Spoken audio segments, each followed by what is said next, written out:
I was in my room catching up on MSA when my parents had their 100th argument of the day. You bought a neck cream for $1,000? Yeah, so? You know how delicate the skin around the neck is? Staying in this stupid village stresses me out. I have wrinkles now. I'm officially unlovable. I still love you.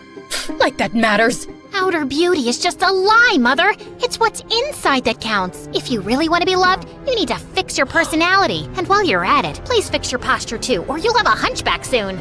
Mom stared at me before bursting into tears and running away. Okay, maybe it was a bit harsh, but hey, that was me trying to help Mom become lovable. It was a good deed. Hi, I'm Julia, and I'm about to tell you how my parents ruined my life. But before I do, please hit like and subscribe. I knew very early on that I wasn't an ordinary kid. By 3, I could use a knife and a fork to cut apples to perfection. By 10, I could recite Shakespeare word for word. By 13, I could bake pastries that could give a French baker a run for his money. I've always wondered how I turned out to be so amazing.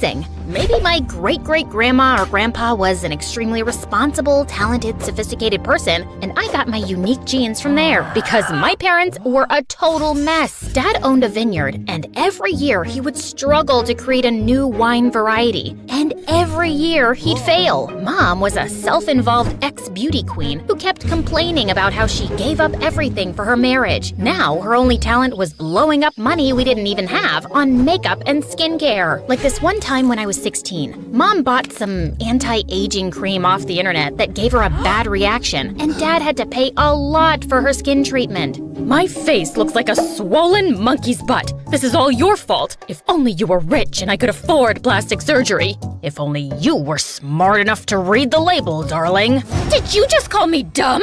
If you keep screeching like a banshee, Mom, we'll have to get you new vocal cords too. But before I could finish, she picked up a tray next to her bed and flung it at Dad. Dad ducked, the tray hit the TV screen on the wall, and he ended up paying more to the hospital. Even though Dad was pissed, he went home early and arranged a surprise welcome home party for Mom. But she decided to surprise him instead by packing her bags and leaving for good. And divorce papers soon followed.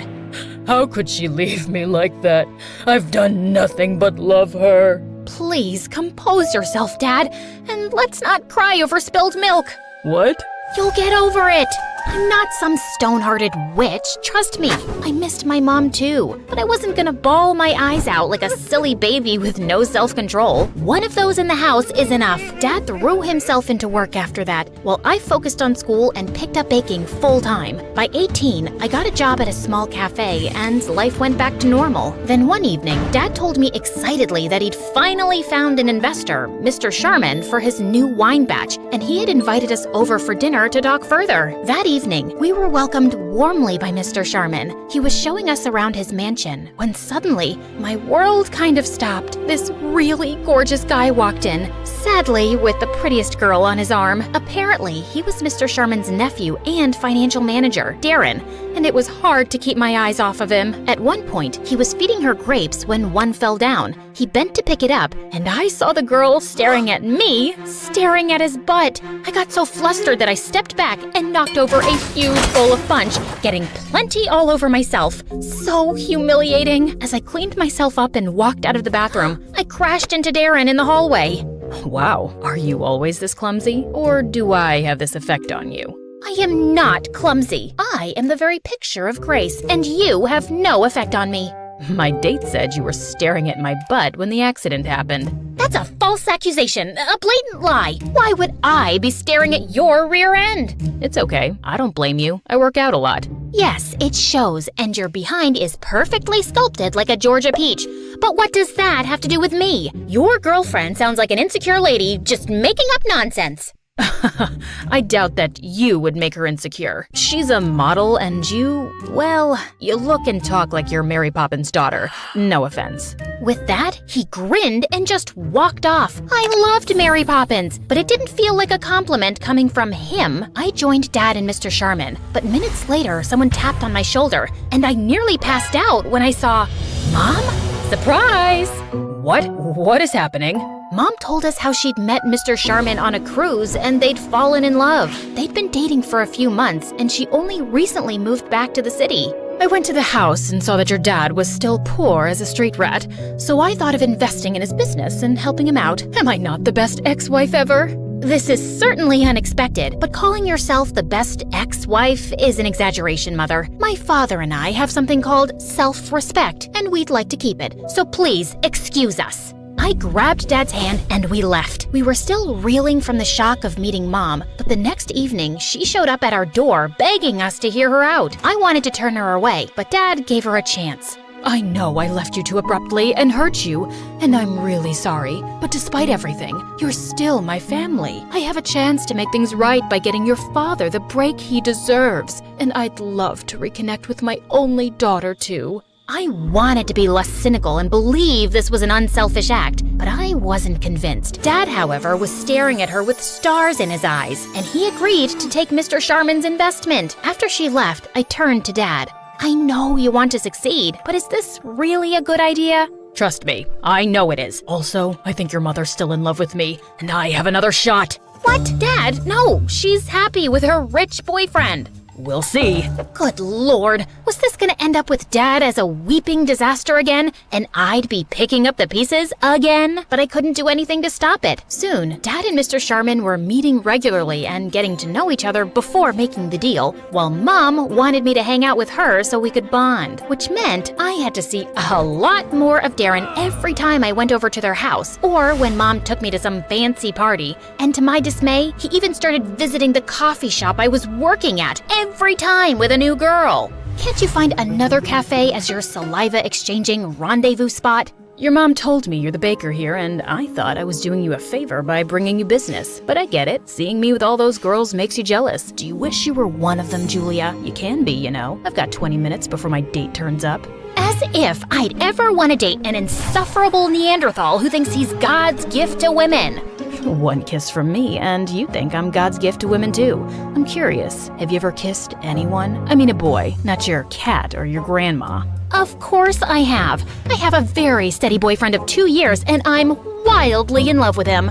Wow, does he also talk like he has a stick up his butt? I'm dying to meet him now. Let's have a double date tomorrow. How about a movie and dinner? I'll text you the details. Just then, his date of the day turned up, and I walked off. I had to find myself a boyfriend by tomorrow. I asked one of the newest interns at the cafe to be my date and showed up at the movie theater the next evening. After I'd introduced my boyfriend happily, we took our seats and the movie started. But Darren and his date kept giggling and whispering like teenagers. Sorry to disturb you guys, but my boyfriend Billy— Actually, it's Bobby. Billy, Bobby, tomato, tomato. Anyway, Barry and I are trying to watch the movie and would appreciate it if you guys could keep it down. Darren simply smirked and looked away, but minutes later he started making out with his date. You're still noisy.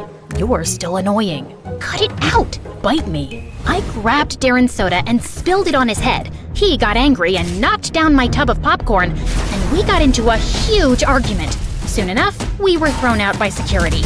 Wow, this was a terrible date. I'm so sorry. Let's part ways with these two and grab some burgers? Sure, if you can tell me my name. You're so funny. Baby. It's Bobby. My date stormed off angrily, and I caught one look at Darren's smug face and fled the scene. But the next morning, as I was walking to school, a car slowed down by me, and I saw it was Darren. Hop in, I'll drop you. No, thank you. I do not need you to rub last night in my face. You're clearly troubled if you can't manage to have a real boyfriend, but I don't have time for that right now. I need to talk to you about your mom. That caught my attention, and reluctantly, I got in. I've been working with my uncle for years, but ever since he started dating your mom, things have been a mess. The business is running in losses, and the accounts are all over the place. I can't help thinking she's stealing from my uncle. How are you so sure? Call it a hunch. She has really expensive taste, and she's not really rich, so... So, just because she doesn't have your kind of money, you think she's a thief? Have you ever thought that maybe your accounts are a mess because you're too distracted with your girlfriends and you're bad at your job? Julia, This conversation is over. Stop the car. He did, and I got off. I was so annoyed at Darren for accusing Mom, but but I couldn't shake off the nagging feeling that he might be right. Mom had always valued money more than relationships. Could it be true? I didn't have to wait too long for an answer, because late that night, I woke up from my sleep when I heard a car pull up in my driveway. I looked outside and spotted Mom and Dad talking in the garden. I went out the back door and crawled behind a bush close to them. Darling, I was a fool to let you go, but now everything will be perfect. Once we have the money, we can leave this place and go anywhere. But what if we get caught? My boyfriend's an idiot. I've been stealing money from him for months now, and he has no idea. By the time he realizes it's me, we'll be long gone. And baby, don't you want Julia to have a better life? Dad nodded, and then they kissed. Mom left, and as soon as Dad walked in, I cornered him. Hello, Dad. Oh my God, Julia, you scared me. You can't cheat Darren's uncle. He's willing to invest in your business, and you're just gonna take off with his money? Why are you ruining this amazing business opportunity? Because your mother and I love each other, and that matters more than anything else. Once we have the money, we can start over and be together anywhere we want. It's still illegal and criminal. This isn't who you are, Dad. And what makes you so sure she won't leave you again? Because she's changed, and I know things will be different this time. She really loves me. The only two things Mom loves are money and herself. I have a big day tomorrow, Julia, and I would like you to stay out of it. I tried talking to Dad again the next day, but he just blew me off. So I went to Darren's place and told him everything. We needed proof, and I started with searching Mom's room. I was going through her stuff when I found a bunch of fake passports and IDs at the back of the drawer. I shoved everything into my pocket and was leaving when my foot got caught in the carpet and I fell flat on my face. Just then, Mom walked in. Julia, what are you doing in my room? I came to see you, and I was just admiring this carpet. The thread count is amazing. The embroidery is exquisite. So elegant. Your taste is so chic, and you passed it all to me. I am so thankful to you for making me the lady I am today. I kissed Mom's hands, hugged her tight, and ran out. Right outside the room, I caught Darren snickering and pulled him into an empty room. Admiring the carpet? How'd you come up with that? Quick thinking, and I found something. But before I give anything against my mom, promise me that Dad will not face any criminal charges. I know he's at fault too, and I'm asking a lot here, but he's just an innocent man who is blindly in love with the wrong woman. And he's the only family I have left. Darren touched my cheek gently, and suddenly I felt hot tears rolling down my face. I get it, Julia. My dad left when I was really young, and it's not easy dealing with something like that. I promise you, I'll keep your dad safe. You really mean it? Darren nodded and pulled me into a hug, and it felt amazing. He dropped me home, and that night, I slept with Darren in mind. The next morning, Darren called me up and told me that he was chasing some lead and would meet his uncle at a golf event to tell him everything. I wanted to talk to Dad one last time before Darren exposed Mom, but he wasn't around. That's when I noticed an invite to the same golf event on Dad's table. I quickly took a cab and reached the venue. The place was huge, and I was running out of time. And that's when I spotted an old lady climbing onto a golf cart. Excuse me, ma'am. I'm really sorry for what I'm about to do, but it's an emergency. With that, I shoved the lady aside, slid inside the cart, and zoomed off, despite her screams and protests. Please ignore my driving skills here. I'm actually a very safe driver. You can ask my friends. They say I drive like a grandma, and that's a compliment. Anyway, after crushing a bunch of feet and getting chased by a mad golfer, I finally spotted Dad and Mom in a corner talking to Mr. Sharman. Dad pulled out some papers, and Mr. Sharman was about to sign them when I got out of the cart, lunged at him, snatched the pen, and threw it away. Julia, what are you doing? Sorry, where are my manners? I apologize for the outburst, Mr. Sharman, but your girlfriend, and unfortunately, my mother, has been stealing from you. And now she wants you to sign over money for Dad's business so she can steal that too and leave forever. What is this rubbish? Darling, don't believe her. She's lying. Oh, no, she's not. I turned around and saw Darren walk in with all the evidence we'd collected and some papers. He told everyone how Mom was actually a con woman who'd been running around conning millionaires the last couple of years, and her latest target was Mr. Sharman. I always had my doubts about you, but I had no proof. But then, you booked this one-way flight leaving for Ibiza tonight, and I chased that transaction to find out about the secret account where you've been stashing away my uncle's money. Wait, you were gonna leave for Ibiza without me? You just bought one ticket? Julia was right. You were gonna take the money and just leave me. I tried to warn you, Dad, but why did you come back, Mom? You could have conned anyone. Why Dad? Suddenly, Mom looked like a raging mad woman. Because he was such an easy target. Your dad needed money and I wanted an exit from this miserable relationship with his old hag Charmin. So I decided to use him to get the money and leave the country. I would have been successful if you hadn't butt in, Julia. Seriously, why do you hate me so much? I don't hate you, Mom. I feel sorry for you because you're doomed to stay alone. Have fun in jail. Mom got arrested that day, and I never saw her again. Darren convinced Mr. Sharman to not press charges against Dad, and it took some pleading, but thankfully he agreed. Dad and I were on our way out when suddenly I heard Darren calling my name. Dad left to wait in the car as Darren caught up with me. I just wanted to say thank you. That can't have been easy for you, watching your mom being taken away. Honestly, it wasn't that hard, and thank you for not sending Dad to jail. Actually, I wanted to tell you that I like you, Julia. I kinda have from the first moment we met. Do you think you could go out for a movie and dinner with me as my date? So I can be another trophy in your Playboy Hall of Fame? I politely decline. Will you listen for a minute? All those girls you saw me with are blind dates my mom set up. She's dying for me to find a girl I can settle down with. I clearly don't like her choices because I've had eyes for you only. Oh, well, that's flattering. But you'll have to woo me and treat me like a lady and work your way to my heart. Darren's still trying his best to impress me. And I'm almost in love with him. Okay, fine, I am in love with him. We're getting engaged soon, and all of you are invited to the party.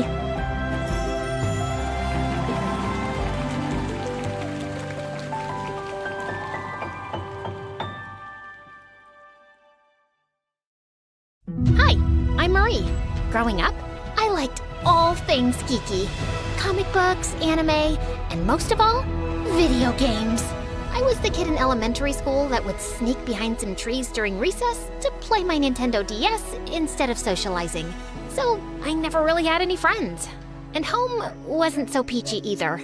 Dad left soon after my sister Ava was born, and Mom, well, let's just say she tries. She worked as an attorney at some huge firm, so she always had money, just not enough time to look after 2 kids. What's wrong? Mom's cooking again. She watched some stupid show on TV, the one where they wear big hats and cook fancy meals, and now she thinks she can do the same. She's gonna burn the house down, Marie. I'm scared. I rushed to the kitchen, only to see the stove on fire and Mom desperately trying to put it out. I immediately grabbed a damp towel and threw it on top of the flames. And that wasn't all. Once, Mom tried fixing an exposed wire and ended up short-circuiting the entire house. Another time, she decided to grow her own vegetables. But a month later, she quit. And now we have a half-dug garden that turns into a swampy mud pit every time it rains. At least if you guys like and subscribe to MSA, it'll make all this a little more worth it. I always had to be the adult around at home, and basically brought up Ava all by myself. But even though my real life wasn't very cool, I kicked butt in the online realm. Video games were my thing, and no one could beat me at that, except Hero. The first time we met was on the first day of high school. He was new, and the teacher asked me to help him catch up. And I quickly found out that, just like me, Hero loved video games. His mom didn't make a lot, so he was always jumping from one part-time job to another. And it was his dream to become a world-famous gamer. Slowly, we became friends. And every weekend I'd invite him over and we'd go bonkers on my gaming system. Easy peasy, lemon squeezy. I'm the winner, you're just lazy. That's not even a phrase. But you get the point, right? So yeah, having Hero around was fun, and I was glad to finally have a friend. But then I turned 18 and things kind of glitched. Hero and I had planned on checking out this new game store in town, and I was waiting for him at school, but he never showed up. I even tried to sell, but he didn't answer, and his social media accounts were gone. He disappeared without a trace. And as weird as it was, I decided to stop chasing after him and move on. I threw myself into my studies, topped my class, and got into a good college. With Ava in high school now, I figured she could handle herself, and I could finally get a fresh start away from home. Then one night, I was in my dorm playing video games when I got stuck on this one particular level. After my 5th attempt, I was ready to throw my controller out the window when I heard someone behind me. Need a hand? I turned around and found myself looking up at Adam, a senior, and easily the most charming guy on campus. What are you doing in my room? Just came by to say hi to a friend down the hall. And then I saw you struggling, so I figured I'd stop and help. I appreciate your not so called for help, but hey! Adam had snatched the controller from my hands and started pressing buttons like a pro. Within minutes, he'd cleared the level like it was nothing. The trick is all in the NPC interactions. They each have coded movement loops that line up with the mission objectives. You pick up on those patterns, follow the right ones, and they practically guide you to the finish line. Of course I knew that. I was just trying to improve my timing. Right. You know, my friends and I are playing at the video game arcade tomorrow. You could join us if you want. Thanks, but I like to play alone. Suit yourself. But just in case you change your mind. And he wrote his number on my desk and left. I tried to shake off his offer, but then I thought it had been a while since I was playing solo and maybe teaming up with others wouldn't be so bad. So, the next day I called him and he sent me the address. I expected it would be a casual gaming session with a few friends, but I was stunned to see that it was a massive gaming tournament. Hundreds of gamers sat around, dead serious, fingers flying over controllers, and eyes glued to screens. Just then, Adam spotted me and ran over. Hey, perfect timing. You're playing with me. I nodded and took a seat next to him. And together, we breezed through every challenge. The games were tough, but our sync was on point, and by the end of the tournament, Adam and I were on top of the leaderboard. That was incredible. I knew you had skills, but this is next level.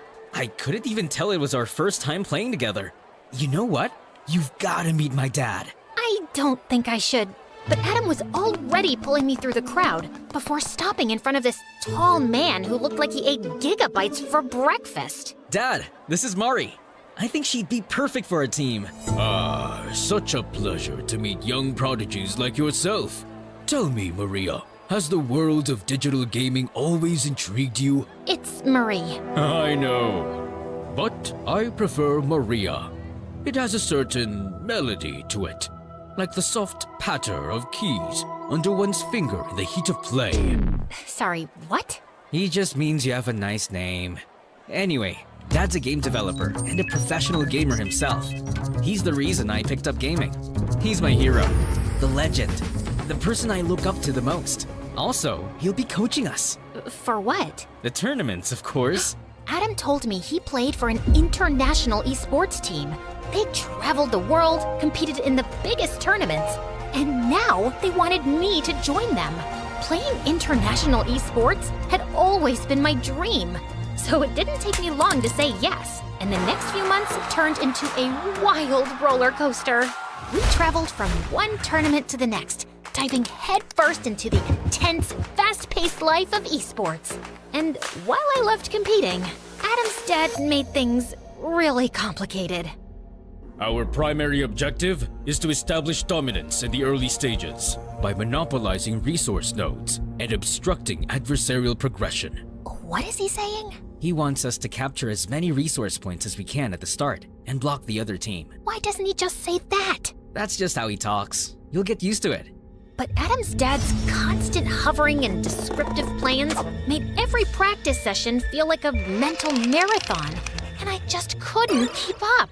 Then one day, after a grueling practice, I was scrolling through my phone when I came across an invite to the closed beta test of Infinity Nikki, a game that had been making waves as the coziest open-world experience out there. I was tired of playing endless battles and high-stake combat games with Adam, and I was looking for something that felt more comforting and fun. And the game seemed like the perfect escape. So I enrolled for access to the closed beta, got in, and boy, was that the best decision ever! The game took me into the magical world of Mirrorland, where Nikki, the main character, went on amazing quests with her cute companion Momo. The coolest part of the game were the ability outfits that helped Nikki navigate Mirrorland, gather resources, and complete quests. I got to explore dungeons, tackle boss battles, ride vehicles, and even capture beautiful moments with the photo feature. It was so much more than a dress-up game. It was pure magic. I was so amazed by it, I even joined Infinity Nikki fan forums to know more about shortcuts and outfit combos. And I found myself chatting regularly with one user in particular, Silent Warrior. Oh my god, Momo camera is so cute. I could pose in front of that forever. Oh, but here's something that makes it even better. Usually, you can only take pictures of the scenery in Nikki, but there are certain spots on the map where this Feywish sprite, Decabo, will suddenly pop up and look straight at the camera while you're capturing the shot. I swear, it's the funniest and most unexpected thing ever. No way. How did you even figure that out? Spent hours wandering the map, taking random shots. The first time Decabo appeared, I almost dropped my controller. You've got to try it. It's seriously worth it. Well, since you've been so helpful, I've got news for you too.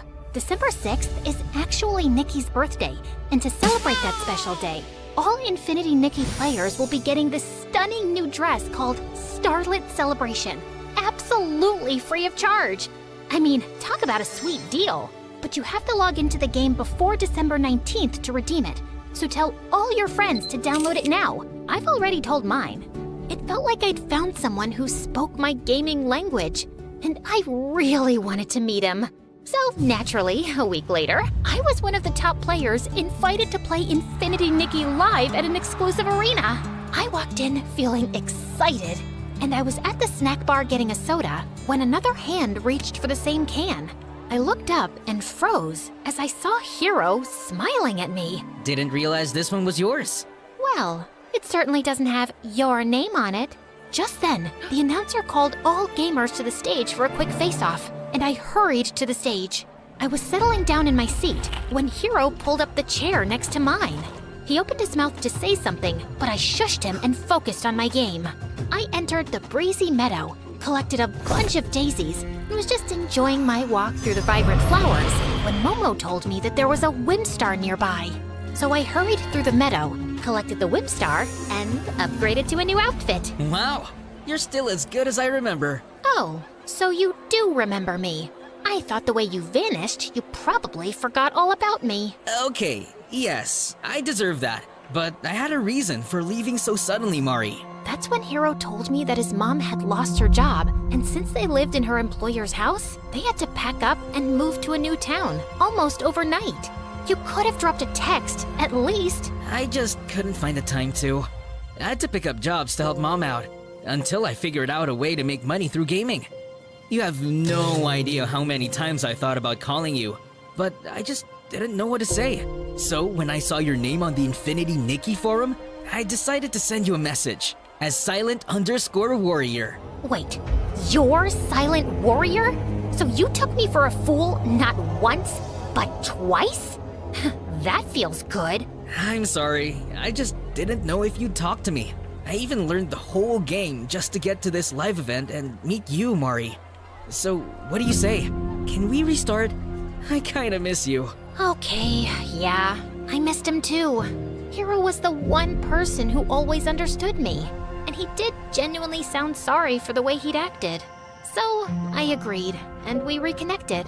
We spent hours chatting about games, and I told him everything about my new team and life at college. Our conversations felt effortless, and I was happy to have him back in my life.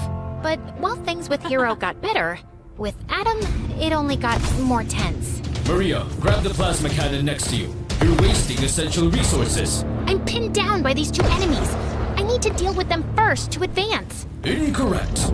Your role is to support Adam.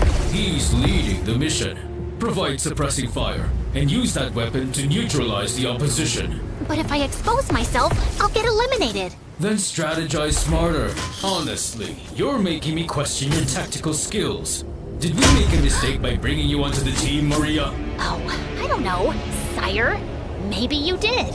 So why don't you go ahead and find someone who's better than me and can understand what you're actually talking about? And yeah, for the record, my name is Marie. And I just threw the controller down and walked out. And seconds later, Adam followed. How dare you talk to my dad like that? He's constantly breathing down my neck, Adam. It's annoying. He just wants you to do better. And honestly, Mari, You could use a little extra practice. Dad doesn't think you're ready for the tournament, and he might be right. Your dad thinks no one is ever ready. And every time I talk to him, I feel like I'm in the middle of a test I didn't prepare for. I don't think I can play like this. And before Adam could get out another word, I flung my bag over my shoulder and left. I was so distracted that evening, I could barely focus on my game with Hero. I had to jump through some glowing hoops in a sequence before the time ended, and I just couldn't keep up. Hero immediately understood something was off and asked me what happened. And I told him everything. Why are you even with them if they don't value your skills? It's not all bad. The rest of the guys on the team are great, and Adam's a bit edgy, but he's a good player. It's his dad who gives me the ick. My mom's a saint compared to him. At least she never trash-talked me the way he does. Mari, you're a great player, and from what you're telling me, this Adam sounds like a jerk. I think you should just quit and play with me instead. We're good. I just laughed at Hero's suggestion. He was clearly joking. There's no way he'd actually expect me to quit my team at the last minute. Although, I'll admit, the idea was kind of tempting, considering how Adam being on the team was seriously getting on my nerves lately. Later, I ended up talking to my sister Ava about it, and the next day, she and Mom showed up at my dorm with dinner to cheer me up. I was struggling through the lasagna Mom made when suddenly there was a knock at the door. Hero? What are you doing here? Okay, don't freak out. But I kind of put our names down together for the tournament tomorrow. What? Why? Because your team sucks, Mari. Adam and his dad are dragging you down, and it's obvious you're not happy. But playing Infinity Nikki with you these past few days made me realize how amazing we are together. If we team up, we actually have a chance of winning. And I found out from my sources, and the prize money on this tournament is insane. Hero, Planning to ditch me at the last minute? I saw Adam standing behind Hero with a hard expression on his face. You're taking this the wrong way. Oh, am I? Wasn't he just telling you to leave us and join him? My dad gave you the opportunity to be a great gamer, and you tossed that aside to play Infinity Nikki with him? It's that same dress-up game you keep raving about, right? It's more than a dress-up game, Adam. It teaches you about friendship, care, and warmth. And it tests your skills and presence of mind. You have to strategize your way through each puzzle. It's not easy. Sounds like a pretty easy game to me. Really? Then why don't you and I go head-to-head? First one to complete his quest wins, and Mari joins the winner's team. That's the stupidest thing I've ever heard. Why? Scared I'll kick his butt? We'll see about that. But the food's getting cold. Believe me, Mom, no one wants to eat that. And this is way too entertaining. Adam shoved me aside and took over my gaming system while Hero pulled out his laptop. And they both dove into the game. Hero skillfully switched between Nikki's ability outfits, jumping between platforms with precise timing. The puzzles were tough. Rotating tiles that moved unpredictably, hidden traps waiting to catch him off guard, narrow pathways requiring precision, and lasers that could slice through in an instant. But Hero kept his pace steady. Adam, on the other hand, was clearly struggling. The caged greed towered over him, and he just couldn't figure out how to break through its defenses. While Hero completed his challenges with absolute ease. This is not fair. I was just getting the hang of the game. Besides, you already knew the shortcuts and how to switch between the ability outfits. Fine. Then how about we do a dress-up contest? Mari can rate which dress combo looks nicer. Does that sound fair to you? Huh. I breathe fashion. Bring it on. The combat started, and just like before, Hero nailed this one too. He carefully curated a stunning look. A bright yellow playsuit called the Sunny Agenda, paired with a set of elegant stockings and white high-top sneakers. He finished the outfit with a sleek ponytail and the sweetest headband, creating a perfectly coordinated ensemble. I was just watching him work in awe when Adam jumped up. That's how you do it, baby! Adam, why have you paired the red shimmery gown with the green shimmer jacket? And what's up with these blue glitter stockings? So, it's all glitter, and I know girls like glitter a lot. Yeah, if you're 5 and dressing up your doll, your outfit has no synchrony, Adam. Everything looks great individually, but together, it looks like Nikki fell into a pool of glitter. It doesn't make any sense. And that's why I vote for Hero. Hero smiled at me proudly, and I was about to shake hands with him when Adam jumped in between. You're a cheat. Obviously, you'll vote for Hero because you like him. Hero won because he's good, and he genuinely made an effort to learn the game. Yeah, right, liar. What's your problem, dude? I beat you in 2 games straight, and you're still crying like a baby. Be a man and just admit you suck. What did you just say to me?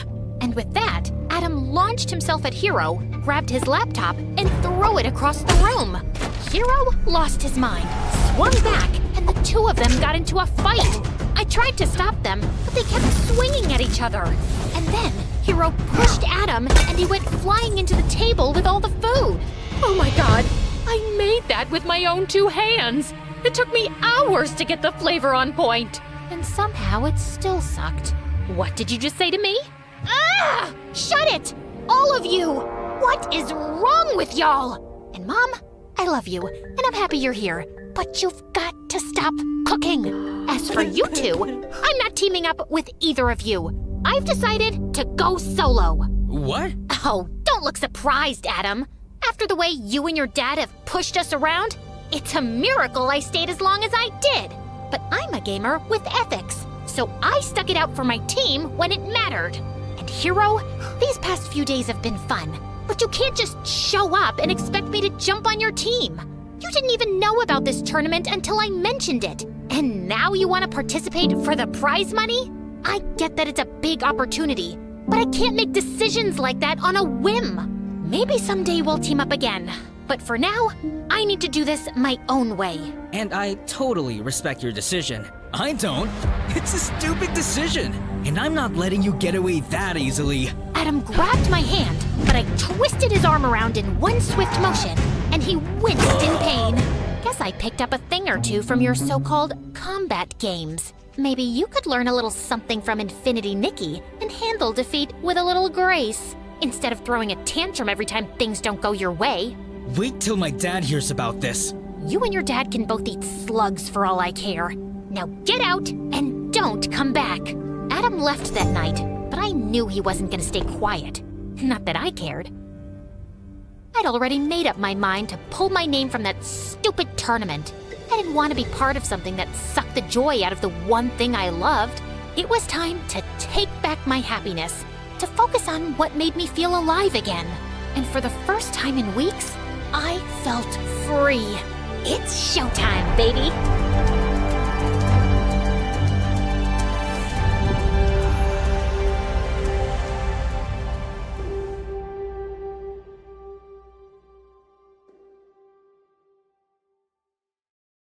Hi, I'm Katie from San Francisco. Before I tell you more, please like and subscribe to MSA. My dad is a rich business investor, and Mom was a world-famous fashion model, and I was just like her, only prettier. With my silver locks, blue eyes, and the bone structure of a goddess, people would trip over their shoelaces to see me, and I was insanely popular in school.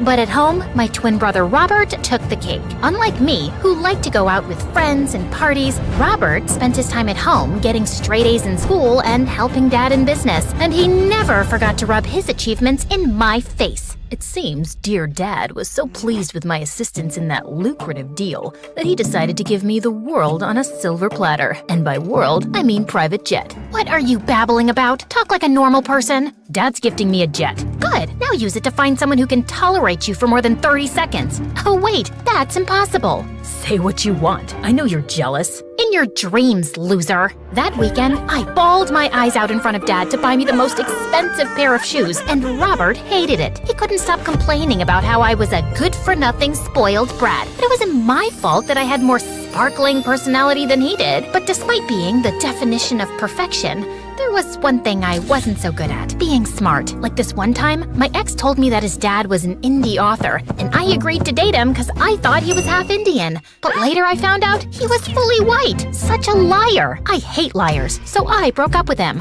I I later knew the meaning of the word indie, but whatever. Also, I was really gullible, and people were always taking advantage of me. And this one time, I got a zit a week before my Sweet 16 party, and this girl in my school sold me some kind of magic potion. Apply it twice a day using peacock feathers only. The secret ingredient is sourced from the purest water of River Ganges in India. So always say a big namaste before applying this. Got it. Say namaste and apply it with peacock feathers. Wait, where am I gonna find a peacock? Try the zoo? Of course that girl was lying, and I ended up breaking out worse than ever. I swore never to fall for another trick like this again, but a week later, I was shopping online and ended up falling for a credit card fraud scam. When Dad found out, he was not happy. You take everything for granted, Katie. Look at Robert. He's your age and already helping me with business. Why can't you be more like him? Because then I'll have to be boring like he is. I'm not boring. I just don't like blowing up money on useless things like you do. It's called experiencing life.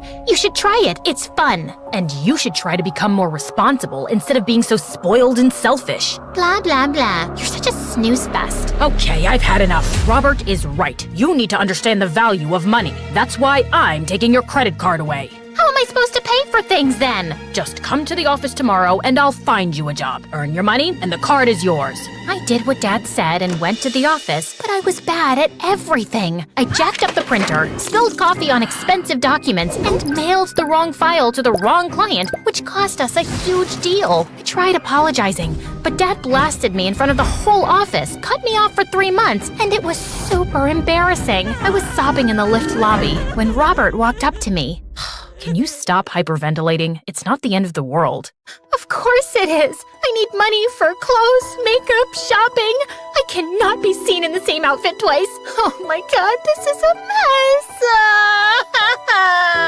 mess. Your materialism is nauseating. But if you want, I'll talk to Dad to reinstate your privileges. Really? You would do that for me? Only if you do something for me. There's this guy in my school, Jason, who's constantly knocking me off the top spot. Your job is to make him fall in love with you and keep him distracted.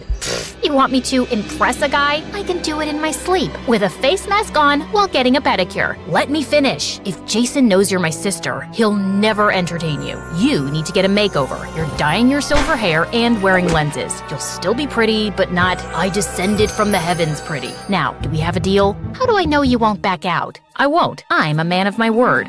Yeah, not gonna cut it. I'm shedding my beautiful personality to help you, so I need reassurance.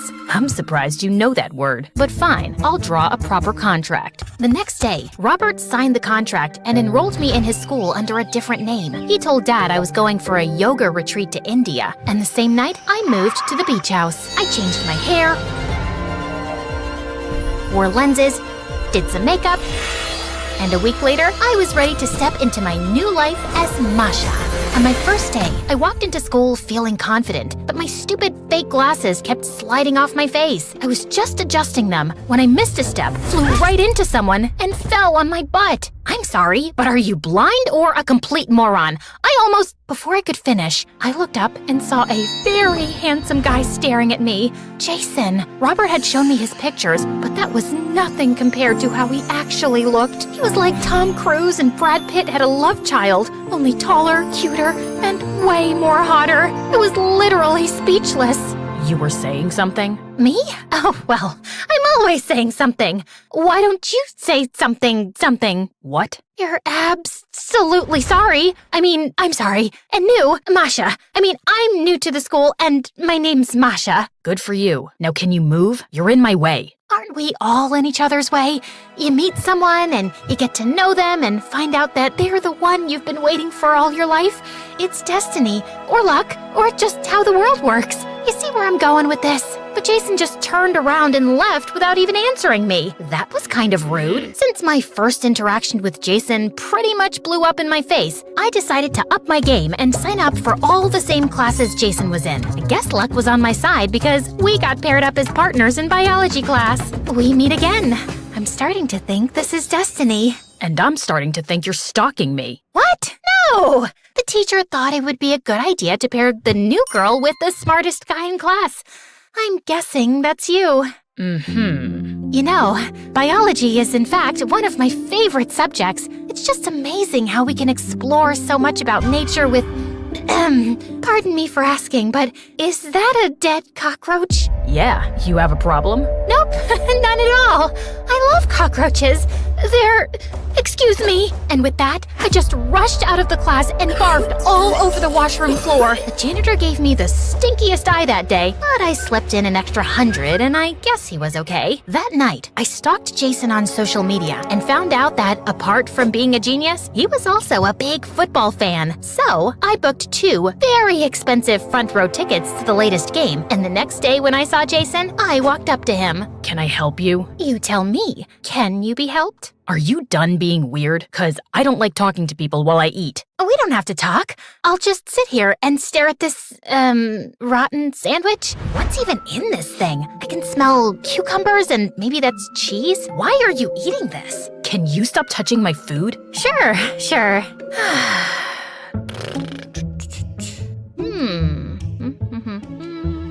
So, I was wondering, what are you doing this Friday? I have 2 front row tickets to tonight's football game, in case you're interested, just as a thank you for helping me in biology class. Oh, wow. These seats have the best view. That's what I'm talking about. And these were so hard to get. My little brother would be thrilled.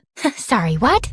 I think there's some confusion. Thank you, Masha. I hope to see you in biology today. And Jason again got up and left, leaving me completely dumbfounded. What the heck just happened? This was the 3rd time in a row I had made a complete fool of myself in front of Jason. But I wasn't gonna let go that easily. So I swallowed my pride and went to the game anyway. I wore my best outfit and walked straight to Jason's seats. When I saw him sitting there with a girl, I felt a pang of jealousy as I marched up to him. Jason looked at me and jumped in shock. Masha, what are you doing here? I came to see if you're having fun with your little brother, but I guess you're having more fun than I'd expected. You lied to me so you could come here to spend time with this pathetic blonde twig? What did you just call me? A pathetic blonde twig. Are you deaf too? Should I call you a deaf blonde twig instead? I'll show you what a blonde twig can do. Saying that, the girl jumped on me, kicked my shin, and bit my arm. I tried to free myself and flapped my hands around like a rabid chicken, but it was useless. She was too strong. It took Jason and 2 security guards to throw that girl off me, and we both got kicked out of the stadium. The whole thing was televised, and the whole world saw me lose my mind. If that wasn't humiliating enough, Robert came to the beach house that evening and tore me apart. What the heck is wrong with you? I was just trying to get Jason's attention like you asked me to. By behaving like an animal? I thought you could impress a guy in your sleep. Did you lose your brain while getting your hair changed or something? It's not like that, okay? I got the date. I was just not on it. Yeah? And whose fault is that? Figure something out fast, Katie, or you can kiss your allowance goodbye. I wanted to punch Robert in the face with a chair, but I decided to focus on the bigger picture. Jason was a different kind of guy, so if I needed his attention, I had to think out of the box. And I got my chance when a few days later, I was coming from the salon and saw Jason's bike parked outside the cafe. I got down to say hello when I saw him going into a dark alley. I followed him and saw him exchanging an envelope. I wanted to see more, so I tiptoed my way to get closer when this homeless guy popped out of nowhere and my soul left my body. Hey, honey, what's a pretty girl like you doing here at this time of the hour? That's none of your business. Oh, but it is. You look fancy.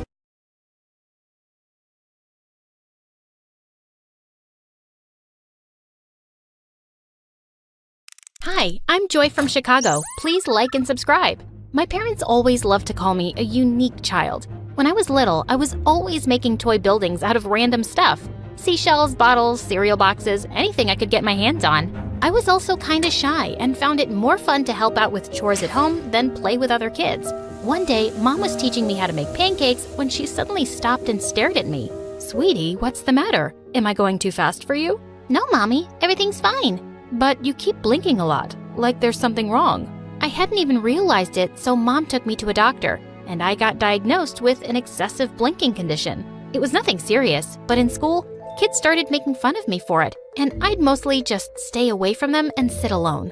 One day in 3rd grade, I was making a presentation and this stupid boy kept interrupting. Miss Brown, why does Joy blink so much? Just keep quiet and listen to Joy's presentation, please. But how can I listen when Joy's eyes are doing all the talking? The whole class burst out laughing. Just then, this kid Martin walked over to the annoying boy's table. "Hey, don't talk about Joy like that." "Oh yeah? Who are you, her boyfriend?" Martin jumped on him and the two started wrestling like crazy. They both ended up in detention for a week. So after school, I snuck into the detention room and sat next to Martin. "Hey, thanks for sticking up for me. I hate when people tease you. You're like the awesomest, smartest girl in our class." I joined Martin for detention every day, and after that, we hung out all the time. It turned out he even lived in my neighborhood. I'd always been a loner, but for the first time, I had a best friend, and it was amazing. Having Martin in my life made me less shy, and I changed a lot. We stayed super close through the years, but when we reached high school, Martin gave me some news one day.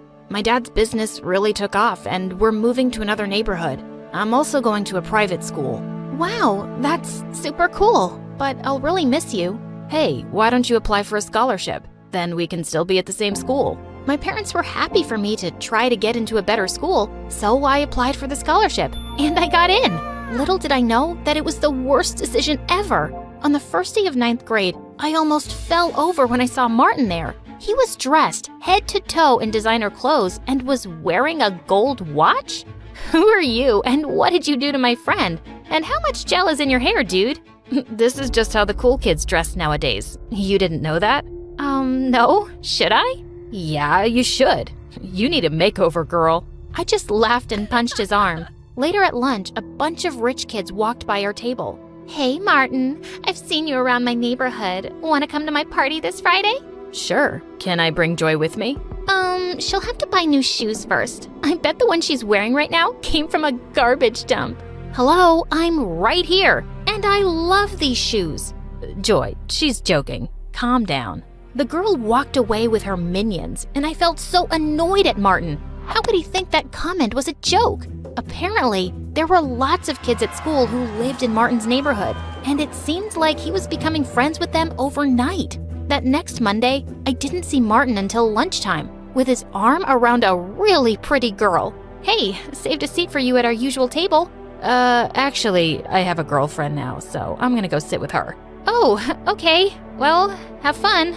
I went to sit by myself and watched Martin from afar. He looked happy, but he just wasn't acting like himself. As weeks went by, Martin got super handsome and muscular and really popular. I missed my friend, but I gave him his space. But one day, I caught Martin and his friends surrounding a younger kid, and Martin was reading his diary out loud. "Stephanie Twain, the love of my life since 5th grade." I ran forward and snatched the diary from him. "What are you doing?" "What? I'm just here to entertain people. Reading idiots' diaries is my opening act." "Martin, why are you acting like this? Just because you're rich now doesn't mean you have to be a jerk." "You know what? I think you're just jealous, because I have other friends now and I'm not a nerdy loser like you."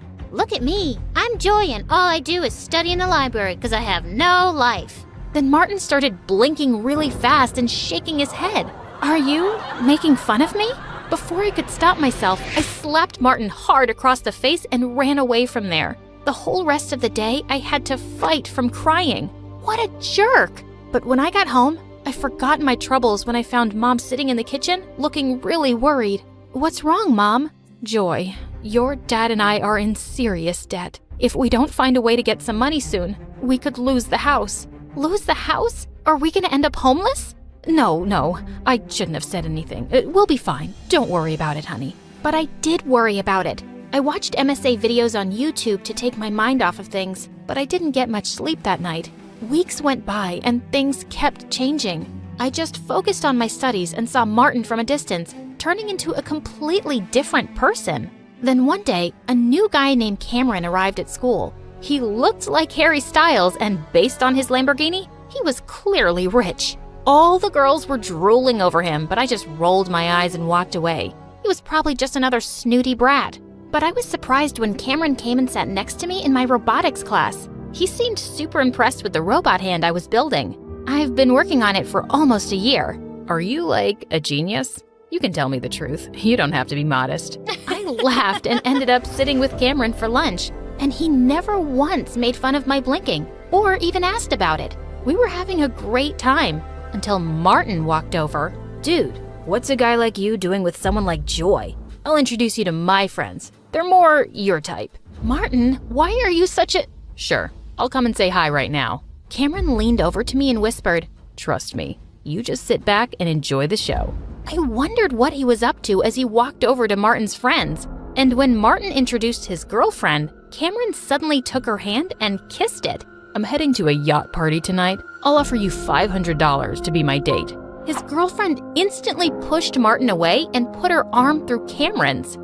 You got yourself a deal, cutie. Wait, what the heck? I thought you really liked me. Cameron pulled away from Martin's girlfriend. Your friends really are something. I just wanted to show you that. And I don't like hanging out with fake people. Don't ever come near me or Joy again, okay? Cameron walked back to me, and I saw Martin's face had turned really red as he stormed off furiously. I hoped he'd had some sense knocked into him. Later that week, I got some amazing news. My teachers wanted to enter my robot hand into a huge science fair with a big cash prize. If I won, I could help my parents out. Your hard work is finally gonna pay off, Joy. I wish I were as talented. Wait, what if you enter the science fair with me? You can help me with the finishing touches. Are you serious? You're the coolest girl ever. Cameron and I worked hard on it all month. The night of the fair, I reached the venue before Cameron, who was bringing the project. But hours passed, and he just didn't show up. I called and texted frantically, but he wouldn't answer his phone. I was called to the stage empty-handed. The judges couldn't wait any longer. I was disqualified. But just as I was leaving the venue, Cameron showed up. Oh my God, where were you? How could you let me down like that? Joy, I'm so sorry. When I left the school with the project, all my tires were flat 10 minutes later. I couldn't even call you because my phone wasn't in my bag. I don't know who stole it or slashed my tires, but I can make a guess. Martin? I was burning with rage. The next day when I saw Martin in school, I walked up to him and grabbed his collar. You heartless jerk! You did that to Cameron, didn't you? Hey, back off. And yeah, I did. But why are you so worked up? So your lover boy had to wait on the road for a while. Big deal. It's not just about him. Martin, I missed the science fair because of what you did. You know I've been working on that project for a year. Doesn't that mean anything to you? For a second, he looked taken aback, but then he just shrugged. How was I supposed to know all that? Anyway, I did you a favor. You've been a nerdy loser since I met you. It's time you found a new hobby, Blinky. I sprung forward and pushed Martin to the ground. I'm just through with you. I used to think you'd be the last person to ever hurt me, but I don't even recognize you now. You're just a big jerk bully. I turned around and fled from there. At that moment, I hated him so much. A few days later, I was studying at the library for exams and realized it was really late. As I walked out of the building, I heard laughter coming from the back alley. I went over to see what was going on and nearly fell backwards. Martin and his friends were spray painting the principal's brand new car. Are you crazy? What are you doing? Ugh, what are you doing here, Joy? Martin, just please stop this. You could get in so much trouble. As if you care. Just keep walking and pretend you never saw this. I had no choice but to leave, but seeing him this way was so frustrating. The next day when I went to school, all everyone was talking about was how the principal's car was wrecked, and he was raging mad. But in the third period, I was shocked when I was called to the principal's office. I saw on the CCTV footage that you were on the premises last night when my car was destroyed. But sir, I had nothing to do with it, I swear. Oh, I know that, but I think you saw who did it. I just stared back at him and then spoke. It was really dark. I wouldn't be able to tell you who it was for sure. Joy, you're here at this school on a scholarship. If I don't have a name by Monday, you'll lose it for next year. I suggest you be smart and think about your future. I walked out of the principal's office in shock. Just then, Cameron caught up with me. Joy, what's going on? Why were you called to the principal's office? I told him everything that had happened. You can't just throw away your scholarship like that. You have to turn Martin in. How can you even suggest that? He used to be my best friend, and I'm not a snitch. He's not your best friend anymore. He's a jerk, and he deserves this. If he was a nice guy once, he's changed, Joy. But I didn't change. I just can't do this, Cameron. I won't do this. I'll go to another school. It won't be as great as this one, but I'll be okay. Tears stung my eyes. I thought about the colleges and opportunities I'd never have now, but I was doing the right thing. That Monday, I went to the principal's office with a heavy heart, ready to lose my scholarship.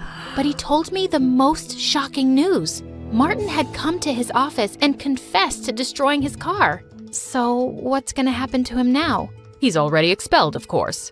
I couldn't believe it. Why did he suddenly confess? And he even took the fall for his friends. I found the other 2 brats who were with him that night snickering in the hallway, and I asked them, We don't know why that loser did it. We'd all gotten away with it. It wasn't his idea. He just does whatever we tell him to, always trying so hard to be one of us. I've known Martin for years, and trust me, he's 10 times better than all of you. I shoved them aside and left. I was totally off the hook, but Martin was gone for good. My head was spinning, but when I got home that day, I found my parents in the living room with huge smiles. Joy, we have the most wonderful news. We're not in debt anymore. Are you kidding? That's amazing. But how? Some anonymous donor paid off all the money we owe for the house. We have no idea who did it. It was probably Cameron. He's an amazing friend. I just know it was him. I rushed to my phone to call Cameron and thank him, but suddenly I realized Cameron didn't know my landlord or anything about my house. There was only one person outside my family who did. The next morning, I took a bus to Martin's new place and knocked on his door. Hey, I have a weird question. Did you pay off our mortgage? Yeah, I did. But hey, don't worry about it. Our moms ran into each other and your mom told my mom everything. I told my parents I'd help them out at work every weekend if they paid your loan. Martin, I don't understand. I thought you hated me now. Why would I hate you? Cameron told me what you did for me. After how horrible I've been, you were gonna give up your scholarship and ruin your future for me. I guess I'm not really surprised because that's just who you are. The best friend one could ask for. I couldn't let you do that though. I got expelled because I deserved it. And I'm really sorry about everything. I was so touched to see Martin's teary eyes. Hey, don't make me cry, bro. It's okay, and thank you for apologizing. I'm just glad to see my old friend back. Me too. And for the record, Cameron's a really good guy. You have my blessing to be with him. Yeah, I didn't ask for your blessing, but thanks anyway.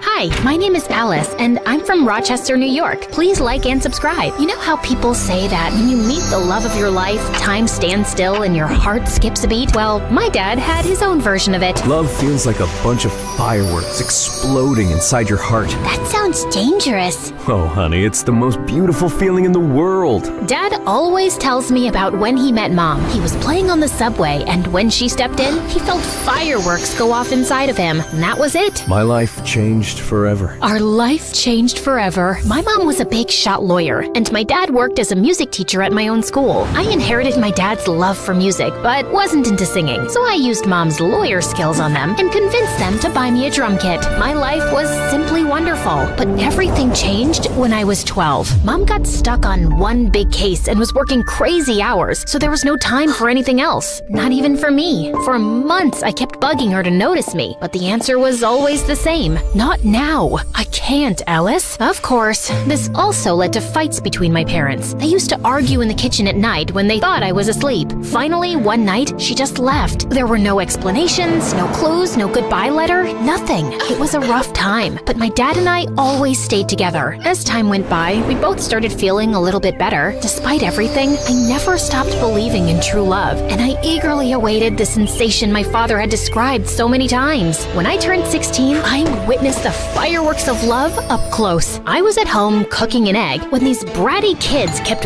ringing our doorbell and running away. My blood was boiling, so I decided to teach them a lesson at the next bell. I flung open the door and spattered the egg right onto them. To my surprise, it was Luke, one of my dad's guitar students. He was one of the most popular, truly dreamy, funny, and kind guy in our school. Oh no.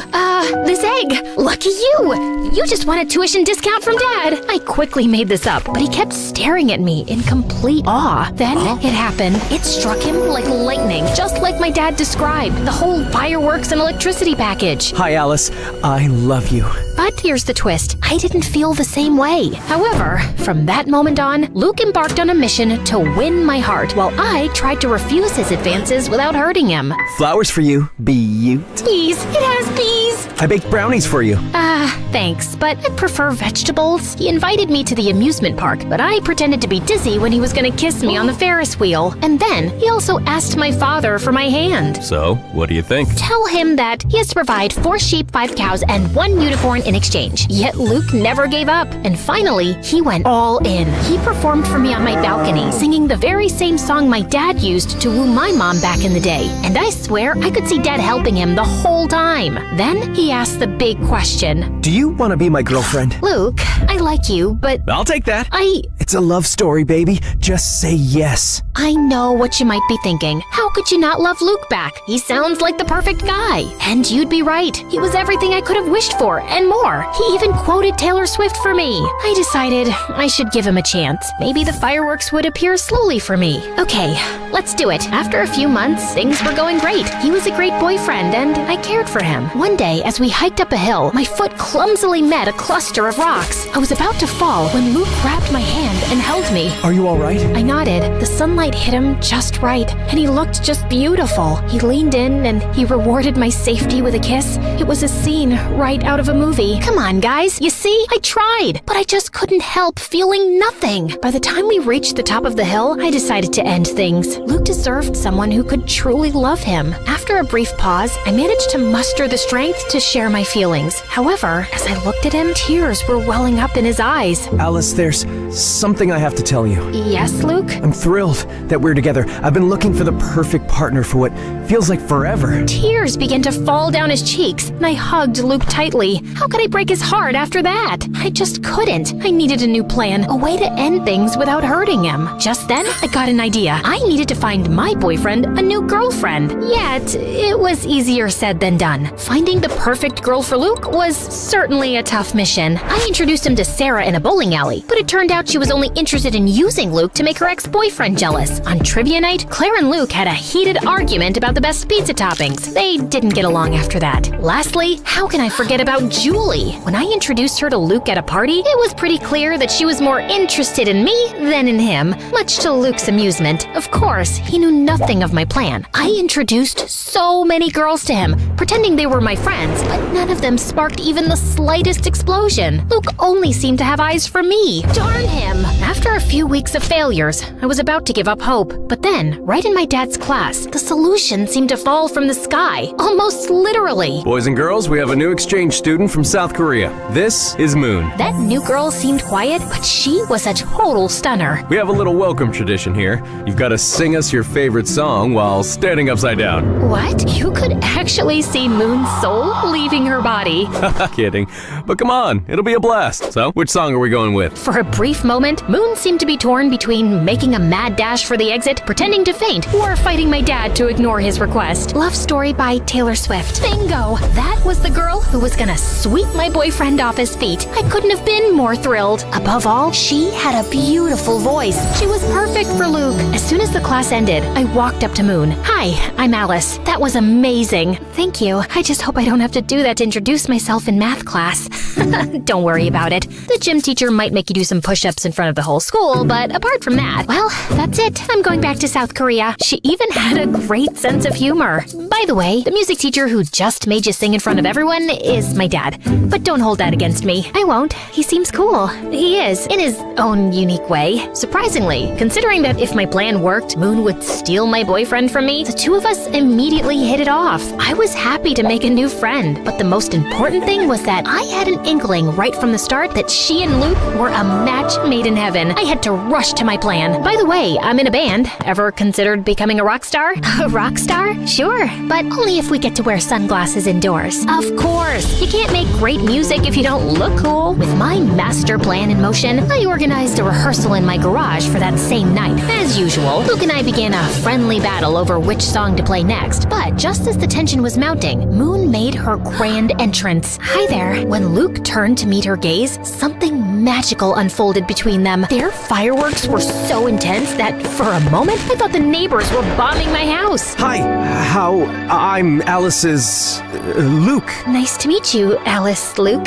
I'm Moon. That's a beautiful name. Moon turned red as a tomato. I mean, it's cute. I mean, it's not a horrible name. They were so awkward and cute that they looked like two penguins trying to dance. The first part of my plan was complete. Over the next few weeks, I did everything to bring my new friend and boyfriend even closer. I planned this adorable picnic for the three of us, but then I faked a stomach pain, so they both got time together. Alice, are you okay? Oh no, not again. What's wrong, Alice? It's my, pigmatitis. Okay, let's go see the doctor. Clearly, my plan failed. Next time, I took them to the movies to watch an old, sappy romantic film. Where's Alice? She told me she wasn't coming because she hates Sandra Bullock. She hates Sandy B? Is that even possible? Right? I said exactly the same thing. They watched the movie together. All the while, I was lurking secretly in the background. In a particularly romantic scene, their shoulders leaned against each other. They locked eyes, and their lips came closer. It seemed that it was the moment, but... Want some more popcorn? Yeah, sure. So close. By the way, I, of course, don't hate Sandra Bullock. Slowly, I was running out of ideas and excuses. I even signed us up for a romantic bread baking class, only to remember right beforehand that I was gluten intolerant. Silly me. Since when? It's very recent. I don't want to talk about it. We can make gluten-free bread.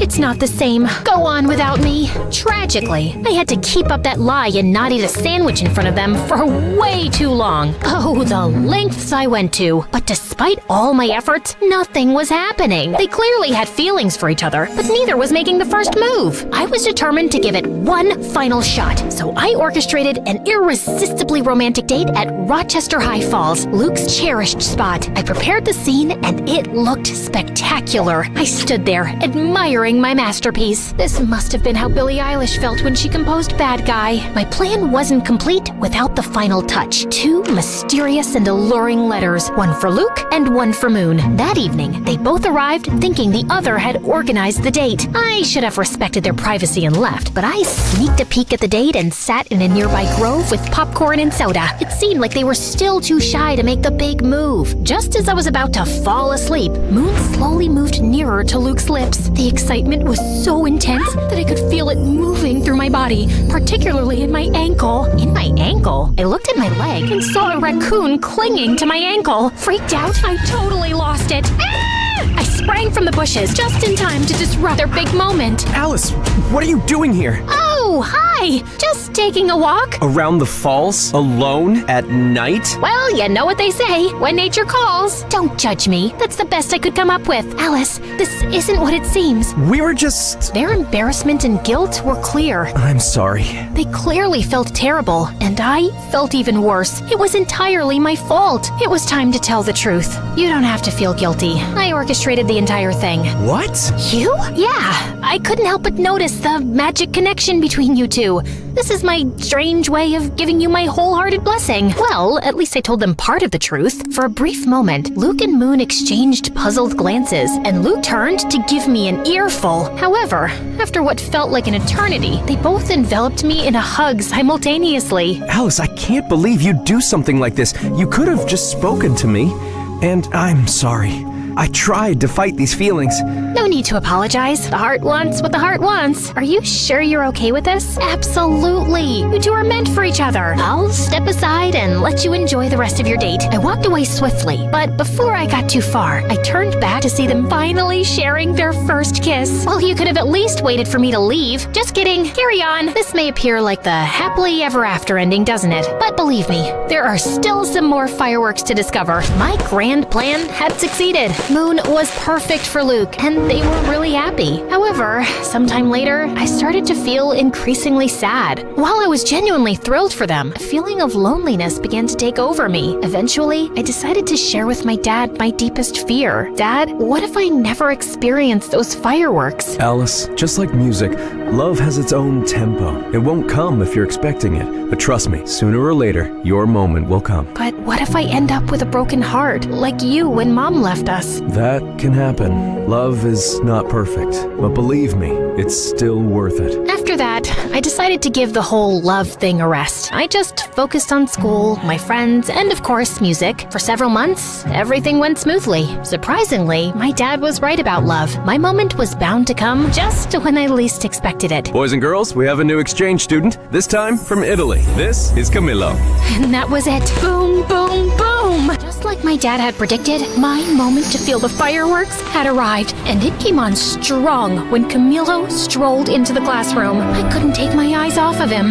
And to be fair, no one else in the class could either. He was so irresistible, incredibly handsome, cool, stylishly dressed, and smart. My dad tried to get him to sing a song to introduce himself, but Camilo instead recited a poem in Italian. I didn't understand anything. I was too captivated by him. Ah, right. It's a very lovely and romantic poem. Not really. It's about what hell is like. Marry me. I knew I had to beat out tons of other girls to win his heart, but if there was one thing I was truly confident about, it was my matchmaking skills. Game on. During lunch, I went up to him. He was sitting by himself, with all the girls gazing at him from afar, too mesmerized to strike up a conversation. But I wasn't like the other girls. Hi there. What's cooking, good looking? Not my best pickup line, I know. Hi, you. Alice. Oh, right, Alicia. Already? My name, or a variation of it, coming out of his mouth made me shiver. What are you reading? Robert Frost. Oh, he's the one who invented frosting? Because if so, I want to congratulate him. No, he was one of America's most renowned poets. I felt like my confidence had crumbled like a house of cards. I guess I'm more of a takeout menu reader. Camilo shot me this weird smile and went back to his book. I left feeling defeated and humiliated, all while the surrounding girls erupted into laughter. Still, I wasn't gonna give up so easily. You guys know I can be very stubborn. Over the next few days, I did everything I could to get Camilo's attention and interest. So, you're a photographer? Yeah. Me too. I love selfies. And when I thought I couldn't get any lower, Camilo, I wrote you a poem. Oh, okay. Twinkle, twinkle in your eyes, like the stars in moonlit skies. In your arms, I feel so right, like a star that's shining bright. He rested his hand on my shoulder with second-hand embarrassment. That was very sweet. What was I thinking? Are we going or not? The most stunning gothic girl was walking towards Camilo. Sure thing, Bella. They just walked away while my hope lay shattered on the floor. After the humiliation of a lifetime, I crawled home and locked myself in my own room for days. Is this karma for not loving Luke back? Unwelcome love is horrible. Why didn't anyone tell me? I decided to never leave my room again.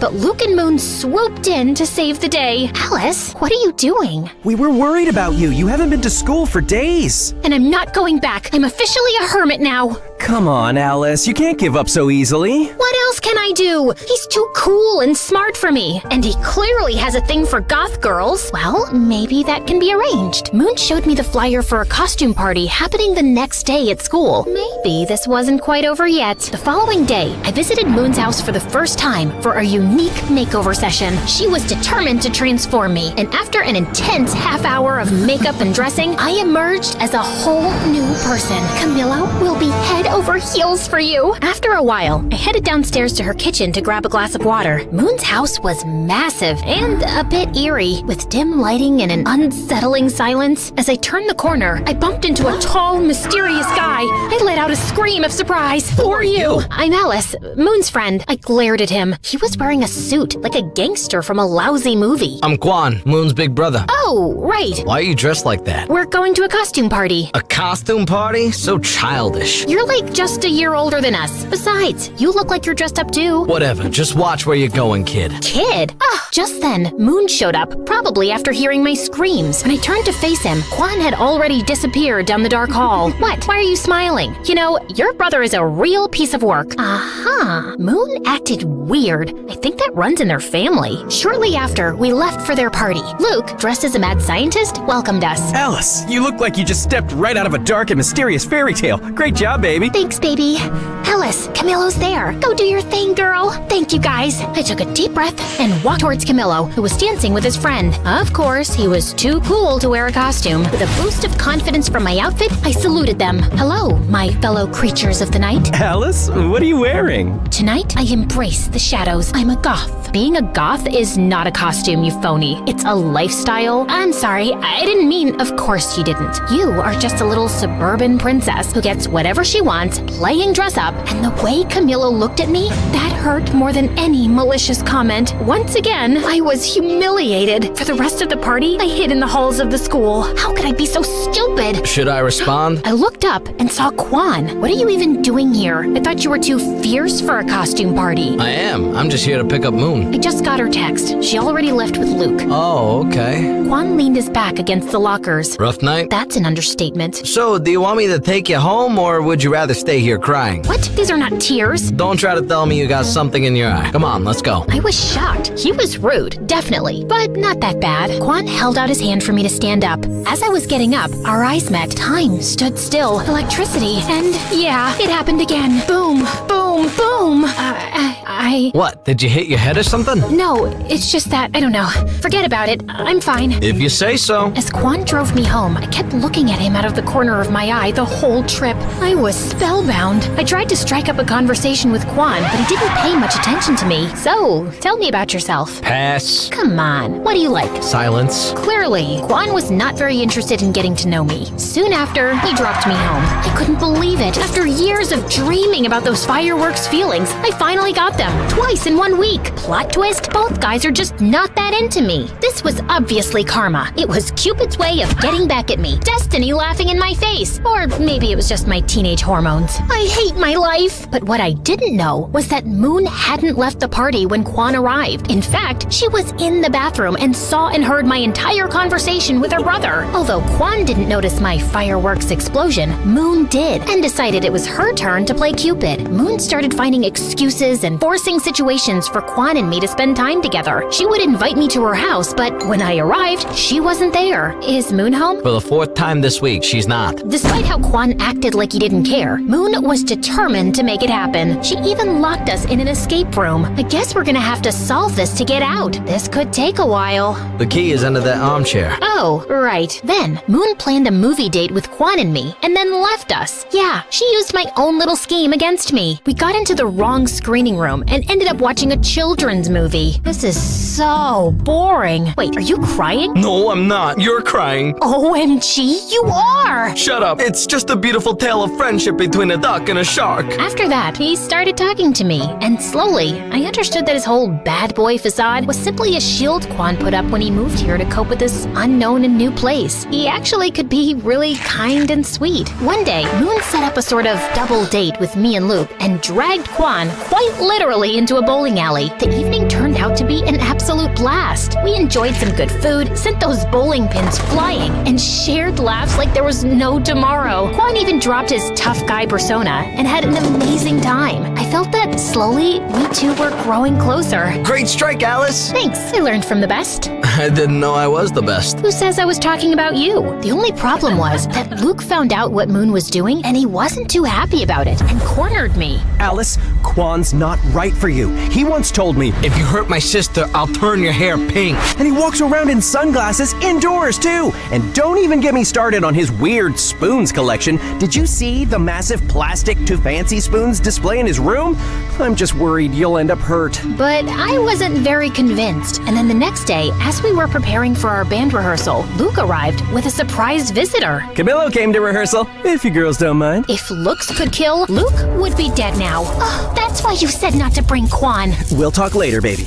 I tell you, man, we have the best drummer in town. So, he has decided to play matchmaker too. Go on then. During our practice, I was super nervous, way more than usual. But then Camillo did some really nice things that made me feel a lot better. I think I did pretty good in the end. That was great, Alice. I didn't know you were so talented. Thanks. That made me melt, literally, right there on the spot. For the next few weeks, I was caught in a love triangle with Quan and Camillo, and tangled in a dispute between friends. I felt bad, but chose to go with the flow, hoping to solve the puzzle of my heart. But things turned into some kind of competition between between them, and in order to win, they went big. Luke orchestrated a fantastic carnival date for Camilo and me. Amidst the chaos, we laughed, won games, and feasted on cotton candy. I even won him a huge stuffed animal. Thanks! Elephants are my favorite animal. I'm more of a grizzly bear girl, but elephants are pretty cool. Then, Camilo and I rode on an intense roller coaster in an odd moment of calm. Before the car sped off again, Camilo pulled out his camera and took a picture of me. What are you doing? I want to capture this moment forever. That was one of the most magical and romantic nights of my life.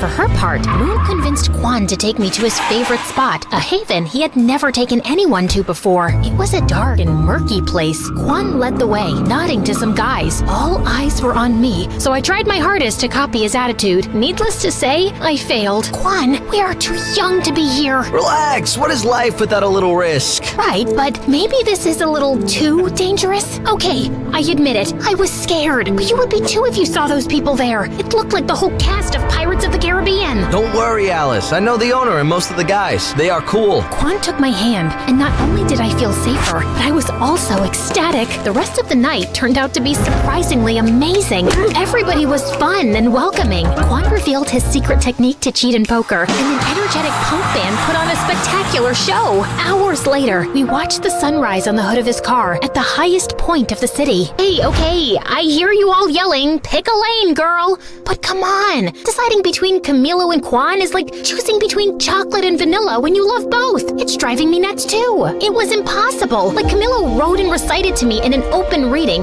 the most beautiful poem I had ever heard. But then Quan got us the chance to play our first gig in the same place he took me. Clueless of what to do, I turned to the greatest source of wisdom I knew, my dad. Okay, yes, I was truly desperate. Dad, is it possible to be in love with two people at the same time? My dad took a deep breath before answering. Alice, time has taught me not to put any limits on love. Love can be many different things. It constantly mutates, so maybe it is possible. And what should I do? I can't date two people at the same time. No, you have to be mature and thoughtful. Take care of your feelings, but also those of others. But I don't know how to decide this. If you are stuck in this situation, you might not be ready for love. Maybe the best thing to do now is to focus on yourself. And it wasn't very helpful. Maybe my dad wasn't the fountain of wisdom I thought he was. Before you guys go off in the comments, I know this is like the best kind of problem any girl my age could have. For days, I ignored both Camilo and Quan, but finally, the day of the concert arrived. Surprisingly, I was pretty calm. Well,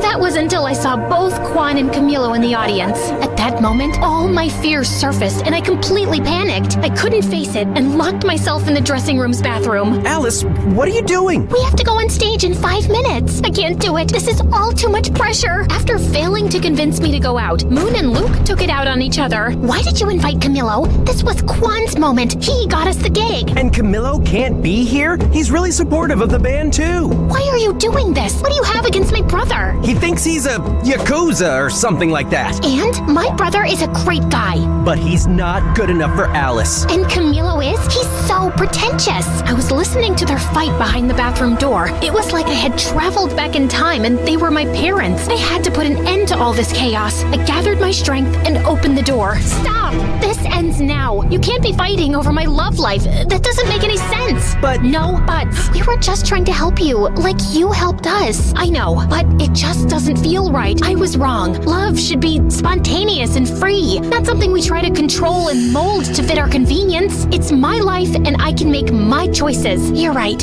We're sorry. I'm sorry, Moony Toony. I am too, Lukey Doofy. That's really sweet. But for now, enough with the cheesy stuff. We've got a show to give. The room was silent and expectant when we got on stage. The air was tense, but we were ready. Hello, we are Cupid and his broken arrows. Are you ready to rock? Let's do this! 1, 2, 3, 4. The show was incredible. To be up on stage playing our music was a life-changing moment. There, I felt everything. Electricity, adrenaline, nervousness, and fireworks. And I can proudly say that it was the first of many shows. As for the guys, I decided to follow the advice of my father, who, as always, was right. I wasn't ready for love, and I didn't want to risk hurting them. I took them aside individually and told them the truth. Luckily, they both understood, or at least I think they did. I decided that I should focus on my first love, music, and that would pay off big time.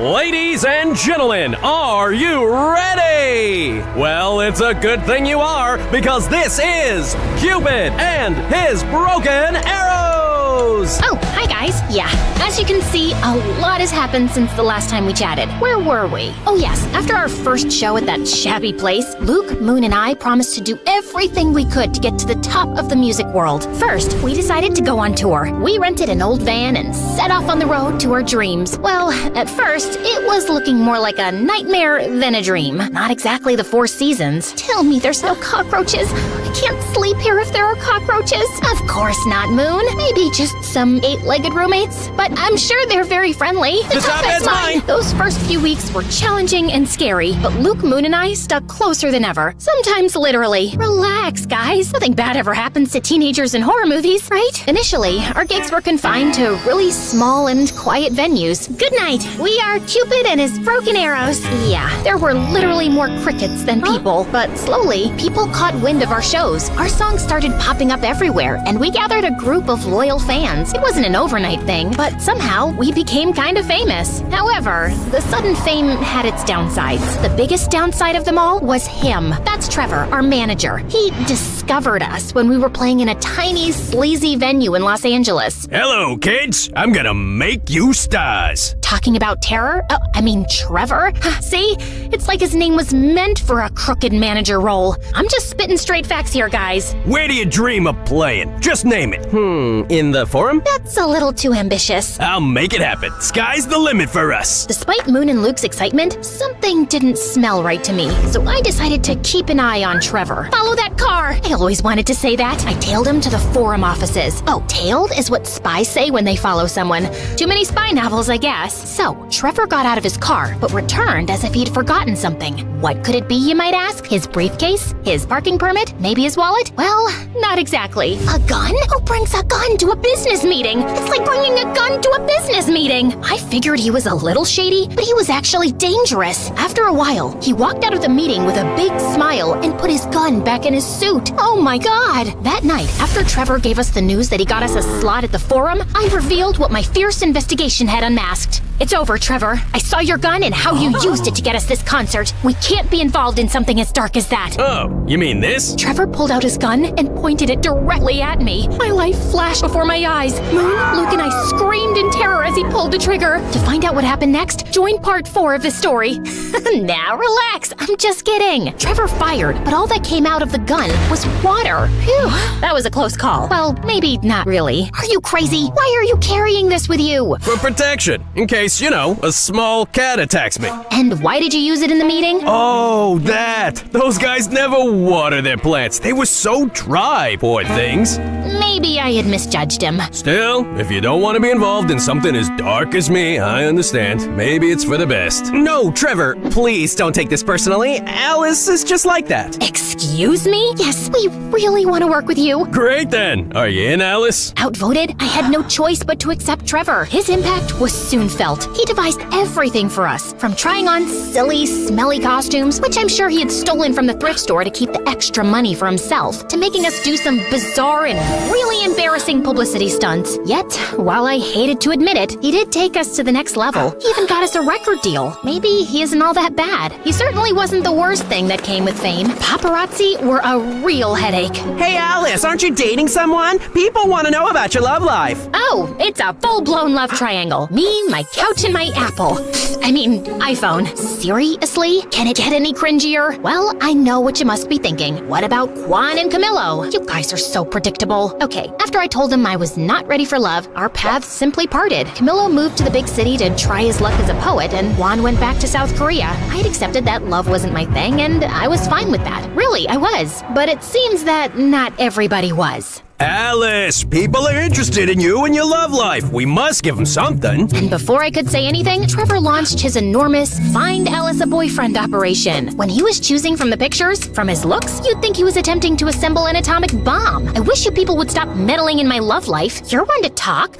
Fair point. Must I suffer all my life for that one time I played Cupid. Besides, you two are practically soulmates. I only intervened in the name of true love. Maybe Trevor will find you your soulmate. If he does, he deserves a Nobel Prize in matchmaking. Haha, very funny. Bingo! We found our man. Get ready, Alice. Trevor orchestrated a date with one of the buzziest actors in town. Naturally, he gave the paparazzi a heads up, turning the dinner into a spectacle that rivaled the Super Bowl coverage. I won't deny that he was good looking. The man could make any Greek god jealous, but he seemed to be already in a committed and very toxic relationship with his phone. It was like they were stuck in a never-ending staring contest. If a UFO landed on the table, he'd probably just assume it was dessert. So, tell me something about yourself. I have 5 million followers. Wow, I'd be concerned if that many people were following me. That's next level stalking. Alice, when's the wedding? This was beyond ridiculous. I needed a bulletproof escape plan. Something as sophisticated and brilliant as my mastermind can scheme. Hey, isn't that one of the Kardashians? A Kardashian? Where? I took advantage of the commotion to sneak out, but just as I was about to fulfill my genius escape, I bumped into a waiter sending his tray flying in the air. It landed on the head of my date. Oh my god, I'm so... Camillo? Is that you? Alicia, hi. What are you doing here? I was super surprised to see Camillo, but I had to move fast. I'm actually in the midst of an escape. Care to help me? Absolutely. Camillo wheeled over a waiter's cart covered with a tablecloth. Your chariot awaits, Your Majesty. I hopped in the cart, and Camillo carried me unnoticed out of the restaurant. After we were in the clear, we two went for a walk. By the way, I must confess, I'm a massive fan. Oh, thank you so much. People don't believe me when I tell them we used to date. Do you tell people that? Well, I know we didn't exactly date, but I don't know. Maybe I'm just expressing my wishes out loud. Are you flirting with me right now? I am. Who knows when I'll cross paths again with another star, especially with one as strikingly beautiful as you. He was going all in. I tried to play it cool. That's smooth, but I'm not gonna fall for it that easily. I did. I'm not the same girl I was a couple of years ago. I was. Besides, I know you have a way with words. He did. You know what they say, nothing worthy is ever easy. Of course, my inner fireworks were about to start a pyrotechnic show that could rival New Year's Eve. I know, guys, I'm too weak. The rest of the night, we walked around the city just talking. It was pretty magical. The next day, Trevor woke me up. Alice, who the hell is this? Trevor pointed out a couple of pictures of Camillo and me walking through the city last night. Damn paparazzi, they got me again. Just an old friend. TV and social media are going nuts over these photos. Just read these headlines. Drama ditches movie star for poet waiter. This is genius. I am a genius. I was about to remind him that it wasn't his idea when he went off on a long rant about how Camillo and I needed to start dating for the sake of the band. Well, I hated Trevor butting into my life like that. Dating Camillo didn't seem like a bad idea at all. For the sake of the band, of course. Over the next few weeks, Camillo and I became a thing, and Trevor's scheme worked like a charm. Strangely, every little thing we did became big news that the whole country should know. Look where we are now. Camillo's really turned things around for us. Yeah, but Camillo's writing is taking off too. It's a whole thing, though it felt strange to me. But we were too caught up in enjoying all the attention to bother about it. Guys, you guys are breaking the internet right now. Any advice for your followers? Just be great. Be as incredible as we are. We know that's a pretty high bar. Yeah, I know. I wanted to pinch myself too. But dealing with fame was hard. Everyone wanted a piece of you. And soon, all this glitz and glamour also got between Moon, Luke, and me. You're late again. Sorry, loves. We play in Rochester in a few days. We need to rehearse. I'm here, aren't I? Try to relax a little bit, kid. Kid? We've done hundreds of shows. It's a walk in the park. It isn't just another show. It's our first home show since we left. Quan is even coming back from Korea with his new girlfriend for this. It has to be perfect. The mention of Quan and a girlfriend struck a chord with me. He had a girlfriend now? Who was she? Why didn't Moon tell me this earlier? Why wasn't he thinking of me? I was beyond angry. What the hell, Moon? Why are you throwing Quan and his girlfriend in my face? She was not throwing... This is clearly not about the show. Of course it is. What else would it be about? This is about you two being jealous of me and Camillo. This is about you not bearing to be under my shadow. Oh my god, you're completely delusional. Oh yeah? You two are completely... I couldn't think of a good enough adjective, so I simply stormed out. What I didn't realize was that Trevor was standing on the side, just watching the drama unfold. Don't stress. You don't need anyone. I think you could even go solo. What? I mean, everybody knows you're the heart of the band. You're gonna do great things by yourself. I just know it. Oh, shut up. I knew Trevor was trying to manipulate me, but he wasn't all wrong. The band thing was not working. We were always fighting, and I had Camillo. What was the point of continuing? Okay, let's do it. We decided it was best to keep it a secret until after the show in Rochester, which would be our last. I had fears, doubts, and a lot of anxiety, but Camillo managed to calm me down. I'll be right there at your side. Finally, the day of the show had arrived. My relationship with Luke and Moon was more strained than ever. To avoid them, I went to the side of the stage. The arena was packed. Everybody we knew was there. Luke's family, Moon's dad, even the goth girl was present. Wait, where's Dad? I tried to locate my father in the VIP and the crowd, but it was like finding Waldo. When even Camillo, who was supposed to bring Dad, didn't answer my calls, I started freaking out. Something felt really off. Soon after, Camillo called me from the hospital and told me there had been an accident. What? How? I was late. Then I saw your dad's accident on the way, so I followed him to the hospital. But your dad is fine. He's resting now. Why did nobody call me? They said they called his emergency contact. I'm on my way. I ran to the dressing room to grab my things. Guys, I have to go. My dad is in the hospital. Your dad? What happened? I explained everything, and despite our fight, Moon and Luke hugged me tightly. Alice, I'll drive you. Due to my shock, I hadn't noticed that Quan was there. He looked even more attractive than before. Quan, Snap out of it, girl. Let's go. Whoa, Alice, stop. The show's about to start. She needs to be at the hospital. Family comes first, always. As she said that, I felt horrible. They were my family, and I was backstabbing them. I don't care about your family. This is the most important show ever. We're gonna tape it for a movie. It's the farewell concert. Do you know how much money we're gonna lose? After saying it, Trevor closed his mouth so tightly that his lips seemed to have magnets on them. Farewell concert? Oh, it's not a big deal. Breakups sell well, and we'll have 3 products instead of 1. Both Luke and Moon looked at me. If looks could kill, I'd be 6 feet under right now. Dad, oh my God, are you okay? What happened? Oh, it's just a silly accident, but I'm okay. I'm coming to see you. What? All those people are there to see you. You're gonna play and rock that gig. But No buts, Missy. Afterward, you can come see me. Not like I'm going anywhere. Rock it for your old man. okay, Dad, I love you. You heard Dad, kids. Let's do it. It's showtime. We went on stage, and the tension was crazy. I could feel Luke and Moon's hateful glares. It was as if Cyclops from the X-Men was looking at me without his glasses. The show was about to start, but I refused to be like those old dinosaur rock bands where everyone hated each other. So I did something I never did. I stepped up to the microphone. No, don't freak out. I'm not gonna sing. Hi, Rochester. I want to dedicate this show to my family, to my dad, who needs to stop riding his bike at night, and to my siblings, Luke and Moon. No one has taught me as much about love and friendship as you two have. I love you, and I'm sorry, guys. Luke and Moon smiled at me. Now that we got that out of the way, it's time to rock. Then the show finally started, and it was simply incredible. Luke, Moon, and I played like it was the first time in my garage. The show was, without a shadow of a doubt, our best. After that, we 3 reconciled in a big embrace. While they were still angry, at least now it didn't look like they were going to scheme to murder me. Shortly after, Trevor joined us. Oh, Trevor, just the man we were looking for. What? Should we share the honors, guys? At the count of 3. 3, 2, 1. You are fired, kid. Trevor tried to manipulate and scare us with threats, but when we were together, that didn't work. That's why he wanted to split the band. He knew he could control us if we were divided. You're making a huge mistake. This is not over. Can you close the door on your way out? Thanks! We went to see my dad, and apart from a few scratches and a large cast on his leg, he was fine. You'd think I now had everything, and you'd be right. I had my band and friends back, my dad was okay, and I had my boyfriend. It was finally time for my lived happily ever after moment. Well, that lasted for about 2 seconds. Literally. Someone suddenly burst into the hospital room. Babe,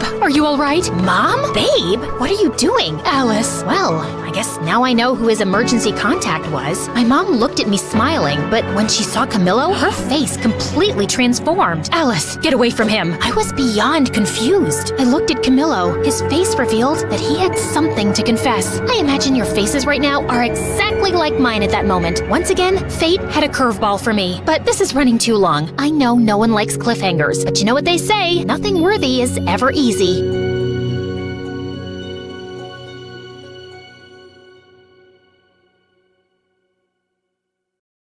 Hi, I'm Alina from Hawaii. Please like and subscribe. Mom, right on the ocean shore, but Dad left before I was born. According to Mom, that's because she was under a love spell that ran in our family. She could only fall in love with people who didn't love her back. And apparently, I was under the same spell too.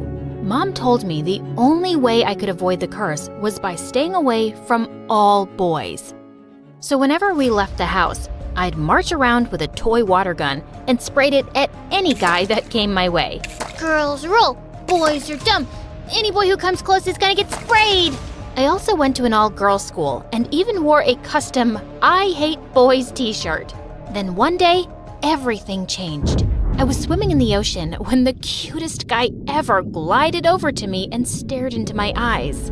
Oh, crud. I swam away as fast as I could and tumbled on the shore, my face full of sand. Stay strong, Alina. Mom prepared you for this. Has anyone told you you swim like a fish with cramps? I did not. Also, any guy that tries to talk to me gets a face full of sand. How about you help me eat some pineapple cake instead? If you don't like it, you can go back to being mad. Pineapple cake was my weakness, so I agreed to sit with the guy for a picnic.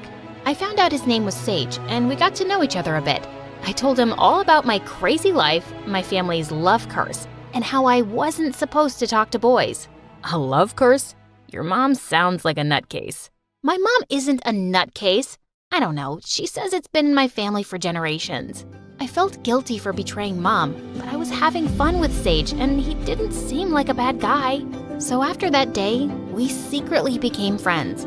We either met at the beach or we'd go over to each other's houses when no one was home. Then 1 year later, Sage and I were sitting on my roof talking when I heard Mom get home. But when I went down to see her, I suddenly heard Sage yell, I could use a hand here. Who are you? "Sage, you idiot!" So you know this boy? Before I could answer, Sage fell from our roof and landed in our hammock. Oof, lucky fall. Yeah, Alina and I are friends, but we never told you about it because of your wacko family curse. No offense, ma'am. Please stop talking. Mom, it's not like that. Sage is a really cool guy. But Mom's face was red with anger, and she sent Sage home immediately. I was sure the whole thing would blow over, but a couple of days later, I saw that Sage had changed his number and deleted all of his social media accounts. And when I went to his house, I saw his family had moved out. Tears stung my eyes. I just knew Mom had sent him away. And when I confronted her, she got mad. I did no such thing. But you shouldn't even be thinking about that boy. You disobeyed me and betrayed my trust. You sent my best friend away because you're a lunatic who believes in some family legend. Sage was right. You are nuts, and I'm not following your rules anymore. And I stuck to my word. I forced Mom to send me to a co-ed school, and our relationship went downhill from there. I did everything I could to go against Mom's rules. I dated every boy I could get and made sure to rub it in Mom's face. Oh, Tommy, your lips are so soft. Grab a net and catch me. I must be dreaming. I knew I was making her crazy, but I just couldn't forgive her for sending Sage away. One night, I was at a high school party with my newest boyfriend, Connor, and we were dancing the night away. Then suddenly, a girl pointed to the door. Oh my God, it's the new guy from school. Who invited him? He's a criminal. At that second, I saw someone smoking a frickin' cigarette, and my heart dropped when I realized it was Sage. I hadn't seen him in over a year. What had happened to him? Oh, whoa, babe. Are you okay? Do you know that guy? Sage walked over to me and, to my horror, handed me his cigarette. Good to see you again, stranger. If you could throw this away for me, I'd really appreciate it. Ew, I don't want that. Sage, what is going on? This isn't who you are. You don't know who I am anymore, Alina. Good luck dating this weirdo, bro. Did you know she's under some love spell? Sage walked away and I was totally speechless. What a jerk. Later that night, I got more scoop on him from some kids. Sage went to juvie once because he smashed a lady's car with a bat. And one time, Sage stole a little girl's kitten and ran away with it. There had to be some kind of mistake. That entire week, Sage ignored me at school, even though he stared at me 24/7, especially when I was with my boyfriend. One time, Connor bought me a hazelnut latte, and I was about to kiss him on the cheek to thank him. But then stupid Sage walked by and I was so distracted, I ended up spilling coffee all over myself. Good God, he was freaking everywhere, like a really handsome mafia guy from a horror movie. One afternoon, I was studying in the library when I saw Sage reading a book there, and suddenly he smiled at me mischievously. So, you really are dating boys now. I'm sorry I said that mean stuff about you the other day. I was feeling protective of you and wanted to scare Connor away. Oh, are you also sorry for ghosting me for a year?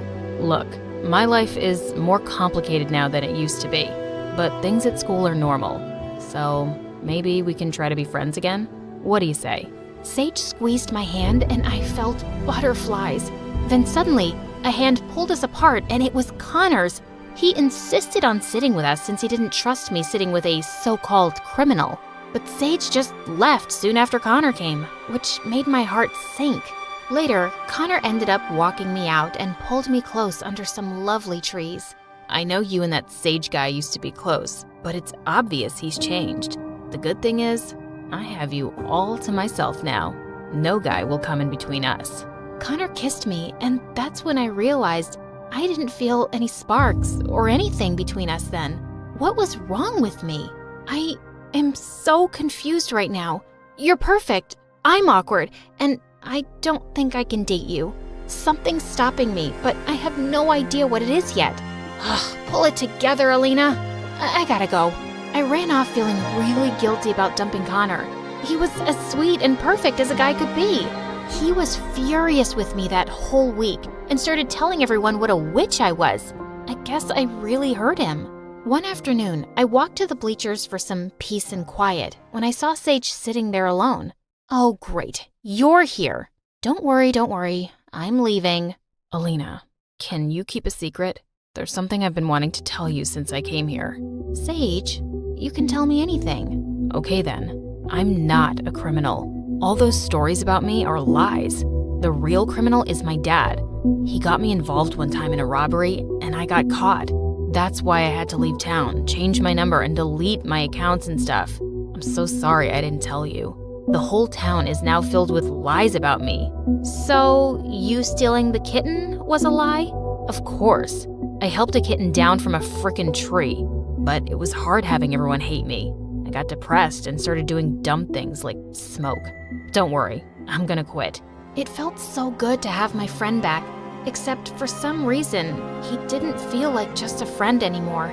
Without thinking, I pulled Sage close and kissed him. Oh man, I think I like you. And I know I like you. And from that day on, Sage and I were an item. He was still the dork I knew from before, but he was all grown up. And God, I was falling harder for him by the day. But there was one person who was really upset about it. Mom. And one night when I was in 12th grade, she totally lost it. Do you not remember how Sage shut you out for a year and broke your heart? You're going down a dark, dark path. And you're still seriously crazy. I've been dating for a while now and nothing bad has happened because I know how to take care of myself. I don't blame stuff on magic spell nonsense. This is different. You love Sage, and I can't have you getting hurt. So if you decide to stay with this person after high school, I'm out of the picture. I won't come to your wedding. I won't support it. It's just too much for me. I couldn't believe what I was hearing. Mom and I had never had a good relationship, but now I just had it with her. So after I graduated, I moved in with Sage and we were happy together, even though I still wasn't speaking to Mom. Then one day, I was at the mall when I saw a gorgeous aquamarine engagement ring. I felt butterflies and pictured Sage proposing to me with it. I snapped a picture of it and sent it to him. I sure hoped he could take a hint. But when I arrived home, Sage was sitting on the couch with all the lights off. Hey babe, what's going on?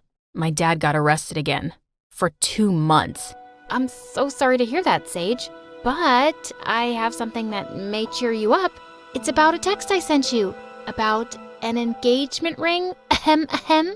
Alina, we can't get engaged. What if I end up just like my dad? I can't do this to you.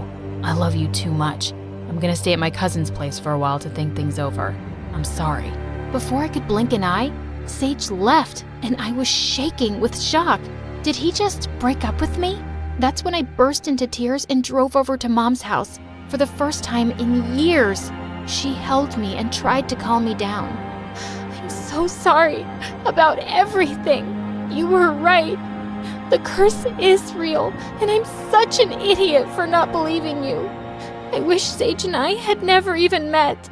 Oh, darling, don't say that. Listen, I'm very happy you came by. I want to apologize for everything. While you were away, I started dating someone who treated me like royalty, and I realized something. The curse was never real. It was all in our heads. Yeah, that's what I thought too. But Sage left, Mom, just like Dad left you.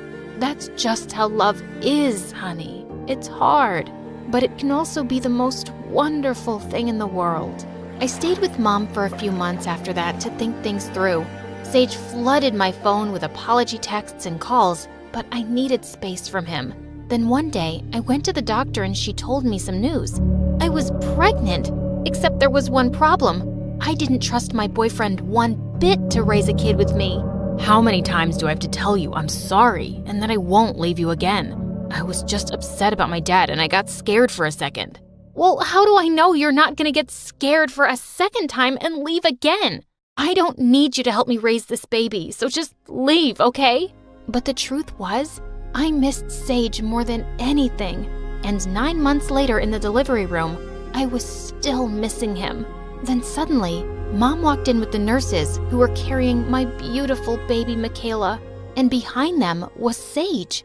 Oh my God, what are you doing here? I thought I told you to stay away.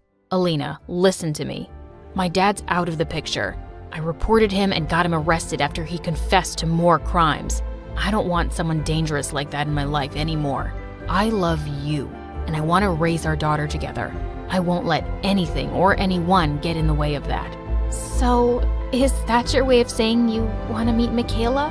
Let me see that gorgeous face. Don't let your broken heart stay broken forever, because life is all about loving and letting yourself be loved.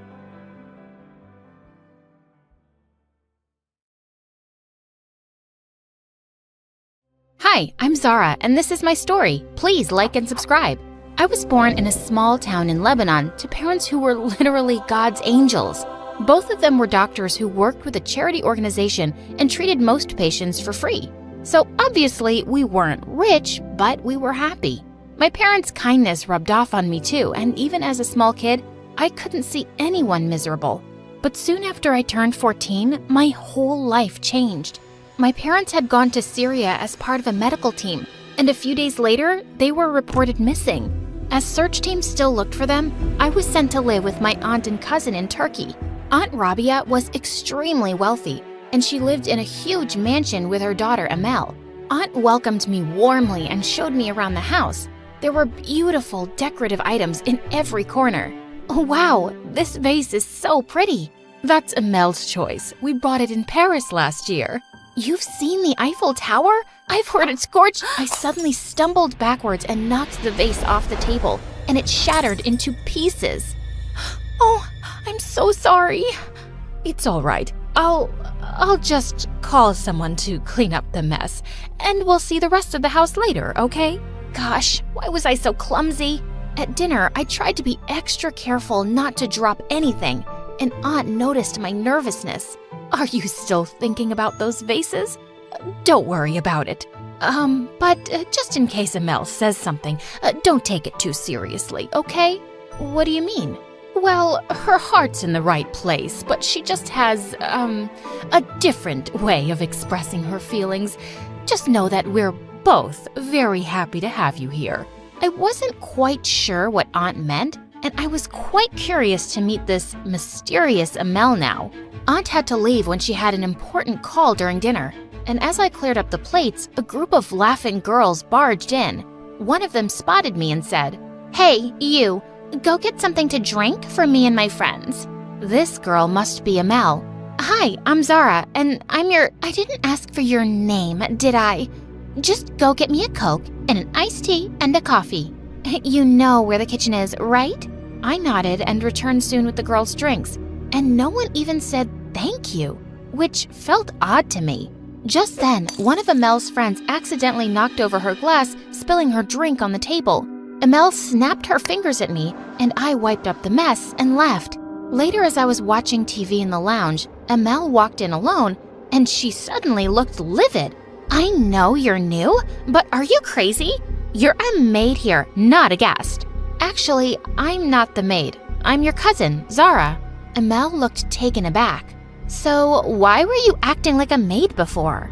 I wasn't. You just asked me for something, so I did it. But why? Are you some kind of moron who just does everything she's told? No, but you're my cousin and I didn't mind helping you out. She just stared at my face, then started laughing and walked off. One day, Aunt was telling me about how she'd started her skincare company alone, and now it was $1 million business. I was really impressed. I want to take my brand global, and I'm looking for someone to model the new range.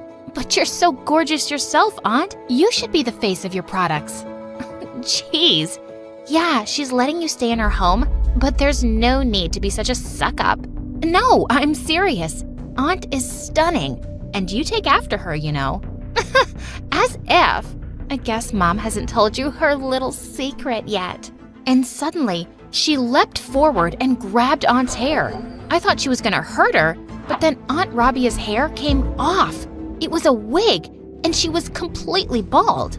Aunt looked really embarrassed, and I was shocked beyond words.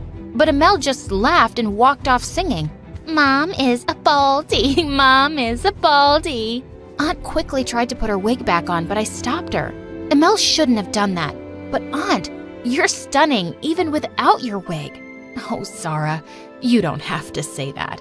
I lost all my hair due to alopecia a year ago, and I know I look like a freak. No, you don't. You look strong and beautiful, like a superhero straight out of a Marvel movie. It really suits you. You really think so? Absolutely. I started school soon, and I felt a little out of place, but I decided I'd just focus on my studies. One day, I was having lunch outside in the schoolyard when a football came flying out of nowhere and hit a young boy playing close to me, knocking him down. I immediately helped him to his feet, then took him to the bathroom and got him cleaned up. Are you feeling okay? Yeah, I'm fine. But wait, my iPod! I can't find it. It must have fallen down somewhere. Don't worry, I'll help you look. We both went back to look for it, but when I found it, it was completely smashed, like someone had stepped on it. The boy was about to burst into tears, and I quickly said, Hey, don't cry. Okay, how about I give you mine? Really? Is your mom gonna be okay with that? Yeah, I'm pretty sure my mom won't mind. There, it's all yours. Thank you so much. You're awesome. Suddenly, someone behind me spoke. Wow, awesome indeed. I turned around to see a tall, handsome boy holding a football. I'm sorry, that was my football that hit him. Kicked it a little too hard. I think you should be saying sorry to him, not me. But the little boy was already skipping away with my iPod. I guess I owe you an iPod. Why'd you give yours away anyway? Because it's just an iPod, and look how happy he is. He was about to say something when suddenly Amel appeared and threw her arms around his neck. There you are, babe. I see you've already met my cousin. And Zara, this is my fiancé, Murat. Oh, you two are cousins? Yes. Remember I told you about the orphan cousin from Libya that we took in? You know how big-hearted Mom is. It's Lebanon, and I'm not an orphan. My parents will be back soon. But yes, my aunt is generous and amazing. And with that, I walked away. A few days later, Aunt was hosting a dinner for Murat and his parents. Everything seemed to be going smoothly. But when the soufflés were served, they had sunk in, and Amel called for the cook. Did you expect me and my guests to have this soup for dessert? I know you're not the brightest, but how stupid do you have to be to mess it up? Amel, that's enough, honey. You can go now. I felt furious. I wanted to tell Amel off so badly, but I didn't want to create a scene. Later that evening, as we all sat in the living room, Murat suddenly turned to me and said, I've noticed that you're always wearing this big watch. It seems too heavy for your wrist. Oh, yeah, it's my dad's. Mom gave it to him for his birthday, and, well, I've just borrowed it till they get back home. Zara, could you please not talk about your parents? It's just uncomfortable. It's not uncomfortable for me to talk about them. Yes, but it makes other people feel weird. No one wants to talk about depressing stuff. I felt angry tears stinging my eyes, and I quickly excused myself and went out to the garden. I found the poor cook crying outside, and I consoled her as best as I could. As she walked away, I turned to find Murat behind me. Your cook seemed really upset. Maybe Amel was a bit harsh, but I guess you have to deal with servants a certain way. A certain way? The only way to deal with anyone is with respect. Yes, but she made a mistake, and Amel had to tell her. Not in front of everyone, and not like that. And the cook is only human. Her son is really unwell, and she's worried. And even then, she prepared a whole feast for us. Do you know everything about all the servants? I do talk to them, don't you? Sure, to give instructions, but nothing about their personal lives. They live in your house and serve you every day, and you don't care to know anything about them? Wait, are you saying I'm arrogant? Well, yes. Yes, I am. I started walking away, but suddenly, he gently grabbed my wrist. Amel shouldn't have said that about your parents. I'm sorry, and I'm sure they'll be found soon. Me too, and thank you. And then I left. The next evening, when I went to the kitchen, the cook seemed to be in a really good mood, and she told me that Murat had offered to fully pay for her son's treatment. I guess he wasn't so bad after all. A few weeks later, I was walking out of a cafe in town when I walked straight into someone. Murat. A small velvet box fell at my feet, and we both quickly bent down to pick it up, and ended up bumping our heads really hard. Then we both burst out laughing and sat down on a bench. I just picked out a ring for Amel. You know, we have our engagement party in 2 weeks. What do you think? He opened the box to reveal a diamond ring. I'm sure she'll love it. But I asked what you think. It's lovely. I'm just the wrong person to ask about diamonds. Well, what kind of ring would you want if you were getting married? I've never thought about it, and I haven't thought about marriage either. But if it ever happens, I just hope I'm as happy as my parents. And they've never had anything fancy, so I don't think that stuff matters. Murat looked at me with a strange expression, and for some reason, it made my heart flutter. You're nothing like your cousin, Zara. In fact, you're unlike any girl I know. Just then, a few raindrops fell on us, and Murat said he'd drive me home.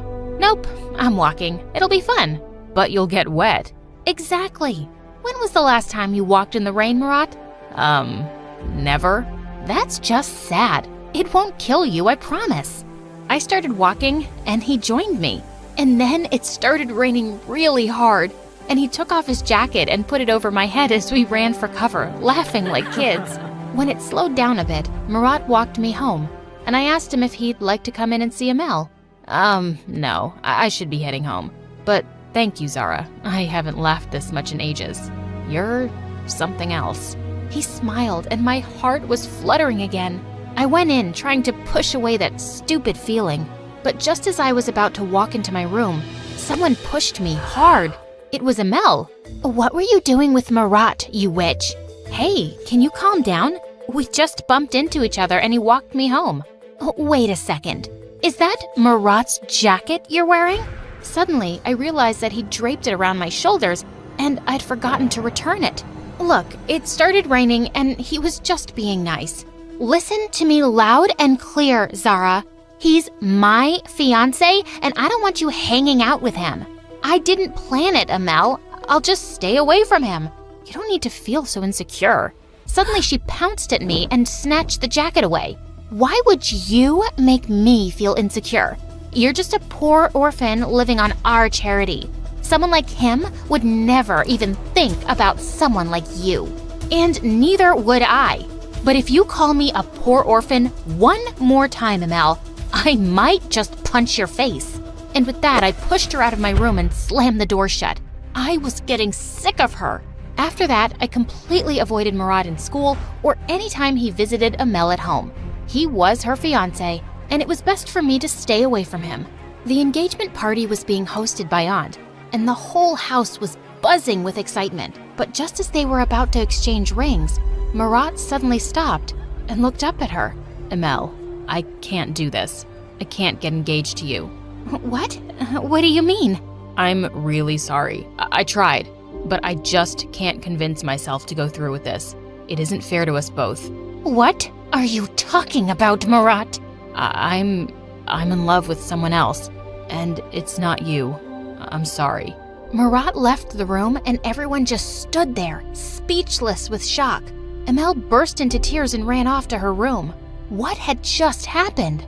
Aunt Rabia looked really upset. An hour later, when I went up to my room, I was shocked to see that the whole place was trashed, and Amel was standing in a corner, holding Dad's watch. Amel, have you lost your mind? And what are you doing with my watch? I was waiting for you to come so I could show you. And with that, she put my watch on a table and smashed it with a hammer. Oh my God, no! What did you do? That was my dad's. How could you? Well, I don't think he's coming back for it. And suddenly, I snapped. I leapt forward and grabbed her hair, and we broke into a huge fight. Moments later, Aunt walked in and pulled us apart. What's gotten into you two? She stole my fiancé. She's a snake, Mom. I don't know what you're talking about, you psycho. Aunt took Amel away, and I climbed into my bed and cried for what seemed like hours. The next day, Aunt came into my room with a really serious face. Zara, I'm sending you away to live with my cousin in another city, and you'll be attending school there. I'll pay for everything, of course. I stared at her face, feeling a bit heartbroken. I loved my aunt, and I didn't want to be away from her. I wish you would believe me that this isn't my fault, Aunt Rabia. I do believe you, but I have to take care of my daughter, and I don't think it's a good idea for you two to be around each other. I hope you'll understand. I left to stay with Aunt's cousin the next day. I missed her a lot, but her cousin was kind too, and I soon settled into my new school and tried to forget about my life before. But I never gave up hope that my parents would be found one day. I worked hard for a scholarship and got into a good university. One day, as I was walking out of university, a gust of wind suddenly blew some papers out of my hand, and as I ran after them, I tripped and was about to fall face forward when someone caught me. I got you, and your papers too. I looked up in complete shock. It was Marat. What are you doing here? Obviously looking for you. But why, Marat? You don't know how difficult you made things for me. I know, and I'm really sorry. When I found out you left, I knew there was no use coming after you, because you'd never make your aunt or Amel unhappy. And I went away myself, trying to forget you, but I just couldn't. You somehow changed me, Zara. I don't want to just settle for something ordinary anymore. I want to be with someone who makes me happy, who makes me better. I'm in love with you. Maybe since the first time I met you. It was the sweetest thing I'd ever heard, and my eyes welled up. I never really stopped thinking about you either, Marat. But I don't think we can be together. My aunt would be convinced that I broke you and Amel up, and she'd hate me. That's another reason why I'm here. Your aunt's been sick for a while, and I think she'd really like to see you. There's something she wants to tell you. I immediately dropped everything and went to see Aunt Rabia. And I was shocked to find her so weak. Why didn't you tell me you were sick, Aunt? Who's been taking care of you? Where's Amel? Amel got married to a rich, much older guy some months ago, and she left. She hasn't visited me since. Well, I'm here now. Aunt tearfully took my hands. My darling Zara, I'm sorry that I ever sent you away from me. I was angry then, but I don't blame Marat for falling for you. You're the best person I know, and you have my blessing to be with him. You deserve every bit of happiness. I hugged Aunt tight, and then she said something that shook my world. There's something else, but I had to be absolutely sure before I could tell you. I got a call from an agency in Syria that had been trying to reach you. Zara, your parents have been found. I spoke to them myself, and they're flying in tomorrow. I just couldn't stop the tears from flowing. It sounded unbelievable, but I'd never, ever lost hope. I left Aunt to rest and found Marat waiting outside. You knew about my parents? I did, but I had to let your aunt be the one to tell you. I can't wait to see them again and introduce them to you. I'm so happy for you, Zara. It looks like it's gonna rain. Let's go for a walk, shall we? I'd really love that.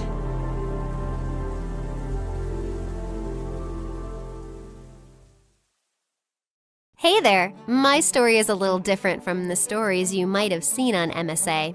Wanna know why? 'Cause it has a ghost in it. I'm Beatrix, and unlike other kids who are born crying, I was born smiling. Yep, and that sort of freaked out my mom and the doctors. Come on, little angel, it's time to cry. But instead, I cooed and laughed. Mom had so much fun playing with me and making me beatbox.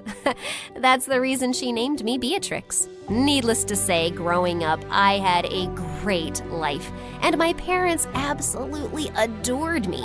They made me feel like I was the center of their universe, especially Dad. We were like two birds of a feather. He was an amazing singer and owned a studio. He often took me there, and I was always in awe of the place. Daddy, can I be a singer too when I grow up? You already are, kiddo. In fact, you're so good, you even make crying sound like a melody. I always thought that nothing would ever break us apart and our family would stay together forever. I was so wrong. One day, Dad told Mom he had taken on some debt and was unable to pay it back. From that day on, they started fighting over the smallest of things and soon ended up getting divorced. Dad left the city and never looked back. I was heartbroken and hoped he'd come back for me, but he didn't come. Even on my birthday, I felt shattered. Mommy, why didn't Daddy come? He promised he'd come for my birthday. Please call him. I did, sweetheart. He must be busy. You have me. Come on, let's cut the cake. No, I want Daddy, or else I don't want this cake at all. After that day, I was asking Mom for Dad all the time, but he changed his number. And then to make things even worse, she married again. I was nervous at first when I met my stepdad, but it turned out he was an absolute gem. Not only did he paint my room in the exact color I wanted, but he also treated me to ice cream every day and spoiled me with all the things I asked for. Every night when Mom used to tuck me in bed and sing me a lullaby, he'd come too. Life was finally good again. And then my half-sister Jennifer was born. Mom and my stepdad only had eyes for her, and it seemed like it was all Jennifer all the time. I started to get jealous of her, but one time when she was crying and Mom and my stepdad weren't around, she gave me the most beautiful smile ever, and I melted. Aw, aren't you the cutest thing in the world? I tried to lift her, but Jennifer ended up crying again, and right then, my stepdad stomped into the room. He looked really pissed. I just put her to sleep. Did you wake her up? Did you make her cry? What? No, I was just... Don't yell at her. She's just a kid. Then they started fighting over me all the time. When my stepdad said I was always causing trouble and should be sent away to live with my real dad, I felt like someone punched me in the gut. That's when I felt like I wasn't a part of my own family. But I kept quiet and didn't complain. And since no one even knew where my real dad was, I wasn't sent away. But then I noticed something strange was happening. I couldn't go outside anymore. Mom even had to homeschool me for a month. Thankfully, I grew out of it eventually with Mom's help. And as Jennifer grew up, she loved being around me. We were pretty close, even though she was competitive and wanted Mom's attention all the time. Like, when I'd come home from school and run to hug Mom, she'd jump in and hug her first, then talk to her and keep her busy until I gave up and would go to my room. I didn't mind because she was still very small. But one day, she broke Dad's phone by accident when we were playing with it. Beatrix, please don't let them know it was me. It was an accident. Please, please, please. I don't want them to be mad at me. I couldn't see my baby sister that way, so when Mom entered the room and saw Jennifer crying, she assumed I had done something. Mom, we were playing, and I accidentally broke Dad's phone. Why can't you be more careful, Beatrix? Why are you two in his office anyway? Don't you know how angry? At that exact moment, Dad rushed in and turned as red as a fire truck. He began yelling at me and Mom. Look at what your daughter did! I told you she's only trouble!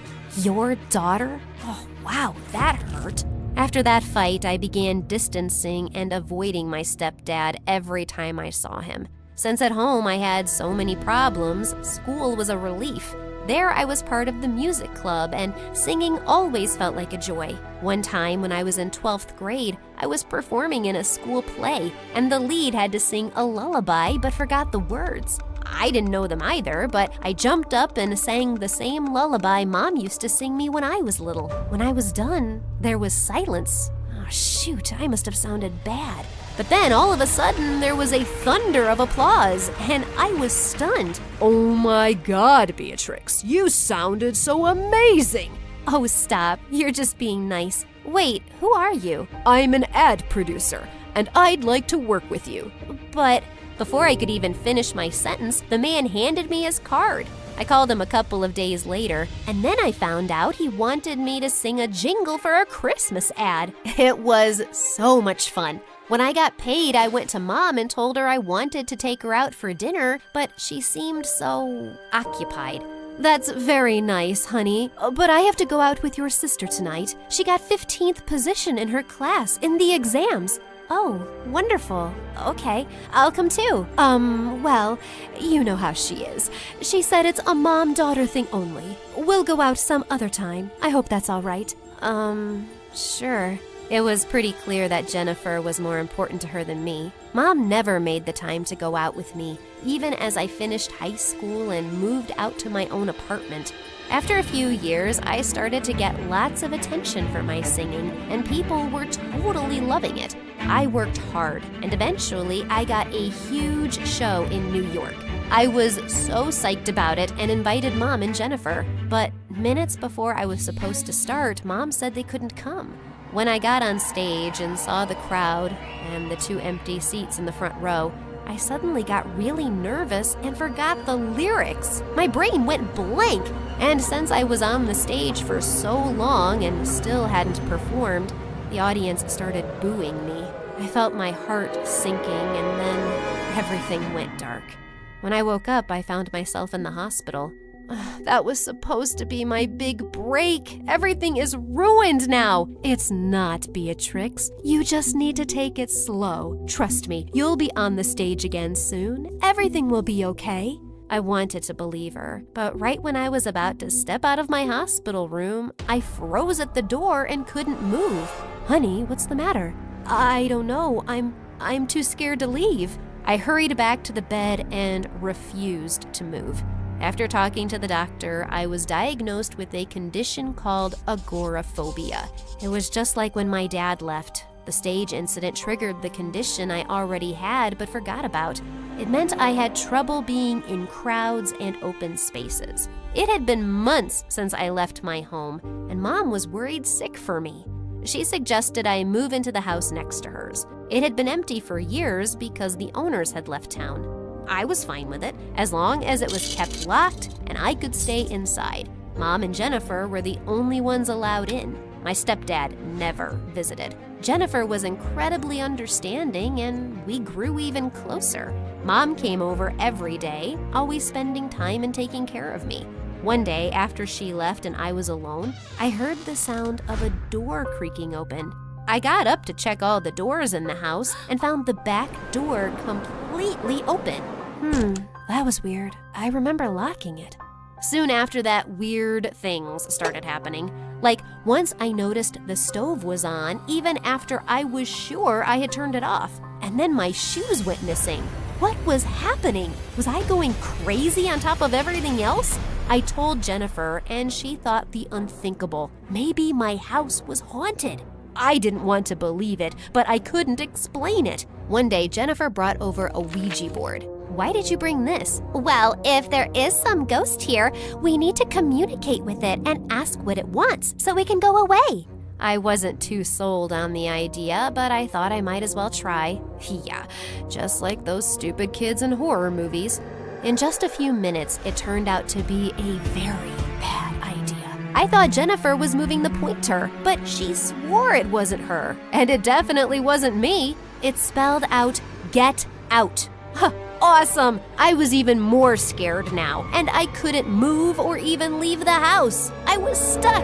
Things died down for a little while, but one day while I was watching TV, the volume got super loud and the channel changed by itself. I was terrified and ran out of the house without thinking and immediately ran into the most beautiful delivery guy I ever saw. "Are you okay, miss? I thought maybe someone was in your house. I can check if you want." I just nodded and followed him into the house, and after 10 minutes, he assured me that no one was around and nothing was wrong. "I work around here a lot. If you have any problem, let me know and I'll help you, okay? I'm Easton." From then on, Easton came to visit me every once in a while. We would sit near my door and talk. I told him about my agoraphobia, and he would bring me things that I couldn't get for myself. He was so thoughtful and sweet. One day, when Easton and I were talking, Jennifer came to visit me. The three of us had a good time. Once he left, I could not stop talking about him. He's so kind and sweet. You know, we like the same pizza, and we both love the Marvel movies and Be an Easton sitting in a tree. Kissing. No, what are you talking about? You have a crush on him. It's so obvious. Oh no, it's true. The day Mom was supposed to meet him, I invited her and Jennifer, but he called and said he had to work late. Mom seemed disappointed. I went to get them some snacks, and when I got back, I overheard Mom and Jennifer talking, and Mom was crying. I don't know how I can help her. I've never seen her this happy. But Mom, you should know about it. That Easton does not exist. She's maybe hallucinating, going crazy. What in the chocolate fudge? Beatrix, honey, what do you mean he doesn't exist? Jen, you saw him. Bea, I'm sorry, but I didn't. I was pretending for your sake. There was no one there that day. If Easton wasn't real, then who was I texting a while back? That was me. I put in my number when you weren't looking. Could it be true? After everything, I thought maybe she was right. Maybe I really was losing my mind. Mom consoled me for hours until I finally calmed down. Then we made an appointment to meet the doctor the next day to see if I really was going cuckoo. Just a week later, I was trying to get ready when a diary fell out of my cupboard. I went pale when I saw what was written. Easton used to live here all those years ago?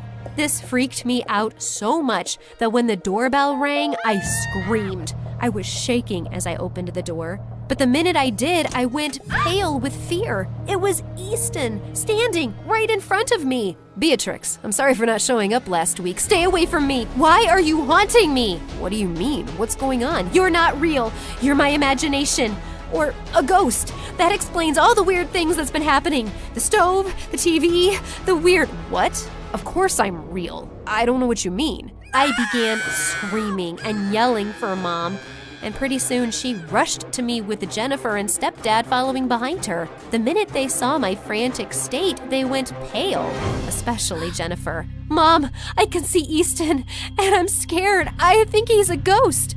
Honey, I can see him too. Of course you can. I'm a real human. What's going on here? I don't understand. Jennifer, we met too. What's going on? We all turned towards Jennifer, and as if on cue, she began crying and wailing. It was all about Beatrix. She's my mom, too. Ever since she got that condition, she's been with you, not me. I've done things to try to make her angry at you and happy with me, but it never works. Jennifer, how could you do this to your sister? You made her think her house was haunted?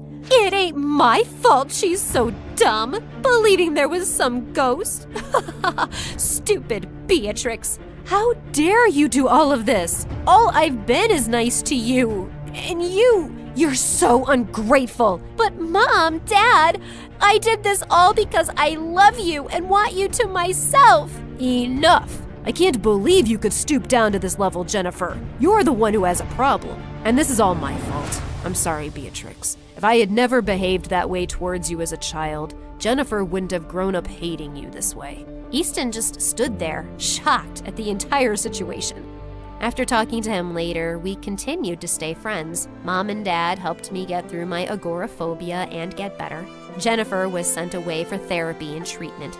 With my parents' support, I was able to turn my focus back to music. It took a lot of hard work and dedication, but eventually I was able to start performing again.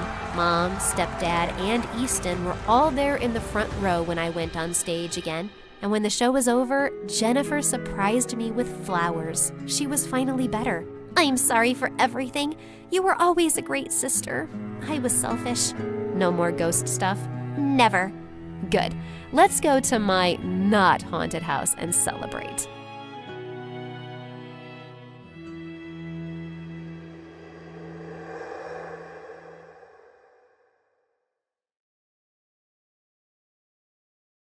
It had been 3 weeks since I moved to this public school, and I already felt like an outcast. My world had been turned upside down. What I thought was perfect had become a nightmare. My dad, who I'd always seen as an angel, had been arrested for multi-million-dollar frauds. Everywhere I went, people called me names like Jailbird Jr. and Con Girl. To take my mind off those hurtful words, I started helping kids with their math in an after-school tutoring program. I liked to teach kids in the schoolyard because the library was too small and made me feel uncomfortable. Honestly, I really wanted to do something good and make a difference, but it didn't seem like it was enough because the mean girls at school, especially Becca and her friends, just wouldn't stop teasing me. But one day, I had had enough. I was minding my business, teaching some kids in the schoolyard, when Becca, along with her minions, came up to me. What is happening here? How to Get Away with Crime 101?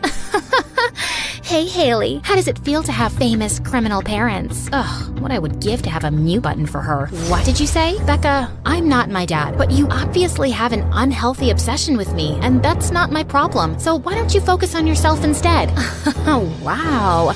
You got some nerve. This'll teach you a lesson, you dirtbag. And then she kicked dirt on me and laughed. That was the moment I snapped. I punched Becca hard, but when I saw her minions ready to fight, I knew I had to make a run for it. And in doing so, I ran into the last person I ever wanted to see, Axel, and Devin and Felix following behind him. They were the infamous Diablos. Besides being the 3 hottest guys of the school, they were also real troublemakers. They weren't evil or anything. It was just their mysterious aura. What's going on here? Hey, Devin. Hi, Axel. How are you? He asked a question. Nothing. We were just... It doesn't look like nothing to me. It ain't over, Blondie. Phew.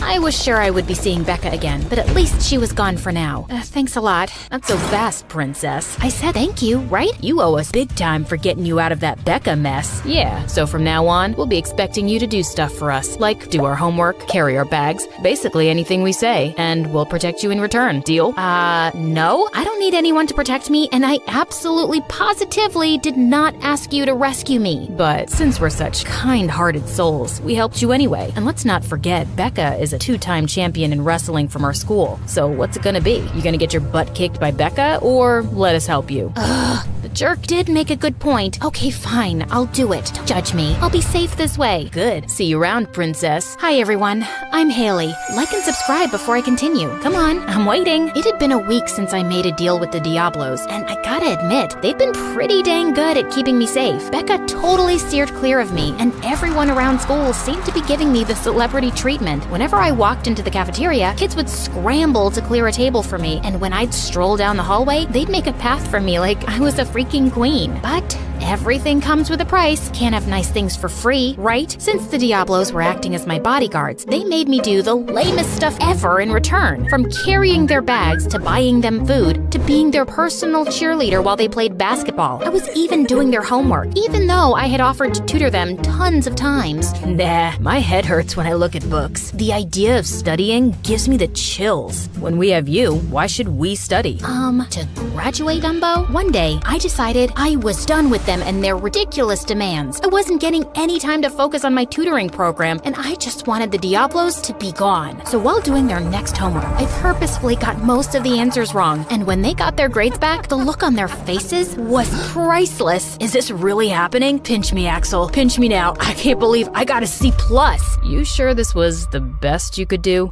Oh, yeah. It's the first C+ in so many years. My mom is gonna be so happy. Nice job, princess. They're happy to get a C+? What kind of monsters are they? Are you guys for real? C+? I'm a math whiz, and I feel ashamed I did these assignments. I can't believe I'm saying this, but from now on, I'm gonna teach you guys math. Got it? I don't think so. Well, I know so. Just zip it, Axel. While Felix and Devin started laughing like crazy, Axel just gave me death stares, but I didn't care. I was determined to make the Diablos killers at math, no matter whether Axel liked it or not. Every day at school, I had these tutoring sessions with the Diablos. At first, I was a little intimidated by them, but I quickly realized they weren't so bad. Devin was always trying to show off and kept bragging about how many girls were after him. One time he even asked me to be his fake girlfriend so other chicks would back off. Axel was kind of an enigma. You never knew what he was thinking, but I would often catch him staring at me, and it always made my face heat up. Felix was a total sweetheart, always playing music, but as I got to know them better, I realized they weren't so bad after all. But what I admired the most was how these guys always had each other's backs, especially Felix's. He was like the younger brother of the gang, and it was clear that the other two looked out for him. In the few weeks I tutored them, I found myself caring for him too. One day as I left school, I passed by the music room and saw Felix inside, looking down and sad. Something was wrong. Hey,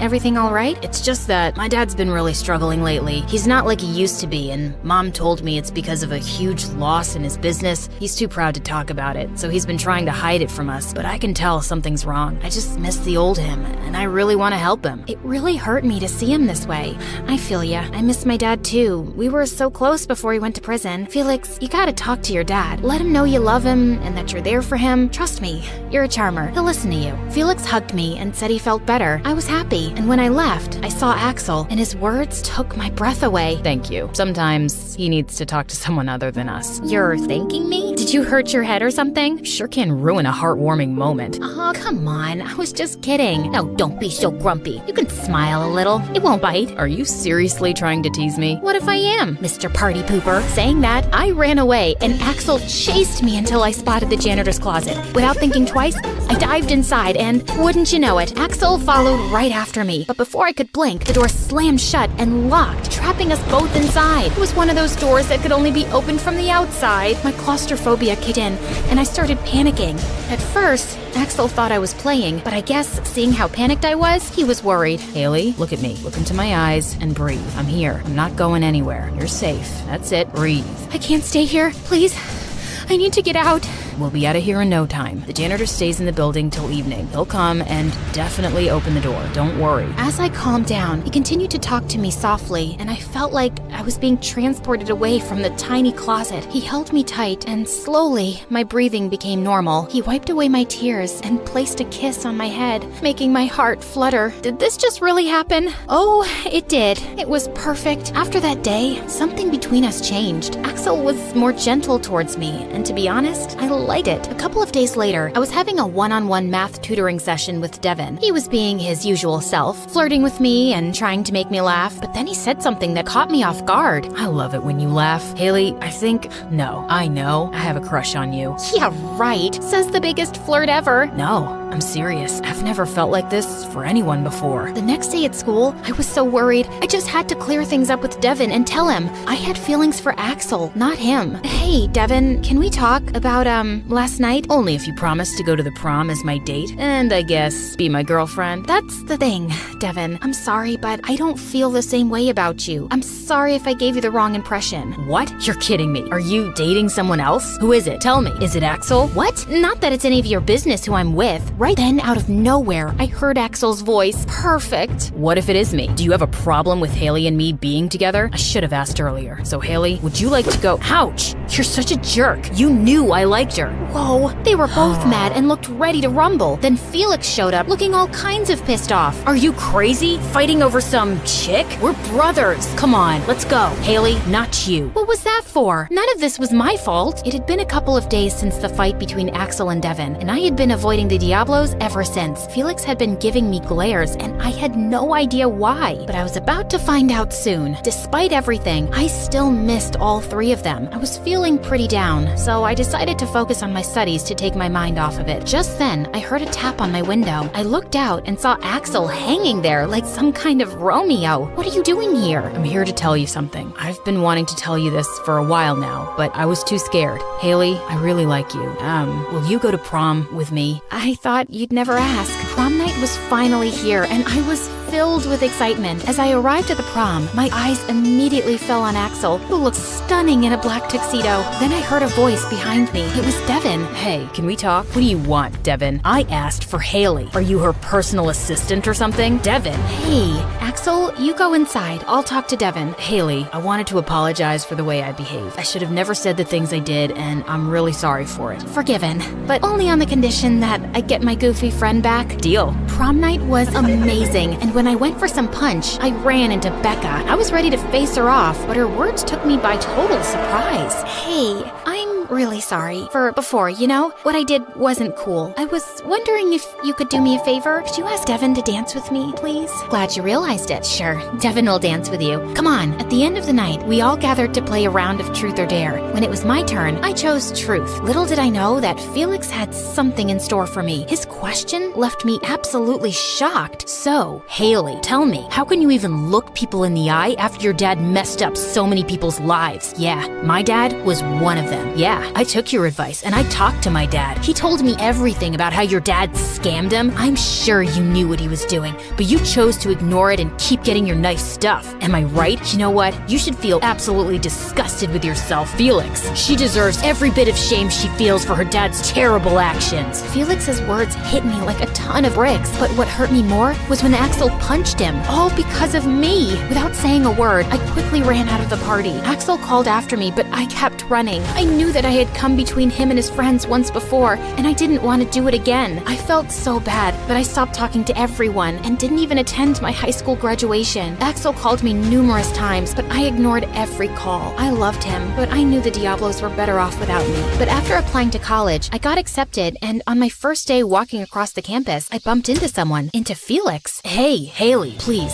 I'm so sorry for what I said. I'm ashamed. I really am. What your dad did, it was never your fault. It was wrong of me to say it. I should be thanking you. Why? If it weren't for your tutoring, I'd never have graduated. My dad, he's so happy. This is the college where he studied, and now I'm here. I owe this to you. Thanks a lot. I'm glad I could help in some way. I hope you forgive me. I promise, Haley, I will spend the rest of my life trying to make it up to you.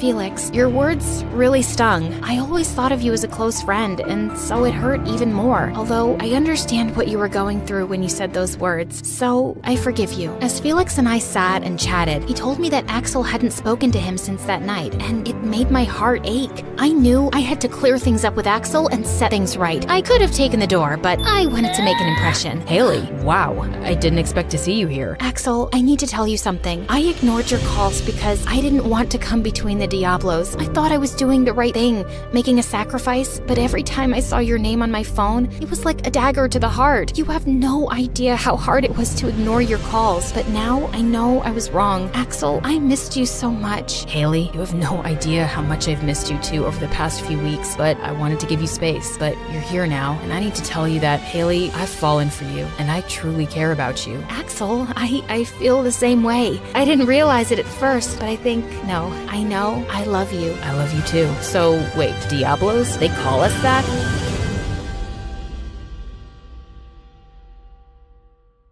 Hi, I'm Ashlyn from Argentina, and before I continue, please like and subscribe. My brother Carter is my twin. We don't look anything alike, but we've always been competitive. On the day we were born, we even fought to be the one to come out first. My dad was a professional soccer player, and my mom was a really successful business executive. They were both super competitive and encouraged us to be the same. Everything was a competition. My brother and I competed to see who could crawl the fastest, who could walk first, hold their breath the longest, and draw the best picture. The winner always got a reward. At the time, it was friendly and fun. We just loved to try and outdo each other. Sometimes, the boy next door, Nico, would come over and be the judge. He had a cool camera and loved to take photos, mostly of me making weird faces. Carter thought he could make even weirder faces. So, of course, it became a competition. And Carter wins again! What? Come on, Nico. Why are you always siding with Carter? That wasn't even close, and you know it. You heard what Nico said. I won. We always play fair, sis. Whatever. Carter and Nico became best friends and loved teaming up against me, which was so annoying. Still, I loved my brother. He meant the world to me, so I was always a gracious loser. But Carter, not so much. You cheated. I did not. I beat you fair and square. It only got worse as we got older. My parents pushed us to compete with each other even more.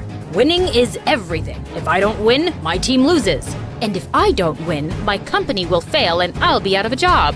But does that mean that everything has to be a competition?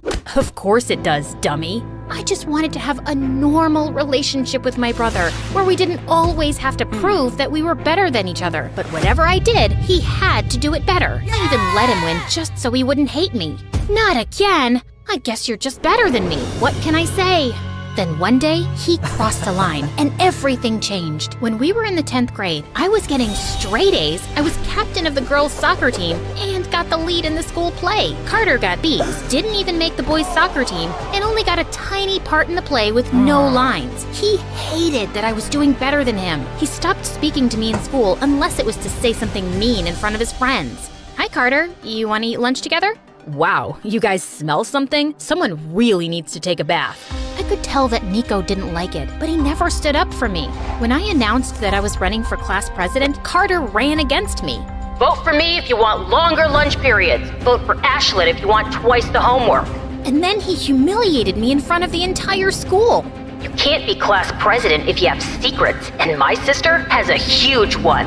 What are you talking about, Carter? I don't have any secrets.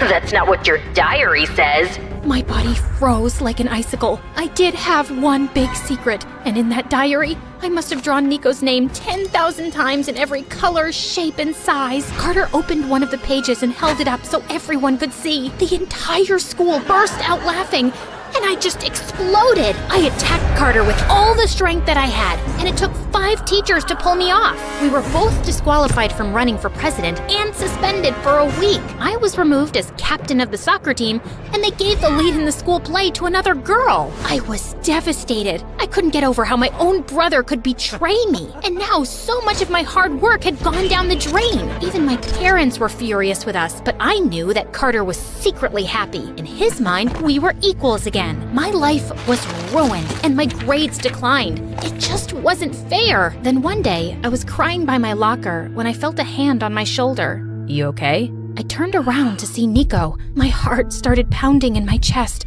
I was so embarrassed I tried to run away, but I tripped over my shoelace and fell. But Nico caught me. For a moment, I just lay there in his arms, staring into his big blue eyes. Ashlyn, you okay? Yeah, I'm fine, thank you. Listen, don't be embarrassed about the diary. Carter was a jerk for doing that, but the truth is, I only started coming over to your house in the first place because I had a crush on you. Really? Yeah, and when I would go home, I'd print out the photos I took of you and just stare at them. Kinda creepy, right?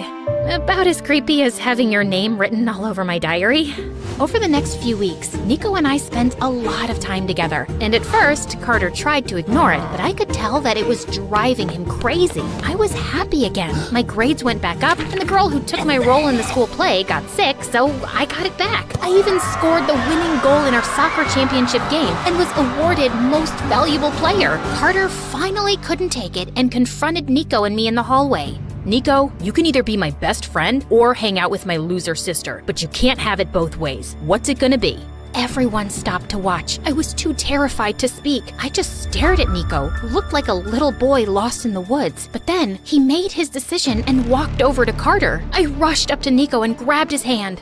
Nico, this is stupid. There's no reason you have to choose. But he does, and he did. Sorry, sis. Nico shoved me away, and my heart shattered into a million little pieces. What a jerk! That night, I burst into Carter's room and confronted him. What is wrong with you, Carter? Why do you always treat me like I'm your worst enemy? Because I have to, Ashlyn. What do you mean? It's Mom and Dad and the stupid competitions they make us do, isn't it? You're worried that you're gonna disappoint them.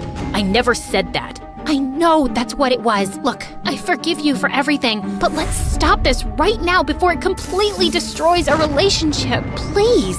For a moment, it looked like I was getting through to him. He seemed so vulnerable. I swear I thought I saw a tear in his eye. It's just what? But then his body tensed back up like he was suddenly possessed by a demon. It's just that you're a loser and I will always beat you. Now get out.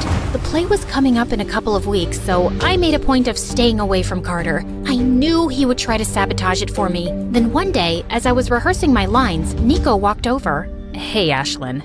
What do you want? I want to apologize for my behavior. Carter is my friend, but he has no right to control who I talk to. I went with him that day because I wanted to help him see that what he was doing was wrong. But I was a real jerk, and if you never want to talk to me again, I deserve it.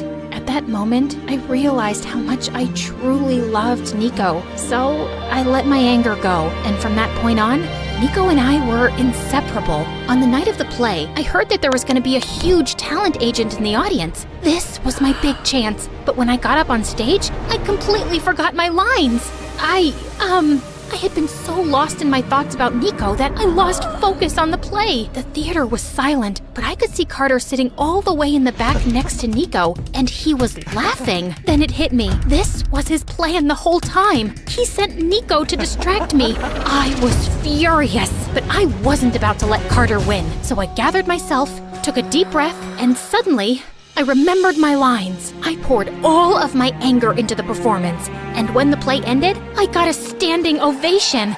I couldn't believe it. As I was leaving, the talent agent ran up to me. You were fabulous up there. I think you could be a star. Me? Really?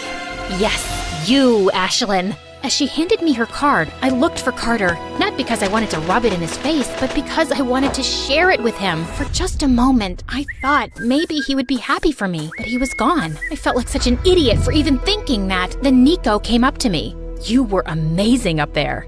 No thanks to you and Carter, you tricked me. I didn't know about his plan until tonight, I swear. When he told me I should spend time with you, I thought he had changed, but it was just a plan to distract you. I'm done being his friend.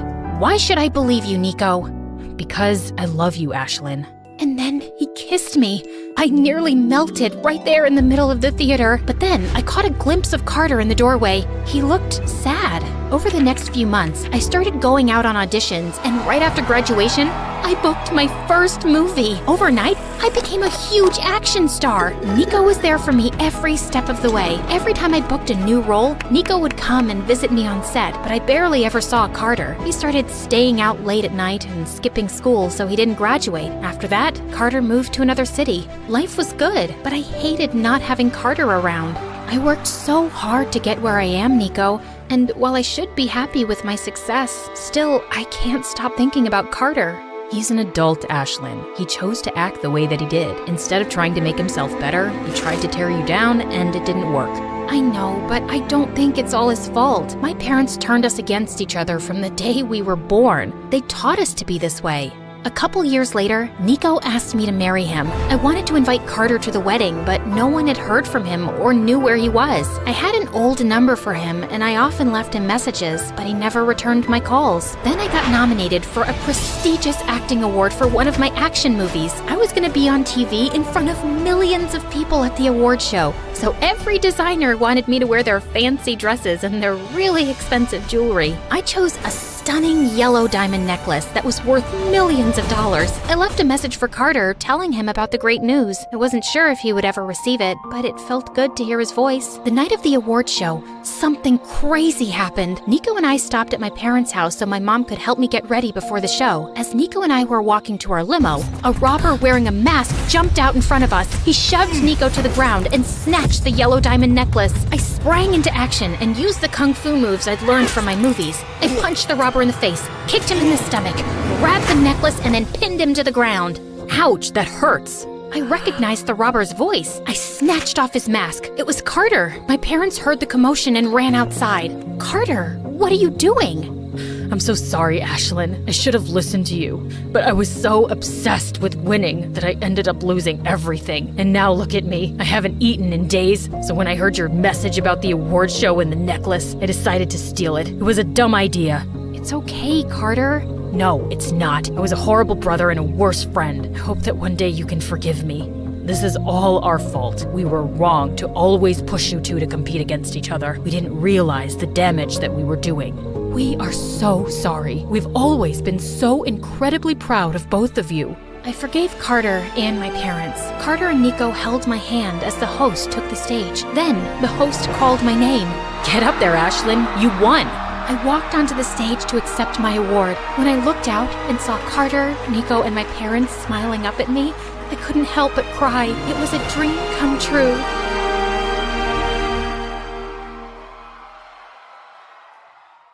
Hi, my name is Mary. Please like and subscribe. I never knew my parents, but I grew up with my cranky old grandma who didn't even send me to school.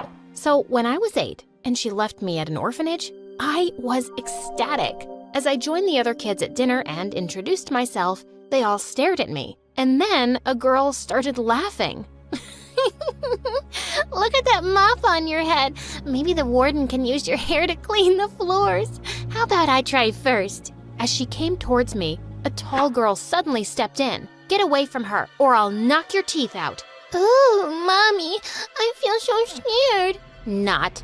And with that, the bully pushed me to the ground. The tall girl attacked her, and they were both fighting when someone shouted that the warden was coming, and everyone ran. The girl helped me up, but I sprained my ankle. Lean on me, okay? I got you. Her name was Gianna, and we became best friends. But everything else about that place sucked.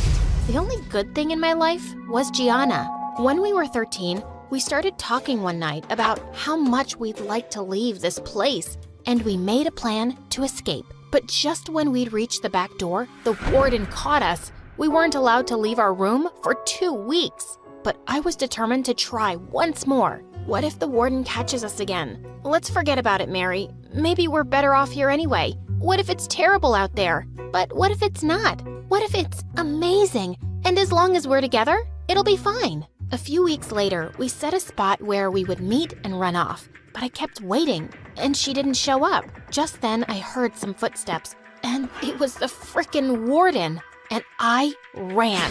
I didn't stop running till I'd left the orphanage far behind. But I was devastated to leave without Gianna. I vowed I'd be back for her soon. It was exciting to be out. But as it got dark, I started feeling scared. Just then, 2 homeless boys came out of a dark alley and grinned at me. You lost, little girl? You can share our garbage dump. I panicked and ran off.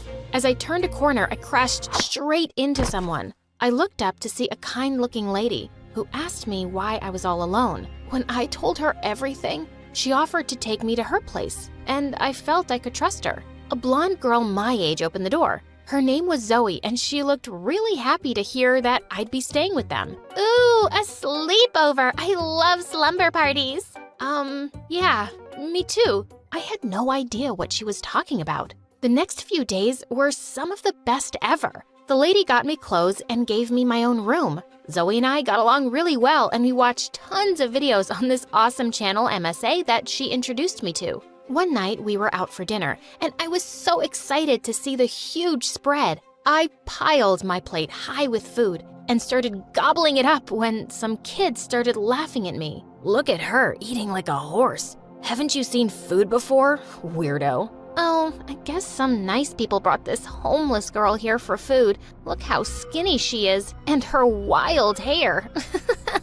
Before I could reply, Zoe had returned to our table, and she smacked her plate in the kid's face. Mind your own business, you limp noodle. I loved the way Zoe stood up for me. She reminded me so much of Gianna. I soon discovered that Zoe's mom owned a beauty salon. One day, she gave me a makeover, and I was shocked at the results. She even managed to tame my crazy hair. Whoa, are you some kind of magician? Oh, I didn't have to do much. You're a beautiful girl, Mary. And it felt amazing to hear that. And a week later, I was officially adopted by them. I had a real family. Soon after, Zoe's mom got me enrolled into the same school as hers. One day when we came back, I was shocked to see so many guests at our place. Mom had organized a surprise party to welcome me into the family. She introduced me to everyone, and they were all so nice, except for this one nasty relative.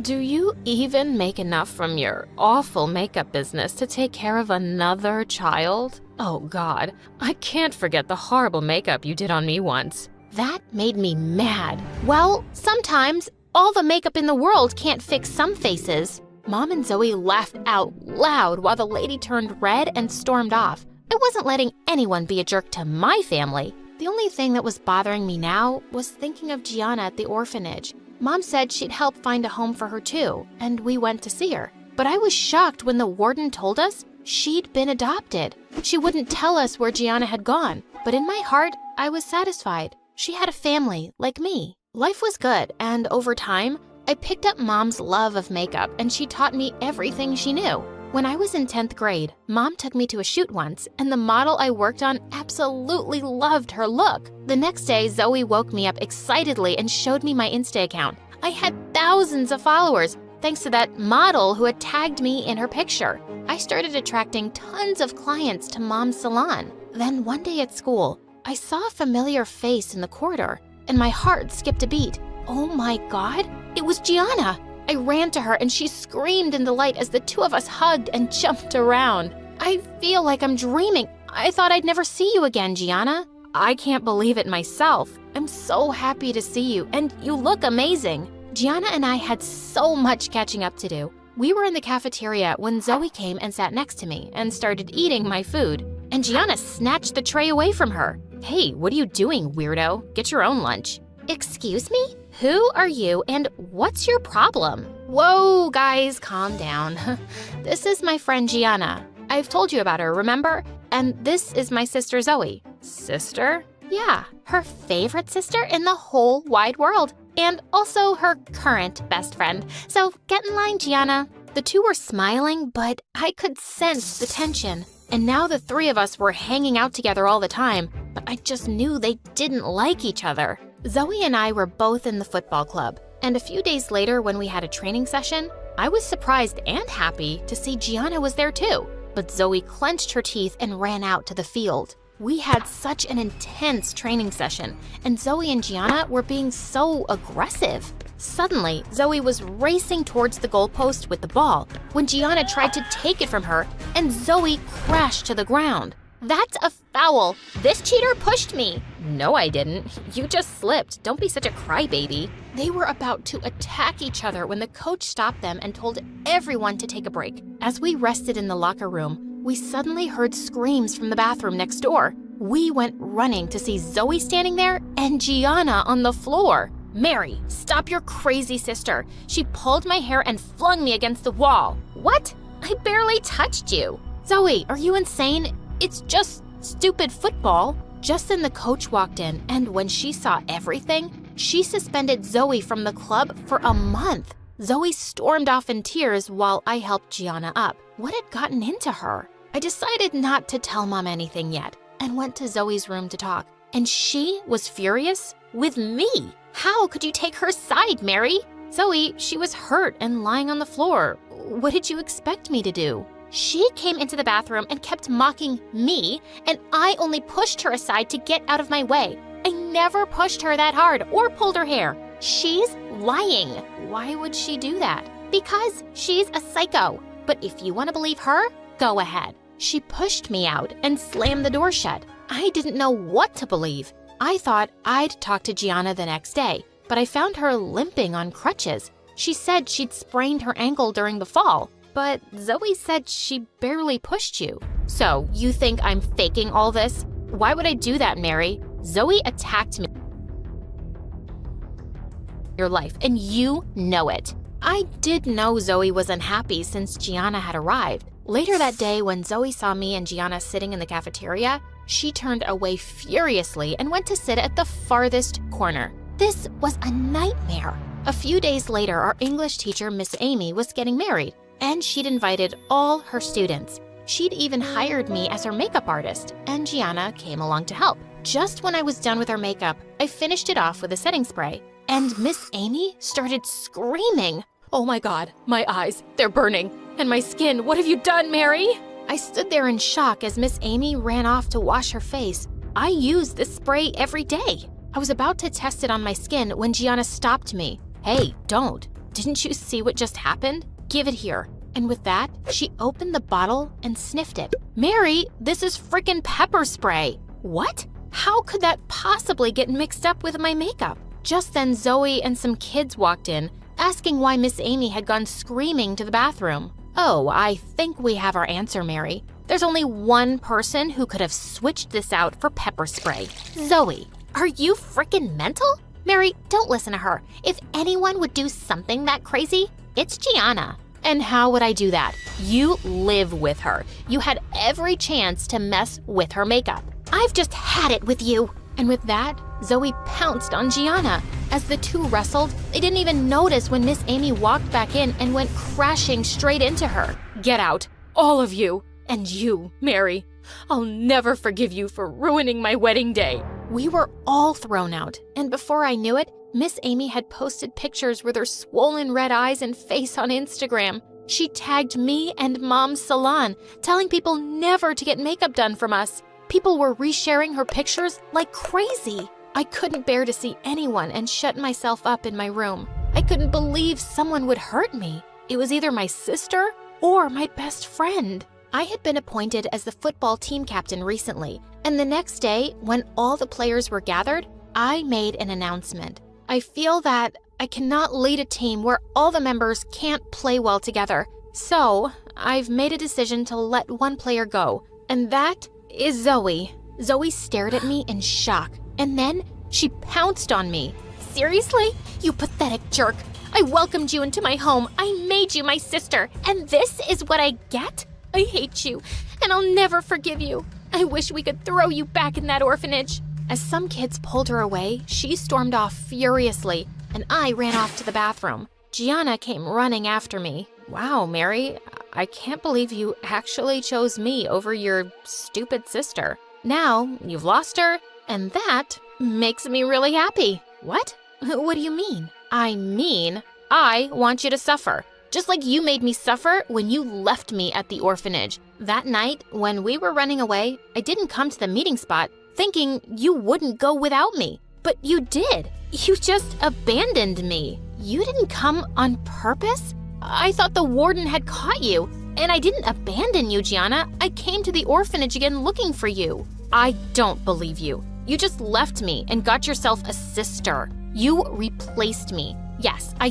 did fake being hurt in the bathroom, and I did mess with your makeup, so you could hate her. And now, she hates you. Oh no, I don't. I heard everything and recorded it too. Zoe stepped in just then, and I turned to a shocked Gianna. You see, I wasn't sure about the bathroom incident, but after the makeup thing, I decided it had to be you. Zoe would never do something to hurt me or Mom's business. We faked the fight outside, hoping you'd be really happy and admit something. Why are you like this now? What happened to you, Gianna? Gianna snarled and leapt at me, but Zoe pushed her off and we locked her in the bathroom. We told the principal everything, who then called in her adoptive mother. And we found out from her that Gianna had been in therapy before for a personality disorder, which made her think everyone was against her. I was sad to hear that, but luckily she had a loving mom who took her away to rehab for some time. I'm really sorry about your friend Mary. Really, friend Mary. Really.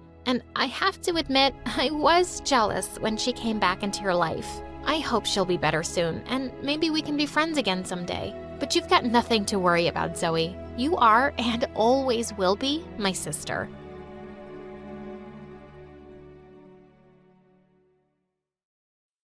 Hi, I'm Sage, and I have the wackiest condition on the planet. Every time I want to cry, I end up laughing instead. Yikes. Have you ever laughed at the wrong moment and it's been super awkward for you? Well, that's my life. Every single day. At first, my parents thought I was the happiest baby in the world because I laughed at everything. When I started teething at 6 months, instead of crying because it hurt, I'd keep my parents up all night because I couldn't stop laughing. And when I started crawling and bumped my head everywhere, I'd just burst into giggles. That's when Dad started calling me a weirdo. He hated anything unusual. What kind of kid does that? There's definitely something wrong with her. She's a crazy baby, and it's embarrassing. She clearly can't help it. Can you, baby boo? But Dad didn't listen. He really started to hate me, and it wasn't just for laughing. Ever since I was a kid, I'd loved to color and paint. When I was 4, I spotted his brand new laptop and thought it was such a dull gray. So I painted the lid a bright red and each key a different color. I thought it looked beautiful, but Dad nearly had a stroke when he saw it. Who's gonna fix this? She's such a pain. Why couldn't you give me a normal child?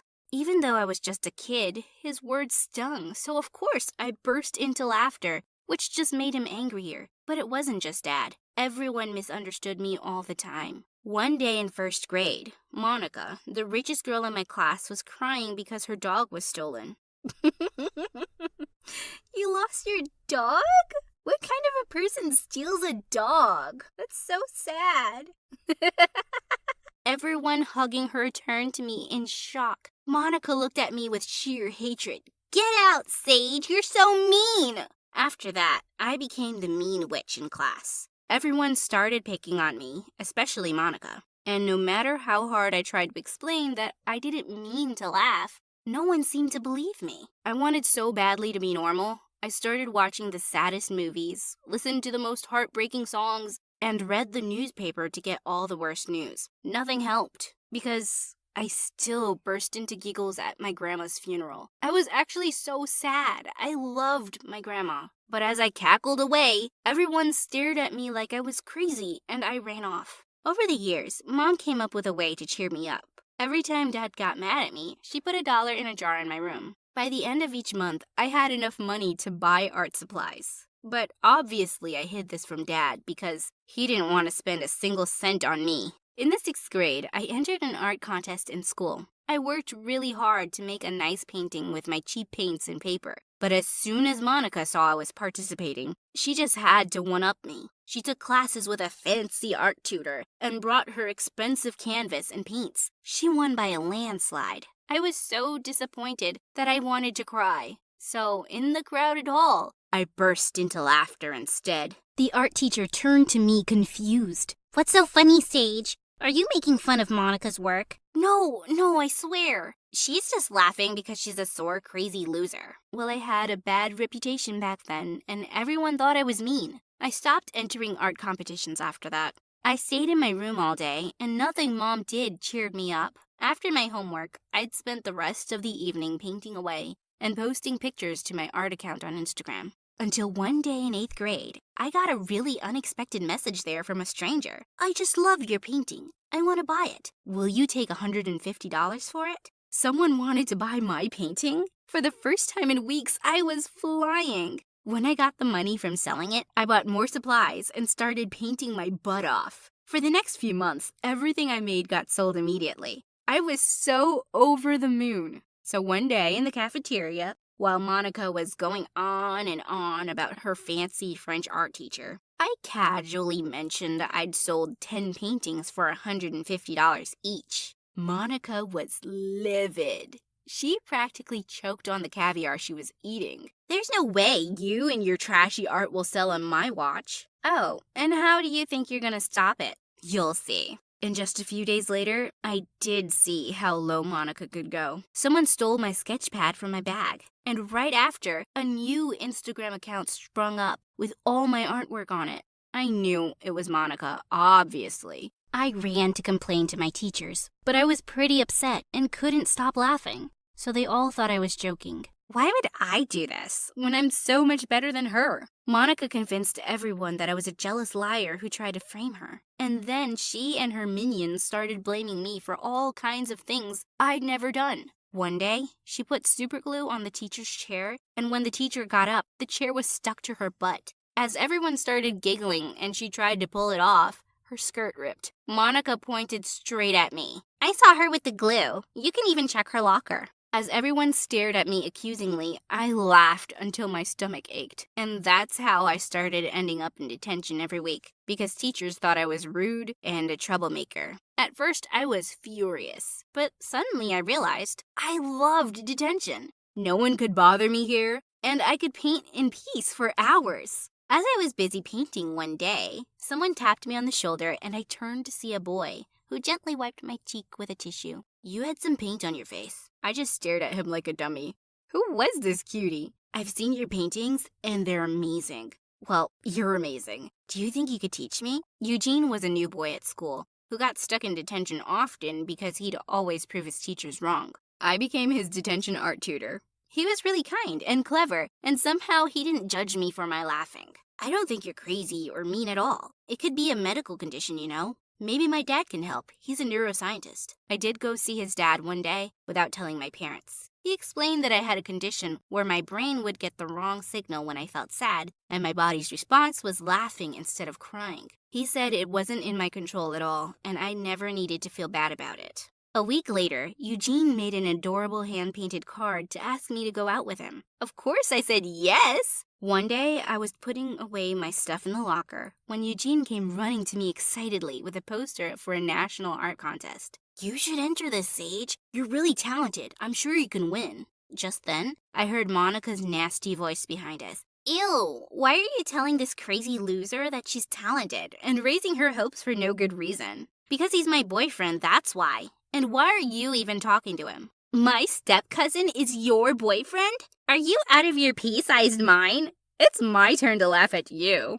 But I'd had enough. I pulled Eugene close and gave him a long, steamy kiss right in the middle of the corridor. My eyes! Ew, I can't watch this. Oh, no problem. We can just make out in the janitor's closet. And with that, I dragged Eugene into the closet while everyone was hooting outside. Obviously, both of us got detention again, but we didn't care. That was our happy place anyway. I started focusing on the upcoming competition, and I was really pumped for it. With my Instagram sales, I'd even made enough money to buy good quality materials. On the day of the competition, as soon as I started to unpack my supplies, I knew something was wrong. I started laughing. This could not be happening. My tubes of paint had been squeezed almost empty. Just then, I spotted Monica staring at me with a big, evil grin on her face. I couldn't give up. I wasn't going to let her bring me down. I did the best I could with whatever little paints I had, and miraculously, I won. But as I got off the stage with my trophy and a $1,000 check,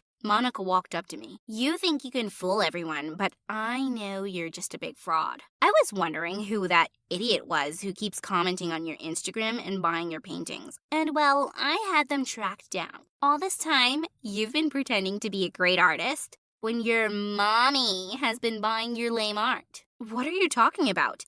Go on, run home and ask Mommy Dearest. Monica was just a lunatic. But when I got home, I saw something that made me actually like Monica more than my own mother for a minute. Mom was carrying something down to the basement. When I followed her, I saw that every single art piece that I'd ever sold on Insta was lying there. Mom, are you my mystery Instagram buyer? She turned to me in complete shock, and then she started to cry. Yes, it's me.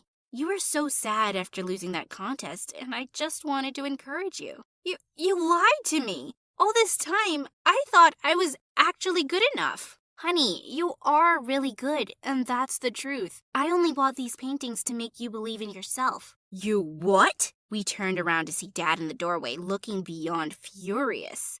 You're telling me that you spent my money just to make her feel more talented? I want every cent back. Give it back to me right now, Sage. Just then, he spotted the check in my hand and leapt forward to snatch it, but Mom stepped in. Don't you dare. It's her money and her talent. Well, it's my house, and I want you both out of it. Mom and I spent the night at Grandma's. The next day, when we went back home, hoping Dad would have come to his senses, I couldn't believe what I was seeing. He'd thrown all my paintings in the yard, and he was driving over them. Mom, I'm not staying here another minute. Dad doesn't love us or care about us, and he's a maniac. Let's just leave him. We can manage on our own, I promise. We took all our stuff and moved to Grandma's for a while. After graduation, I worked super hard and built a new website to sell my art. Mom found a new job, but in another city. I was really sad to leave Eugene behind, but I knew Mom needed me. We tried to make it work long distance, but with work and school, it was really hard. Eventually, we both decided to call it quits. I laughed over my broken heart for days. Eventually, I got into a great art college on full scholarship and had my projects exhibited in many galleries over the years. On graduation day, I broke down into fits of laughter 5 times during my valedictorian speech. Soon after, someone emailed me saying they wanted to be my agent. We set up an interview at the cafe the next day. When I saw the agent, my heart stopped. Eugene! Ha! I knew you'd be surprised. I ran up to him and gave him a hug. He said he'd been following my work, and he couldn't wait to represent me. He booked me for shows that same week. During the last one, he whispered in my ear, "I made a painting for you.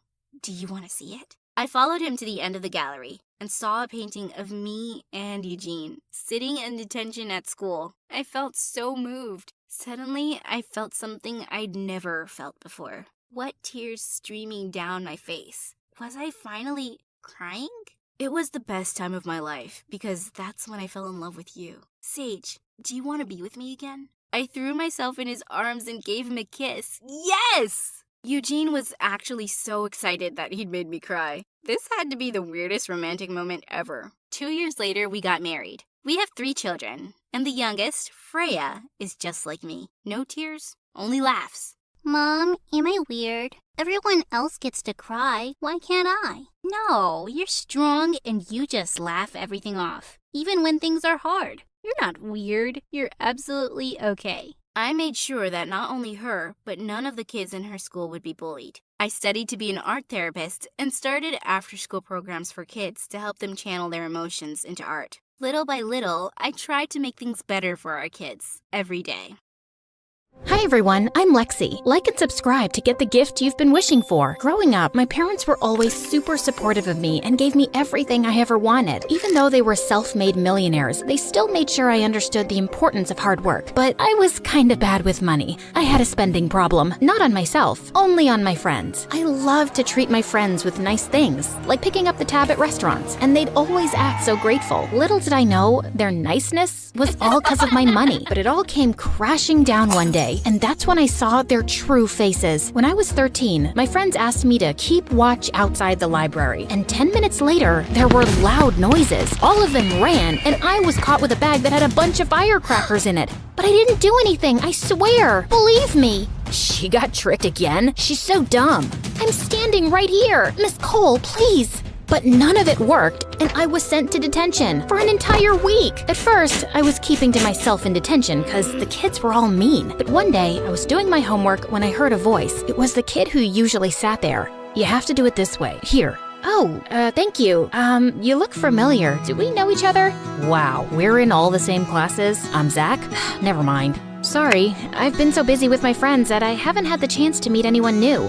"It's fine. Heard they threw you under the bus again." "Listen, you've always seemed like a nice girl, despite how naive you are. And Lexi, your money's the only thing your friends care about. Don't be fooled by them again, just 'cause they act all nice to your face." They're barely even nice to my face anymore, to be honest. If they were, I wouldn't be here in detention. That evening, I thought about what Zach had said, and I had to admit, he was right. During that week of detention, Zach and I became friends. That was almost 3 years ago, and our friendship has only grown stronger since. A couple of months before high school, Zach had a major glow up, and all of a sudden, everyone wanted to be my friend for a whole new reason. But for me, he was just Zach, my best friend. I realized the reason I liked Zach so much was because I felt so comfortable around him, and he was so kind to me. Unlike my old friends, he didn't care about money and always split the bill when we went out. He also never let me buy him expensive gifts. He didn't see me as the rich Lexi, but as Lexi, a bro of his. What a weirdo. Zach was such an amazing friend, but little did I know that one day, he would be the one to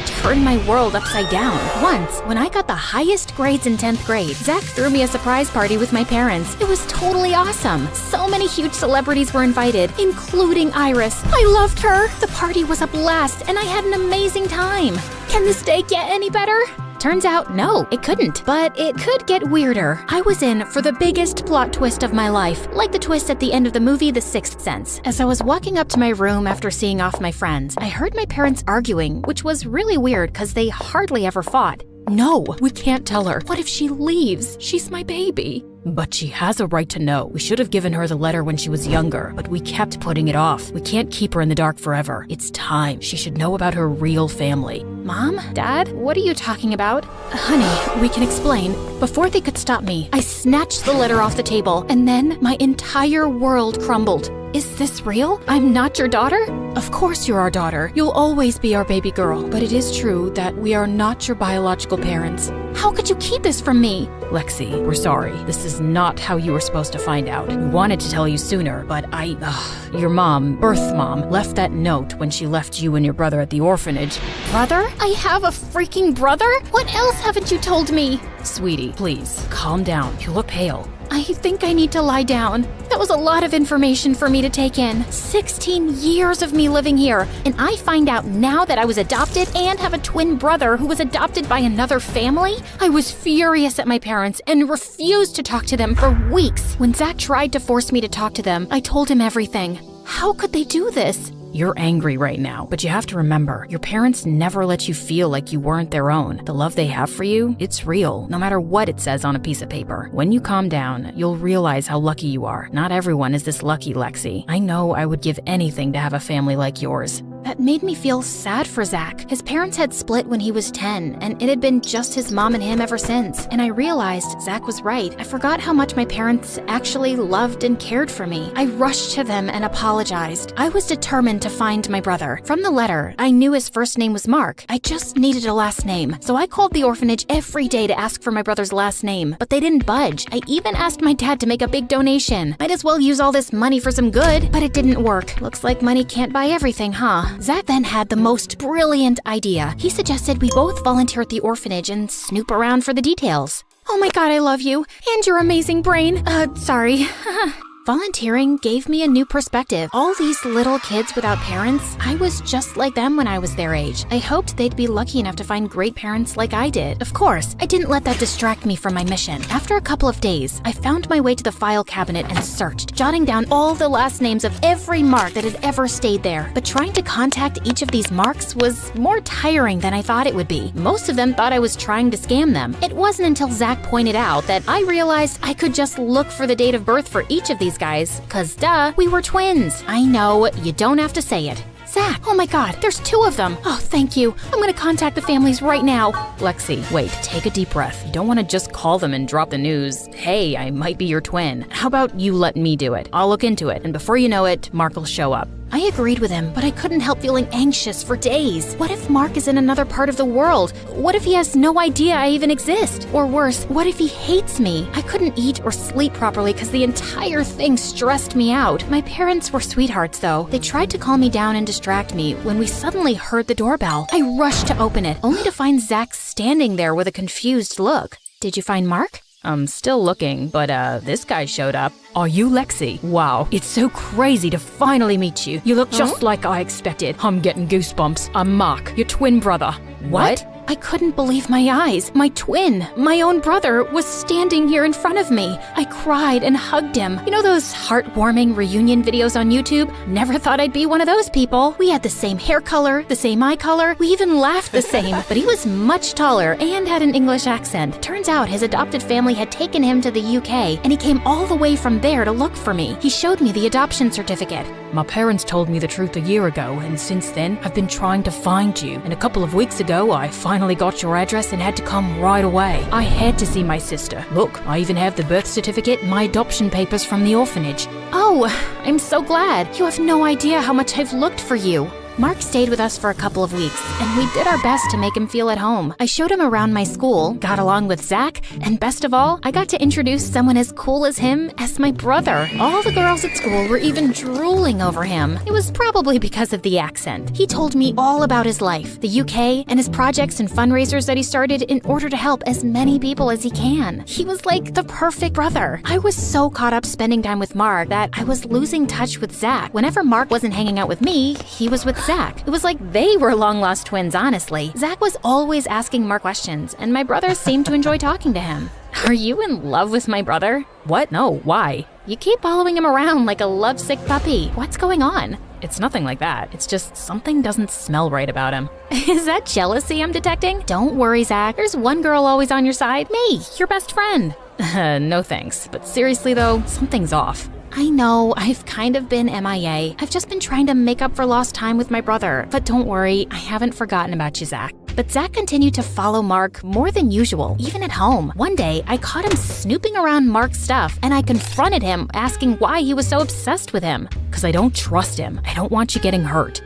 Zach, I finally have my brother after years. If you care about me, just let this go, please. but I'm not lying. Over the next few days, Zach stopped coming over, and Mark and I spent more time catching up. It was stressful fighting with my best friend, but at least I was having fun with my brother. We went out to fancy restaurants and on expensive shopping trips. Mark offered to pay, but I insisted every time. I was so happy to finally have him in my life that I figured buying him nice things was the least I could do. Well, he was always talking about the fancy cars in our garage, walked in and out of Dad's walk-in closet, and was so excited to see his watch collection. Apparently, he was a huge fan of fancy watches. And weirdly, he knew the price of everything. Like once he saw a painting by a famous artist at home and told me he could guess the exact price. And he did. I did find it a little weird, but I was just focusing on the part that I had my brother back. A couple of days later, as I was relaxing and enjoying my weekend, Zach stormed into the house. Before anyone could process what was happening, Zach punched Mark and the two boys were in a full-blown fight. It took all of Dad's strength to pull Zach off of Mark. What is wrong with you? Have you completely lost it? Lexi, you're not Lexi's brother, Mark. You're a con artist, and I have proof. Look, he's been doing this to a bunch of rich families. He finds families that have a missing son or brother and pretends to be them, just to scam them and use all their money. Someone from the orphanage tipped him off about you, and he jumped on the chance to scam you. That is nonsense. I am your real brother, Lexi. Believe me, he's just trying to get your money. Oh, that's rich coming from you. Both of you, shut up! Zach, you're unbelievable! I asked you to let this go! For the last time, he is not your brother. I am. Of course you are. You're not just my best friend, Zach, but I also see you as a brother figure. But you're obsessed with Mark. This has to stop. Please. I meant your real, biological twin brother. That's me, not him. I know it sounds insane, but it does sound insane. This has gone too far now. I just can't. Lexi, you're my best friend. You have to believe me. You know I wouldn't lie about something like this. The day you showed me the names of the adoptive parents, I was shocked because my dad's name was there. Henry Duckstein. That was the name of my adoptive dad. After my parents divorced, I took my mom's last name. Yes, last name. The paper said my brother's name was Mark. Exactly. This man is an imposter. Shut up! My adoptive parents named me Zach. I confirmed with Mom too. That's when things started to shape up, but I didn't want to get my hopes up until I had proof. And did you find proof? Got a DNA test done. It's a match. Lexi, you're my twin sister. The moment I got this report, I came here right away. I felt like my mind was racing. It was a lot to take in. Why? How could you? I trusted you. Come on. Before the jerk could spew more lies, I gave him a tight slap that definitely rang his ear. He looked like he was about to run away, but then Zach and my dad tackled him. Moments later, police were at the door. Zach had reported this imposter Mark before coming over. He was arrested, and I was left too shocked to understand what the heck just happened. It took me a couple of days. Okay, I'm lying. It took me a couple of weeks to come to terms with the reality, and once my head was clear, I went straight to Zach's, my brother's place, and the moment he opened the door, I hugged him tight. I can't believe I was so blind. I'm sorry for not listening to you. I love you, Zach. You're the best brother, best friend, best everything a girl could ever ask for. It's all good, Lexi. I'm always here for you, no matter what. I mean it. Brother and sister share a strong bond. When they're together, they can win any battle.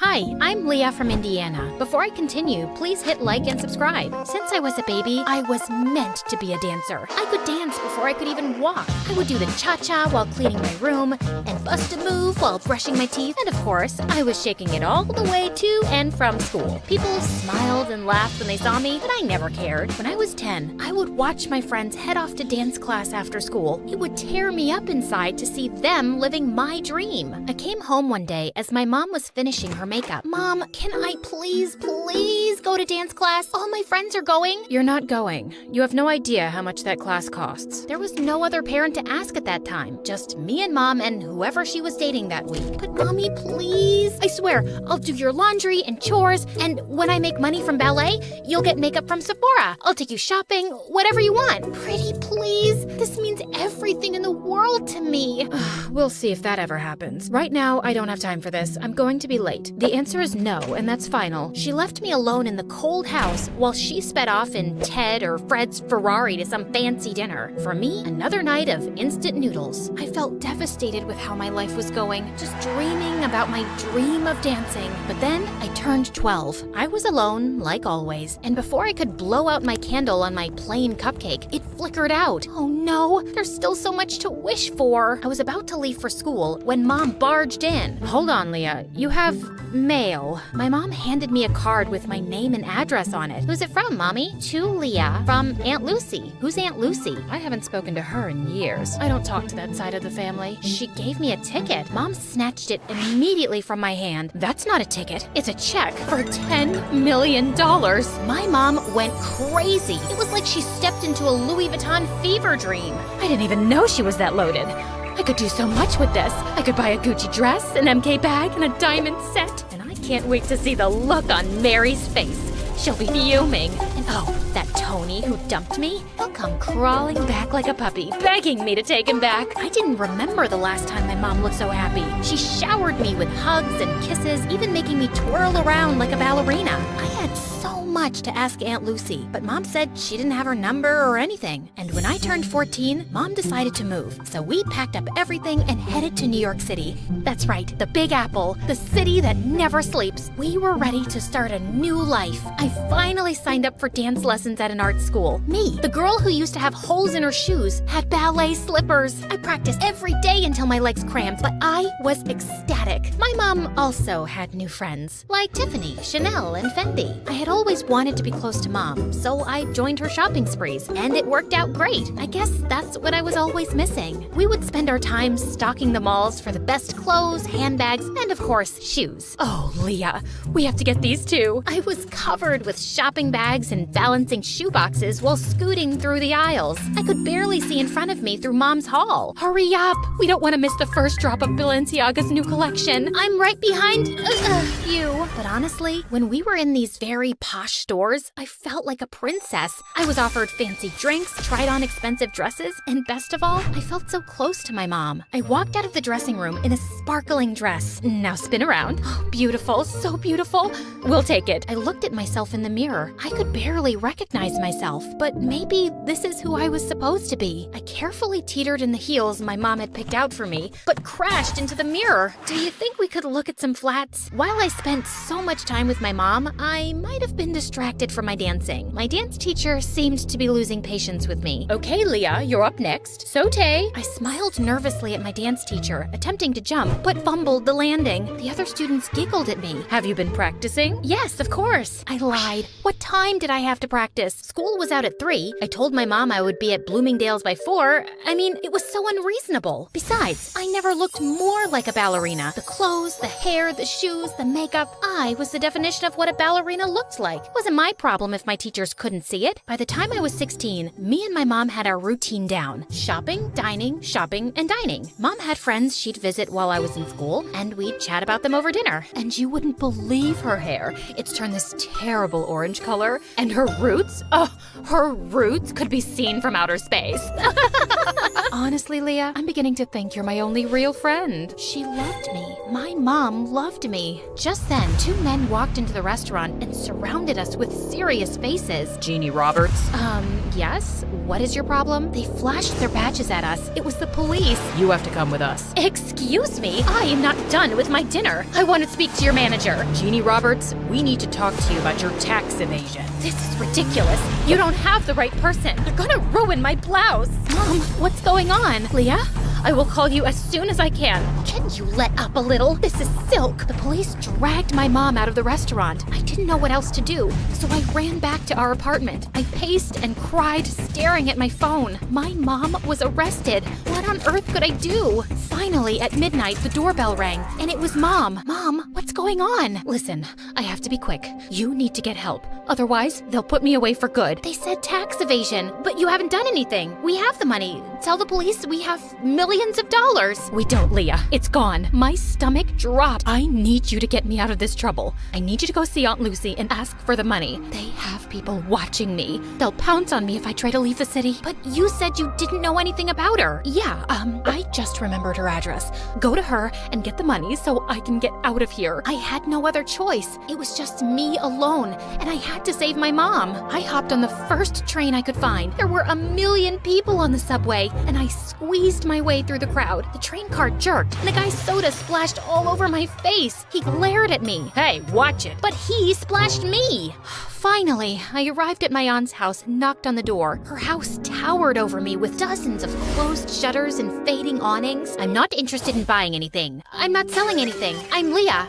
Are you Lucy? I'm looking for my great aunt Lucy. Leah? I ran to her and opened my arms for a much-needed hug, but I was taken aback when Aunt Lucy sidestepped me like she was avoiding a bug. Do you know you look very sticky? I know. I took the subway here. My mom asked for your help. You helped us before, and we appreciate it, so I didn't help you. Well, with the money you graciously gave us, you helped us a ton. That was your father's last investment. I was instructed to cash it out and send it to his next of kin. That's you. My dad? I can only recall bits and pieces of him. I know. You're not missing out. So, Jeannie's in trouble. You want something from me? Why should I bother? We're family, aren't we? I always disliked your mother. Spoiled, selfish, and vain. Does the apple fall far from the tree? You look just like her. But I didn't look like myself. She wanted me to leave, but I couldn't. She was my only hope. I kept pestering and pleading with her for days, buzzing around her like a pesky fly. Finally, after what felt like forever, she talked to me. This used to be a hotel, you know. I took care of everything, and I was great at it. But it's hard for a person my age to manage everything around here. There's too much space and too many stairs. I have a few guests coming over, but I don't have much staff. I would like to see how useful you can be. Whatever you need, I can do it. I needed to win her over to save my mom, so I got to work by cleaning out the fireplace. Large chunks of ash rained down on me,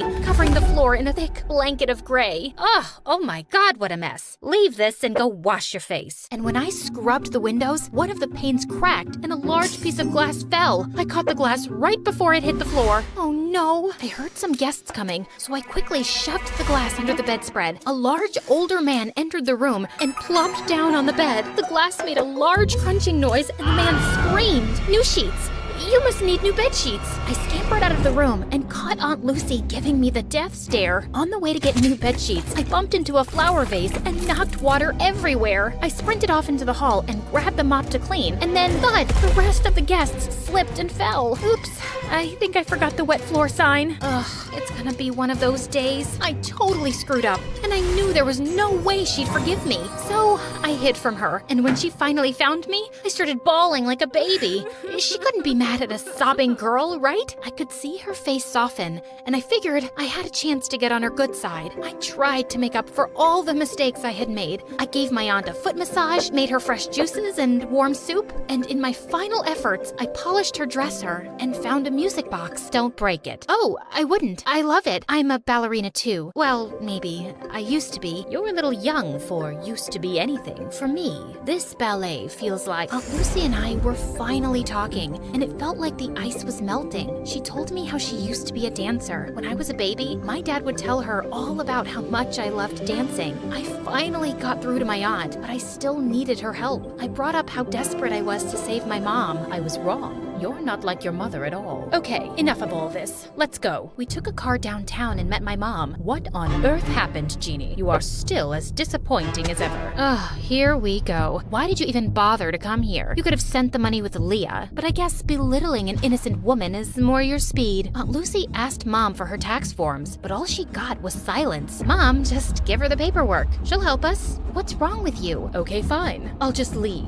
And then Mom spilled the beans. She had conned us. The cops were fake. The tax problem was fake. All a scheme to get money from Aunt Lucy. I can't believe this, Mom. How could you do this? I had to. The bank was gonna take the apartment, so I had no choice. I was in debt and knew only you could convince your aunt. I'm sorry. I know I spent a little, but I spent on you too, and it was for us, right, Leah? It made you happy, right? You were happy, and that's what made me happy. But I'm behind on all of my classes. We're out of money, and we don't even have the apartment. And now you're definitely not happy anymore, so I'm not happy. And I don't see how I could ever become a dancer. Enough. Leah, you need to go to school and work on your studies. You want to be a ballerina? Yes, of course. Then you are coming with me. me. And Jeannie, you need to pay all of this off. You'll need a source of income to dig your way out of this. This is an impossible situation. I know I made a mistake, but I want to change, and I can't live without you, Leah. I had doubts, and I was furious too. I even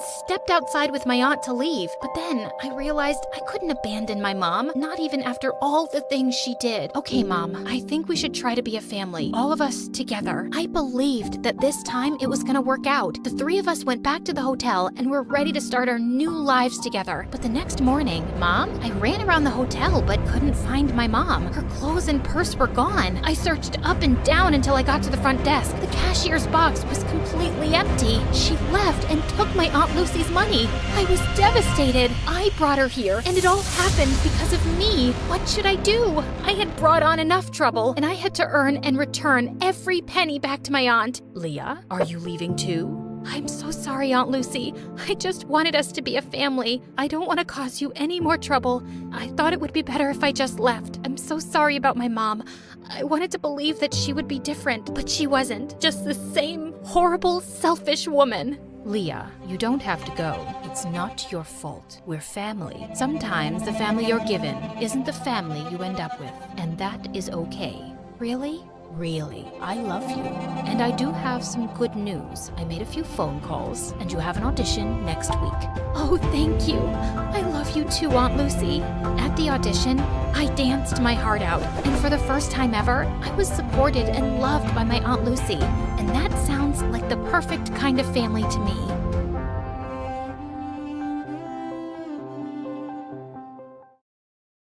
Duke stormed off, and so did Caleb, while Natalie stood there reeling in shock. What? They set me up? Caleb helped me set up some deal with Duke? Natalie felt sick to her stomach, and she had to confront Caleb ASAP. Later that night, as she was marching up to his door, something caught her attention from the window. It was Caleb's mom, and she was cleaning the house, not looking sick at all. Natalie knocked angrily, and Caleb looked surprised to see her. Nat, I didn't know you were coming. Is everything okay? Can we talk in private? Oh, of course. He walked out of the house with her to her favorite spot, and then she turned to him and pushed him angrily. So, you're the one who told Duke about me when he needed a fake girlfriend? You're also the one who made sure I couldn't say no?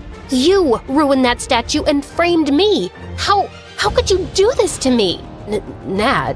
And then you acted like you didn't want me taking this job and made me feel guilty? Oh, the caring, possessive boyfriend. But it was your idea all along? You should get an Oscar for your performance. Please, listen, I can explain. You made a complete fool out of me. And you even told Duke I'm just a friend? Caleb, you're such a big jerk. He wouldn't have agreed to have you as a fake girlfriend if he knew we were together. Wow, that's your justification?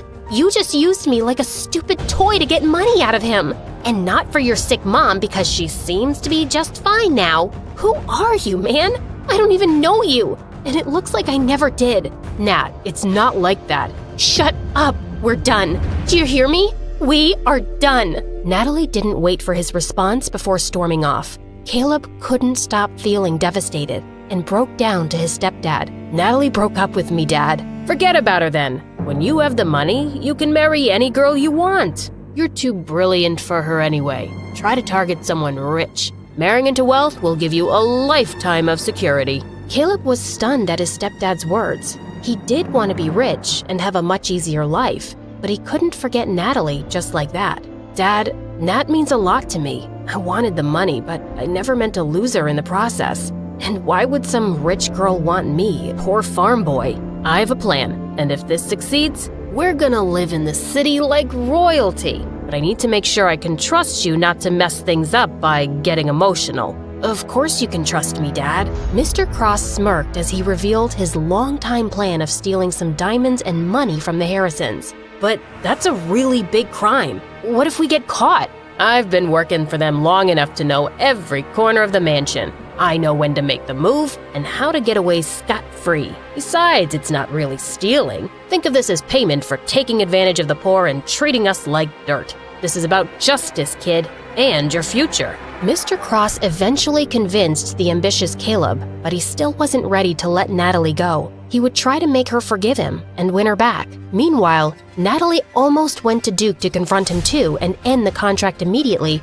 but she stopped herself. No, she would play along and get the money he owed her. But it feels disgusting to still play along as his girlfriend. Duke couldn't stop thinking about Natalie. He'd lied to Caleb when he said he didn't want to be involved with her, because the truth was, he wanted to be close to her all the time. The next day, he was attending a huge charity event where he was a big donor and he invited her, but he couldn't help noticing that she wasn't really herself. Her smile seemed fake and she barely said a word. When he took her hand, she almost cringed and pulled it away. When they sat down for dinner, she suddenly spoke. Oh wow, are you kidding me? We're eating dinner costing $1,500 per person while raising money for some poor, hungry kids? So ironic. And you rich people are just so shallow and unbelievable. Natalie, what are you doing? Are you saying the food is overpriced? It's just $1,500, sweetheart. Just $1,500? I wish I was deaf right now because that's the stupidest thing I've ever heard. Can you please do us all a favor and buy your girlfriend some class? The world would be a better place if you could all buy yourselves some good hearts. Duke was speechless, but just then he was suddenly called on stage to give a speech. It has been an honor to be part of this event, and I would like to... As Duke met Natalie's glare from across the room, his mind just went blank. While he was embarrassing himself, Natalie went to the bathroom to calm herself down. Just then, she heard familiar voices. Mrs. Harrison and Harper. Mom, I'm really worried about that farm girl. It doesn't seem like a fling to me. I think he's really in love with her, and he wouldn't have invited her here otherwise. And he didn't even do anything after all that stuff she said. Your brother is such a pain, and I'm really running out of time. Sheila and her family are really pressuring me. We have to get rid of that stupid girl or else. I'll think of something that will ruin her big time. I don't want to just ruin her. I want her to disappear. She only has that poor single mother as family, right? Right. Oh yeah, we could definitely use her. Mom, you're brilliant. They then laughed like maniacs as they walked out. Okay, that's it. Enough of this madness. I can't have them hurting Mom. I have to end things with Duke, now. Natalie ran out of the event looking around for a cab, but Duke found her before she could escape. You're leaving? Why were you so angry in there? I thought we were friends now and you wouldn't embarrass me. Friends? You really think we're friends, Duke? Yeah, I've started to.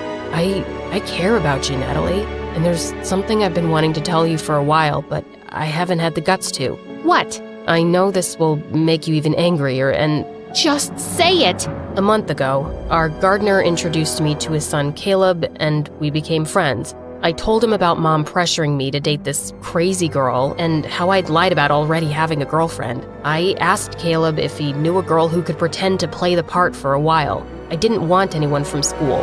And then he recommended his friend, and that's you. And he told me you'd never agree because you hate my family, so he planned to set you up, and I agreed to it. We got you in trouble just so you'd be indebted to me and would be forced to play the part. I feel terrible about doing that to you, and I'm really sorry. I would understand if you're not able to forgive me. Natalie was stunned. She wasn't expecting Duke to confess. I already know everything. I heard you and Caleb talking about this at the back of the school the other day. You did? Why didn't you say anything? I thought, I'll play along since I can't repay you, but I don't care now. What are you gonna do? Send me to jail? Of course not. You didn't do anything wrong in the first place. We framed you for that statue. Exactly. I just want to stay far, far away from your family and you. Natalie got into a cab before he could say anything more. It kind of broke her heart that this was how things had ended between them, but she had to walk away while she could still control her feelings. The next few days, Natalie skipped school. She couldn't bear to see Duke and tried getting her mind off things with farm work. Hey, Mom, can I help with anything? It's fine, honey, I got this. I don't know why you're missing school. Mom, I just need a break, okay? And I would really like to help. All right.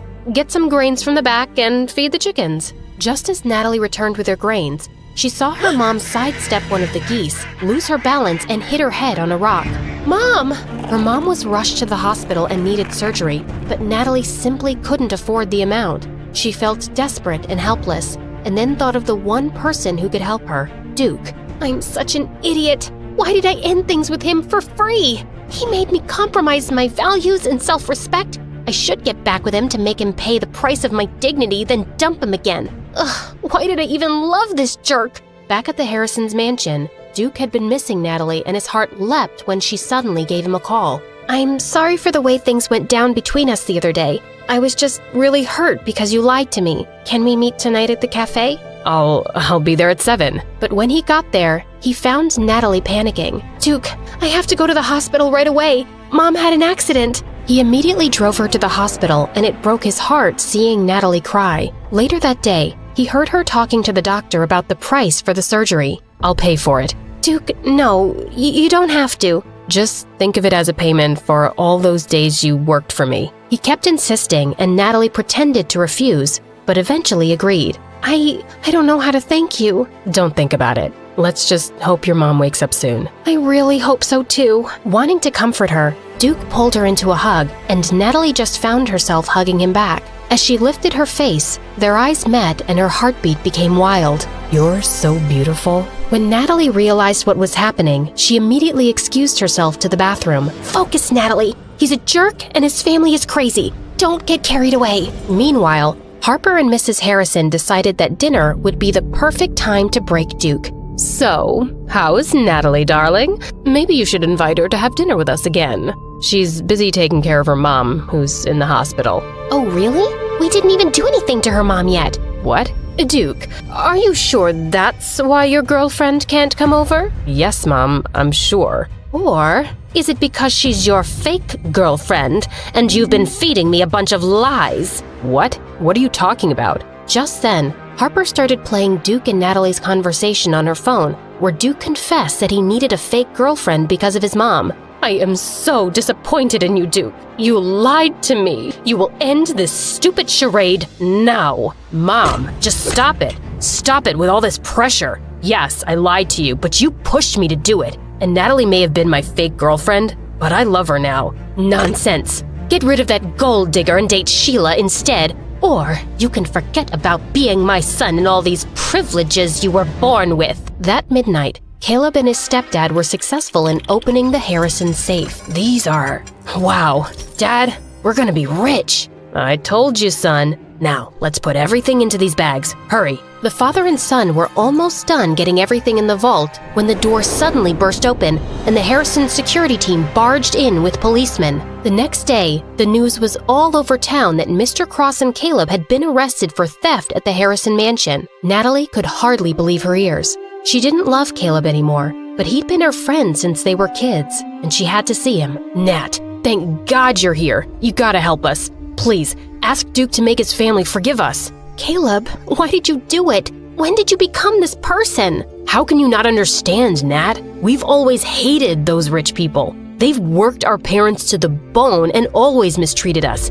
Are we less smart than any of them? Or less deserving of a good life? No, you deserve a good life, but you can't have it by robbing rich people. You have to earn it, Caleb. I could work for 50 years and never get to where they are. I swear, I didn't want this just for me. I wanted it for my family and for you. I still love you, Nat, and I was gonna convince you to move away to the big city with me once I was rich. How could you think this is what I'd want? I could never even cheat in tests when we were kids. And I don't love you anymore, Caleb. But you're my best friend. My only friend. You have to help me. Please, call Duke. I can't do that. You committed a crime and you'll have to pay for it. And not once have I heard you say that you're actually sorry you did it. Please, Nat. Who's gonna look after my mom? This'll break her heart. I'm begging you. Natalie softened and she tried to call Duke, but he wasn't picking up. She promised Caleb that she'd try to do what she could, but hours passed and there was no response from Duke. She then decided to call the last person she wanted to talk to. Hello, Harper? Farm girl? To what do I owe this displeasure? Your brother isn't answering my calls and messages. Is he okay? You tell me. Mom kicked him out of the house last night and basically disowned him, all because he said he was in love with you and wouldn't date anyone else. Dad tried to stop him, but he wouldn't stay. He what? Harper, where did he go? Why should I tell you? Harper, please, tell me he has somewhere to go. And he would still have some savings of his own, right? It turns out he doesn't have any. He had $100,000, or so we thought, but now he's penniless.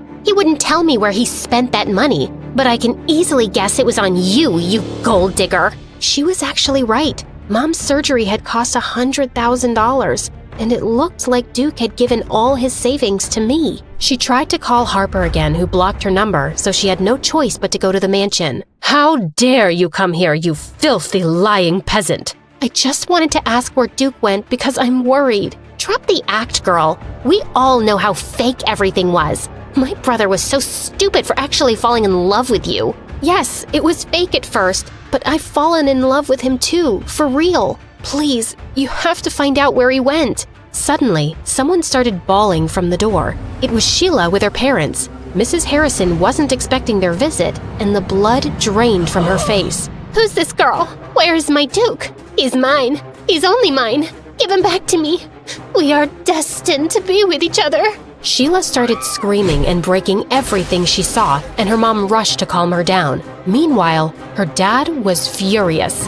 Our poor daughter. I thought Duke was single. What is the meaning of this? This is all a misunderstanding. This farm girl is crazy and... No, we've heard everything. Your son is in love with that girl and you lied to us. What is going on here? Your wife promised she'd repay us for keeping her horrible secret. This is the payment we want. Duke for our daughter. Liars! Liars! Then suddenly, Sheila's dad took some pictures from his suitcase and showed them to Mr. Harrison. Here is everything you need to see. Your wife is a terrible woman. We shouldn't have trusted her. And now our princess is emotionally destroyed. This is unforgivable. Mr. Harrison was speechless. His wife was apparently having an affair with a wealthy politician. My wife discovered all of this because she's the politician's secretary. He has been giving your wife huge sums of money and expensive gifts for years. Mr. Harrison looked stunned, and then he lost it. I've done nothing but love you,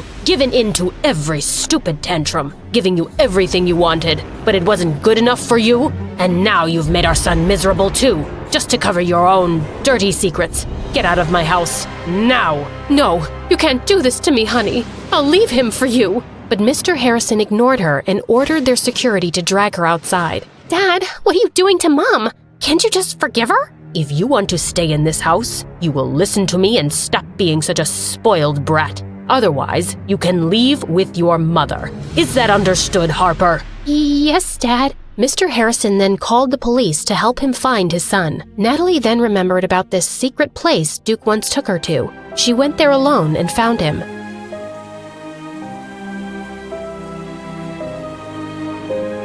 Natalie, what are you doing here? She told him everything that happened, and Duke couldn't believe how terrible his mom actually was. It's time for you to come home. Your dad is really worried about you. And you? Were you worried? Why do you think I'm here?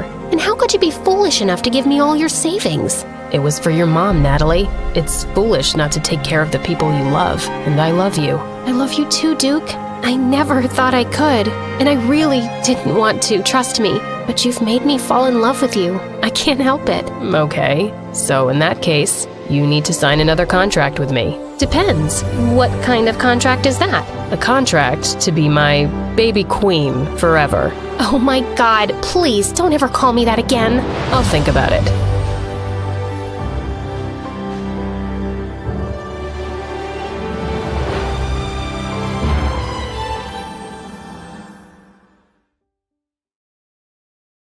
Hey, I'm Marianne. Please like and subscribe to MSA. I'm about to share a story about the challenges life has thrown at me. My parents, especially my dad, weren't what some would call expressive and loving. They constantly fought and seemed to spend more time hating each other than anything else. Dad always had the TV blaring. The noise kept me up at night, so I often resorted to sleeping with headphones on. I knew he wasn't a bad person. He just had some annoying habits and seemed to enjoy annoying Mom. Mom was kind. She did her best to be the best mom. She'd surprise me with toys and candies. My favorite place was our treehouse, which Mom built for me. It was my escape. I loved spending time there with my bestie Joy. Marianne, everything will be okay. My mom got me 2 dolls and I want to give you one. Let's grab some ice cream.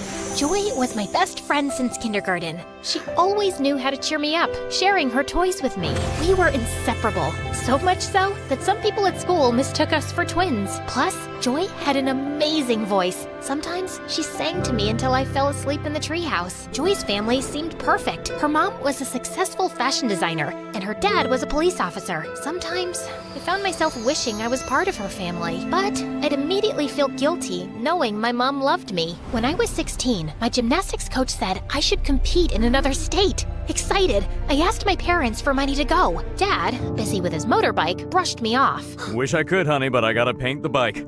It's my pride and joy. I could tell Mom wanted to help by the way she looked at me, giving me the "I wish I could help you, dear" look. That day, I made up my mind to do something. I grabbed my dad's motorbike keys, thinking I could ride to the competition myself. But since I didn't really know how to drive, I ended up crashing into a fire hydrant. Dad was furious about his damaged bike, but before he could say anything, Mom intervened. Don't you dare yell at her! Mom then hugged me and handed me some money. Here, take this money. I've been saving it for quite a while now. I love you, babe. I hugged Mom tightly. I participated in the gymnastics competition and took second place. On the way back, my coach had some really bad news. Your mom got into an accident while buying ingredients for your favorite apple pie. She's in the hospital now, in a coma. I couldn't say a word. I just stayed quiet all the way home. When I got back, Dad hugged me and told me not to worry, saying Mom would be okay. Later at dinner, I asked Dad something tough. Dad, can I stay with Joy's family for a bit? It's not that I don't like being with you, but I feel happier there. They really care about me. Sure, if that makes you happy. I'll talk to Joy's parents. And Joy's family was really welcoming. Joy's mom used to say, "We're glad to have you, dear. You're like my second daughter from now on." That's how I ended up living with my best friend's family. They even gave me my own room. Joy's parents were wonderful. They looked after me and made me feel like I was their daughter. Even though her dad wasn't always home, I loved them with all my heart and thought of them as family. Joy and I even got closer. We'd spend all night talking or playing video games. I still saw my dad from time to time, and he seemed to be improving, becoming nicer. I'll keep getting better until you say you want to come back and live with me. Well, that might take some time, but yeah, keep your hopes up. I smiled and gave him a hug. One day, as I was walking around the house, I found a room full of beautiful clothes. Curious, I started trying them on. Joy's mom walked in on me. You look beautiful! I've always hoped to share my wardrobe with a daughter. Just then, Joy walked in, and her mom invited her to join. Joy, darling, come try on some clothes too. I don't want to. Soon, I got really close to Joy's mom. We hung out a lot, and I even helped her out at photo shoots, sometimes modeling for her. One day, I was shocked to see my picture on the cover of a big magazine. I wish Joy liked fashion like you do. Thank you for always being here for me. I smiled and thanked her for making me feel like part of her family. But something was off with Joy. She started keeping to herself, staying in her room, and didn't want to hang out or do anything with me. When I tried talking to her, she just said, "I want to be left alone." I was really worried about Joy's sudden change and couldn't figure out what I did wrong. I kept trying to fix things, even apologizing, but nothing worked. She sometimes even yelled at me. I had to give her space, even though it hurt a lot. One evening at dinner, Joy's mom shared some exciting news. Marianne, your teacher called. Your college aptitude test scores were amazing. I'm so proud of you. Turning to Joy, her mom asked, "And how did yours go, honey?" No, I didn't bother with it. I'm going to be a singer, so I don't need it. Maybe one of your famous friends could help produce my album? I won't do that. I want more for you. You're going to college, and later you can decide what you want. What? You can't make those decisions for me. I'm going to be a singer, and that's that. As your mom, yes, I can guide you. You can't tell me anything. Joy, stop. Your mom's just trying to help. You shut up. My life was better before you showed up. Go back to your miserable family and leave us alone. I hate you both. Angry, Joy knocked all the family pictures off the shelf. After that, her behavior got worse. She began skipping school and got mad whenever someone tried to talk about what she was doing. Joy's behavior toward me got worse, turning her into what felt like a real-life villain. She constantly tried to make trouble for me, and even though her mom always ended up forgiving me, it just made Joy angrier. For example, Joy switched her unfinished homework with mine, confusing my teacher. Luckily, the teacher sorted it out. Joy made a fake social media account with my name, posting embarrassing stuff. It took a while, but I showed it wasn't me and shut it down. Joy hid a library book I borrowed, causing me to get late fees. Her mom found it later and figured out Joy's trick. Joy messed with my bike's brakes. I felt something was wrong before I wrote it and stopped myself from getting hurt. This escalated one afternoon when Joy's mom was away on a business trip and her dad was away at work. Joy decided to do something drastic. She turned the backyard into a makeshift movie theater. I'm not sure showing a movie here is a good idea. Well, it's better than having you around all the time. The backyard quickly filled with people, the projector buzzing to life. I stayed inside, trying to avoid the chaos, and was flipping through a magazine when suddenly, someone stumbled into my room. Oops, my bad. I was looking for the kitchen. Hey, is that a magazine about vintage cars? My dad collects them, and I've read a bunch about them. Is that the issue with the 60s muscle cars? Yes, it is. His name was Brian. We discovered we shared a lot of interests and spent the evening chatting in the kitchen. Just as we were really connecting, the screen outside fell over with a crash. Suddenly, Joy and her mom came in. Look, Mom, I knew it. Marianne set up this whole movie thing just to hang out with her boyfriend. Boyfriend? That's not true. Why would I organize this party? Joy, you're my only friend here. Then explain him being in your room. This must be your party. Enough, Joy. I don't think Marianne would do this. But young man, it's time for you to go home, please. Joy looked so angry and stormed off. She stopped talking to me and just ignored my existence. I kept talking to Brian. Having him in my life was great. He was nice-looking and well-mannered. His family had money, and he shared his dream of becoming a doctor with me. A few days later, Joy's mom called me into the living room, where I found my dad sitting. I really care about you and loved having you here, but things with Joy are getting tough. She's feeling left out. Plus, your dad's been talking to us. He's made some changes, wants you back, and misses you a lot. The past few months have been really tough without you. I love you and want you to come home. I didn't say much. When I feel a lot, I find it hard to speak, but I managed to say, I'll pack my things. I moved back with Dad, and honestly, things weren't bad. He had really improved, and hanging out with him wasn't bad at all. But I ended up blocking Brian. I didn't have a strong reason to cut him off. I felt like I didn't deserve him and just needed a fresh start. A few months after finishing high school, I couldn't go to college right away. Dad didn't have the money because we had big hospital bills for Mom. So I started working as a pizza delivery person. It was tough, but I never thought about quitting. I worked really hard and finally got into college. I planned to study economics and maybe even start my own business someday. While studying, I took any job I could get. Eventually, I managed to rent a tiny apartment with a view of the city dump. It wasn't much, but it was mine. I could finally study and rest there. Dad even helped me buy a used car for my delivery job. Things were starting to get better. I kept working hard, aiming for success. I often thought about Joy and her parents, and my mom too. I missed them a lot. With exams coming up, I studied all night and worked all day. I felt unstoppable, like nothing could slow me down. But one day, while out on a delivery, I suddenly felt very dizzy, and the next thing I knew, I crashed into a tree. I was rushed to the hospital. Everything hurt, but what pained me the most was my thoughts. Why couldn't things just go right for once? I hugged my pillow and bursted into tears. Then, a young doctor came in, and I was shocked. Brian, is that really you? He recognized me too. I always thought I'd run into the girl who broke my heart again. Feeling embarrassed, I just looked down and stayed quiet as usual. Brian had finished medical school and was now an intern at the hospital. I apologized, and we chatted for a while and swapped phone numbers. Over time, we got closer and started dating. Brian had the kindest heart, and he even helped me with my college fees. One day, I went to the hospital to bring Brian his lunch and decided to visit Mom afterward. I entered her room, and she looked so peaceful, just like an angel. I gently kissed her forehead. Mom, I have to tell you something. I tried to replace you. I was so angry when I felt you gave up on me, so I gave up on you. I was angry at Dad too. Even though the poor man was struggling without you, I used to be mad at Joy, but as I got older, I understood her and we made up. I'm friends with her mom now too. I love them, but no love can match yours. Guess what? I found out this morning I'm pregnant. I'm going to surprise Brian tonight on our date. I think he's going to propose, and I'll say yes. Mom, I'm happy, but my happiness isn't complete without you. Tears overwhelmed me, and I laid my head on her hands when suddenly I felt her hands move. Overjoyed, I ran to the doctor like a little kid, shouting, "My mommy is awake! My mommy is awake!"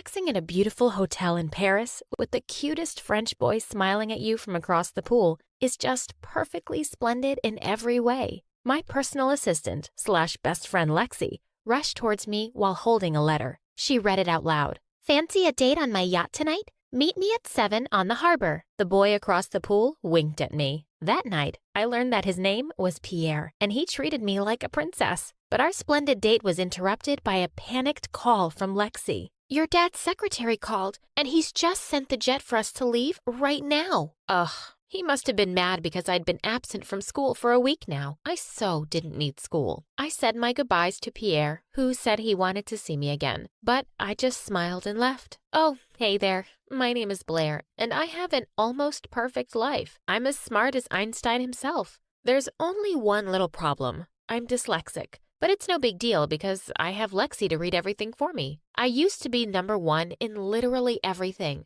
but things took a wild turn when a foreign exchange student joined our class. Please hit that subscribe button before I tell you my whole story. The next day, my limo dropped Lexi and me off at our school, a very expensive private one, where only families with a net worth of at least $1 billion can attend. Blair, watch out! I screamed when I saw an angry dog charging towards me. What was it doing here? Pets aren't allowed. Francesca, my arch nemesis, picked it up while laughing at me. Good boy, she whispered, but I heard it. This insecure brat always found a way to ruin my day. Oh, hey, Blair. I'm giving out our newest luxury product, this $1 million perfume, for free. I thought you might need one. Thanks, Francesca, but I'd rather donate it to charity. The principal appeared and got angry when she saw her dog. Our dog mansion with 10 floors is currently being renovated, so my baby needs to roll with me. Ugh, what a show-off. The principal shut her mouth when Francesca gave her a stupid perfume, too. In the middle of class, I suddenly forgot how to breathe when the most gorgeous boy that I'd ever seen walked in. Everyone, I would like you all to meet Terrence, a foreign exchange student from Korea, and he will be with us for this school year. We were all speechless as we looked at him. Francesca immediately offered her seat, but Terrence just headed quietly to the back. Our math teacher then started the discussion and suddenly asked us to solve the area of a stadium on our tables. Such a no-brainer. The answer is, it's 69,963 square meters. We all turned to Terrence like we'd seen a ghost. He'd answered before me. Like, how? After class, all the girls flocked around him, including Lexi. I tried to smile at him too, but he didn't smile back. What a snob. I snatched Lexi away from him and told her to cut it out. Do that again and I'll fire you. Oh, come on, Blair. He's literally perfect. He's like Lee Min-ho. He's not my type. Terrence might have heard that because he turned to me, but so what? He snubbed me and first impressions last. Every year, our principal holds an auction party, and this year, all the proceeds would be going to poor children in Africa. The last item to be auctioned was a beautiful pearl with a special history. It cost around $50 million. As expected, Francesca and I started the bidding battle. 100 million, 200 million, 500 million. 1 billion. Then the principal asked if anyone wanted to go any higher. Lexi leaned closer to me and tried to stop me, but I couldn't let Francesca win. 2 billion. 10 billion. Silence filled the room when a male voice joined in and said, $100 billion. Everyone turned to the back. It was Terrence again. He really was something else. The principal declared, "Wow, that's a new record. Sold." My eyebrows shot up when I saw Francesca offering him a handshake in a flirty way. Lexi said, "I think you two look better together." Ew, stop that, Lexi. He's a snob and only loves his phone. During our finals week, as usual, I took a special oral exam because of my reading condition. When the results came back the next day, the blood drained from my face when I didn't see my name at the top spot. It was Terrence. He hadn't even been in our school a full year. Then Francesca appeared from nowhere and said, "Just accept the fact that you're a loser now, Blair." I asked Lexi to do some research on Terrence. I needed to know what was up with him. He seemed like the love child of Einstein and Bill Gates. One day, while I was rushing to the toilet, I bumped into him and tripped over. Jeez. His chest was as hard as a tree. I looked up at him and met his cold, brown eyes. I was expecting him to offer his hand, but the jerk skipped past me like I was trash on the floor. I'd never felt so humiliated. It was the first time a guy had ignored me. Lexi came to the rescue and helped me to my feet. He helped me when I tripped out of my helicopter yesterday. Sorry, girl, but you're not his type. Francesca's comment made me furious. Thank God Lexi calmed me down, or else. During lunch, Lexi told me that she'd finally finished her research on Terrence. He was a young CEO in Korea, and his company develops games and software. That's why he's always on his phone. So, he's a self-made billionaire. Interesting. I was on my way to our campus's art center one time, and I stopped when I saw a board ahead. It had some words on it. Francesca and her friends were right behind me, but I didn't want to ask her for help, so I tried to read it myself. It seemed to be saying something about a vacation. I ignored the sign and continued walking. Suddenly, the ground under me collapsed. Someone caught me right on time before I was buried alive. I looked up to see my savior. It was Terrence. He let me go and dusted his uniform off. Don't you know how to read? It says deep excavation ahead. I have dyslexia. Anyway, thanks for saving my life. Just be careful next time. My heartbeat was still going fast as I watched him walk away. A few days later, the principal announced the annual competition between private schools called the Battle of the Brains. I was so ecstatic when I was picked again to represent our school. I always aced it. The problem was the competition would be all about teamwork, so I needed a partner. And Terrence was picked. Lexi came up to me and said, "Oh my God, I ship you both. This is going to be fun." I ignored Lexi's stupid comment and told Terrence to meet me in the music room. We needed to talk about the competition. While I was waiting for him, I started playing the piano. I couldn't finish the song because I forgot the keys. Just in time, he arrived and continued for me. We were so close to each other and it felt really weird. I was about to move, but the way he played was hypnotizing. I flinched when I felt a spark as our fingers touched. He looked down at me after he finished playing. That's how you do it. I don't need piano lessons right now. We need to plan a strategy. Just focus on the spelling. Memorize the letters of the longest words, and we'll be fine. Don't underestimate me, Terrence. How about you? Are you going to study? The dummy answered me with a poker face and left the room. Sometimes I really hated his guts in his gorgeous face. And seriously, he was so confusing. The competition day finally came and we were totally silent during the ride. He later fell asleep on my shoulder and I went stiff as a board. Should I move my shoulder or should I let him sleep in peace? The limo passed over a rough road which woke him up. He looked up at me and I immediately looked away. Can you, scoot over? You're in my personal space. My heartbeat went back to normal when he moved. I was so nervous during the game, but as expected, we made it to the final round. Terrence won the versus round against another boy, and then it was my turn. I needed to win this so we would be the winners already. I was shocked when the announcer said that it was a spelling round. Oh no. Spell supercalifragilisticexpialidocious. Terrence gave me an encouraging look. I focused and wrote down all the letters according to my memory. I felt like passing out from nervousness when I slowly raised my answer. Correct. I jumped around in happiness and found myself hugging Terrence. When I realized what I was doing, I immediately pulled away. He then patted my head and smiled at me for the first time. And I must admit, he looked even more gorgeous. You did great. Well, thanks for your advice. Lexi showed up to congratulate us. Oh my gosh, you guys were so good. You two should get married already. Ugh, Lexi and her random fangirling. Terrence smiled at me in the hallway the next day, and it made me feel something in my stomach. What a miracle that he wasn't wearing his headphones and holding his phone in front of his face. Suddenly, the girls started screaming. I went to see what was happening and was shocked to see Pierre in our school uniform. He was showing everyone my pictures that he took on his phone. Oh, finally. There's my girl. Pierre immediately walked up to me and kissed me on the cheek. What are you doing here? I told you. I wanted to see you again. I enrolled in your school just to be with you. I didn't know what to say. Pierre kept following me around and it bothered me. I wanted to turn him down, but I felt bad for breaking a nice guy's heart. Mademoiselle, come. I have a surprise for you. I told Pierre that I still had a class, but he grabbed my arm and was about to pull me outside when someone grabbed my other arm. It was Terrence. Come on, we're running late already. Everyone stopped in their tracks to watch. Terrence and Pierre were glaring at each other, and there I was, looking like a statue between them. Neither of them wanted to let me go, and it was so awkward. I caught Lexi's eye and gave her the signal to help me. She acted like she sprained her ankle and purposefully fell on Pierre. Lexi then winked at me as Pierre turned to help her. She was the best. I didn't know how to get rid of Pierre over the next few days. Terrence started avoiding me too. Once, when I went into class, Pierre winked at me and told me to come and sit next to him. I said, "Pierre, I just want to be clear that you're not my boyfriend." Yet, that night, Francesca threw a party on her own private island and invited everyone. I didn't want to go, but Pierre was so persistent. During the party, he was telling me about his plan to buy a resort in Paris. He was talking non-stop while all I could think about was Terrence. I wished he was here. I signaled Lexi to start our plan. I excused myself to the restroom as she came over and I let her entertain Pierre. I sneaked out and found myself in a beautiful garden. While I was smelling some flowers, I suddenly felt someone's presence beside me. I turned to see Terrence.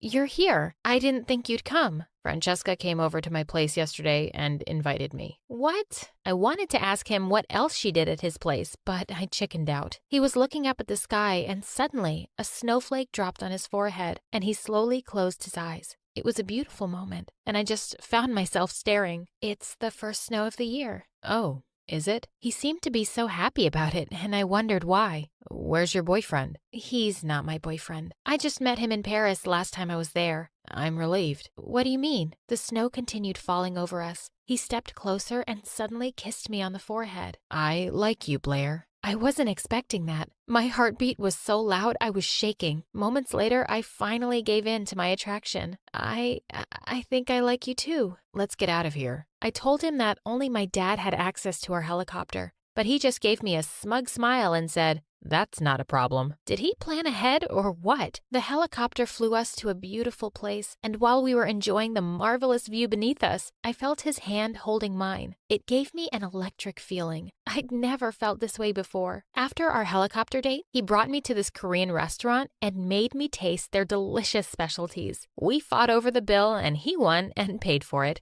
I then gave the waiter a tip, a key to a car. "That's very generous of you, but I prefer giving tips like this." He gave the waiter a business card and told him that his secretary would assist him in enrolling in the school of his choice. "Education is more important, Blair." Oh, he was wiser than I thought. It was almost midnight when we strolled in the park. When I complained about my high heels hurting my feet, he gave me a piggyback ride. This man had never failed to surprise me. We were inseparable over the next few weeks, while Lexi always ended up distracting Pierre. One day, Terrence was teaching me Korean when Lexi kept calling me. I was enjoying our session, so I ignored her calls. Later that day, I was on my way to my locker when I saw Francesca's dog again. It started chasing me and I ran into the nearest room. While I was catching my breath, I was surprised to see Pierre in there too. "Bonjour, mademoiselle.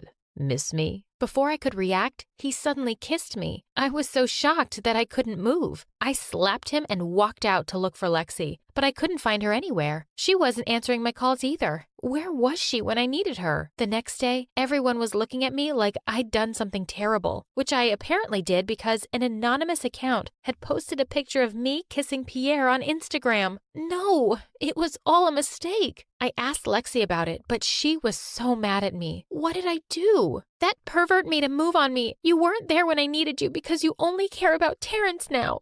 Lexi, I'm so sorry. Please don't do this to me. You're my best friend. No, Blair, I'm just your personal assistant. Oh, not anymore, because I'm resigning. I was crying as she left me. I looked for Terrence and found him in the music room. "Terrence, it's not what you think. Let me explain." "I don't deal with cheaters." I tried to convince him, but my heart broke when he said, "Get lost, Blair. I don't want to see you again." I was totally miserable after that. My best friend and boyfriend were ignoring me, and everyone was calling me a cheater. One day, I passed out in my room because I hadn't eaten all day. When I opened my eyes, the first thing I saw was Lexi. "Thank God you finally woke up. You had me so worried. Are you okay? How can I be okay when you hate me now?" "Oh my God, stop. I'm not used to seeing you cry." Lexi then told me that she overheard Francesca and Pierre talking about their plan to set me up. I knew it. I need to talk to Terrence. She then looked away and said, "He went back to Korea this morning." What? Are you freaking serious? I felt like someone had thrown cold water on me. She just bowed her head and avoided my eyes. Why so soon? Is this a prank? I'm so sorry, Blair. I already told him the truth, and he believed me, but he still left. No.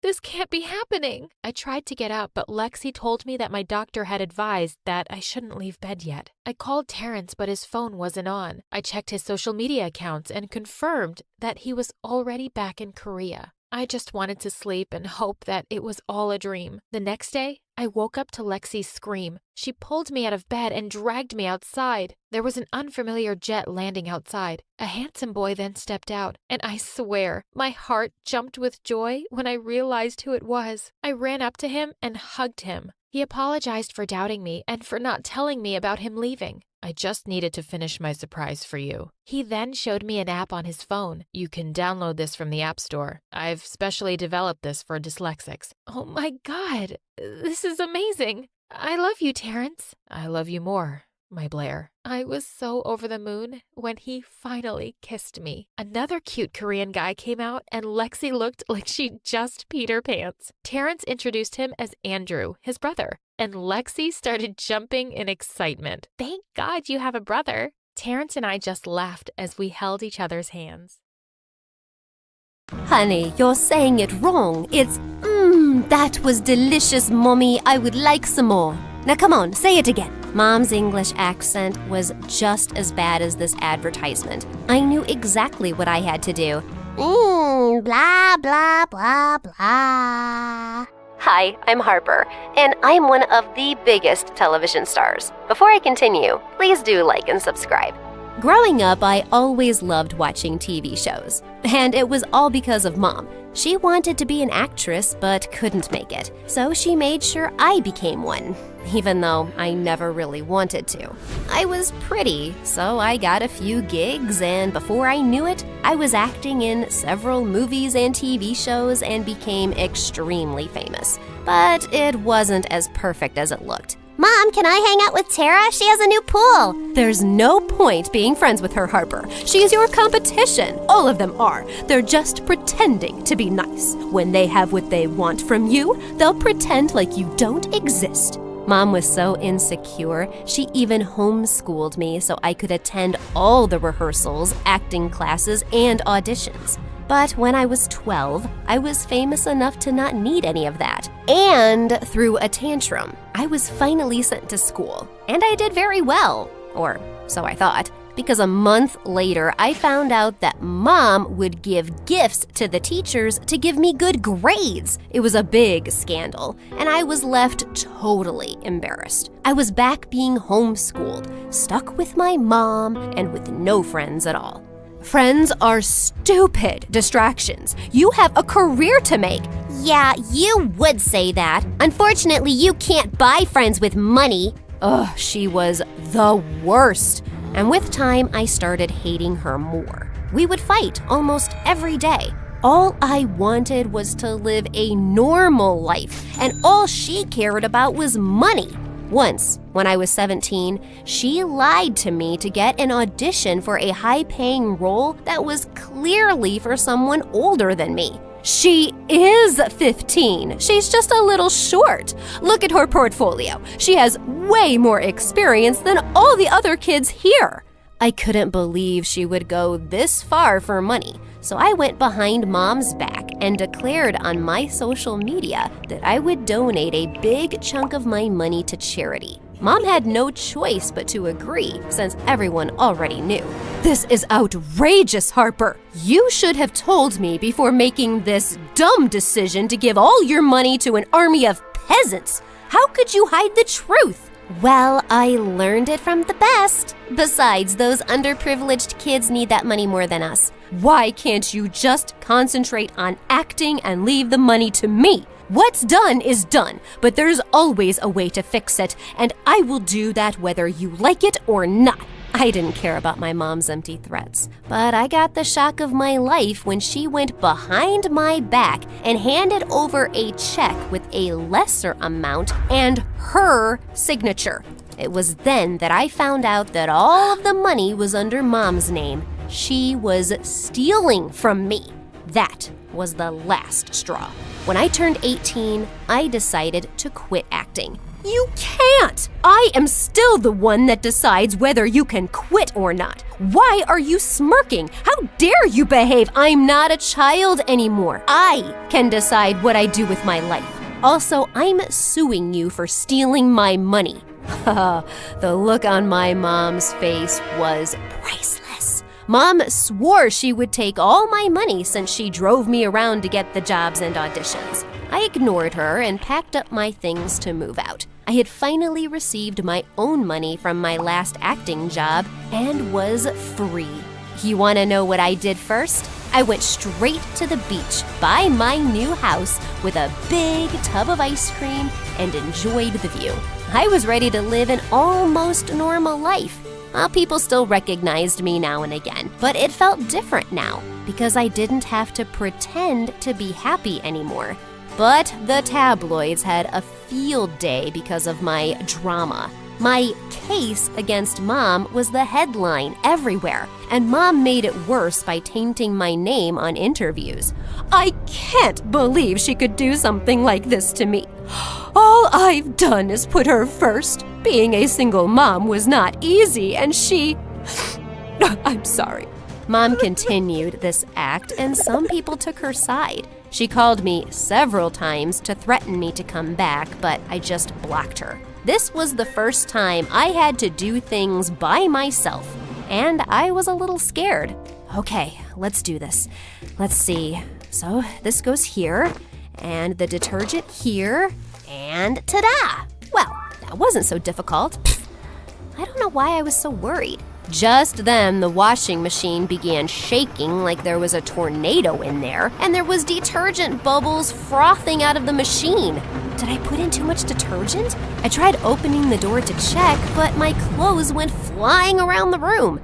It took me an entire day to clean up the mess I made. But eventually, I figured out how to use the machine. I had to Google it, but still. Soon it was time to finish high school, and I couldn't be more excited for my new life. But my excitement turned to panic when I entered school and a crowd of kids surrounded me. Can I please get a picture with you? I'm a huge fan. You are so good in that movie. Hey, give her some space. The girl took my hand and pulled me away from the crowd. She introduced herself as Ginny, and I thanked her for helping me out. Ginny was one of the sweetest and boldest people I had ever met. She was the head cheerleader at school and super popular. We soon became best friends. Once, Ginny even asked me why I hated acting so much, and I told her about how my mom had forced me to do it and took my money. She's my mom. Isn't she supposed to be the one looking out for me? Well, anyway, all of that is in the past. Now I have this new life, and you, my very good friend. Excuse me? I am your best friend, and you won't find anyone as cool as me. I agreed. No one could compare to Ginny. She was the best friend I didn't know I needed. Ginny also introduced me to her boyfriend, Draco. He was one of the most handsome and kindest guys at school. Together, the two helped me set up my new place, and Ginny let me borrow some stuff from her kitchen so I wouldn't waste money buying new ones. She knew I had to save money since the court battles with Mom were still going on, but she never spoke about them. Why are you so good to me? You're like my sister. What's mine is yours. While Ginny helped me around at home, Draco was an absolute gem at school. Like, once I needed help with my books, and he magically appeared out of nowhere to carry it for me. And another time during school beach camp, he gave me his jacket because I was cold. Hey, here you go. Can't have you fall sick now, can we? My stomach fluttered as his hands brushed against my shoulders. He was the sweetest. I looked across at Ginny and immediately felt guilty. I can't fall for Draco. That's just wrong. Oh, but he's so cute and sweet. But I couldn't stop thinking about him, so I decided to put my acting skills to good use and pretended that everything was A-okay.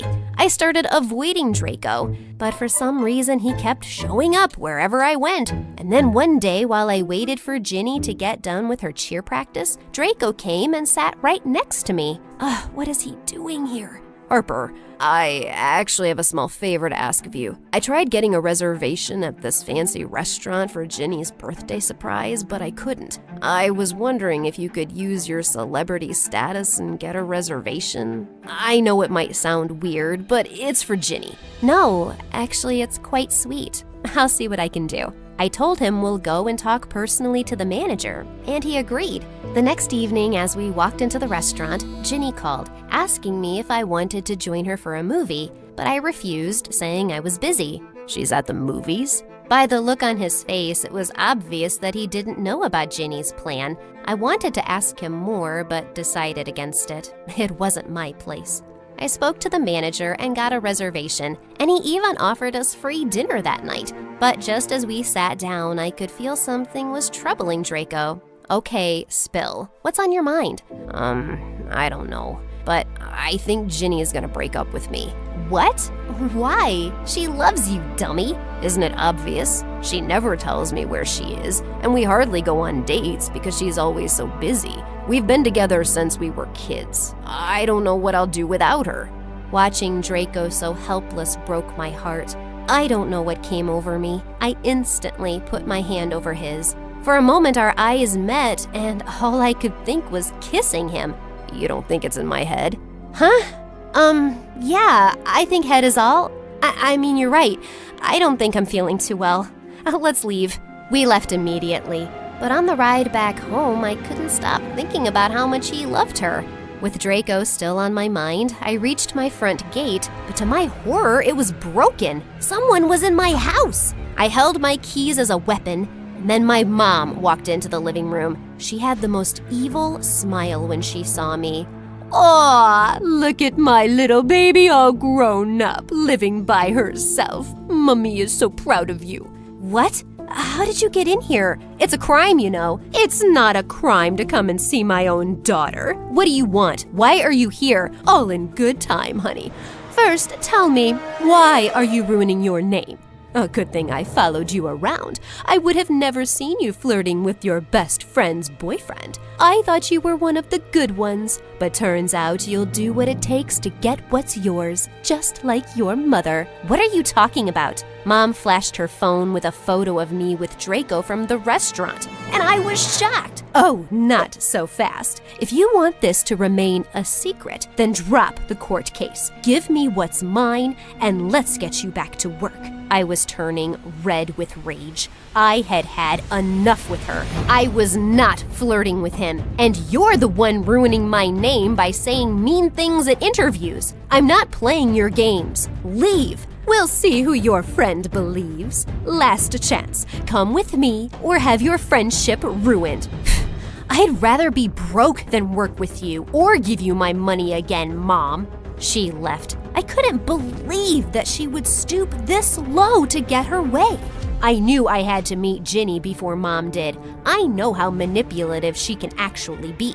I tried calling Ginny, but she was at the movies and didn't answer. So I rushed to Ginny's place to wait for her. But when I got there, she was already home and she wasn't alone. Oh, honey, good thing you're here. I was just showing Ginny these beautiful pictures of you. And what's his name? Draco. The look on Ginny's face was enough to tell me what pictures she was looking at. I thought you were busy, but you were on a date with Draco? Harper, I never thought you would hurt me this way. No, Ginny, it's not what it looks like, I swear. Please believe me. I've seen how you look at him. Are you saying you don't have feelings for Draco? Mom smiled. She had been watching me for months. She knew I was in love with him. I do have feelings for him. I won't lie about that. But I would never act on them, and he would never betray you either. She admits she's in love, and I have proof they were together yesterday. She lied to you. I see the picture, and I know she lied about where she was yesterday, but I believe you, Harper, not her. No wonder she wanted to run away from you. You're pathetic. The look on my mom's face was worth framing. She was too stunned to speak. Dumb girls. One day you'll know that money is the only thing that matters. I feel sorry for you, Mom. Now, if you're done, leave. And don't come back. She stomped her heels and walked out, and I ran and hugged Ginny tight. Draco was planning a surprise for your birthday. That's what we were doing there. I'm sorry I lied, but I swear it's the whole truth. I believe you, but I also know that maybe what I'm doing to Draco is wrong. I don't like him as a boyfriend. Maybe we are just better off as friends. My heart broke for her and Draco, but I knew what Ginny was feeling was justified. The next week, she broke up with him, and I spent all my time with her. I even went ahead and filed a much-needed restraining order against my mom, but Draco was still on my mind. One day during school, I was trying to reach for a book when someone offered to do it for me. Draco! We got talking, and I asked him how he was doing. I won't lie, it was tough, but I kinda get it. Ginny was great, and we'll always be friends, but maybe nothing more. Well, in that case, welcome to the singles club. I got up to leave, but Draco took my arm. Sorry, instinct. I was just wondering if you were free tomorrow night. We do have that fancy dinner reservation, remember? She would love to. I turned around to see Ginny walking in our direction. What are you doing? I figured you're too chicken to ask him out, so I'm doing it for you. Besides, I want him to be someone great, and I miss our group. So Draco, will you date my best friend here? Oh my god. In all my years, this is the most embarrassed I've been. So that means you don't like me? I do! I don't! I do! I just... Before I could say another word, my phone rang, telling me that I'd won the case. My mom was finally off my back, and for some reason that made me oddly confident. So where were we? The dinner. You like me? Yes, yes, yes to everything. But before we do that, let's catch up for some ice cream. It's been long.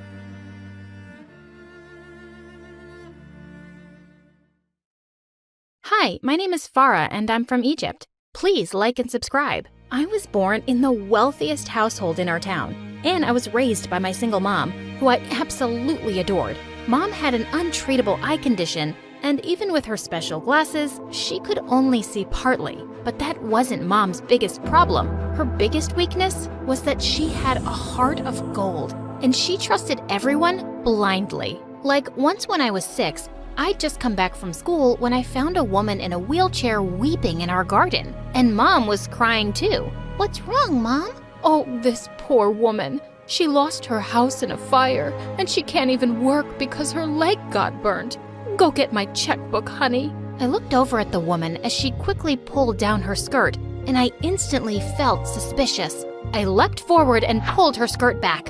Her skin isn't burnt, Mom. That's Play-Doh. She's just making a fool out of you. The woman suddenly leapt up from the wheelchair and ran at the speed of light. Growing up, I started noticing that many people tried to fool Mom because everyone in town knew about her eyesight and her soft heart. Well, they weren't getting away with it. Not on my watch. Life was going good. Till one day in 9th grade, I was running outside my house when suddenly I bumped straight into a woman and she fell down. Oh, I'm so sorry. I didn't see you. But she just pushed me aside and started walking to my house. Hey, why are you going to my house? I already said I'm sorry. There's no need to create a scene. But she just started banging on the door loudly and pushed the servant aside to let herself in. I was about to yell at her when suddenly Mom appeared in the hallway and the woman ran to her shouting, "Oh, my dear cousin, it's been so long since I've seen you." Cousin?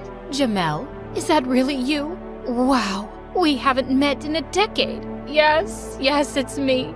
Oh, cousin, I've suffered so much since we last met. My husband divorced me, and I have no money. I've just recently moved here to look for work. Oh, I'm so sorry to hear that, Jamel. I can hire you as a cleaner and a cook if you want. And you must not waste money on rent. There's a small cottage in the backyard that's empty. Oh my God, what was Mom doing? Oh, I wouldn't dream of being a burden on you. Yes, that's right. You shouldn't. But since you're insisting and I really care about you, I'll shift immediately to look after your home. Once the woman left, I tried reasoning with Mom, but she insisted that she had to help her cousin, and before I knew it, she was moving in with her things. It turned out that she also had a daughter my age named Samar. Mom invited the two for dinner on their first day, and Samar just avoided making eye contact, and she wouldn't utter a word. My poor baby, she's just been through so much. Her dad left without even saying goodbye to her,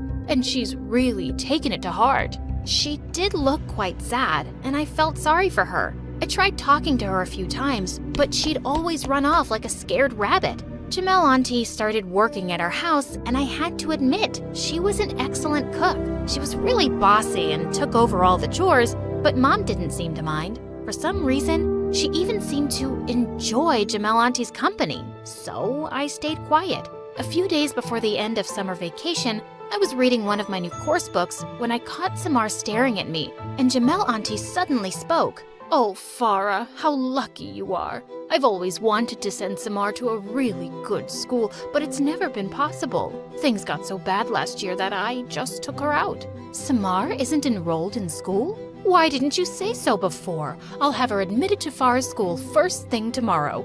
Oh, you've already done so much for us. Yes, Mom.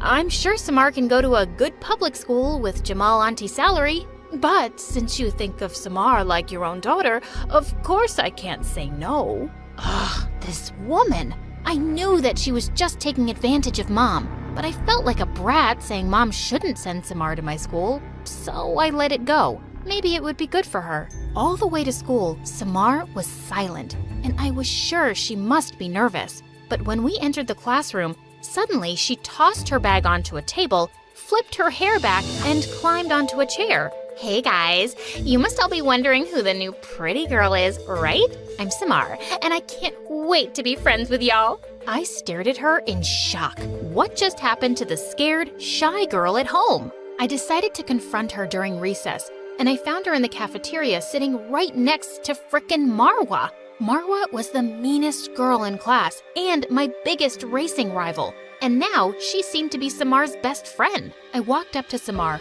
grabbed her arm, and dragged her off to a corner. Would you mind explaining your sudden transformation? Why have you been acting like a mouse at home all this time? Because I love acting, and I was playing the role of a sad, poor little girl. Fooled you, didn't I? You seem mental to me. And just stay away from Marwa. She's not a nice person. She's my biggest enemy.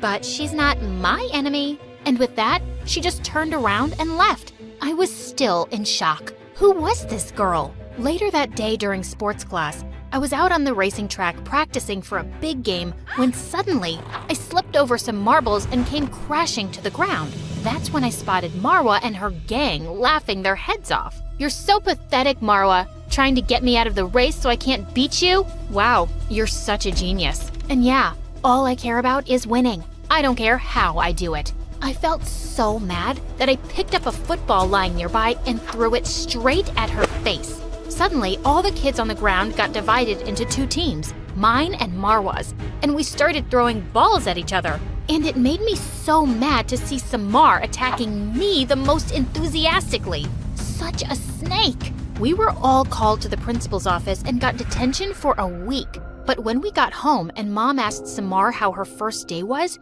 she just went back to her fake personality and only smiled and nodded silently. Oh my God!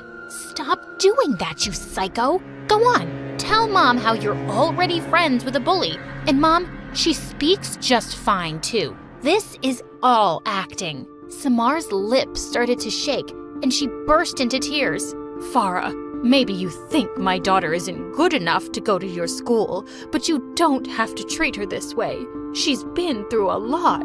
Cut it out, Jamal Auntie. You must know the truth about her too. That's enough, Farah. I didn't raise you to be a bully. Look at the poor child. She's so upset. But Mom, not another word. Just go to your room, please. I stormed off, feeling furious. Did Mom have to be so blind? Having those two in my life was becoming almost unbearable. It was bad enough having Samar in my class, and at home, Jamal Auntie had started acting like she owned the place. Once I was sleeping late on the weekend, and suddenly someone pulled my bedsheet from under me, making me land on the floor. It was Jamal Auntie and Samar. What do you think you're doing? I have a load of laundry, and I can't wait for your highness any longer. Have you forgotten that you work here? Yeah, I do what I like. But one day, she went too far. Mom and I had gone out, and when we got back home, we found her shouting at my old nanny. Go away now. Shoo! I know you've just come begging for money. It doesn't grow on trees, you know. You poor people are like blood-sucking mosquitoes. I felt furious, and for once, Mom got really mad too. Jamel, she's Farah's old nanny, and she's always welcome here. You cannot turn away my guests and talk to them that way. I'm the mistress of this house, not you. And suddenly, Jamal Auntie fell down to the ground and started wailing loud enough for the whole neighborhood to hear. I'm the one who cooks for you. I clean your stinky toilets. I sweep, I mop, I wash your dirty undies. And you're talking to me this way? A poor widow who slaves all day long for you, your own cousin. I was sure Mom would kick her out now. But instead, Mom looked scared and she started apologizing to Aunt until she calmed down. Once she left, I turned to Mom angrily. Mom, are you crazy? Tell her to leave. Why are you putting up with this toxic woman? Farah, she's my cousin, and she is a poor widow. I can't just throw her out. And she's a really good worker, too. But she's ruling over our lives, Mom. So she's a little bossy and controlling. It's okay. I'll talk to her nicely when she's less upset. Unbelievable! I was still in a bad mood the next day, and I decided to blow off some steam by running. But when I got to the playground, suddenly a football hit me in the head out of nowhere. Ow! Someone held out a hand to me, and I looked up to see a boy. I'm so sorry. I didn't do it on purpose. When he saw that I was having trouble getting up, he suddenly swept me up in his arms. What do you think you're doing? Put me down. I was just trying to help you. I didn't ask for it. He put me down and I pushed him aside and walked away. What a weirdo. But after that day, I seemed to notice him everywhere, and he always seemed to be watching me. One day, I was putting my things in the locker when I caught him peeping at me from behind the wall. I got so annoyed that I went up to him and grabbed him by the collar. What do you want, weirdo? I've had enough of your stares. But just then, Marwa appeared with Samar out of nowhere and pushed me aside. How dare you touch my cousin? Marwa, it's okay. It isn't her fault. Cousin? He's your cousin? Yeah, he's Marwa's cousin and my close friend. Your friend? Since when? Now it makes sense why he's a creep. He's related to you, Marwa. Saying that, I walked off. I found out that his name was Ahmed, and he had recently joined our school as a senior. Now that I knew he was Marwa's cousin, I had all the more reason to avoid him completely. A few days later, our sports coach told us about a citywide running competition, and the winner had a chance to join the national team. Of course, I signed up immediately, and Marwa wasn't far behind. But I wasn't worried about her, just even more determined to win. I started preparing for it, and every time I was out on the track practicing, Ahmed would be watching me from behind the bleachers and cheering me on. Yeah, go Farah, go! You're the fastest! He didn't even seem to be bothered by the death glares Marwa and Samar gave him, but he still made me so angry that I wanted to punch him in the face. Why was this crazy guy cheering for me? We weren't even friends. One day, I completed my track in just 3 minutes, which was a record. The coach patted my back while Marwa looked defeated, Samar looked mad, and Ahmed just looked happy. He congratulated me, and I just couldn't stay mad at him anymore. We became friends, and I really liked his company. We hung out often after school, and I could talk to him for hours. He proved me wrong. He wasn't like his cousin at all. One day after watching a movie with Ahmed, I came home and walked into my room to find Samar there trying on my dresses. How dare you touch my clothes without even asking me? This home and everything in it is as much mine as it is yours. No, it's not. Your mom is a maid here and you're the maid's daughter, yet somehow your mom is completely under my mom's thumb. I wouldn't be surprised if one day you two end up cooking and cleaning for us. I know you two are evil snakes, and I will never let you take over my home. How can you stop us? You don't have anyone on your side. No, not even Ahmed. You think he's actually interested in you, Farah? Oh, I see the way you look at him, and you're just jealous that he doesn't even notice you. And with that, I pushed her out of my room and locked the door. I had to find a way to get rid of these two really soon. But I pushed all thoughts of them out of my head to focus on the competition, which was just 2 days away. On the day of the race, I was warming up at the venue when suddenly Ahmed came running to me, looking worried and breathless. Farah, does Samar live at your house? Yeah, she does. Why? I just heard Samar telling Marwa that after you left, your moms had a big fight, and Samar's mom threw chili powder in your mom's eyes. What? Without a second thought, I ran as fast as I could and went home. I was going to kill this woman. But when I got there, I saw through the window that Mom was peacefully watching TV. She seemed to be perfectly fine. Oh my God, Ahmed had lied to me to make me miss the competition? With angry tears flowing down my face, I went back to the venue, and the minute I spotted Ahmed, I slapped him hard in the face. So, all this time, you just pretended to be my friend so you could fool me? You lied to me about my mom so your cousin could win? What?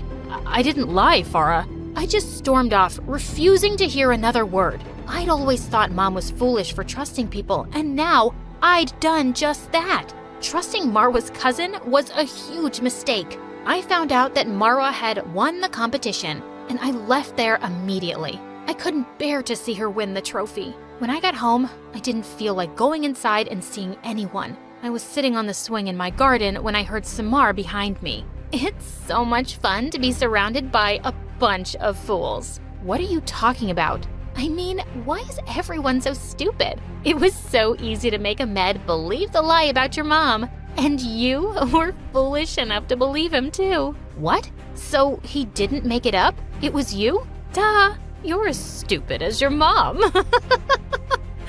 Now wait and watch as we take over your house, Farah. I think I could easily make my blind cousin sign it over to me one day. You're right. I have been stupid and blind, but not anymore. We all turned around to see Mom standing behind us, looking like an angry dragon. She slapped Jamal auntie hard and threatened to get a restraining order against her.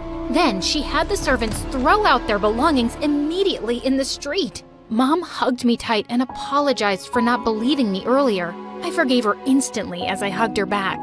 I was so glad to be rid of those evil creatures, and it was just me and Mom again. The next day I went to school and looked everywhere for Ahmed, and I finally found him sitting alone in the bleachers. I ran up to him and hugged him from behind. Oh, Ahmed, I'm so sorry. I know now that you never lied to me, and I should have trusted you. Please, forgive me. And suddenly, Ahmed put a finger on my lips and drew me close to kiss me. It felt amazing. Did you read the news today? No, why? The competition got canceled. The judges found out that Marwa used some illegal energy booster and she was disqualified immediately. You have another shot at it, Farah. I screamed with joy and kissed him again. And a week later, I participated in the competition and won. As I stood on the stage with the winner's trophy, my heart almost burst with joy seeing Mom and Ahmed cheering me on.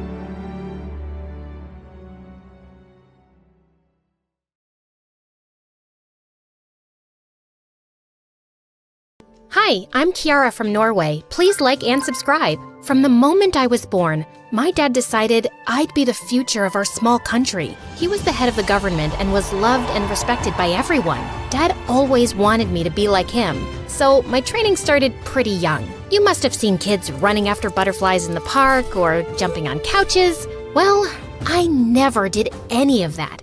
Instead, I had to attend special etiquette classes as soon as I was old enough to sit at the table. I never spoke loudly, and there were certain words I wasn't allowed to use, like poop or pee. Always say, I want to drop the browns in the bowl, or I want to put gravity to good use. Well, that did get me some strange looks in kindergarten, but I didn't care. One time when I was 7, I went with Mom to my friend's birthday party. I was having an amazing time stuffing my mouth with cake, but when I wanted a 5th helping, Mom refused. You know the sugar rush makes you hyperactive, Kiara. No more cake. But when Mom wasn't looking, I sneaked to the table quietly and cut myself a huge slice. Just then, Mom saw me and tried to snatch it from my hand when my classmate Naomi bumped into me and the cake went flying onto Mom's face. What have you done? I wanted that cake. It's so yummy and sugary. Not like all those awful salads I have to eat at home.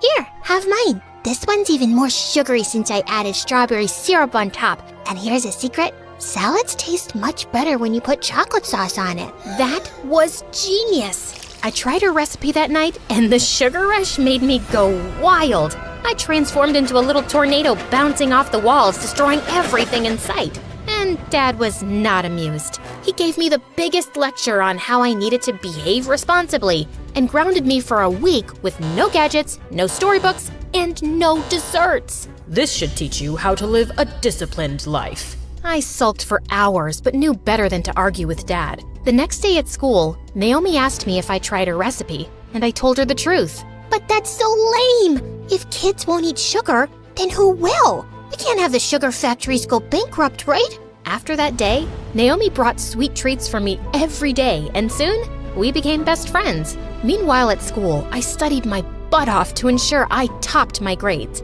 I knew it was always expected of me, and I loved studying anyway, so I wasn't complaining. But studying wasn't the only thing I was good at. By the time I was in high school, I was the president of the student council, a national-level chess player, and the best actress in the school's drama club. And I absolutely loved the drama club. It was the only time in my life when I could forget who I was and slip into the life of another character. One time, I got chosen to play Juliet for an inter-school drama competition, but the guy playing Romeo broke his ankle and got replaced by the biggest jerk in our school, Justin. And he was so annoying. Ever since I'd made fun of his gigantic glasses in first grade, he'd held a grudge against me and was such a pain in the butt. Romeo, oh Romeo, where art thou, oh Romeo? Kiara, oh Kiara, I'll make you a tiara of spiders and flies all dead to put it on your ugly head. That's not what you're supposed to say! No? Sorry, I forgot my lines. But you're such a piece of art that poetry just flows out of me whenever I see you. God, why was he such a moron? Other than this minor glitch called Justin, my life was perfect. Hey, Naomi, I won the Spanish debate competition. Again. Could it be that no one else participated? Well, it's not my fault everyone's scared to compete against me. Girl, why don't you just slow down and enjoy life? You know, you don't have to be perfect at everything. I know, but that's just how I am. No, it's just how you've made yourself to be. Tell me, when's the last time you went to a party? I don't know. But that reminds me, Dad's hosting a dinner for his politician friends tonight, and your dad's invited too, so you better come along. That night at the dinner, all the adults were mingling with each other while Naomi and I sat in a corner sipping orange juice. What a bore fest. Catch me if I fall asleep. What's wrong with this party? The music's nice, the people are classy, and the food is good. How dare you call this food? Cows eat this stuff. Burgers, cupcakes, extra cheese pizzas, that's real food. As for the people, I bet they secretly hate each other. Can't you see all the fake smiles? That's called being polite. Polite my butt. After putting me through this torture, you've gotta accompany me to the school's camping trip this weekend. I don't think Dad would. Just then, Dad walked over and said he wanted to introduce me to someone. Kiara, meet Ted. His dad's a media mogul in the US. And my dear friend, we keep joking about you two getting married. Why don't you two get to know each other? Ted took me out for a stroll in the garden, and it was so awkward. He cracked the lamest jokes, kept bragging about how rich and famous his family was, and even tried holding my hand once. I avoid holding hands since it's the flu season, and I can't risk catching an infection. I like it. A girl who knows how to take care of herself will take good care of my babies too. What the freaking fudge? Thankfully, at that moment, someone came looking for him and he left. I thought of escaping to my room when I saw Naomi at our mansion's gate talking to someone. It was Justin, and he was dressed as a pizza boy. What are you doing here? Belly dancing. Can't you see I'm delivering pizzas? Sorry, Kiara, but I was starving and the food at your party is, terrible. But Naomi, it's healthy and it's good to eat healthy food. Good luck trying to convince yourself, hun, but I'd rather eat unhealthy food and go to heaven sooner. Yum. I have a spare pizza if you want some. I can't eat junk food and take risks with my health. Holy potatoes. I always thought you were a snob, but you're actually a nutcase. I guess it's no fun being you. Can you stop being a jerk? It's easy for you to judge when you don't know a thing about me or my life. Feeling angry, I turned and stormed off. But deep inside, I knew no matter how much I tried to deny it, Justin was right. It was no fun being me. Feeling a bit frustrated, I went to Dad's study later that night to have a heart-to-heart conversation with him. I had to tell him about that self-absorbed dimwit Ted, and that there was no way I could have a future with him. What do you mean Ted's not your type? You don't even know him yet. Besides, I've decided this marriage will be great for your political career. Marriage is not a deal, and I'm still a teenager. So where's the rush? You two can start dating and then eventually get married. I couldn't believe my ears. Dad had decided my future, and I had no say in it? I was so mad at Dad that the next day at school, I told Naomi I'd accompany her to the camping trip. Your dad agreed? I hope you told him you can't take security along. Dad doesn't need to know. Whoa, who are you, girl? And what did you do to my perfect friend? I'm just letting her take a back seat for a while. Later that day, I was going to the library to return some books when suddenly a hand grabbed my arm and pulled me into an empty classroom. Listen, I'm sorry for last night, but it seems tragic that you've never eaten a pizza before. So, I got this for you. Take a bite. I promise you won't die. Justin looked straight into my eyes, and for some reason, it made my heart skip a beat. It's amazing. Not as amazing as you, though. I mean, you amaze me. And why's that? You're the only girl I know who looks like a goat eating a pizza. What an absolute jerk! That weekend, when I snuck out of my house early in the morning for the camping trip, Naomi's car was already waiting for me. We drove for hours and reached a huge house by the lake in the middle of nowhere. Where are we? And where are the camp people? Kiara, don't be mad, but I lied to you. This isn't a camping trip. Justin and I decided to organize an overnight party, and I thought Dad's lake house would be perfect for it. What? You've gotta be mad. You know I hate parties.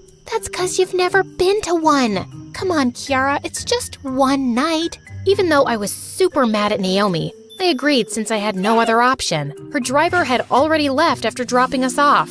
As we went inside the lake house, I discovered Naomi had invited tons of people, including some of our classmates, and everyone seemed to be enjoying themselves. I stood like an outcast for a while until Naomi forced me to join everyone. And I must admit, I had a lot of fun. That night, we played Spin the Bottle, and I got partnered with none other than Justin. Our task was to spend an hour in the woods. Oh, come on, you can't be serious about this. It's just a stupid game.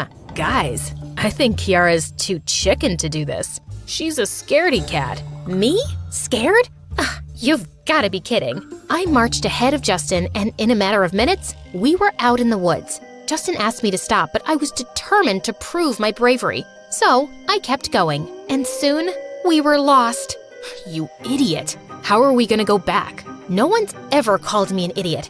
And why don't you open Google Maps or something? Because there's no signal here. We tried finding our way back, but when we couldn't, we fell asleep under a tree. When I woke up the next morning, I found myself lying awkwardly over Justin, drooling on his jacket. Oh God, I'm so sorry. Ugh, you're heavy. I'm gonna have a sore back for a month. You could have woken me up. And risked your anger? No thank you. Besides, I understand you're used to sleeping on soft mattresses. I wanted to tell him his abs were anything but soft, but I knew better. Justin, I want to drop the browns in the bowl. You want to what? Oh, gosh. I need to use the washroom. And where will your highness find it in the middle of this jungle? No need to be so snarky. I'll go find one myself. Where do you think you're going? Don't even think of wandering alone unless you want to end up in some bear's browns. He then pointed towards a big rock and asked me to finish my business behind it. We spent that day wandering through the woods. Thankfully, Justin knew how to climb trees and he plucked lots of fruit that kept us going. We talked about random things and I found myself getting attracted to him with each passing second. He was funny, smart, and incredibly handsome. And for some reason, I felt totally at ease with him. I told him everything about my life, my love for theater and Dad's expectations of me. He told me about his younger sister who was sick and that he was working 2 jobs after school to earn money for her treatment. That's why I was at your home that night delivering pizzas. You aren't who I thought you'd be. You pretend you don't care, but deep down, you're actually a good person. And you're trying so hard to earn your dad's approval that you've forgotten to have your own life to live. You don't get it. It's not that easy. It isn't so complicated either. Okay, close your eyes and see yourself as a politician giving a speech. Do you like it? Yeah, kinda. Now, picture yourself on stage, giving the best performance of your life. In that moment, I imagined myself as Juliet, delivering my lines with such confidence that the audience cheered loudly. It felt so surreal that my eyes flew open. So, which scenario did you like better? I don't know. Don't lie to yourself. You have one life, Kiara. Live it the way you want to. Suddenly, Justin's face was so close to mine that I forgot to breathe.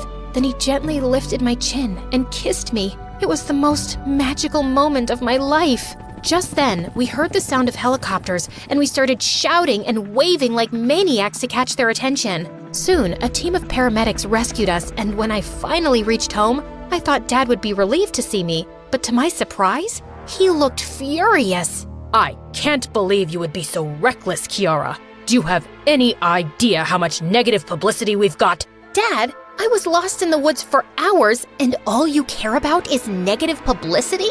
I stormed off to my room, wishing I'd never been rescued. That night, I was about to go to sleep when I got a call from Naomi that left me stunned. I wish I'd never invited you to my party. Your dad is literally ruining my life. He got my college application canceled by telling the dean stories about my reckless attitude. And he even got Justin fired. You knew how the guy was working so hard to save money for his sister's treatment. But Naomi, I didn't save it, Kiara. I wish you had a spine. Saying that, she hung up on me, but I felt my blood boil. How could Dad do such things? I ran to Dad's study and confronted him, and he didn't even bother denying it. They got what they deserved. That was it. Something in me snapped that day. Dad, how could you? That college was Naomi's dream, and Justin's working 2 jobs so he can afford his sister's treatment. I don't care. Those kids were distracting you from your goal.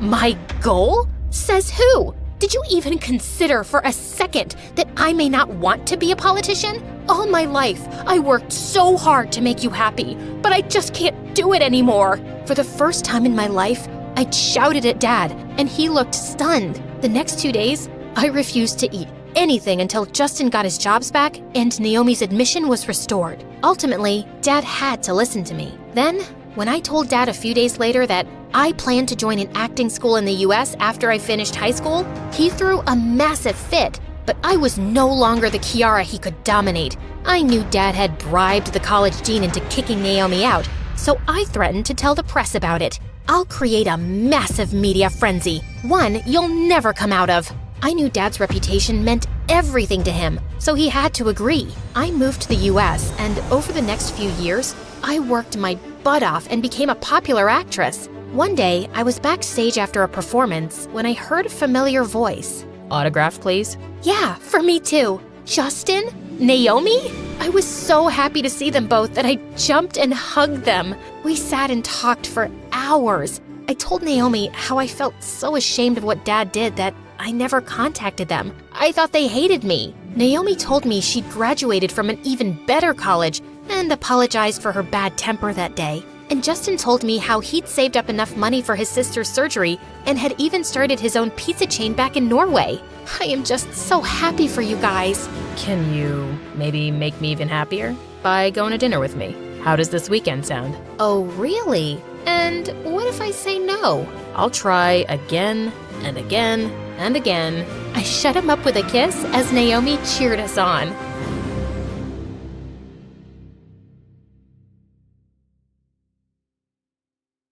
When I was little, my big brother was my protector. And now, I'm the one protecting him. I just hope I don't get arrested. Oh yeah, and like and subscribe or you'll miss out on the mystery. I'm Zelda from Washington, D.C. My brother Ryan has always been there for me. When I was clumsy and dropped my ice cream, he got me a new one. When I fell, he picked me up. And when I watched a scary movie, he covered my eyes. And when he had to go somewhere and leave me alone, I want Ryan! On my birthdays, he always gave me the best presents. One time, he even paid the zoo to let me meet the giraffes and elephants. Mom told me he worked all summer to afford it. Since he was so cool, brave, and awesome, you'd think he'd want to be an astronaut when he grew up, or a lion tamer, or a dinosaur catcher. It's a thing. Look it up. But no, because our mom had to support us both by herself ever since he was little, his dream was to buy her a house one day and be rich enough that she wouldn't have to work anymore. That and take me on a grand adventure, which was my dream. Yeah, my brother's better than yours. Deal with it. Ryan got a super cool Mustang. He would always pick me up after school, and of course, all the girls swooned and every single one of the boys was jealous of him. I was the most popular girl in school without even trying. What kind of music does he like? Does he have a girlfriend? How can he afford such a cool car? Is he rich? Take it easy, girls. I'll tell you everything you want to know. My brother works for NASA. He's an engineer. He's saving up to buy my mom a house. No girlfriend. If he had one, I would be the first to know. And as for music, he and I listen to the same kind. Synth. The girls are always asking questions about you. They're all in love. What do you tell them? Just the usual. It's not like you're a mystery or anything. They don't need to know my business. Next time anyone asks, tell them you don't know. What? Why? Look, NASA is secretive. I can't tell everyone about what I do there. The government doesn't want anyone to know. I wish I could tell you more, but I can't. Actually, we really can't talk about it at all.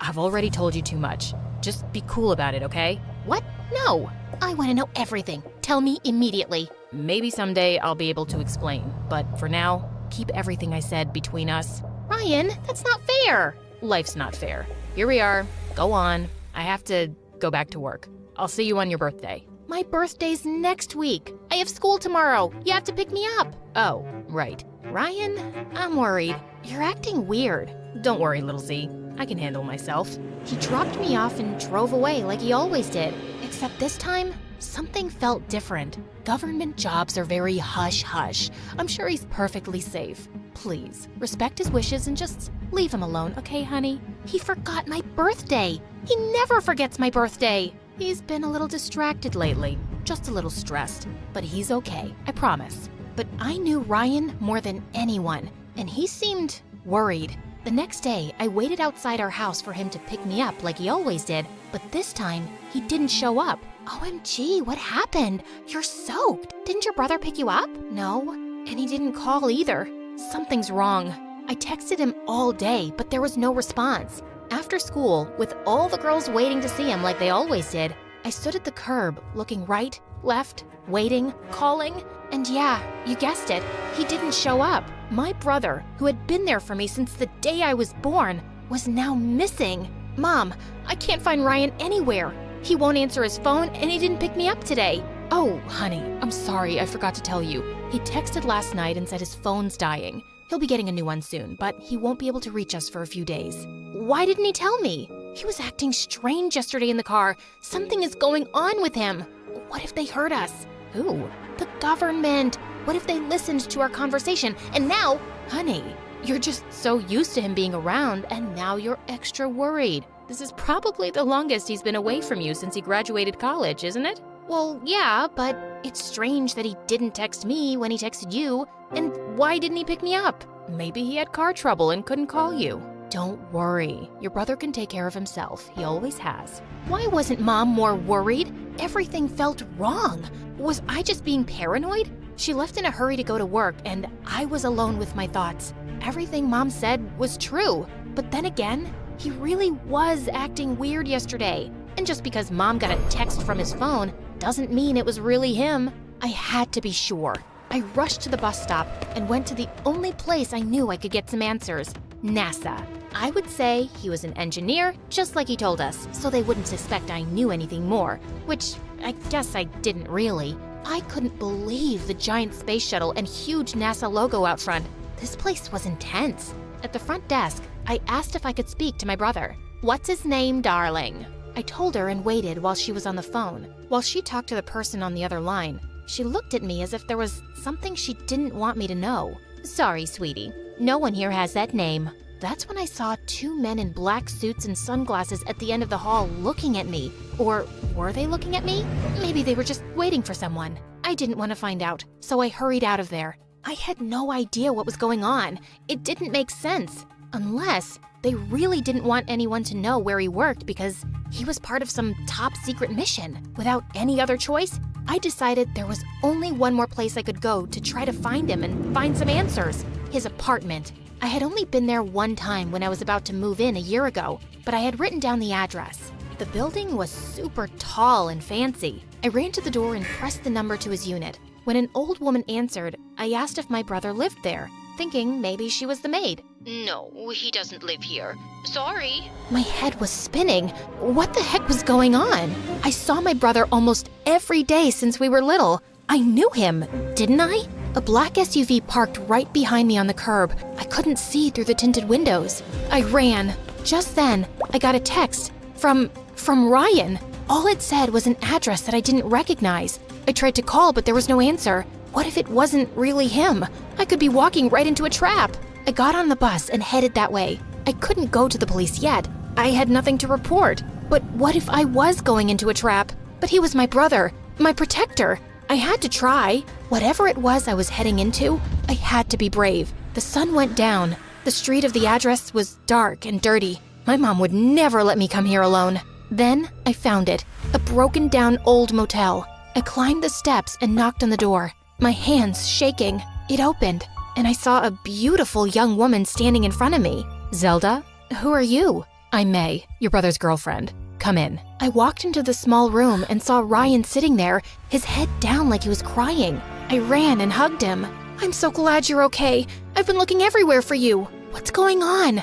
I went to your work, to your house. I lied, Z. I don't work for NASA, and I don't live in that nice apartment building. I've been living here. When I showed it to you, I was a real estate agent, but I was terrible and I got fired. Now, I work at a rental car place. The Mustang is theirs. My boss caught me using it last night and fired me. But why did you lie? I thought we were best friends. We are. I was ashamed. You always thought I was so cool. You looked up to me. I said I would buy Mom a house, and I can't even afford to pay my own rent. She has to help me. I wanted to still be that big brother for you, the one you looked up to. You are my big brother. Of course I still look up to you. You're my whole world. I don't care what you do for work. See, Ryan? Zelda, I told him you'd say that. He didn't want us to meet because he didn't want me to lie to you. But I'm glad you're here now. And I'm so sorry, but Zelda, we need your help. No, we can't ask her to do that. She could get caught. She could go to jail. That's when they told me what Ryan had done.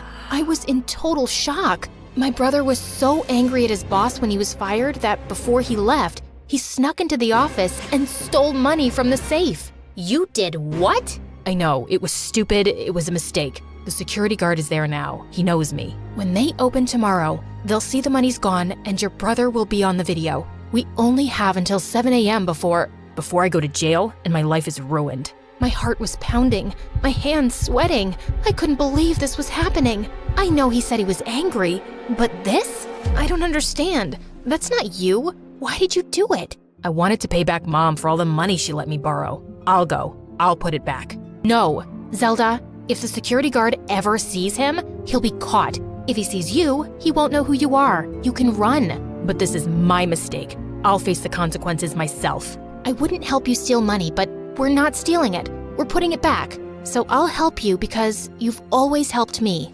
Yes, I knew it was dangerous. I knew I could get into serious trouble, but all he wanted to do now was make things right. He drew a map of the office and explained to me exactly how to get in and out. The problem, of course, was the guard, and the fact that he had been caught on tape, which meant I would have to delete it. I had no idea how, but he wrote it all down along with the combination to the safe on a piece of paper. Why not just send it to my phone? You can't take your phone. If they suspect you, they could use it to see that you were here. I'll call Mom and tell her you're sleeping here. So, my mom knew he'd been lying? That's why she wasn't worried. Here, The money is in this purse. Just pretend it's yours and take my hoodie to cover your head. I left the apartment, following the directions he gave until finally I was outside the office. The guard was outside the gate. There was no way around him. My first thought was to cause a distraction, but there was nothing anywhere. So I just walked right up to him. Sir, please, can you help me? What are you doing out here at night, miss? I forgot my phone in the car I rented. Everything I have is in there. Can it wait till tomorrow? I'm not supposed to let anyone... I can't. He took pity on me and let me in. He asked which car, and I pointed to a random one, getting ready to cry again when he didn't find it. And that's exactly what happened. Can I use the bathroom? In the stall, I checked the paper Ryan gave me. I had to climb into the vent to get to the office. I knew the guard would get suspicious, but there was nothing else I could do. I just had to hope he was too uncomfortable to go into the women's room. Before I put the money back, I wanted to make sure the video of my brother was deleted, so I went to the computer. There was a password, but Ryan had written it down on the... Where was it? I checked all my pockets and even the purse. It was gone. The door flew open, and the security guard aimed his flashlight at me. Come with me, young miss. I failed. There was nothing I could do now. He led me out, and at the gate, I saw the black SUV, and from inside, a man in a dark suit and sunglasses was waiting for me. What was happening? When I got close, the man smiled and took his sunglasses off. It was Ryan? Happy birthday, little Z. How'd you like your adventure? But my birthday is next week. I know. Then it wouldn't be a surprise, would it? I'm pretty sure this would still be a surprise. Ryan told me he did work at NASA, and he owned the car rental place because 6 months ago, he invented something for the government, and now he was a billionaire. What about May? She's my friend from work. If I was dating someone, you'd be the first to know. Why? Do you think she likes me? But your apartment. I moved out 2 months ago because I bought a house. Wow, you got your own house? No, that one's yours and Mom's. Mine is that one. Mom came out from inside, smiling and waving. Thanks for trying to save me, little sis. My protector. I was happy. He really was the best brother ever. Except for one thing. You made me walk to school in the rain. I'm Ava from Washington, and I'm searching for my one true love. He should be funny, rich, and really handsome. But I'm jumping ahead in the story. Please like and subscribe to MSA. I grew up in a big family with 2 older sisters. Maya was super intelligent like Dad, and Tara was pretty like Mom. But I inherited my parents' love for romance. I could roll around all day in bed, dreaming about handsome boys. When I was 10, I invited the neighbor's son to run away with me and get married. When he refused, I grabbed him and pulled him down the street until his parents caught up to us. At 12, I had memorized all the dialogue of every romantic movie ever. And at 14, I landed my first date with the hottest boy in class, Danny. But he ran away when I asked him how many kids he wanted. Oh my God, will you stop crying? It's so annoying. But I'm in pain.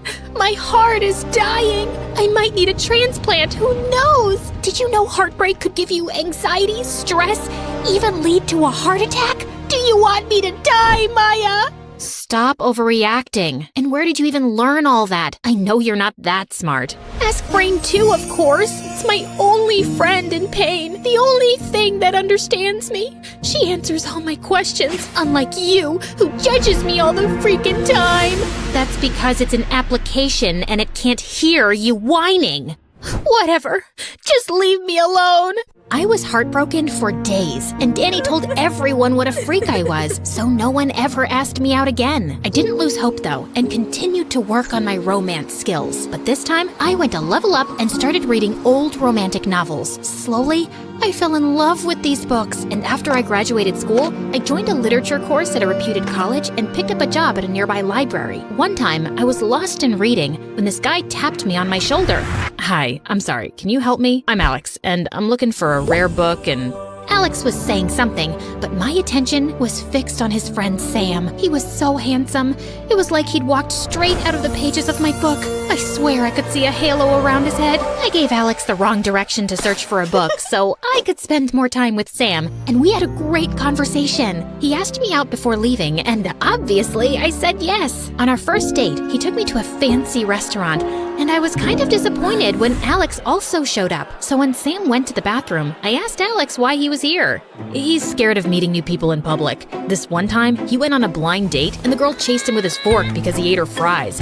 It was a whole scene. And then another time, when he went to meet this friend, he got bitten by a bee. So he's a little paranoid. Don't worry though, I'm just here minding my business. It was a little awkward having Alex around, but Sam made me feel special. We talked, laughed, and even though he was a little dumb, his good looks more than made up for it. I just don't get why people read books. Just watch the movie and get done with it, right? I totally agree. Wait, aren't you a librarian? And aren't you supposed to be minding your own business? Relax. I just feel books are the best way to live a story. And being a librarian, you should love books more than anything. Yeah, about that. What kind of job is a librarian? You're pretty. Why don't you try modeling or acting? Do you really think I could be a movie star? Okay, not a model, but you could definitely be one of those teleprompters. The point is, anything is better than hiding your face behind books all day. I felt kind of weird how Sam talked down to me. He was literally the prince of my dreams, and I wanted to give our relationship a shot, so I ignored his sly comments and moved on. Sam and I officially started dating soon after. I thought now that I was his girlfriend, he would be kinder to me, but he only got worse. He wouldn't leave one chance to pick on how I looked or what I wore, and sometimes it would really hurt me. Like on my 20th birthday, Sam took me shopping and I saw this really cute pink dress. Oh my god, this is so pretty. You're kidding, right? That's too expensive for your taste, Ava. You can't afford that.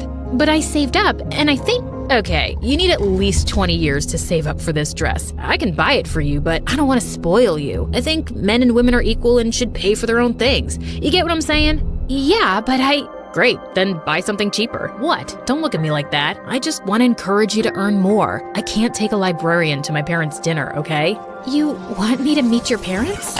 Yeah, I kinda missed the point here, but my sister said that I'm not the smartest person, and Sam was making an effort, right? We were meeting his parents, which was a big deal since his dad owned half the town. I wanted to look my best, so a few days later, I borrowed some money from my sisters and bought the dress with the intention of returning it immediately after the party. But as soon as I arrived, everyone was dressed to impress, and even my expensive dress wasn't fancy enough. I spotted Sam immediately, but he was busy with some guests, so I stood in a corner waiting for him, when suddenly Alex walked up to me, but he tripped over something, and thankfully, I caught him just in time. Close call. I didn't know librarians had good instincts. You didn't know you were clumsy either. Life's full of surprises. Are you getting bored? We could dance if you want. No thank you. I'd rather stay here and wait for my boyfriend. Then you'll miss my awesome moves. With that, Alex started jumping up and down like a monkey, and I couldn't help laughing. It was sweet of him to keep me company while my own boyfriend didn't even look my way. Despite Alex's efforts, I saw only Sam. He laughed and hugged other girls, and I felt a mix of jealousy, sadness, and anger. I finally couldn't take it anymore and walked up to him. Hi, babe. I've been waiting for you in case you didn't notice. Won't you introduce me to your friends? Oh my god, Sam, weren't you dating that librarian? Yep, that's me. No, but he said she was kind of weird and clingy and had like no taste in fashion. Still me. But he also said that she had like messy hair and her breath stank like horse poop. Let me save you the trouble. All me. And I didn't know you thought all these amazing things about me, Sam. Oh, sweetie, it's just a joke between friends, nothing serious. Okay. I picked up a glass of juice and threw it in Sam's face. Think of this as a sugar facial. Nothing serious. And by the way, we're done. Sam looked at me in shock as I turned around and left, but I missed a step and fell right into the waiter carrying food, spilling everything on my new dress. Perfect.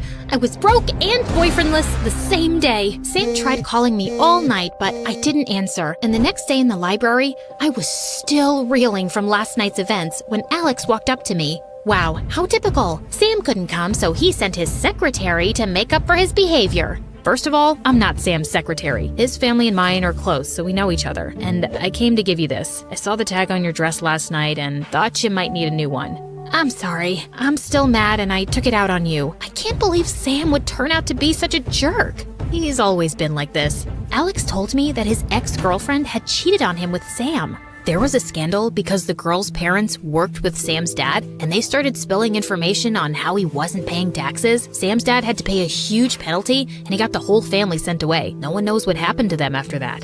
That's horrible. Why are you still friends with him? I'm not. I just want him to pay for what he did, which is why I have a proposal for you. Sam would hate the idea of his ex-girlfriend dating someone else. It would hurt his pride, and that's the best revenge we can get on him. I wasn't sure if the fake dating thing would work, but I decided to get on board anyway. This Sam needed a shot of his own medicine, and I was more than happy to give it to him. Alex and I set the wheels in motion when he invited me over for his birthday party a week later. He insisted on buying me an incredible outfit, and the look on Sam's face when he saw me was worth $1,000,000. He couldn't take his eyes off me all night. Once I was alone, Sam walked up to me. You know, I wasn't expecting you to make a move on Alex so fast, and I certainly didn't expect you to look like a vision. Why didn't you dress up like that when we were together? Because you had weird eyes. It made me super dizzy just looking at you, and I always thought I might throw up at any time. I didn't want to waste my pretty clothes like that, so I dressed up like a homeless beggar. Happy? Now leave me alone. I'm with Alex. Oh, come on. Alex is nothing compared to me. I'm perfect for you. You know that. I think we should give it another shot.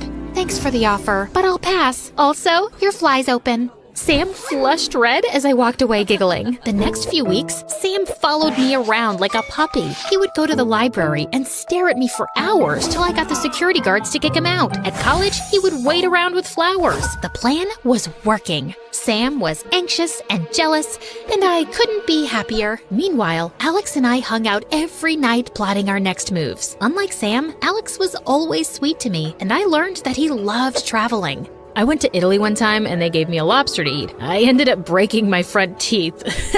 And if you look closely, you can see. Look. Alex came closer and my heart skipped a beat. He smelled like sand on a rainy day. The more time I spent with him, the more I fell for him. He was kind and we shared our love for romance novels. And the best part was that he always treated me with respect. I can get that. You shouldn't spend so much money on me. You are my girlfriend, fake or not. Anyway, I was thinking if you want to go to this concert with me, it's my favorite band, and I'd love if you could come too. Is Sam coming?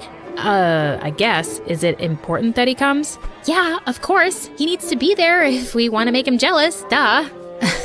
Yeah, didn't think of that. Alex smiled and went on his way, and picked me up later that night. As expected, Sam was around too, and he'd picked front row seats to keep a watch on Alex and me. At the end of the concert, the singer called my name and announced that the next song would be dedicated to me by Alex. I was overwhelmed with emotion and cried. Alex hugged me tightly, and we stood like that, listening to this beautiful song. I totally forgot about Sam. This is perfect, right? He's totally falling for it. Huh? What? Who? Sam. He's looking right in our direction. And suddenly, I saw Sam walking up on stage, and then he took the mic and started singing in the worst voice ever. People gathered around watching, and he just enjoyed the attention. Oh, baby, baby, check out my style. I'm rich and I'm handsome, it's all worthwhile. My moves are smooth, my smile's so bright. Oh, baby, baby, I'm a side. Ava, my sweet love, come back to me. You're meant for great things, and they all start with me. Sam walked down and took my arm, but Alex held my other side, and I stood between the two of them like a lost lamb waiting to get slaughtered. Let her go. She's my girlfriend. She was mine first. You treated her like trash, and you're making her look like a loser. Enough, guys. Everyone's staring. Maybe we can... Before I could finish, Alex jumped on Sam and punched him hard. Sam fell, and then he got up to punch Alex, and the two of them wrestled like dogs in the mud. Stop it! What is wrong with you? Me? He's the one who started it. You pushed him, Alex. He's hurt. After all this time, you'd still choose this jerk over me? I guess all you care about is money. You're so desperate for love that you'd fall for any guy who walks your way, Ava. Just then, I felt something snap inside me, and I pushed Alex away. All of you are morons! Eat dust and kill each other for all I care! I didn't even look back as I walked away. Maybe all this romance stuff was just a bunch of nonsense and good guys just didn't exist. When I came home, I saw my sisters waiting for me. Apparently, the concert was live on TV, and the entire fight between Alex and Sam was telecasted. They asked me how I felt, and I instantly broke down and told them everything. Maybe this is a sign that you need to realize your true value. Boys will come and go, but self-worth will take you places. And if you want a prince, I have a friend who works at Disneyland. I can hook you up. I think I'm done with guys for a while. Over the next few weeks, both Sam and Alex tried to get in touch with me, but I blocked both of them. I concentrated on studies and work and tried to move on, but sometimes I missed Alex a lot. One day, I was at the library when a colleague told me about this literature event in town. He had extra tickets, and since all my favorite authors were attending, I decided to go. But the moment I entered, I saw Sam in a corner. He immediately spotted me and walked over. Ava, you're here. My heart can't take this much happiness. What are you doing here? My dad's the organizer. Ava, I only knew how much I loved you after I lost you. Please, come back to me. Not in a million years will I let you destroy Ava's life. I turned around to see Alex staring furiously at Sam. What is happening? I'm the one who gave those tickets to your colleague because I knew how much you'd like to be here. You know why? Because I know you, I respect you, and I know I messed up, but please, come back to me. No, come back to me. Will you marry me? I was so overwhelmed with what was happening. I just couldn't think straight and started running away. Sam and Alex started chasing me, trying to get in each other's way. Ava, please stop. You're too athletic for a librarian. I may be a librarian, but I can still outrun a billionaire. Wait up, guys. I want to be loved too. Okay, I can't do this. This is too much effort. I can get 1,000 girls like you. You hear that? Not surprised. But I love you. Not because of any plan, but because of who you are. Prove it by catching me. And when Alex finally caught up to me, he pulled me in his arms and promised to never let go of me.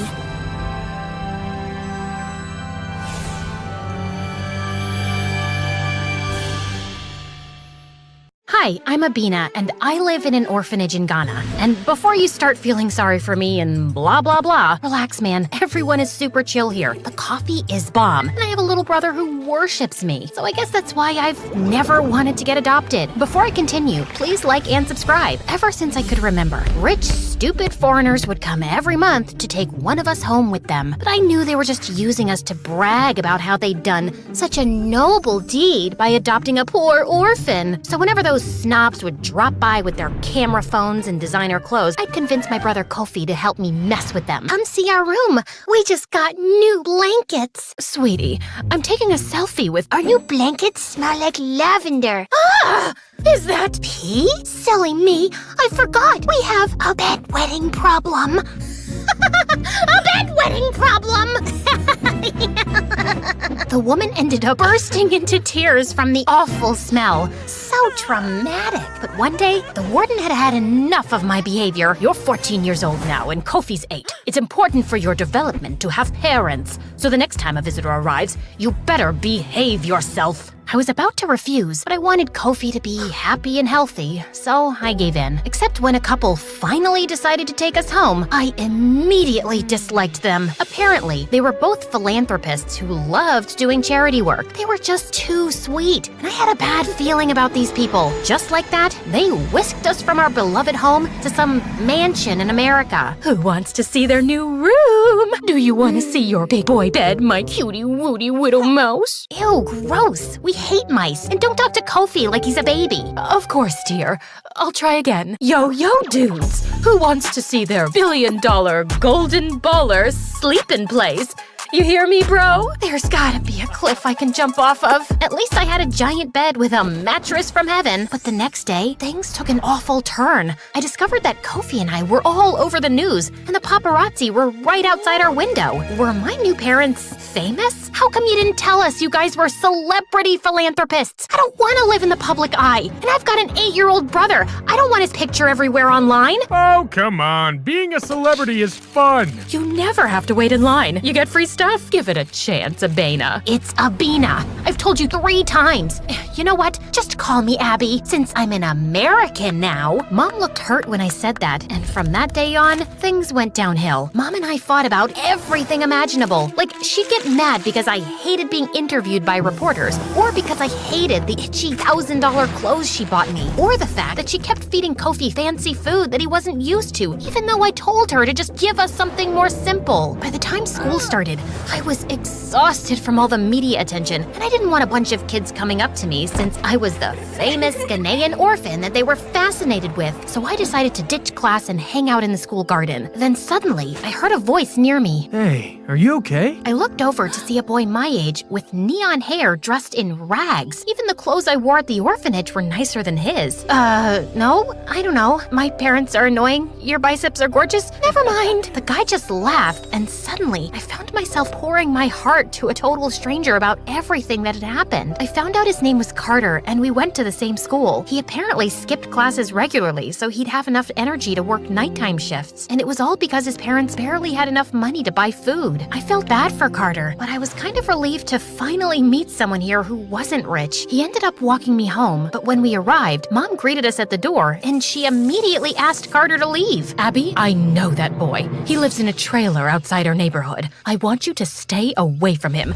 He's a criminal. You'll be in danger, and people will think my daughter's mixed up with a crook. Because your publicity image is all you care about, right? You don't actually care about my safety. Well, guess what? You're not my real mom, which means I don't have to listen to you. Mom grounded me after I said that, but I didn't let that stop me. Carter and I started hanging out all the time. Sometimes we'd ditch class together, and sometimes he'd sneak in through my window so we could watch MSA videos together on my TV. I'm so glad you watched these on YouTube instead of TikTok. Promise me you'll never watch MSA on TikTok and fry your brain, please? I didn't believe Mom about the criminal nonsense until one day I noticed Carter take off his baseball cap to reveal a clump of shiny jewelry. Please tell me he didn't steal all that? Abby, you know I have a family to support. Yeah, I feel bad for stealing, but a job washing dishes can only pay so much. Look, I get it, but you don't have to become a thief. No wonder Mom thinks you're a delinquent. Maybe I'll ask her to give you some money. She and my dad love bragging about how they give to charity. Then suddenly, Carter got this really serious look on his face, and then he told me something disturbing. My parents were known for being frauds. Kofi and I hadn't been the first kids they'd taken home. Apparently, they'd foster them for a year or two, use them to get publicity, and then they'd send them somewhere else. That makes no sense. They took me home and signed the papers. Are you sure? Because they've never adopted an actual kid before.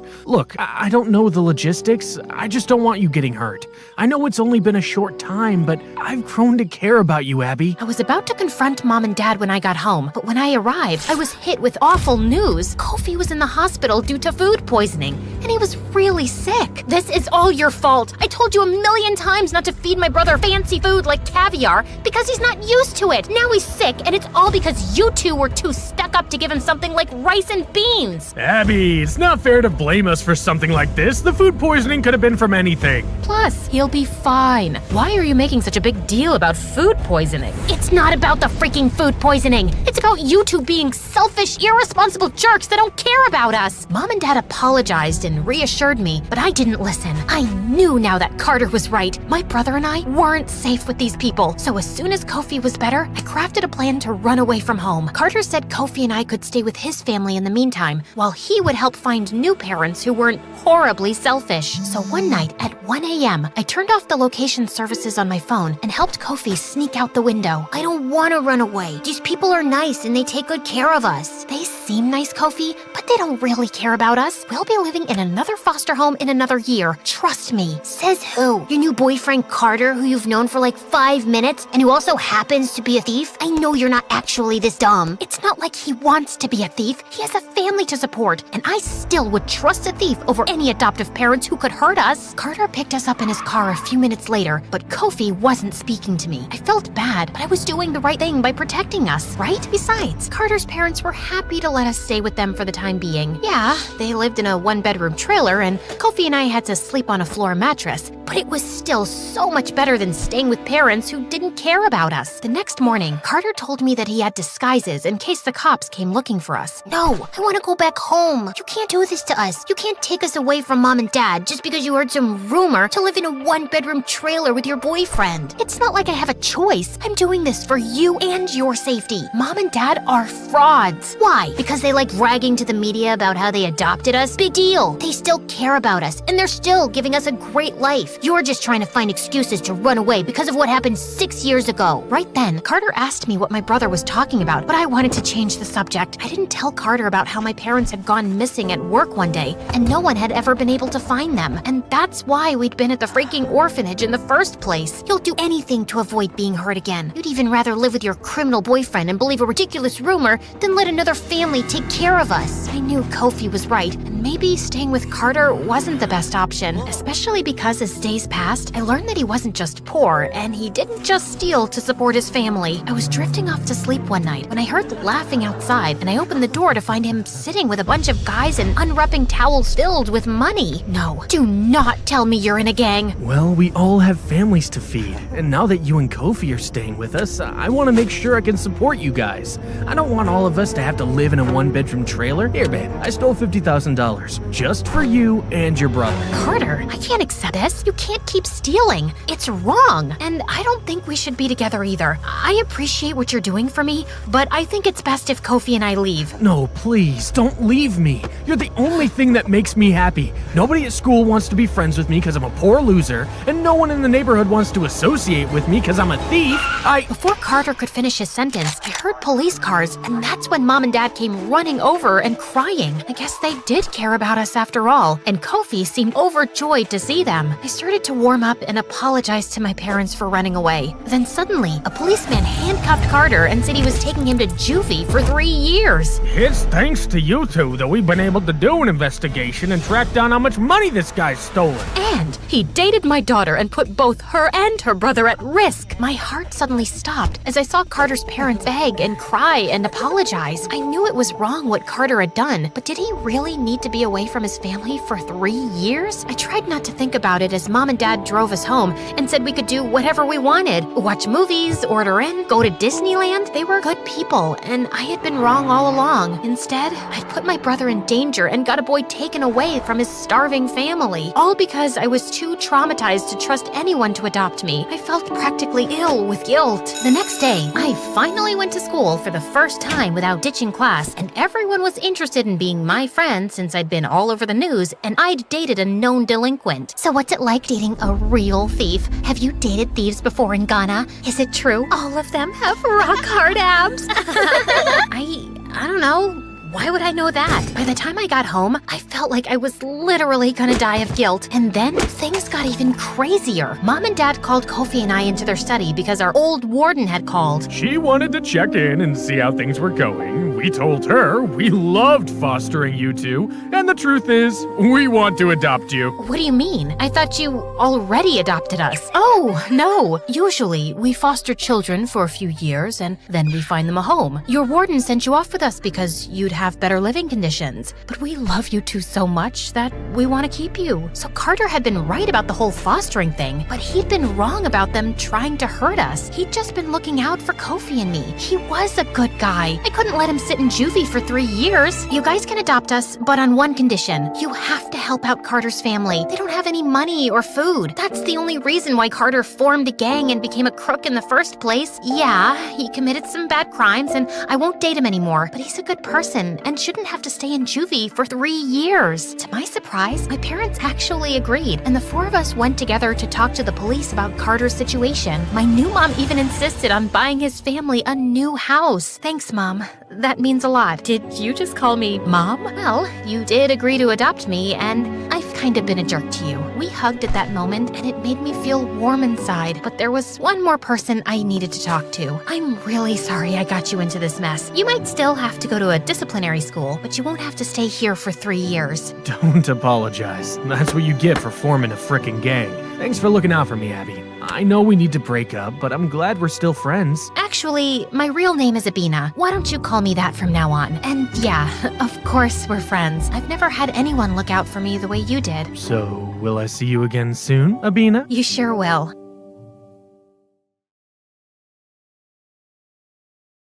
When my mom was a little girl, she heard this wild rumor that she comes from a family of witches. So naturally, like any sane person, she wanted to get to the bottom of this. She graduated college with honors and went all in on studying the supernatural in a more scientific way. And her big takeaway was that the supernatural is real. We just need the right means to connect with it. But even though Mom became super famous for her groundbreaking work, she still couldn't figure out if our family had any connection to witches. She was so obsessed with finding the answer that she neglected everything else, which didn't sit well with Dad. They fought all the time, and eventually, he had enough and left. Soon after, Mom realized she was pregnant with me. So she dropped her research, moved into her childhood home with Aunt Jessie, and became the most devoted mom ever. But the second I started high school, she drove right back into her witch hunt. She even had this creepy little office where she kept all the souvenirs from her years of research. And Aunt Jessie absolutely hated that place. Oh my God, Kara, who gave you that awful haircut? Mom did. What's wrong? Nothing, except you looked like a shaved squirrel. She looks fine, Jessie. And why are you in my office anyway? I thought you hated coming here. I do. It's just that I need some money. I'm traveling to Bora Bora tomorrow with Jack, and I don't want him to see me as some wannabe leeching off his money. Who's Jack? I thought you were dating Mark. Ugh, Mark was such a bore, so I broke up with him. Now I'm dating Jack. You know he's an entrepreneur and he owns a yacht? A yacht! Only 1,000% of the world population own a yacht. And Jack is one of them. Now, if you're done interrogating me, can I have some cash? Aunt Jessie was Mom's twin sister, but unlike Mom, Jessie was a total free spirit. She drifted from place to place, never held down a steady job, and dreamed of marrying rich so she'd never have to work. Mom thought Jessie was a total flake, and for Jessie, Mom was one science experiment away from turning into a mad scientist. So, obviously, they never got along, and life went on. Until one day, everything changed. Yeah, we say that a lot around here. Just like we keep asking you to like and subscribe. So please go ahead and do that. Anyway, Mom was in her creepy office doing her usual research when we heard a loud crash. Jessie and I rushed in to check on her, and there she was, passed out cold on the floor. Her research papers were scattered everywhere, and right in the middle was this weird necklace. I ran to Mom's side while Aunt Jessie called the ambulance, but when the paramedics arrived, they said she was in a coma. Mom was rushed to the hospital, but the necklace stayed behind. I couldn't bring myself to leave it there. It felt important, like it might hold the answers we needed. So I took it and always kept it close to me. Oh my God, just toss that ugly thing already. No way! This was the last thing Mom was researching before she collapsed. She might need it when she wakes up. For what? To wear to some ugly necklace convention? Kara, you're 18. Go live your life. You sulk way too much for a teenager. And you're way too wild for someone in their 40s. Don't you care about Mom at all? Aren't you even a little worried if she's ever gonna wake up? Look, your mom's nuts, okay? For all we know, this is because she spent too much time chasing ghosts and ancient nonsense. Now, do me a favor and stop playing detective. Aunt Jessie grabbed my arm and I wanted to pull away, but I was too stunned. Not because of what she did, but because of what I saw. I had this vision where I saw Jessie in Mom's office, pulling money out of her locker. You stole from Mom's locker? What locker? I didn't steal anything. But I just saw... I grabbed Jessie's arm again, and just like before, I saw her in Mom's office stealing money. I was trying to make sense of what was happening, when suddenly, my eyes fell on the necklace in my hand. I kept it down and touched Jessie again, and nothing. No visions this time. Could this necklace actually be showing me something? Oh no, you've got that look. The same one your mom got whenever she went on about ghosts or spirits or whatever nonsense she wasted her life chasing. Jessie kept groaning about something, but my brain was stuck on the fact that the necklace actually had powers. Every time I held it, these weird flashes would hit me. I didn't totally get what they were. Maybe they were some blurry sneak peeks into the future. Honestly, with Jessie's track record, seeing her steal from Mom felt pretty believable. But I needed proof that this thing was legit. So the next day, I wore the necklace to school, and like I suspected, every time I bumped into someone, I saw a glimpse of their future. Like, I accidentally brushed up against Madison, our cheer captain, and saw her flipping out in front of everyone. Sure enough, later that day, she dumped her boyfriend and destroyed his locker. I also saw Kyle, the class clown, going home alone to his cats. which was kinda sad. But then, I saw the rude school janitor having a terrible lunch that would keep him in the bathroom all afternoon. That instantly lifted my spirits. Oh, wow, this is the best day ever! Whee! Talking to yourself, Kara? Is that your secret strategy to beat me on the test? Hate to break it to you, but it's not gonna work. Ugh, Ethan. Of course he had to walk in and ruin my perfect day. Ethan is in my class, and he's probably the most perfect guy ever. Rich, popular, a face that looks like it was carved by angels, and of course, perfect grades. He's got it all. But here's the kicker. Ethan's insanely clumsy. It's almost a talent, how bad he is at holding on to things. Lunch trays, expensive vases, kittens, you name it, he's probably dropped it. And yet, somehow, his clumsiness just makes him even more charming to everyone. Well, everyone but me. I just thought it was hilarious how someone so perfect can be such an uncoordinated mess. Oh my god.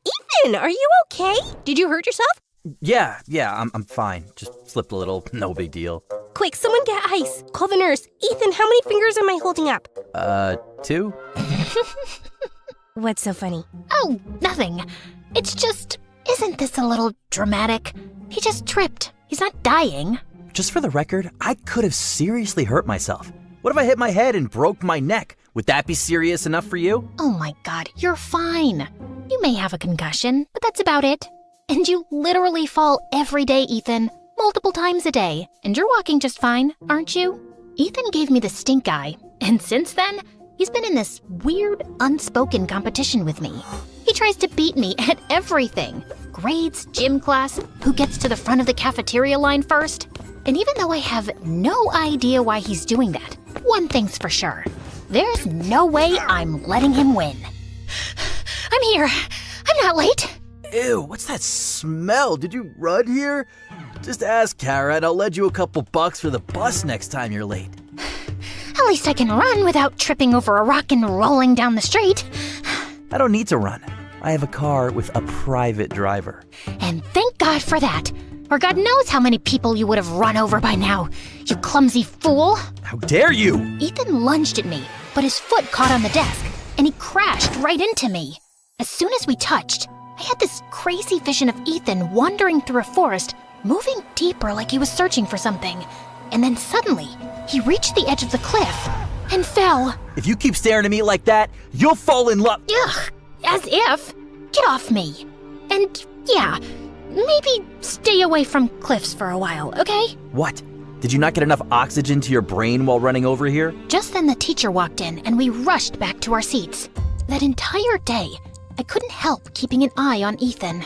Even though he was a jerk, I didn't want him falling off a cliff because of some mysterious entity.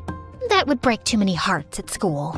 So later, when I saw him walking toward the woods behind the school, I decided to follow him, but he'd already walked in deeper. I kept walking straight, trying to stay optimistic, when I finally saw Ethan moving towards the cliff in a trance-like state. Ethan, stop! No response. I screamed for him again, but when he didn't stop, I ran towards him and pulled his arm, snapping him back to reality. Kara? What? Where am I? You walked into the jungle. You don't remember?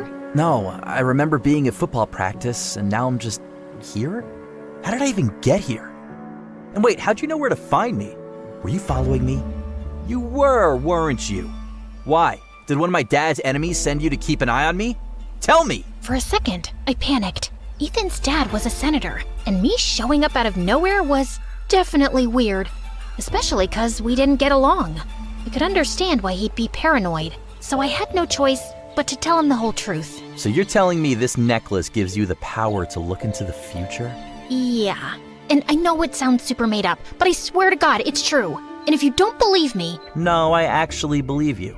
With all the weird stuff going on in my life right now, a magic necklace honestly feels pretty normal. That's when Ethan told me that for the past few months, he was being haunted by a ghost. It showed up out of nowhere, and ever since then, his life had been a mess. I was always clumsy, but lately it's been getting worse. I wake up doing the weirdest stuff, like wrecking my mom's rose garden or doodling all over some portrait of my great-grandfather. And I don't even remember doing it. But how are you so sure a ghost has something to do with this? Because I've seen it. Sometimes late at night, I'll catch a shadowy figure in the mirror, or feel like someone's standing right behind me. Plus, we moved into this house only 6 months ago, and my parents were warned it might be haunted. But the house belonged to my great-grandfather, and Dad was obsessed with renovating it and moving in as soon as possible. And now I'm haunted by this stupid ghost who probably wants me dead. I stared at him, trying to process what he just said. A ghost was making Ethan clumsy and dangerous? It sounded ridiculous. But then again, I was wearing a necklace that could show me the future. So maybe this wasn't totally ridiculous. You think I'm an idiot? Yes, but that's beside the point. Seems like this ghost has some serious beef with you, and we need to make sure it doesn't totally wreck your life. Follow me. Ethan watched me suspiciously, but followed me anyway, and I took him home. I led him to Mom's office, dug through some of her stuff, and pulled out a protective talisman. This should keep you safe for a while. Although the ghost might still mess with your mind, it won't be able to harm you fatally. Gee, thanks. That's reassuring.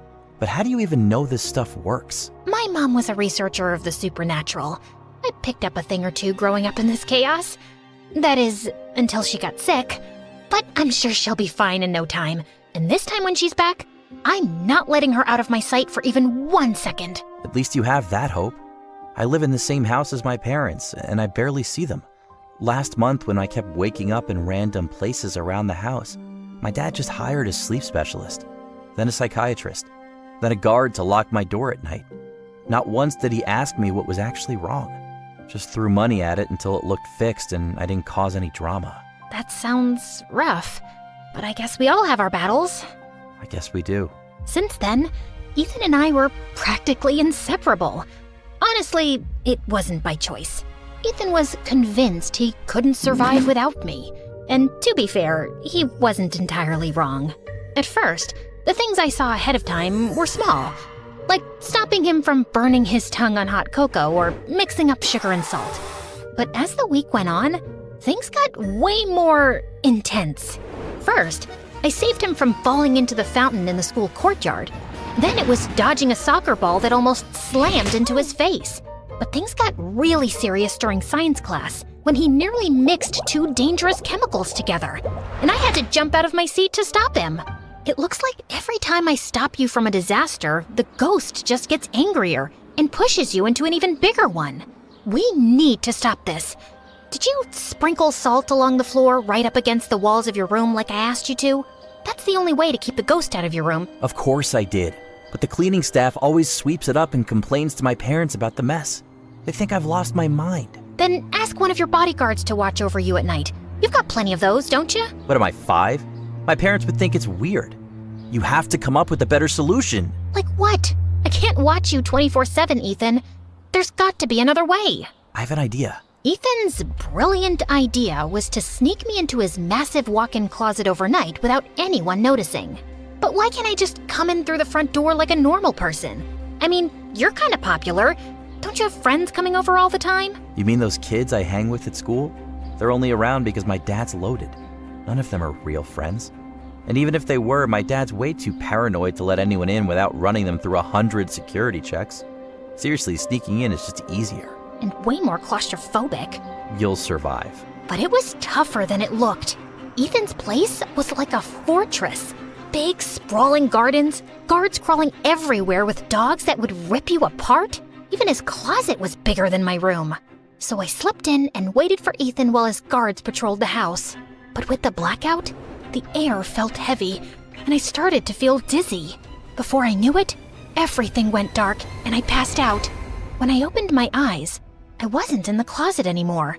Instead, I was standing in a dimly lit hallway with creaky wooden floors and walls lined with old paintings. Finally awake, Sleeping Beauty? I spun around to see a girl my age, dressed like she had just walked out of a 19th century drama. What is this? Where am I? Who are you? Slow down, woman. One question at a time. You're having a dream, and I'm the ghost of this gorgeous house.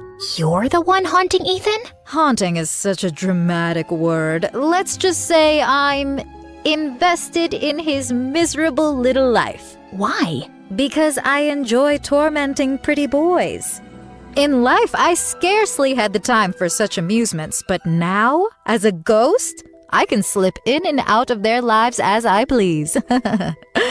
It's one of the few pleasures I have left. Now, if you're done pestering me with questions, there's something important I need to show you. She led me down a narrow staircase and finally stopped in a weird cave that looked like it was centuries old. The walls were all stone, and on them were strange looping symbols repeated over and over in neat rows. I was trying to make sense of what they meant when the ghost gestured towards the end of the cave to a red door. If you want answers, just walk through that door. What's behind it? The truth. You're really enjoying this, aren't you? Oh, immensely. Now do as I say. You don't have much time. I took a deep breath and walked over to the door. But just as I was about to turn the knob, I heard a scream coming from the end of the cave. I got so spooked, I immediately recoiled and fell. My head hit the ground, and I don't remember what happened next, except I woke up staring at the ceiling in Ethan's living room. I slowly got up, trying to make sense of what happened, when I saw Ethan holding a lighter, standing inches away from the curtains. Without thinking, I lunged forward and snatched the lighter out of his hand, when suddenly Ethan's parents walked in. Who are you and what are you doing in my house? Dad, she's... I'm not asking you, Ethan. You go to your room. But Dad... I said leave! Ethan's mom took his hand and took him to his room, while I just stood in the living room, motionless. As for you, girl, you broke into my house, and judging by that lighter in your hand, I'd say your intention was to set something on fire. Some rival sent you to sabotage me, so I stepped down from my mayor campaign? What? No! I wasn't trying to burn anything. I was helping Ethan. Ask him. I don't have to ask him anything. My son would never be friends with someone like you. Excuse me, sir, but you're crossing a line here. I agree this whole thing looks suspicious, but I'm telling you the truth. You can call my aunt. She can vouch for me. Oh, I'm sure you have some accomplice ready to cover for you. Enough of this nonsense. You're not fooling me. Before I could argue any further, his dad pulled out his phone and called the police. And an hour later, I was sitting in the police station, feeling like the unluckiest person in the world.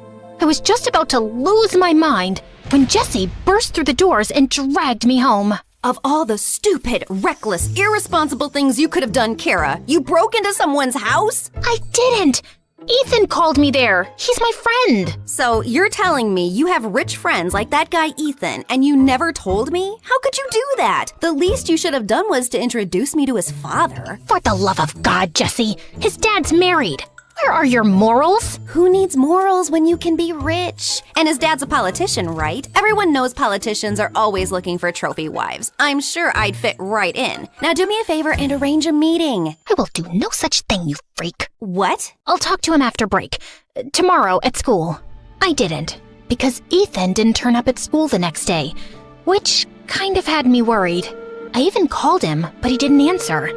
So I thought he was just ignoring me after what happened with his dad last night. But then, something in my heart told me things weren't right, so I decided to pay him a visit. I was outside his mansion when suddenly I started hearing voices. I walked in and froze. Ethan was standing on the edge of the roof, swaying like a leaf in the wind.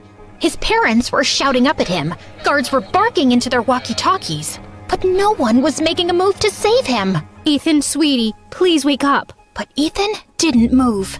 It was clear he wasn't himself, and if someone startled him or rushed up there, it might only push him to jump. I had to get to him somehow, so with everyone distracted, I slipped into the mansion and dashed upstairs to the rooftop. Ethan? Ethan, it's me, Kara. I know you can hear me. You're not alone. I'm here, okay? Just focus on my voice. Ethan tilted his head slightly, like he was trying to place the sound. You're stronger than this.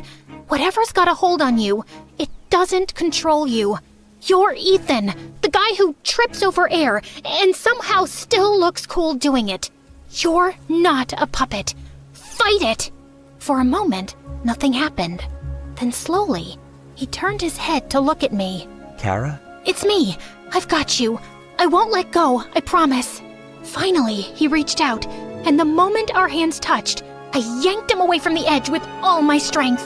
But I fell, hit my head, and blacked out.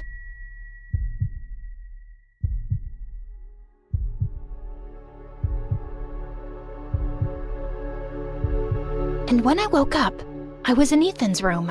What happened? You hit your head. Kara, I don't know how to thank you. If you hadn't come, I don't think I'd still be here. Good thing I showed up then. There's also something else you should know. Ethan reached into his pocket and pulled out my necklace. The chain was snapped, and the strange pendant was cracked right down the middle. I found it next to you after you fell. Oh no! It was the one thing that still connected me to my mom. I'm so sorry, Kara. I'm sorry that I dragged you into this mess. It wasn't your battle to fight. In fact, there's something you should know.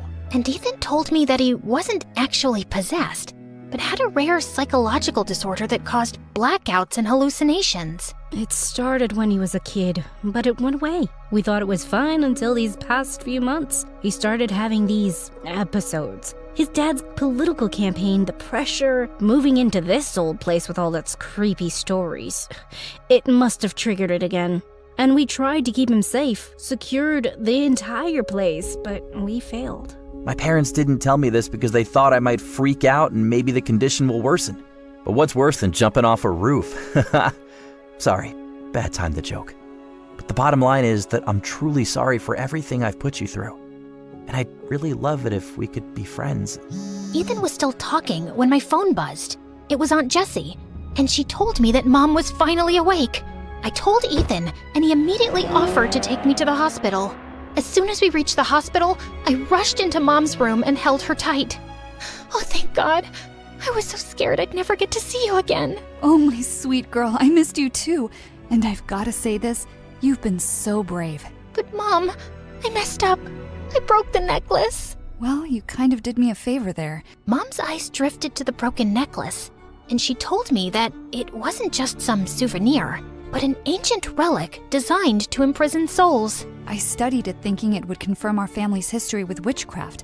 I thought if I could connect my spirit to it, I'd gain the wisdom I'd been seeking.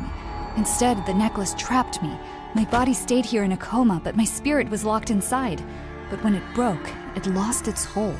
My soul was released and returned to my body. So, you were in this necklace all this time? In a way, yes. I've been watching you, and you've been so brave, Kara. Although I got a bit freaked out when I saw you walking towards that red door. Wait, you know about the red door? How? I never told anyone about that vision. I know because I was there. That scream you heard was mine. And it wasn't a vision, Kara. The necklace was messing with your head. It feeds off your fears and uncertainties. And when it sensed your confusion about Ethan's haunting, it created the image of a ghost to prey on your emotions. It was all a trick to get you to walk through that red door willingly. And if you had, you'd be trapped just like I was. So, you mean everything I saw in my visions was my imagination? But what about the stuff that came true? The necklace has this strange power of showing you bits and pieces of the future, but never the full picture. It keeps you curious, making you rely on it to guide you. That's how it earns your trust and manipulates you. I think I'm gonna lose my mind. No, you won't, because I will never let this happen again. I'm done with these studies, Kara. I lost sight of what matters and nearly lost everything. I think I want to focus on my family again. I'd love that too, Mom. Great! Now that you're both reunited, maybe we can talk about my Bora Bora trip? No? Fine, I'll just sit here quietly. We all laughed, and it felt like a new chapter had begun. The necklace was gone, Mom was awake and back with me. And as for Ethan, well, he's still clumsy as ever. But at least he's taking therapy so he won't roll off another building and blame it on a ghost.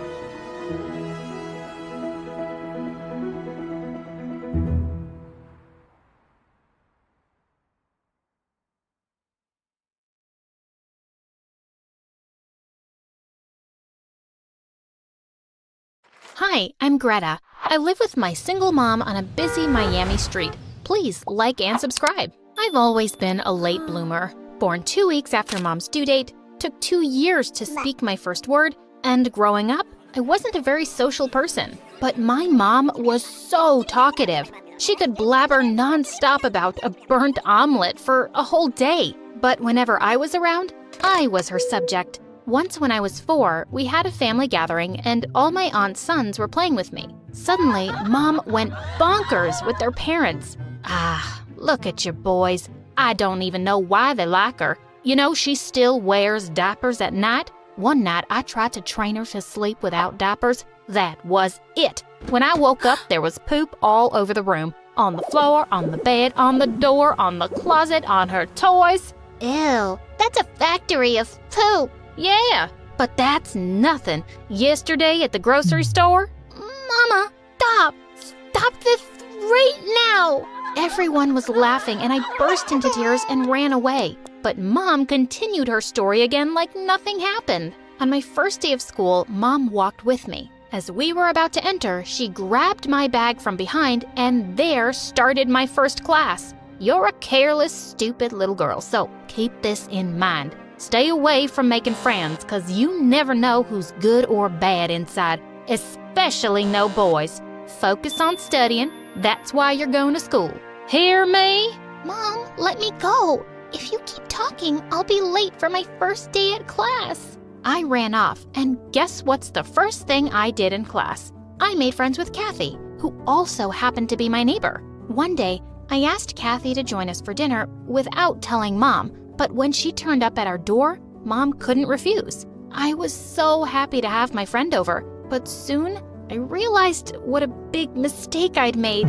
Hey, what's up with the ew face, madame? You only eat lobsters and caviar for dinner? So, our food isn't good enough for you? Thank God you're not beautiful, or you'd think you're the queen of the world. Mom, she didn't say anything. Let her eat, please. Eat? No. I can see from her rich dress and her entitled look you don't belong with her. Just go away, ugly girl. Kathy freaked out and ran away. That felt horrible. I ran after her on the road when suddenly a bus came charging straight at me. I stood frozen in horror, but Mom pulled me back just in time. Are you crazy? You could have gotten hit and gone into a coma. At least that would feel better, Mom. You embarrassed me so much. See, I'm gonna run off somewhere. If you don't let us be friends, I swear. Oh, you heartless girl. Do whatever you want. I just want you to be careful, 'cause you're my daughter.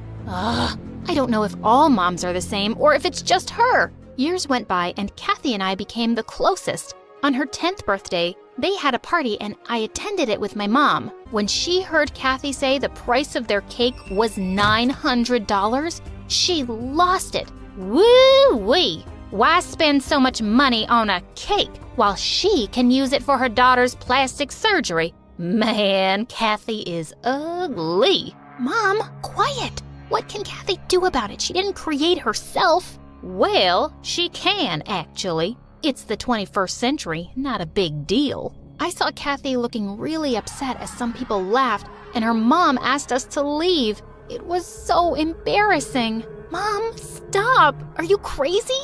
You hurt Kathy's feelings. And does it make you mad that her mom is a single woman like you, but she's done so well for herself? Oh, shut up, Greta. I can tell from the looks of that lady, she's not honest. And listen, I don't want you to visit their house any longer. I don't have a good feeling about them. But I couldn't dump my best friend for no good reason. The next day, I went to Kathy's house and I apologized to her for my mom's annoying behavior. Kathy was such a sweet friend that she didn't hate me for my mom, and she forgave me. Just then, I saw her mom dancing. Kathy said her mom was a famous dancer in town, and she ran a dance studio too. That's so cool, Kathy. I've always wanted to be a dancer, but you know my mom. She'd never pay for it. What if you don't need to pay? I'll speak to my mom. She'll teach you for free. That was amazing. I started going for weekend dance classes, telling Mom I was just hanging out with Kathy. Kathy's mom was teaching me some really different moves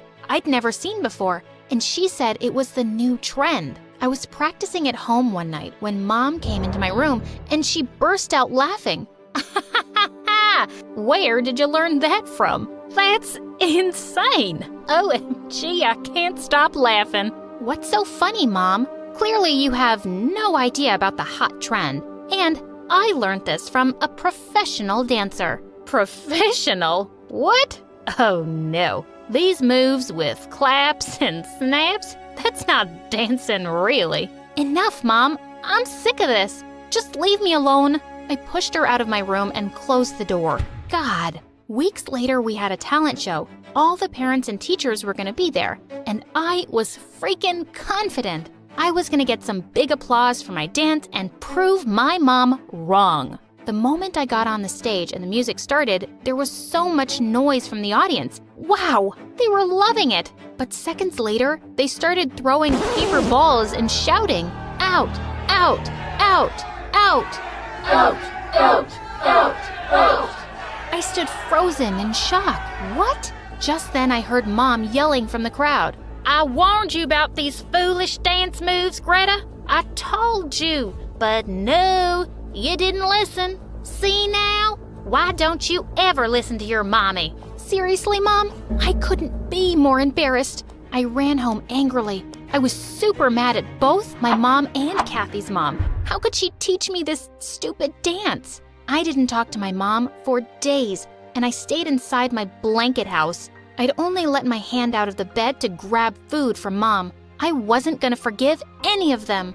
One morning, when I let out my hand to get food, Mom held my hand and wouldn't let go. Just let go of my hand, Mom. I don't wanna. Kathy? What are you doing here? I'm so mad at you and your mom. You guys made me a fool out there. I'm so sorry, Greta. But why are you mad at me? I didn't do anything. Who knows what my mom teaches her students? But please, don't hate me for my mom. I never hated you for yours. She sounded so true. After all, it's not her fault, and she apologized too. I called her inside my blanket house, and we started talking and laughing, and I started feeling better. Hey, I've got good news. The baseball team captain, your long-term crush, he's hosting a Halloween party tonight, and he's invited everyone at school. That includes you and me too? OMG, that's amazing. But I don't have any costumes. Well, that's why I'm here. We have to go shopping. Come on. We both got up happily and found Mom standing there with flared nostrils. What's this little devil doing here? And what's all this about going to some stupid boy's party? Kathy was about to run away, but I held her hand. Mom, were you eavesdropping? That's awesome. But listen, I'm done with all your doubts and questions. You're making me feel like I'm dumb, but I'm not. So just back off, please. Okay, fine. I'm always looking out for you, but if you think you can take care of things by yourself, I'll back off. She stormed off, and Kathy and I had a blast shopping for costumes. Later that evening, I went to the party dressed up as Wonder Woman. I was sure to impress my crush, but when I walked into his house, I stared around in horror as everyone stared at me. No one was dressed in costumes. Everyone was just dressed in their regular clothes. As everyone started laughing, the ground under my feet started to burn. I looked around for Kathy, and just then, she came laughing with the baseball team captain, and then she kissed him in front of everyone. What the what? How could my best friend do this to me? Oh, looks like some poor kitty wanted to impress my boyfriend by wearing that costume. Gosh, Greta, talk about being desperate. Does Wonder Woman have a cape? Because now would be a good time for you to fly out of this really embarrassing situation. I got so mad. I gave her a hard slap on her face and ran out with tears. When Mom saw me upset, she totally lost it. Now you're crying, huh? See? I warned you about your stupid friendship and this stupid party and stupid boys. This is what you get for choosing that stranger over your mama. Mom, shut up. Just shut up. Of course, she couldn't. She kept blabbering while I walked sadly to my room. I couldn't sleep that night thinking of what Kathy had done to me all along. I didn't go to school for days, but Mom's torture was increasing, so I had to move on. But I wouldn't even look at that witch Kathy. Then one day, the teacher announced there was going to be a food sales day where we had to cook and sell food on campus. And Kathy and I were on the same team. We were given small cooking stations, and I started cooking on my own. Kathy was standing opposite to me, staring with devil eyes. Suddenly, I looked up to see that she was gone. Where'd she go? And seconds later, someone pushed me out of my station. Mom, what are you doing here? And why are you attacking me? Before she could answer, my whole tent burst into flames. Had my mom just saved me? I hugged her and saw Kathy smiling from afar. So it's her doing again? I marched straight up to her. Did you just try to hurt me, you psycho? Why? What did I ever do to you, other than being your friend? Friend? Oh, save it. I never wanted to be your friend. It's you who wanted me by your side, so you could look prettier than what you freaking are. And I'm sick of being in your shadow. I'm tired of being the ugly one. I don't want to be ugly. I can't be ugly. Ugly? I never saw you like that. I always thought you were a sweet, nice girl. What are you talking about? Why didn't you tell me about this before? You were never in my shadow. I loved you, Kathy. Oh, shut up. I don't need your sympathy anymore. You might be prettier than me, but I'm richer. With all the money I have, I'm just a queen myself. And you will see. Oh, I doubt that last part. I must say, you're very confident for a prisoner's daughter. Yeah, babe, your mom was arrested in the morning today for a major theft. Now we know how you people were living like millionaires. You must be ashamed. What? That was unbelievable. Kathy instantly started crying and screaming and ran out of the school like crazy. I then turned to Mom. Mom, I'm so sorry. I feel like such a brat. I never really listened to you, but turns out you were right about everything. With Kathy, her mom, the dance, the party, everything. I don't know why I always took you the wrong way. I guess it's my fault too. After hearing you say that I'm making you feel dumb, I understood. Yes, that's what I've been doing. I should express myself more wisely. Some parents aren't good at expressing their emotions at times. I'm sorry too, Greta. I hugged her and we both went home. That night, we had dinner inside my blanket house after so long, and Mom started talking again about how she burnt the toast today.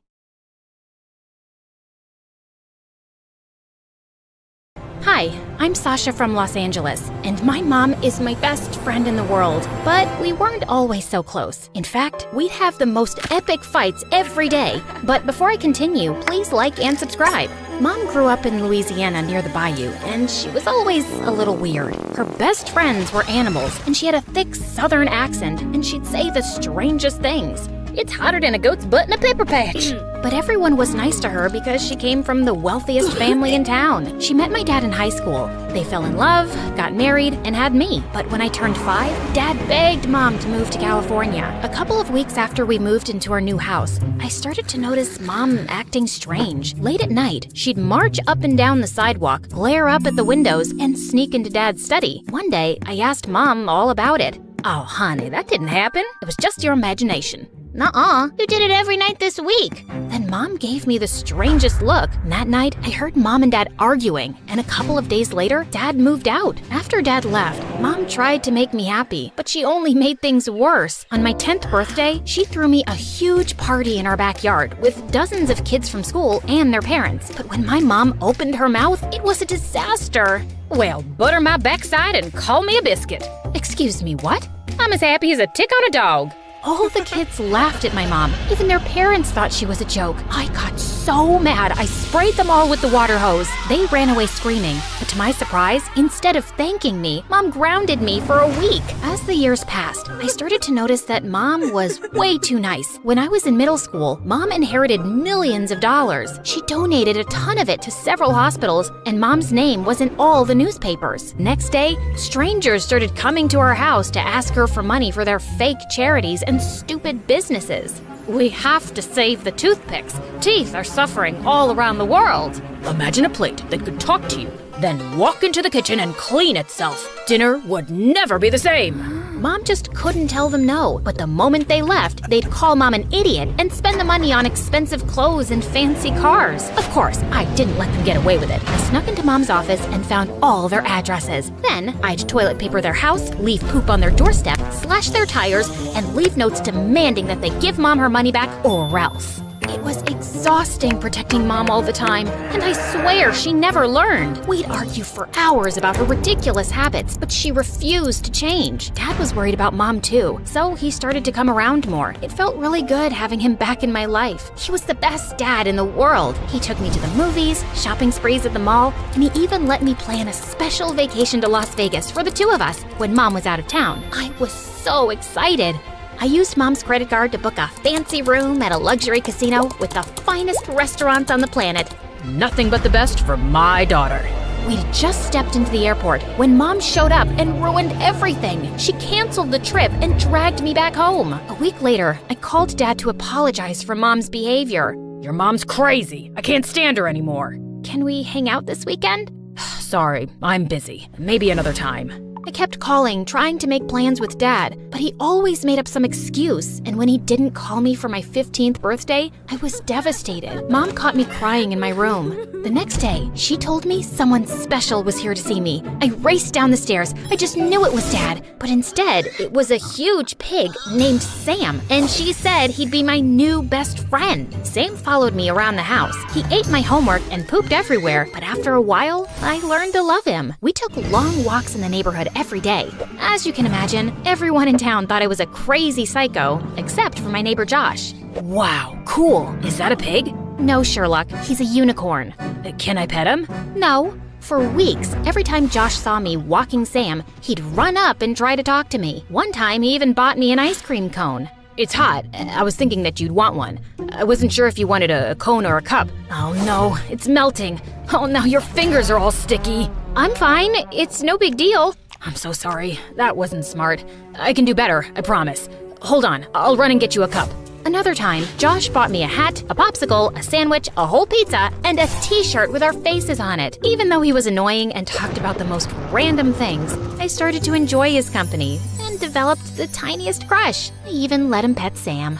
Can I really? Sure, but be careful. He's kinda shy. Josh rubbed Sam's head. Sam got mad and chased him into the bushes. Josh scraped his knee and started crying like a baby. Mom saw the whole thing and invited Josh inside. And as usual, she embarrassed me. Now aren't you as cute as a button? No wonder Sasha's been happy as a clam at high tide. Josh was totally confused. Mom, I'm just being honest, honey. You two go together like peas and carrots. Stop acting like a bump on a log. Ain't no secret that you got the hots for that boy. I was mortified. I wanted to fold myself into an envelope and mail myself to Siberia. Luckily, Mom finally left the room. Then Josh started smiling like a demented clown. Why are you looking at me like that? I've got a crush on you too. Soon, Josh and I started dating, but when his parents found out, they weren't very happy. It didn't help that my mom caught Josh's mom making fun of her at the grocery store. That woman has no class. Her clothes are a disaster, and that daughter of hers is a menace. Mom marched up to Josh's mom and started screaming like a maniac. Hold your horses, honey. If you keep talking about my daughter like that, I'm gonna slap you silly. Oh, what's that you say? I can't understand you. Maybe you should learn some proper English. Josh's mom shoved past Mom and started laughing with her friends. Mom grabbed a pie and smashed it in Josh's mom's face. Josh's mom grabbed a cantaloupe and threw it at Mom's head. Then the two of them started fighting like wrestlers in a cage match. Josh tried to break it up, but accidentally got hit in the eye by someone's elbow. Then a couple of security guards showed up and dragged them out the door. The police showed up and gave them both a warning. That night, Josh sent me the worst text ever. It said, "Hi, I can't be your boyfriend anymore. Sorry." I called Josh a dozen times, but he didn't answer. I went to his house, and his mother sent me away. I was heartbroken. Mom tried to comfort me, but it didn't help.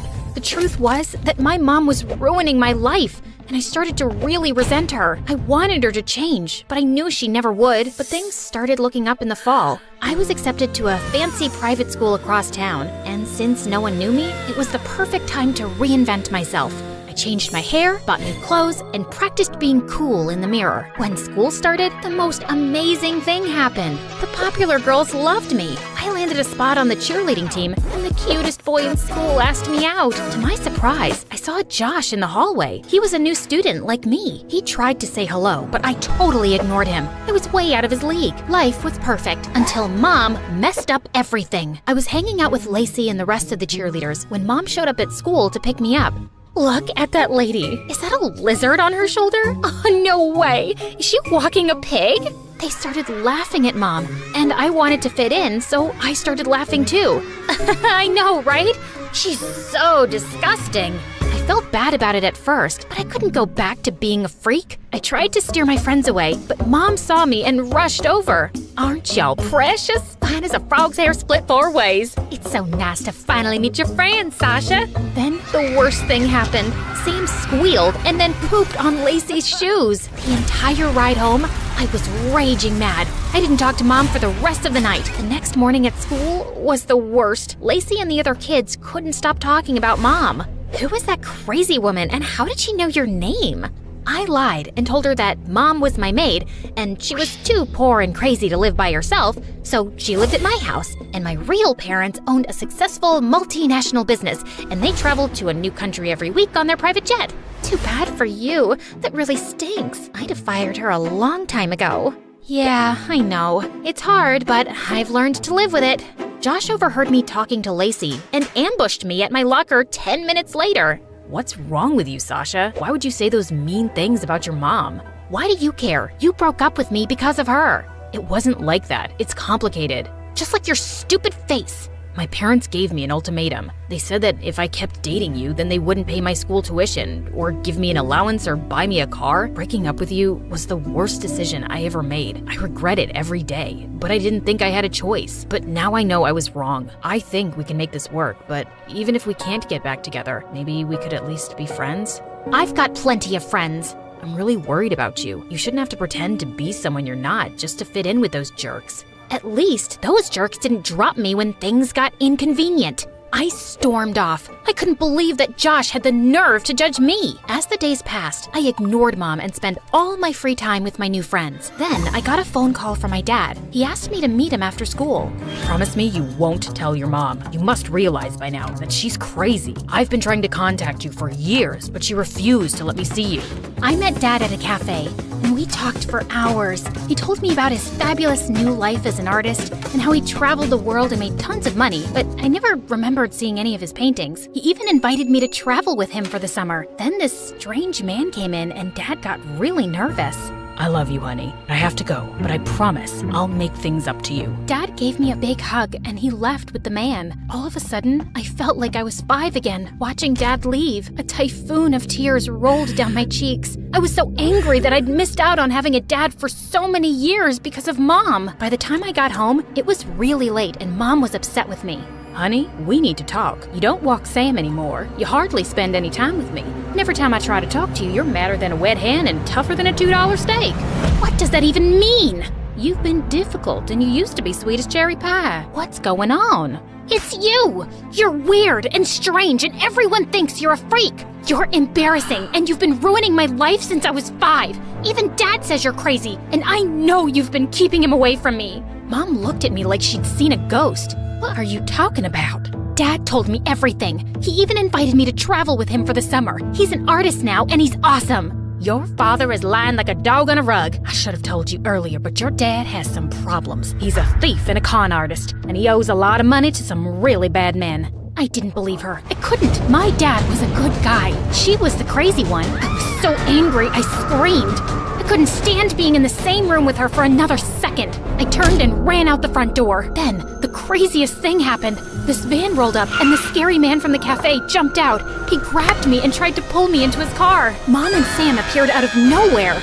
Let my daughter go, you low-down, dirty snake. Mom yanked me out of the man's arms and pushed me to safety. Mom and the man fought in the street. Mom slipped, hit her head on the curb, and fell unconscious.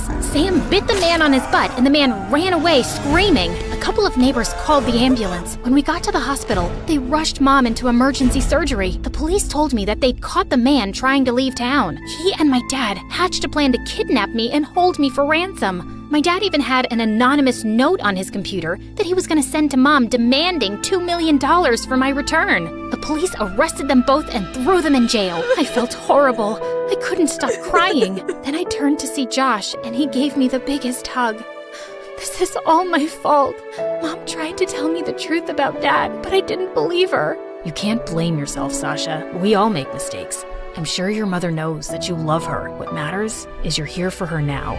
Then the most unexpected thing happened. Apparently, news of my mom's accident had spread, and dozens of people showed up in the waiting room. They told me stories about how Mom mentored them and changed their lives. Your mother is the smartest woman I know. She invested in my business when no one else would. She taught us to be ourselves. Now, we've got the most popular album in the country. I was amazed at how much of an impact Mom had on so many people. I told you your mom was special. Then the doctor came out and gave us the best news. The surgery was a success. Mom was released from the hospital a week later. When she came home, I was so happy. I hugged her as tight as I could. Heavens to Betsy, what's gotten into you? I'm just happy you're okay. I'm sorry about everything I said. I love you so much. I'm not ashamed of you, and I'm proud that you're my mother. I know you love me in your own way. Well, that just stills my pickle. I'm as happy as a clam at high tide. What does that mean? He's not the sharpest tool in the shed. The porch light's on, but no one's home. Huh?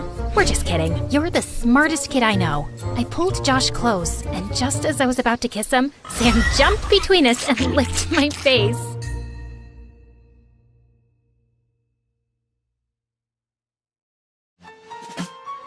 Hi, I'm Anna Sorokin, aka Anna Delvey. Con artist? Maybe. Opportunist? Definitely. Icon? Obviously. Anyway, I grew up in a drab, working-class Russian town where I fantasized about a completely different, much more glamorous existence. I refused to turn out like my boring, generic parents. Nope, I was going to pursue fame and fortune, no matter the cost. In high school, I got pretty good at designing my own clothes. And honestly, people noticed. Compliments were flying left and right. But then, when I was 16, my parents decided to move us to Germany. I thought my new classmates would totally vibe with my unique style, but nope, they roasted me for being different. What? You didn't get enough attention in Russia? I couldn't even understand what they were saying. I was still learning German, but the pointing and snickering I heard loud and clear. Can you free me the ketchup, please? Sure. What the heck?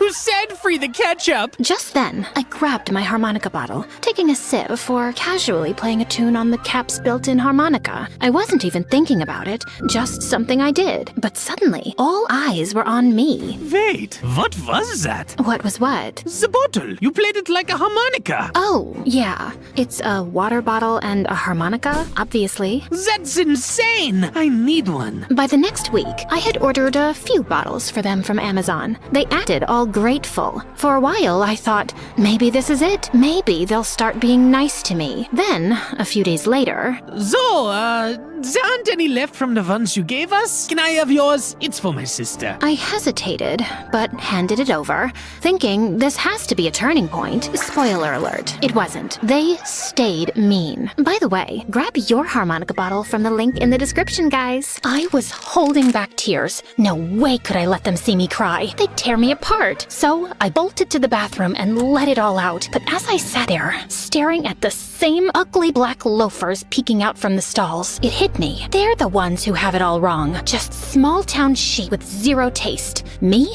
I had the big dreams. They didn't hate me. They were just jealous. When I was 18, I was accepted into the prestigious Central St. Martin's Art School in London. But my first class was boring. The professor had no charisma, no sense of style, and his voice sounded like listening to paint dry. I can't take it. How do you expect anyone to learn anything when you're more dull than the subject matter? Everyone stopped and stared at me dumbfounded. I didn't belong here either. Russia was too drab, London too stuffy. It was time to go to a place where people weren't afraid to stand out from the crowd. Berlin. I got an internship at a PR company where I learned that everything in this world is built on image, money, power, and success. Darling, are you wearing polyester to a client dinner with a fashion company? I cannot have your poor taste reflecting poorly on me. Where do you shop? I make my own clothes, actually. It's cheaper.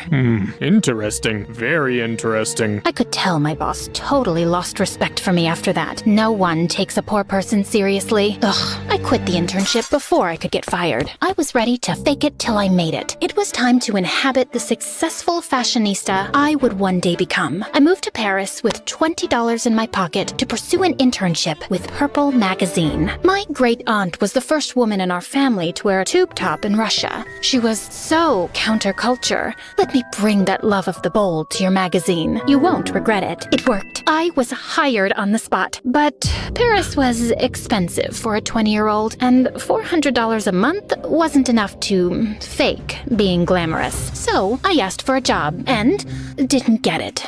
I begged my parents for money to help me finish my internship, but let's just say I spent it on trying to make a name for myself. Dinners at Paris's finest restaurants, nights out mingling with the rich and beautiful at the most exclusive clubs. But soon, I ran out of money. You owe me 2 months' rent, Anna. I had no way of keeping up rent, so I decided to flee the country and move to America.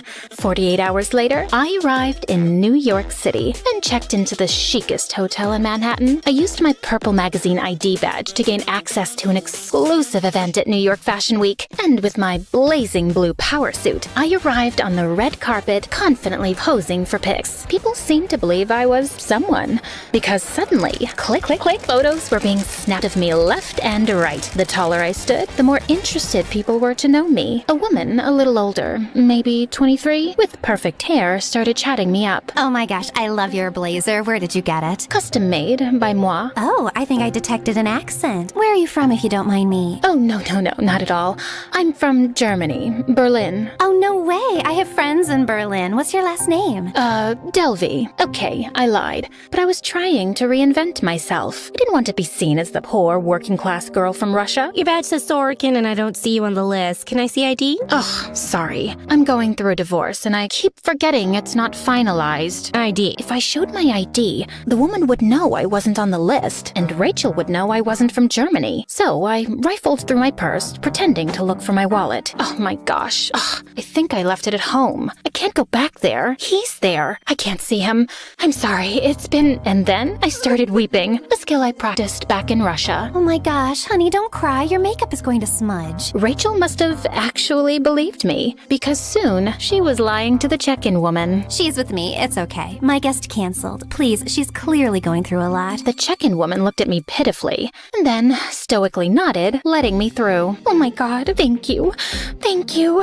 Of course. I know how hard divorces can be. You've been through one? I feel like I have. I just watched Eat, Pray, Love, and what Julia Roberts goes through in that movie, I can't imagine. Rachel was perfect. She was bubbly, energetic, and was a photo editor for Vanity Fair. She knew everyone who mattered in Manhattan. Her best trait, though, was believing everything I told her, including that I was a German heiress who was looking to launch the Anna Delvey organization, a private art foundation where all the best creators and entrepreneurs in New York could feature their work and foster a like-minded community of tastemakers. Rachel loved it. Oh my gosh, I love it. Well, I could use some help. I'm looking for investors. I can introduce you to some people. You deserve something good after what you've been through. She was right. I did deserve something good. And the more the idea of my organization looked like it could become a reality, the more obsessed I became with making it happen. I opened 5 new credit cards and followed Rachel's lead. She showed me where to eat, where to party, and where to be seen. And through her, I met the upper crust of young, successful New Yorkers.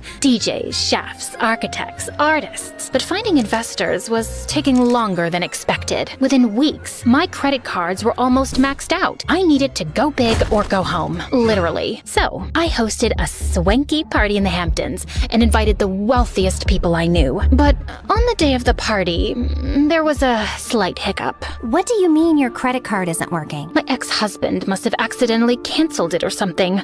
Ugh, Now the venue is saying they won't let us have the party. 1 second. I took out my phone and pretended to be on hold with my credit card company. Hello? Yes, I'm here. What do you mean I have to wait 5 to 7 days to use it? My party is today. It's in 10 minutes, actually. Anna, it's okay. I can cover it for now. You're good for it, right? Oh my gosh, of course. Thank you. And I was planning on paying her back. But rich people are very protective of their money, and I couldn't find investors. I tried securing a loan, but the bank wouldn't give me money unless they saw I already had some. The system was so rigged. So I forged some bank documents saying I had a great deal of funds in a Swiss bank and managed to get a nice little loan of $22 million, just as long as I paid the legal fees up front. Let's just say I had to figure out how to get $10,000 overnight. If you lend me this money, I promise I'll pay you back as soon as possible. Just email my financial advisor if you don't trust me. They did email him. Luckily, it was me who created the email address of this fake advisor and sent a message back to them ensuring Anna was good for the money. And it worked. I secured my $22 million loan, but I was hasty and made one fatal error. I accidentally told the bank I was born in Germany, even though my passport said Russia. I couldn't even keep up with my own lies. So the bank pulled my loan and I was back at square one. Instead of bailing, I decided to go bigger, to create a reputation no one could ignore. I checked into a fancy hotel in Soho, bought an entirely new wardrobe, changed my hairdo, and started seeing a personal trainer named Casey. I also befriended the concierge at her hotel, Neff. You know Neff. Me and you aren't that different. I once knew what it was like to be close to the wealthy, but unable to reach them. I thought you were an heiress. Oh, well, it's complicated. Hey, how about you come with me to that new 5-star French restaurant on Park? My treat. I treated the staff members to spa days and fancy dinners, sparing no expense. But soon, I ran out of money. The hotel owner threatened to kick me out if I didn't pay up. I didn't know what to do. I needed time and space. So I booked a little vacation. With what money, you ask? Oh, just some fake checks in the amount of $80,000 that wouldn't bounce until after I went with Rachel and Casey to Morocco. But when we arrived at the hotel, my credit cards were declined. Anna, what is going on with your finances? You said you own a yacht and you can't even pay for a Caesar salad? It's just a glitch with the credit card company. I promise I'll pay you back. I have the cash back in New York. I'll give it to you first thing when we get there. And I meant it, truly. But when we returned to New York, I was shocked to find that my hotel key wasn't working. Neff? What's happening? Why can't I get in here? You're getting kicked out. They said you owe them $30,000. I have the cash. I just need to go get it from the room. Your stuff isn't in there. They're keeping it and selling it. They gave you a lot of warnings, Anna. And why do you have $30,000 in cash? Who even are you? Who am I? After everything I did for you?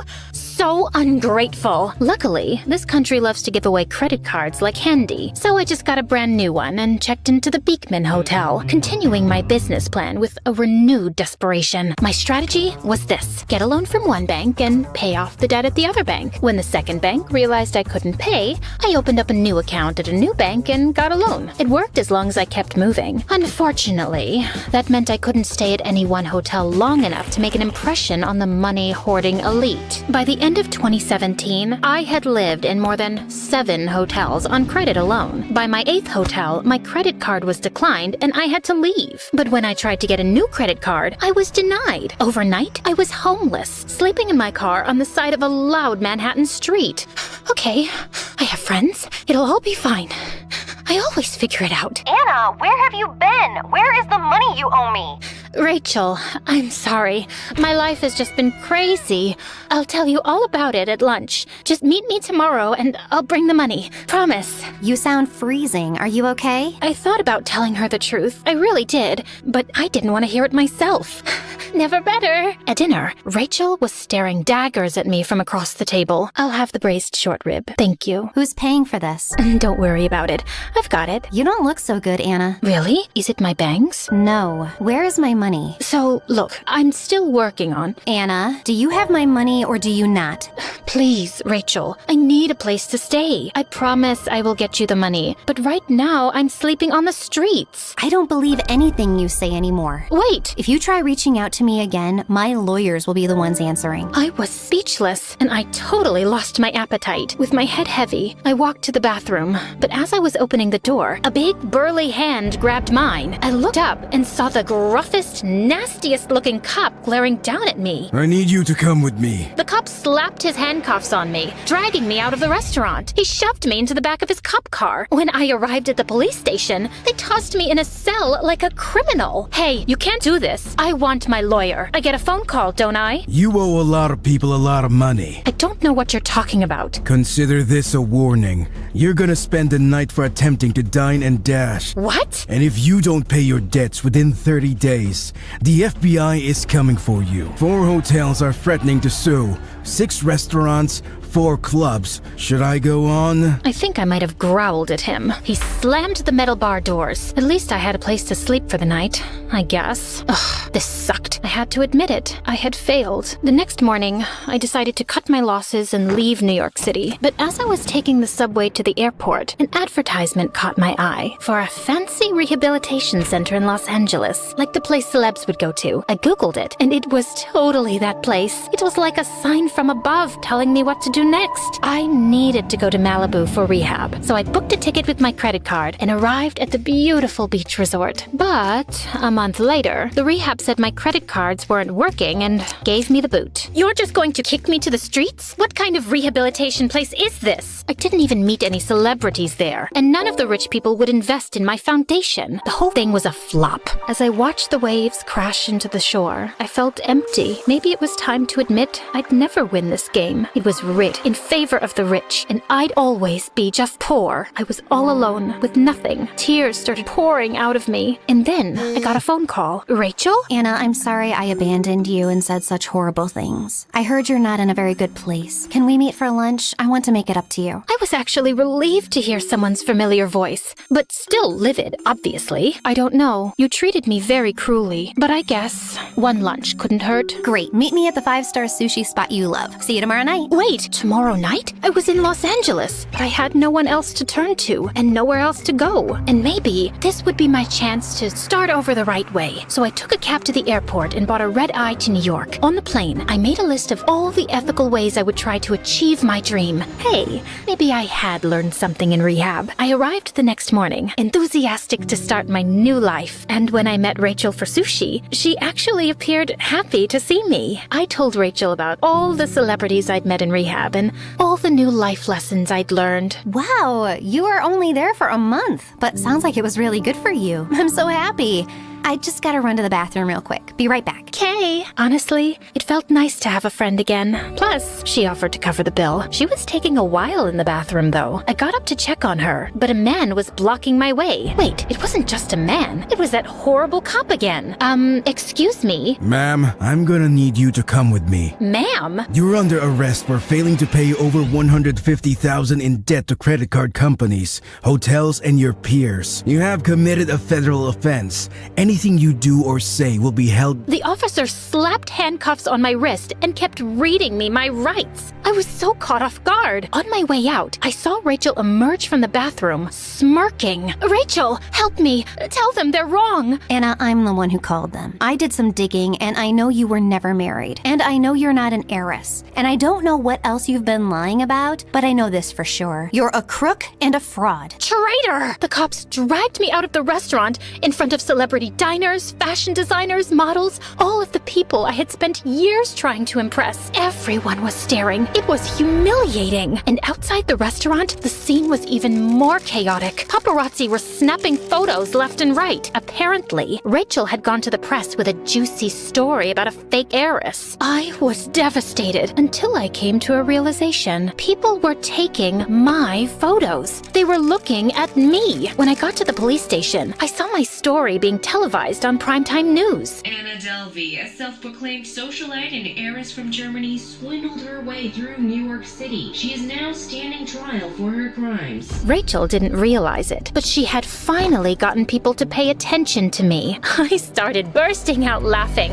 I couldn't control myself. What are you laughing about? I did it. Are you confessing? What? No, I did something else. I got famous. Over the next few weeks, I sat in my prison cell sketching ideas for all my fabulous trial outfits. I even got my attorney to arrange a wardrobe styling. I had the chicest outfits for every day I'd be sitting in that dreary courtroom. And if any of the other prisoners were rude to me, I wouldn't let them get away with it. Not anymore. One day, someone called me a fraud and spat in my food. I tackled her to the ground, and we got into a full-on slap fight. The guards pulled us apart and shoved me in solitary confinement. Thank God, I can finally focus on my sketches without all the noise. I had been getting more attention than ever before. I was all over social media, magazines, and TV. The fake heiress, the chic scam artist, the sly socialite. There was even an Instagram dedicated to my courtroom outfits. When a reporter asked if I felt guilty, I simply said, I'd be lying to you and everyone else and to myself if I said I was sorry for anything. I'm just a girl from a poor family who wanted the American dream. Some people get handed money when they're born. Not me. Why should the rich get all the opportunities? I didn't hurt anyone. I just wanted more for myself. And I meant it. What was the point in lying? I had done that enough. I was tired of it. After 2 days of jury deliberation, the verdict was announced. I was on the edge of my seat. Anna Sorokin, aka Delvey, is charged with 2 attempts of grand larceny, larceny in the 2nd degree, and theft of services, and sentenced to 4 to 12 years in prison. 4 to 12 years? I thought only murderers got that kind of time. I guess I'd have to make it worth it. I spent my prison sentence keeping to myself and writing my biography about the fake heiress who went to prison. It was a compelling story after all, and Netflix agreed. While I was in jail, they paid me almost $500,000 to consult on a television show about my life. 2 years later, in 2022, I was released from prison. I had made enough money to rent a flat in Greenwich Village in New York City and was able to serve the rest of my sentence there. I was neighbors with all the greatest creative minds of this century, working on my art, getting the finest food delivered to my door. What else can a girl ask for? Oh, how about a gallery show and $500,000 in sales for my artwork? And let's not forget my latest stint on Dancing with the Stars, though that didn't go over so well. After all I've been through, you're probably wondering, was it all worth it? Well, my criminal years are behind me, I'm a household name, and people are still writing stories about me, and paying me for it. And also you, watching my story right now. So yeah, it wasn't the most conventional route, but I think I pulled it off.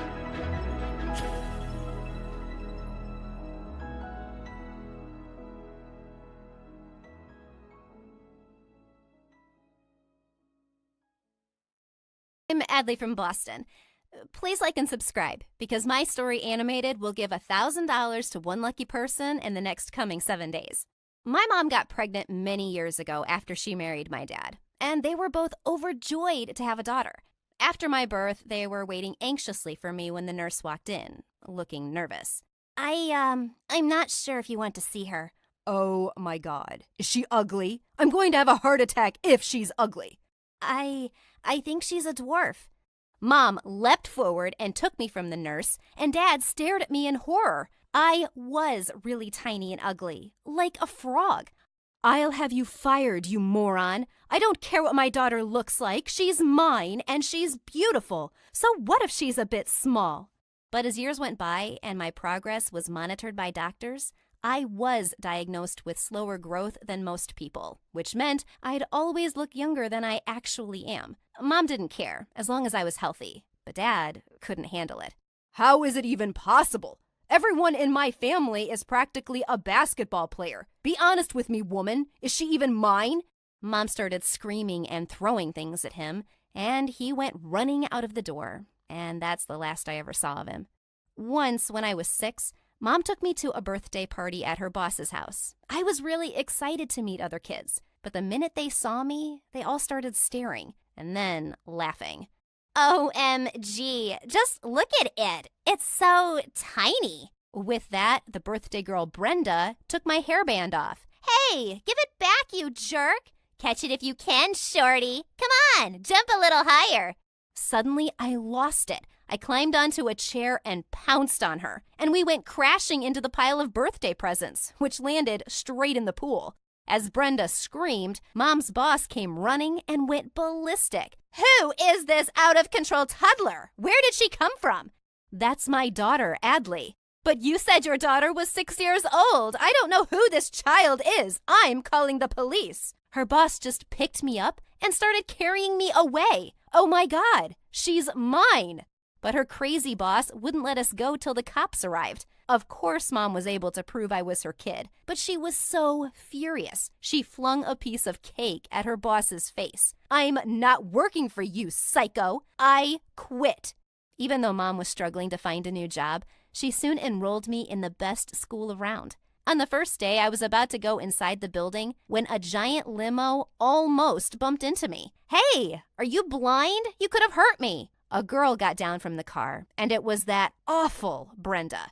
Ow, shut up. You're hurting my ears. It's not our fault you're as tiny as an ant. Who can even see you?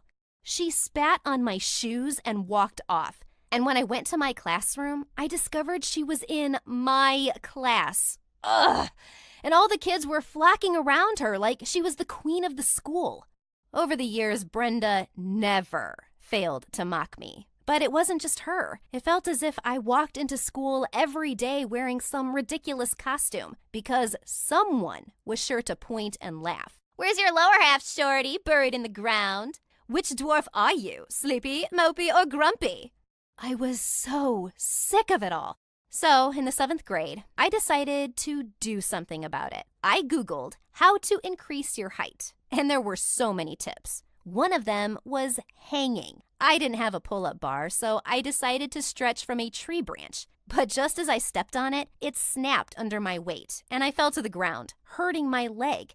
Oh, Adley, what are you doing? I just want to grow tall, Mom.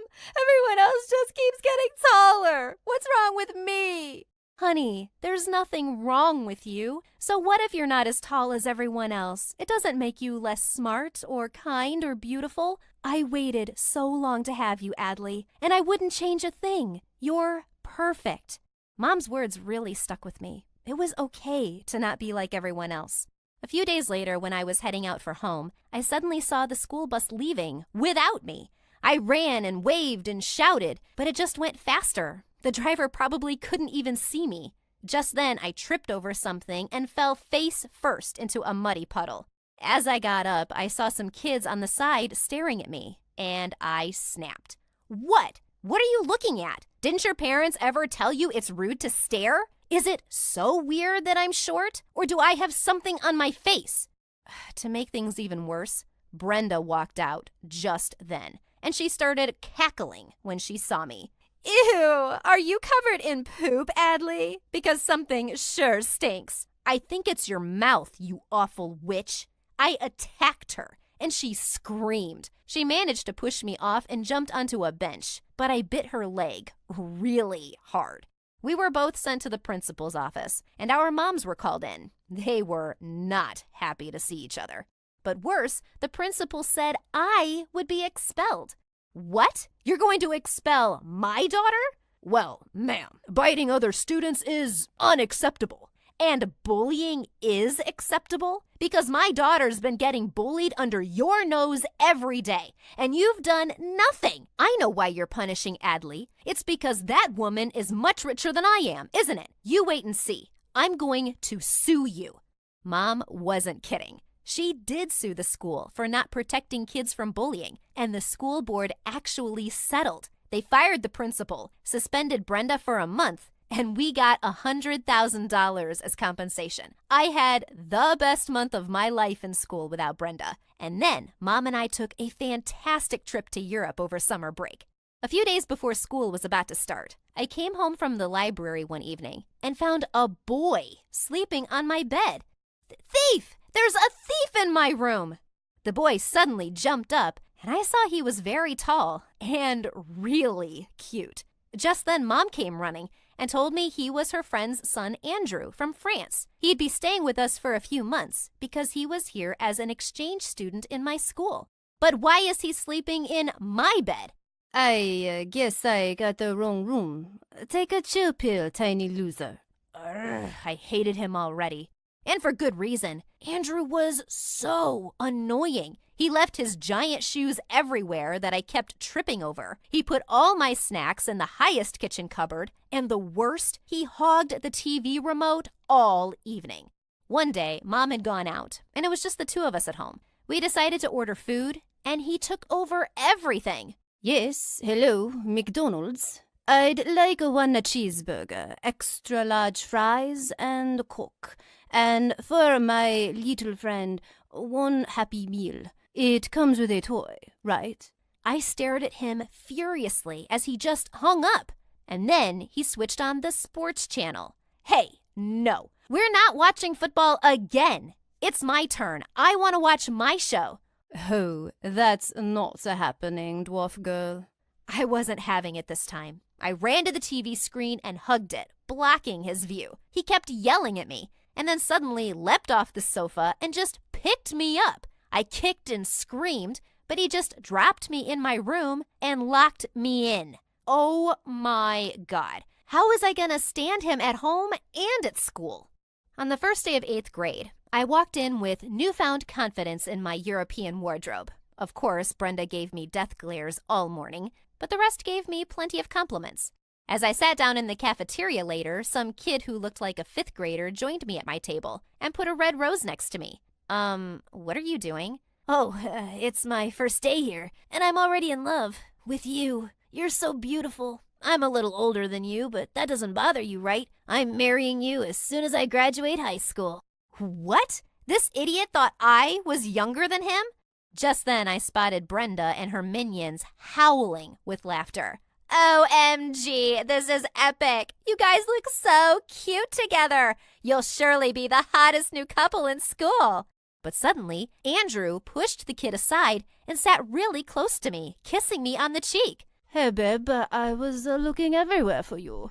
Oh, you got some mustard on your nose. What are you doing? Helping you just play along. And well, I had to admit, the boy was a genius. I turned to look at Brenda, and her jaw was practically on the floor. What the? I mean, how do you two know each other? Oh, we met in Paris during summer break. She had me at hello. Who wouldn't love this cute little cream puff? Brenda stormed off angrily, and I immediately pushed Andrew away. Barf! But we decided to stick to this plan for a while, and my popularity was rising fast. I was the girlfriend of the hottest new jock in school. Suddenly, I was invited to all the cool parties. I had front row seats at all of Andrew's games. And when his team won the final football match, he picked me up and ran all over the stadium with me on his shoulders. Gosh, he was such a nut. But I was actually having a really good time with him. Sometimes I even felt butterflies. On Valentine's Day, Andrew put a heart-shaped chocolate box next to me on the table at breakfast. No one can see us here, so what's with the chocolates? They're just chocolates. Eat them, or whatever. They're heart-shaped chocolates on Valentine's Day. Is that supposed to mean anything? Do you want it to mean something? No, of course not. Yuck. Yeah, exactly. Forget it. I'll give them to someone else. He picked up my box and stormed off. What a jerk. And why did I have these weird feelings for Andrew? He was so annoying. The next day when I went to school, Brenda was standing by my locker with a huge grin. I just knew it was too good to be true. What are you talking about? You and Andrew. I just didn't get it. This makes more sense. And with that, Brenda turned her phone to me and showed me a picture of a blonde girl with her arms around Andrew. And I felt a pang of jealousy. I just turned and started walking away. Aw, is your itty-bitty heart broken? He was obviously playing around with you. Everyone could see it. Why would someone like him want to be with a dwarf like you? You look like his kid. Maybe I'll ask him out. I'm prettier than this blonde girl. Do you really think calling me a dwarf hurts me now, Brenda? I've been hearing that stuff since the day I met you. I may not have grown much in inches since then, but I've certainly outgrown you.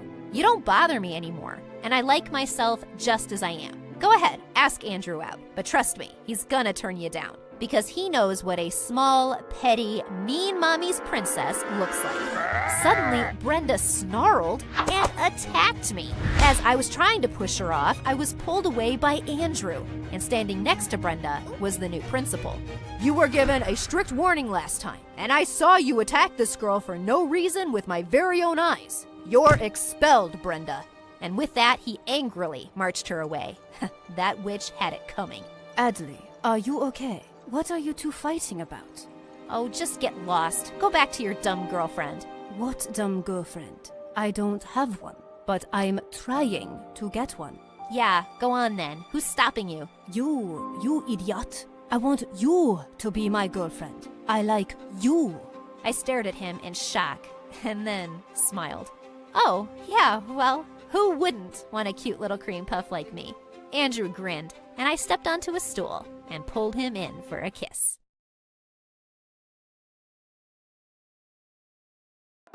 Hello, I'm Jessica Harlenborough, and I belong to a family of great detectives. My father was James Harlenborough, whose father was Hardy Harlenborough Jackson Jr., whose mother was Janet Harlenborough, who was the first one in our family to hold the badge and wear the uniform. The legend goes that she once defeated a whole family of bandits on her own with nothing but an empty revolver. And since then, she has inspired my father, my father's father, and me to grow and become the seekers of justice. And soon, the day arrived when I got to use my true skills. One day, on my way back from the bathroom, I saw James Heartthrob in the hallway, the guy my friend Lily Larkins had a huge crush on. He walked secretly to his locker with a suspicious brown package in his hands, which he placed inside after making sure no one was around him. After that, he walked away. But as a responsible citizen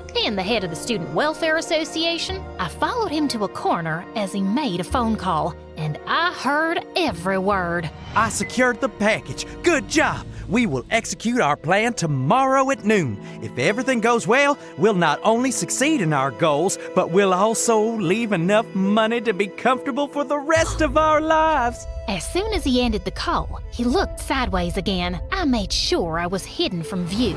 Then I noticed him take out a pair of glasses with a golden frame from his pocket. He clicked on them, and a holographic display of a building appeared in front of him. It looked super familiar, but I couldn't quite place where I'd seen that building before. What was he planning to do there? After staring intently at it for some seconds, James put the glasses back into his pocket and walked away quickly. As I was still processing everything, Lily suddenly popped up from behind me. Hey, Jessica, what are you doing? Come on, we need to go. A football match is about to start, and James Heartthrob is leading the team. I can't tell you how excited I am to see him play. Yeah, I'm doing nothing.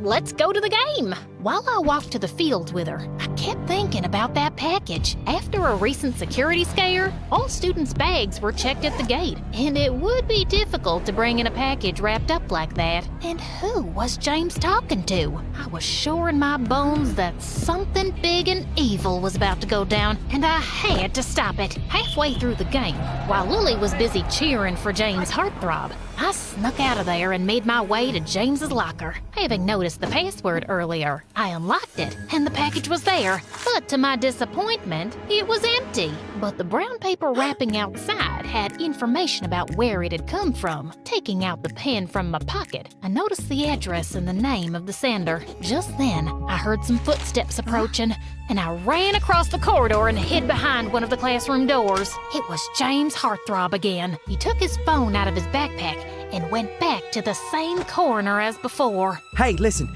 we'll have to postpone our undertaking from tomorrow to the day after. I have a date with Lily Larkins. She is so into me. I can't miss this. Our plan is ironclad and will still work no matter which day we carry it out. I'm sorry for this, but she's really hot. Now I had another problem to deal with. My best friend from childhood was about to fall prey to a possible criminal. I couldn't let that happen. And apparently, now his evil plan had been postponed by a day. But to stop him and save my friend, I needed to find out more information, and I could use some help. Later that night, I asked Lily to come over to my place with a phone book so I could try looking for the address and name I'd noted earlier. Of course, I told her we were just making prank calls. She wouldn't believe me if I told her all my suspicions just yet. We sat at my study table with the telephone near me. Lily kept telling me the cell phone numbers, and I kept pranking them in a manly voice. Hello? Yes. Is this Jack Trades? I'm Heartthrob. James Heartthrob. Oh my God, why are you using his name? That's so funny. Most of the calls just led to dead ends, but when I made the final call... Hey, James! What happened to your voice, man? You getting sick or something? No, just some allergies. I'm still your man, a man with a plan. You know, that evil plan we were gonna pull off the day after tomorrow? Yeah, but what's so evil about it? Are you sure you're fine? Or have you lost your mind already because of that girl you were going on about? How hot is she? You stay away from her! No, just nothing. See you day after tomorrow, man. Peace out. I hung up the phone to find Lily staring at my face. What the heck are you going on about? Nothing that makes sense. That's why it's a prank, silly. I bet this guy's as confused as you are, and we'll be thinking about it all night. Okay. Anyway, I don't care, because the only thing I can think about is my date with James Heartthrob tomorrow. How will I wait until then? Oh my God, it's killing me. Yeah, you've only mentioned it about 10 times already. But are you sure about this? I mean, you barely know the guy. That's the point of the date? We get to know each other? Yeah, but is it worth the effort? James Heartthrob is very good looking, but guys like that are usually quite dumb. Do you think he'll be emotionally and mentally mature? It's too big a step. What are you going on about? How is a date a really big step? You know I've been in love with him since the first day he walked into our school with his backpack and cool jacket. What love? Don't you think you're going a bit fast there, young lady? You can't talk to me like this. You're not my mother. Don't you dare talk back to me. I don't have to sit here and listen to you. I'm going home. Fine, go away. And then she picked up her phone book and stormed out of there, slamming the door shut. Ugh, teenagers. I probably wasn't gonna learn much about his evil plan by crashing their date, but I just didn't feel comfortable leaving him alone with Lily. So the next evening, I went to the restaurant where they were supposed to meet and entered through the back exit into the kitchen. I found a storage room with extra uniforms and quickly changed into a waitress's outfit. Then, I discreetly walked out into the restaurant area, scanning the room like a hawk till I spotted my targets. I was skilled at disguises. I was sure they wouldn't recognize me. I was walking over to them when suddenly some customers at a table stopped me. Hey miss, we've been waiting for someone to take our order for a while. Sure. I'll just send someone right away. Why can't you take it? You're not doing anything. I gritted my teeth, forced a smile, and whipped out my pad and pencil. Can you tell us today's specials? Look, I have short-term memory loss. I can't remember any of this stuff. Just, select something from the menu. How are you even a waitress? Fine. How about this side salad? Is it good? It's amazing. Great choice. What's it served on the side of? I guess on the side of your plate. Are we done here? My family hasn't even ordered yet. Get us another waitress. You're useless. I told you that 5 minutes ago. I walked off and went back to my mission, annoyed that I'd lost precious time. As I got close to Lily and that heartthrob, I pretended to be working when I felt someone tug at my skirt. It was the annoying customer's kid. You didn't take my order? Not now, kid. Go away. I'm hungry, you witch. I want a piece of chocolate cake. Just buzz off, will ya? I pulled my skirt away from him, and he suddenly dropped onto the floor and started bawling loudly. She pushed me. She pushed me so hard. Oh my God, you little liar. Jessica? The entire restaurant was suddenly staring at me, and I got thrown out within seconds by the management. Lily and James followed me outside. What the heck just happened back there? Why are you dressed as a waitress? Because I work here, or I did before I got fired. Since when do you work here, and why? Since today. It was my first day, and my last day. And why? 'Cause I have bills to pay. I'm sorry to hear that. Here, take this tip. Hope it helps a bit. And then he handed me $100, just like that. I hadn't even waited on him. I guess he had plenty of money from all his evil ventures. And now that I was face to face with him, maybe I could make him give away something about his plans. Wow, that's very generous. Thank you. You must be rich. And I guess you'll be very rich soon if your trades go well, eh? You know what I mean, huh? I really don't. Oh, come on. Are you really saying you're a jack of all trades and a master of none? What does that even mean? Wait a sec. Are you talking about Jack Trades? Do you know him? Are you a friend or a girlfriend? No, I don't know any jack trades. I just remembered. I have a movie to catch in 15 minutes.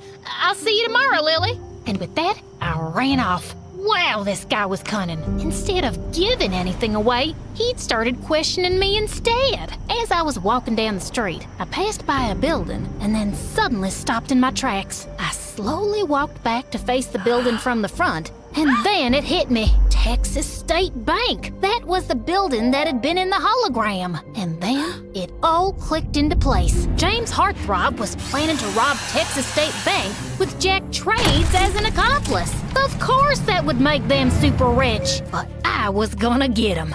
Oh, I was gonna get him good. The next day, I was at the bank 5 minutes before noon, but I walked in to find James and Jack already there at the bank manager's desk. They seemed to be having some intense conversation. What if those two were holding the manager hostage at gunpoint? Or he could even be an accomplice. Just then, James Heartthrob got up from his seat and reached into his pocket.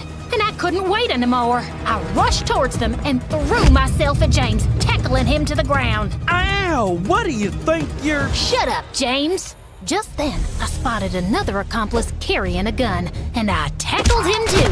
His gun went skidding across the floor as I sat on him and tied his hands behind his back while the receptionist called the police. I thought James and Jack would try to make a run for it, but they were just standing there looking shocked. So, James Heartthrob and Jack Trades, I believe you can now tell us all your evil plan. What evil plan? Your plan to rob the bank? What else? You got the package from this Jack Trades, giving you the holographic projection of this bank, giving you all the escape points. You two were banking on getting very rich, weren't you?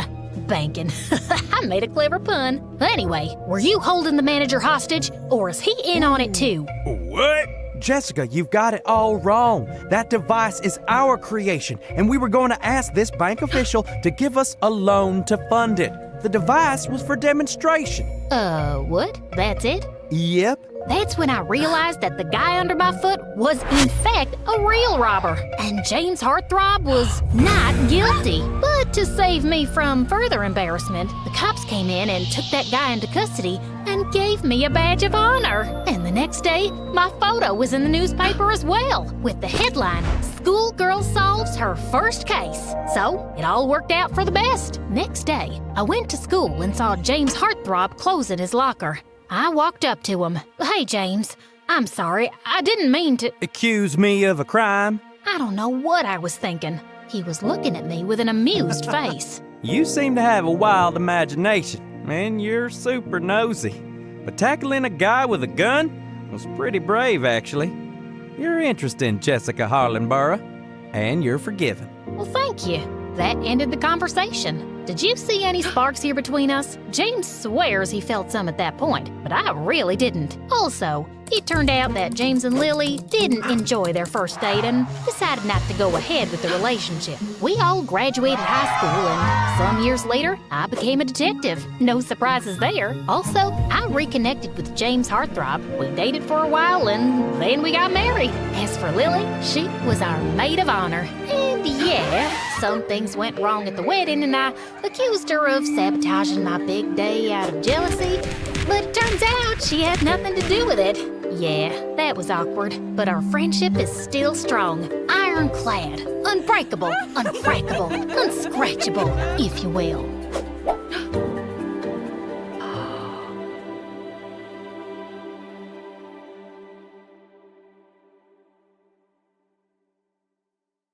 In 1890, Clarissa was sipping tea at a garden party when suddenly a dog came running out of the bushes and tripped her. She fell flat on her back and screamed.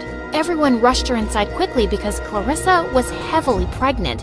An hour later, she gave birth to an adorable little girl. And that was me. Hi, I'm Agatha Christie, and this is my extraordinary story. Growing up, Mom and Dad spoiled me rotten because I was the youngest. But they were so overprotective, they wouldn't even let me go play in the park. You'll get lost, sweetums. But I want to see the ducks by the pond. Nasty ducks can bite your tiny fingers. Best to stay by our side. But there were no schools or kids my age in the neighborhood, and my parents wouldn't teach me how to read. You'll hurt your eyes, love. We'll teach you when you're a little older. Like when I'm 5? How about 8? I hated waiting, so I began teaching myself. I started reading when I was 4, and by the time I was 8, I had finished Alice in Wonderland.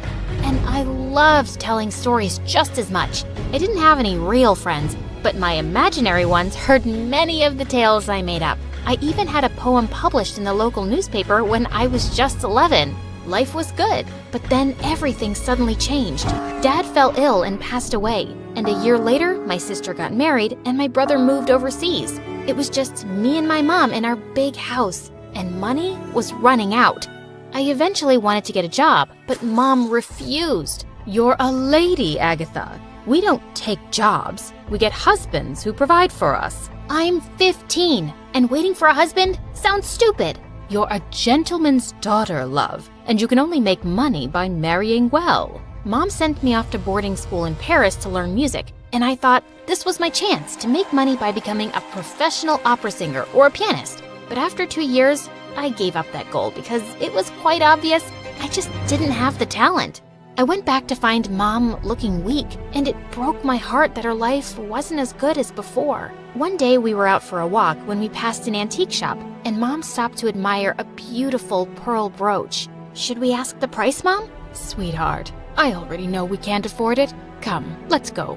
We'll be able to one day, I promise. I'm gonna get you that brooch. Soon after I turned 18, I came down with influenza, and the doctor strictly told me to stay in bed. Feeling bored and restless, I started writing again. Agatha, these stories are brilliant. You should get these published. I thought you didn't approve of working women. I didn't know you could write this well. You have a real talent. But every story got rejected, and I felt so frustrated. And Mom was still obsessed with getting me married. I agreed to go to a dance just to make her happy. I thought I looked cute till I got there. Every girl was dressed like royalty. Just then, a snobbish-looking girl walked up to me. You, servant girl, why have you arrived so late? Go to the kitchen now and get more drinks for my friends. Excuse me? Get them yourself. How dare you speak to me like that? I'm Celeste Clearwater. Is that supposed to mean something to me? I'm Agatha Miller, and it was not a pleasure to meet you. Before she could reply, all the girls around us gasped and rushed towards the entrance, and Celeste followed. They were all drooling over a man in uniform who'd just arrived, and well, I couldn't blame them. Oh my goodness, Archie is handsomer than ever. Isn't he dashing? I heard he flies planes with his eyes closed. Then he's not very good at it. Everyone turned to stare at me, including Archie. I was burning red with embarrassment, but he actually smiled. He walked past Celeste and came straight towards me. You're absolutely right. Now, let me guess your profession. Writer? I'm trying to be one. How did you know? You have ink stains on your fingers. No need to be embarrassed. You're the first interesting person I've met at this dull party. So, tell me all about your writing. Over the next few weeks, Archie swept me off my feet. He was funny and charming, and he supported my passion. And 3 months later, we were engaged. But soon after, World War I broke out all over Europe, and Archie was called to the front. I was a nervous wreck worrying about him, and I decided I had to keep myself busy. So I joined the Red Cross. Caring for injured soldiers made me feel useful, and even helped inspire ideas for writing. One Belgian officer in particular caught my attention. He had a head shaped like an egg and a magnificent walrus mustache. I could just picture him being the perfect detective in my stories, solving the hardest crimes. One day, I was carrying a pile of supplies when I accidentally spilled some water. A nurse came in at that moment, and before I could warn her, she slipped and fell hard on her butt. It was Celeste. You did that on purpose. It was obviously an accident. And what are you doing here anyway? Won't working with the poor ruin your nails? And let you grab all the cute single officers? I don't think so. I'm engaged. Yes, I read about it in the papers. Trust me, it's not gonna last. Archie will come to his senses soon. Celeste, I believe you're suffering from jealousy, and I have just the cure for it. 20 cc's of penicillin in your butt. But Celeste was determined to make my life miserable. She spent all her time trying to get me fired instead of doing her actual job. She even started a nasty rumor about me. Agatha has a dirty past. She went to France when she was 15 because she got pregnant by some chimney sweep. So shameful. That's a dirty lie. I went to boarding school. And who will people believe? Me or a poor girl like you? Does Archie know about your past? I don't think he'll care anyway. I bet he's already found some beautiful European heiress. And he won't be coming back to you. You know what? Let's write to him and find out. I'll write to him right now. Dear Archie. No, that's too dry. My shining North Star, though I indubitably trust you, a girl who claims to care for me deeply has warned me of your feckless heart. Although the girl in question is of limited intelligence, they do say mad, crazy lunatics can say some wise, deep things. What do you think, Celeste? Too flowery? But Celeste looked crazy with jealousy. She charged at me, but the head nurse came in just then and caught her red-handed. Celeste was fired for her outburst and all the mistakes she'd made at work. But her words made me worry even more. I hadn't heard from Archie in weeks, and checking the casualty lists was driving me insane. One foggy night, I was walking back home from work when I suddenly felt like I was being followed. Just as I was about to make a run for it, the figure caught me by my wrist, and I turned around and gasped, "Archie! Oh my God, it's really you? Why didn't you reply to my letters or tell me you were coming?" We don't always get our letters, love. And this was meant to be a surprise. Aren't you happy to see me? Of course I am. I was so worried something had happened to you, or maybe you'd found someone else. What a silly idea. There's no one like you, Agatha. And I won't go back before I marry you and make you mine. And he kissed me deeply, and I felt like I was flying. We got married on Christmas Eve, and it was one of the happiest days of my life. Archie went back to the front, and I finally finished my novel. I sent it to every publisher I could think of, but it kept getting rejected. I was heavily pregnant and miserable. I was reading the newspaper one day, and seeing the list of bestseller books just made me angrier because all I had was a pile of rejection letters. I suddenly swept away a vase on the table, and it went crashing to the floor. A few minutes later, I bent down to pick up the mess, when suddenly, I felt a sharp pain through my body. The baby was coming. I gave birth to a beautiful girl, Rosalind, and she changed my life. I was so busy being a mother that I completely forgot about writing. Till one day, I was busy trying to wrestle Rosalind in the bath when there was a knock at the door, and I found a man outside. "Whatever you're selling, I'm not buying." I'm not selling anything, Mrs. Christie. I'm John Lane from Bodley Head. I wanted to buy the rights to your book to publish it. I couldn't believe it. Life completely changed after my first book was published. It was a hit, and money started pouring in.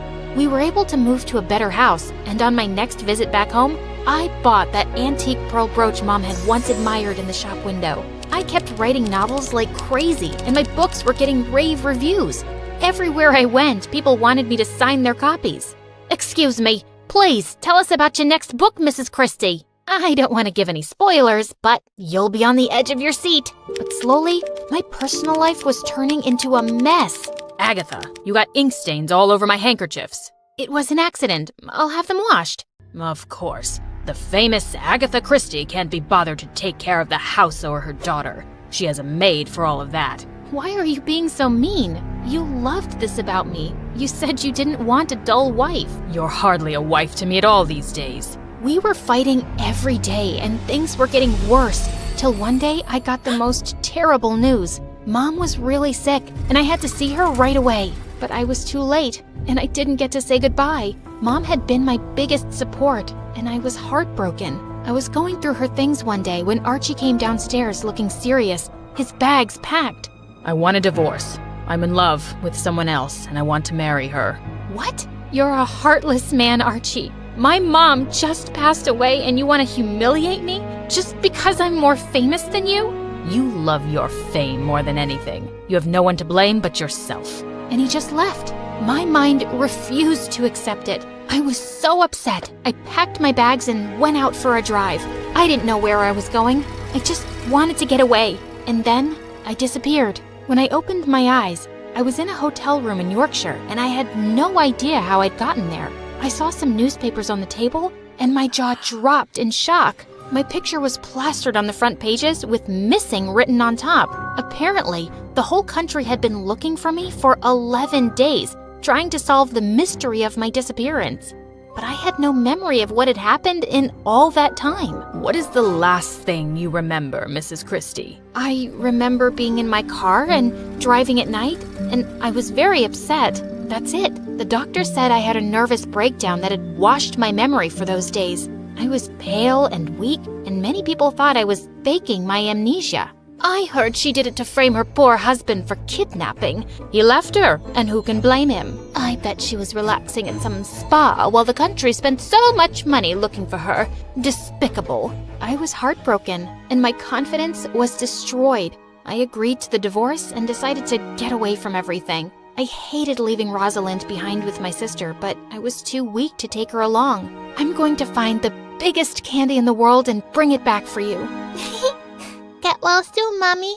I love you. I booked a ticket on the Orient Express and went in search of inspiration. I was in a hotel in Iraq waiting for the manager when someone dropped his bags on my toes. Ouch! I am so sorry, Miss Christie. I was so shocked to see you here. My bags slipped from my hand. I'm such an idiot. Maybe you shouldn't read my books. You'll be so shocked you'll hurt yourself or others. He laughed, and I noticed he was very handsome, but much younger than me. I looked away. I was done with love and men, but he seemed eager to get to know me. And I found out he was an archaeologist named Max Mallowan. He showed me around the country. One time, we were in the streets of Baghdad when we were surrounded by reporters. Miss Christie, are you going to write a murder mystery in Iraq? I'm on holiday, good folks, but I would love to write about your country someday. And who is your companion? I'm not important. You should ask Miss Christie when her new book will be out. I hear her typewriter clicking away at night. I was pleasantly surprised by how humble he was. Archie hated being less important than me, but Max shone more light on me. And slowly, I felt myself falling for him. But when we came back to the hotel, bad news was waiting for me. It's Rosalind, my daughter. She's seriously ill with pneumonia. I must leave right away. I felt my knees go weak, but Max quickly caught me. I'll come with you. I just couldn't lose Rosalind like my mother. I prayed we would make it back in time. But when we finally got to England, I was thrilled that Rosalind was out of danger. I spent the next few days entirely with Rosalind, but Max was always around to help with anything we needed. And one morning, I had a surprise waiting for me. I never thought I'd find someone who fits me like a missing puzzle piece. Agatha, I want to marry you. But you're 13 years younger than me, Max, and I don't care about that. The more I know, the more I admire you. Say yes, and make me the happiest man alive. I was speechless, but I knew I loved him too. So I said yes, and 6 months later, we were married, and I never regretted it. My life became a happy whirlwind of writing mysteries, archaeological digs, and spending time with my daughter. My works were translated into 100 languages and are still widely read today. My stories were so popular, the Queen called me to present me with damehood for my contribution and services to literature. I'm Agatha Christie, and I never gave up on my dreams, and neither should you.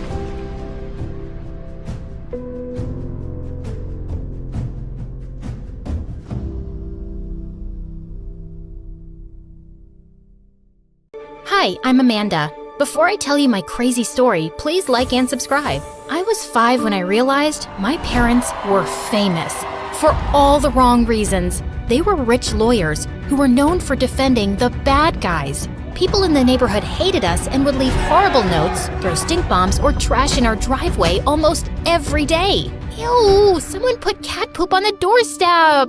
Just wipe it off, Amanda, and don't disturb us. We're in the middle of something important. You're playing with toys, Mom. Ugh, I feel sick. These are not toys. That's a limited edition Batmobile. Yeah, that's another thing. Mom and Dad were obsessed with collecting action figures and were oddly secretive about it. They even had a secret room where they kept their toy collection, and no one was allowed to enter it. And I was not allowed to tell anyone about their crazy hobby, which I couldn't even if I wanted to because no one at school talked to me.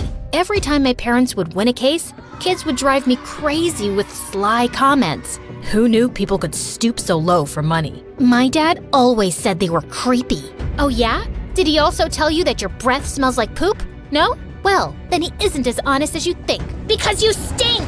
I hated it, but I wasn't gonna let them tear me down. So I put all my focus into perfecting my art. By 11th grade, I could draw portraits in under 2 minutes. When I won the junior art competition, I begged Mom to take me to a fancy dessert place. But 5 minutes into it, she started getting jittery. Oh my God, I gave birth to a sloth. Could you please hurry up?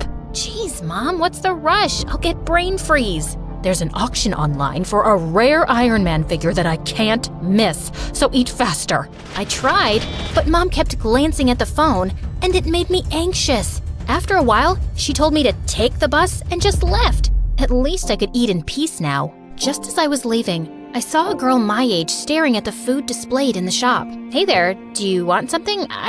Leave me alone. I don't need your charity. The girl pushed me and I fell flat on my butt. Worst celebration ever. The next day in class, the teacher walked in with someone. It was the girl from the dessert shop. Her name was Sophie and she was wearing the same clothes as yesterday. She sat next to me but didn't say a word. She smelled like a blown out match. But later in the cafeteria, she walked up to me with a stern face. Why are you staring at me? And what's that you're making? Oh my God, is that me?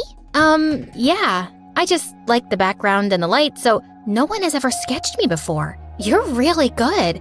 Can I keep it? Of course. Sophie and I got talking, and it turns out she was actually really sweet. She told me her dad worked abroad and she lived with her aunt here. I miss him, but it's not all bad. Well, I live with my parents, and trust me, you're not missing out on anything. We started hanging out, and I was glad to have finally made a friend. One time in class, I'd just gone out to grab something when I saw Sophie going through my art journal. Hey, no one's allowed to see that. You have a whole comic book planned out? You'll get this published, right? No, it's just random scribbling. Well, your call. But I think the world needs to know how talented you are. Sophie's words encouraged me, and I took a week to make some edits before finally submitting it to a big comic publisher. I waited a month, but I got no response. It was a long shot anyway. But then one day, when I got to school, everyone crowded around me like I was a celebrity. Amanda, you did it! Your comic became a hit overnight! They published it! You've got to be kidding me! Apparently, the publishers loved my comic and they wanted to sign a contract with me for $2 million.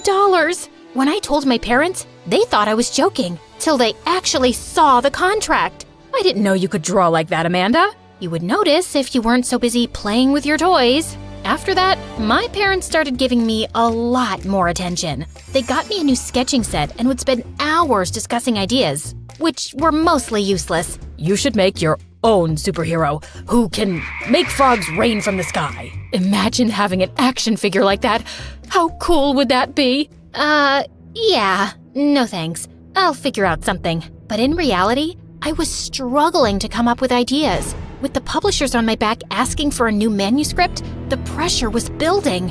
One day, I invited Sophie over to help me out. We brainstormed for hours, but my mind was just blank. I'm tired and starving. Stay here. I'll bring some snacks. I rushed downstairs, but when I came back, Sophie wasn't around. I kept searching for her till I saw her in Mom and Dad's secret room. Whoa, I didn't know you liked superheroes this much. Yeah, it's for inspiration. Come on, let's watch some MSA. Maybe that'll help with ideas. But just as we turned, Sophie's arm hit one of the figures and it crashed loudly. Within seconds, I could hear Mom screaming as she came running. What did you do? Do you know what that's worth? I'm sorry, ma'am. I didn't do it You're sorry? Who's going to pay for this? Your dad? Sophie turned red before bursting into tears, and then she left. You can't scream like that at my friend, Mom! Your friend just ruined something precious. That's it. No more bringing friends over. She's literally the only person who talks to me. God, all this over a dumb toy? You guys are the worst! I stormed off to my room and called Sophie to apologize, but she didn't answer. And when she didn't turn up for school the next day, I pulled a few strings and got her home address. And I was stunned to see that she lived in a mansion. Why did she act poor then? Amanda, what are you doing here? I just wanted to check up on you. I didn't know you were so rich. I'm not. My aunt is. Listen, I am so sorry about Mom. My parents get crazy about those action figures. Seriously, they love them more than they love me. Don't ask me why. Wait, those aren't yours? Your parents collect those toys, like kids? Are they crazy?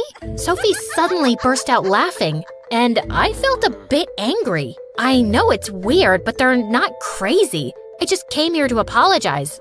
I'll leave. I'm sorry, I didn't mean it like that, but look at the bright side. This is the perfect comic book material. I'm sure it wasn't easy growing up with them, so why don't you write about that? I have to agree. My life is kind of like a roller coaster. So use it. Also, do you think we can move past this whole thing? In a heartbeat. I started working on the new comic based on my childhood. I changed the names and made a few things different just so no one would know it was a true story. And when I gave it to the publishers after a month, they loved it and wanted to release it immediately. I was super happy. But then a week later, I came home to find my parents with my manuscript. How did you get that? We have connections. What were you thinking? Dragging your parents through the dirt like this? You can't write anything without running it by us. Surely we told you that. 1, no you didn't. And 2, that's ridiculous. Please give that back to me. Nuh-uh. You're talking all about your childhood with your weird parents obsessed with their toys? You can't publish this. Do you understand? No, I don't. And also, I don't understand why you'd neglect your own child for dumb toys. And why you won't stop fighting for criminals. Because they pay the big bucks, okay? And we can feed you, afford your expensive school, and art supplies. I don't care about your money. I can make my own. Now please, give me back my drawings. But they simply turned around and left with the manuscript. I spent days searching for it everywhere, except the secret room. After Sophie broke one of their pieces, they'd changed the locks. I was still thinking about how to get in there when the next day at school, Sophie came running, panicked. OMG, Amanda, you've got to see this. She showed me the news about a gang the police were after who smuggled illegal substances worth millions in action figures. I was speechless. Do you think your parents could be involved? I don't know. I know they're weird, but I don't think they're criminals. But they're always so jumpy and secretive about the action figures. Of course they're hiding something. We have to tell the police. Just slow down, will you? I need to think about this. I couldn't just call the cops on my parents. I decided to talk to them about it. But later, when I walked into the room, I saw Mom shredding a bunch of papers that looked like my drawings. Oh my God, what have you done? It took me months to make that. Amanda, listen. No, Mom, you listen to me. I'm done, okay? You will pay for this. I was so mad that I decided to do exactly what Sophie said. Punish my parents. I went to the police station to tell them about the action figures, but chickened out the last minute. But an hour later, the police showed up at our doorstep with Sophie. Sophie, what are you doing? Your parents are liars and crooks, and people need to know that. Isn't that what you wanted too? Amanda, how could you think we're criminals? Let us be the judge of that. Let's start with this one. Please, don't destroy our babies. These are not illegal. You can see the receipts. Mom and Dad kept pleading, but the officers cracked open all the action figures, and they didn't find anything. Are you happy now? All our figures are destroyed because our own daughter doesn't trust us. How can I? You're always so weird about a bunch of toys. So much that you forgot you had a real daughter who needed you. That's not true. And for the last time, these are not just toys. They were the rarest, limited edition collectibles worth a fortune. We didn't want someone to rob us or even ruin them out of spite. There are plenty of people who hate us. That's why we always told you to keep it a secret. Shut up! How is this possible? You're guilty! I just know it! I won't let you guys get away with it this time! What do you mean this time? Your evil parents put my innocent dad in jail and got the real culprit off! and I have to live with my awful aunt who makes me do house chores all day long so I can study in a good school. Wait, is that why you became my friend? Because you wanted to get back at my parents somehow? Well, yes, but then I saw how different you were from your family, and that doesn't matter. You still lied to me. And Mom, Dad, is it true? Did you really put her dad in jail? We don't know who her dad is. We fight so many cases, and putting people in jail is what we do.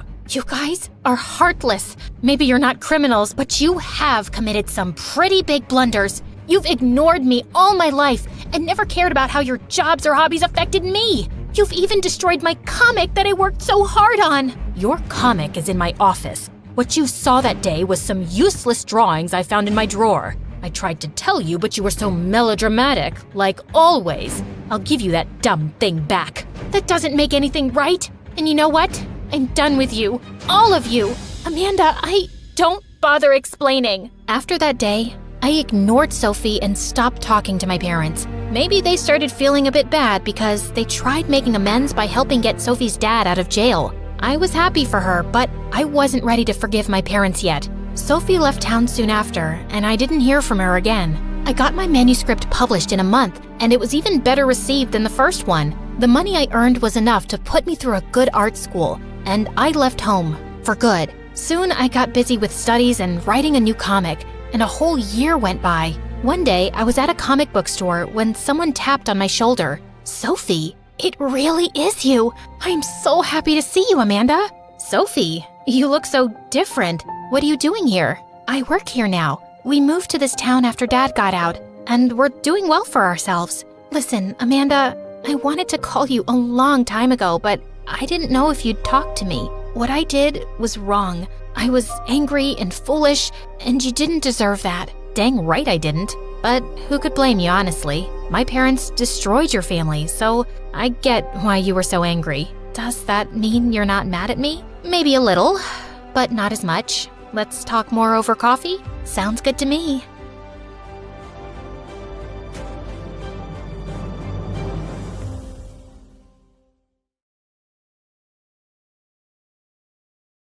True friends are those who care without hesitation, who remember without limitation, who forgive without explanation, and who trust without communication. The woman had a baby in her arms and ran as fast as she could, never looking back. At last, we are safe, my love. We are going to America, the land of opportunities. Our future will be different now. That's what Robin's mom had hoped for when she ran away from her husband in Brazil and moved to the USA. But making a living in the USA wasn't as easy as she thought it would be. At age 4, Robin and her mom were living in a shelter home and had trouble making ends meet. On the day of Robin's 5th birthday, her mom saved enough money to take her to a playland, a place Robin had wanted to go to for a long time. Well, the playland rides were super fun until the card was exhausted. Just when Robin's mom was about to take her off the ride, the woman came and swiped her card.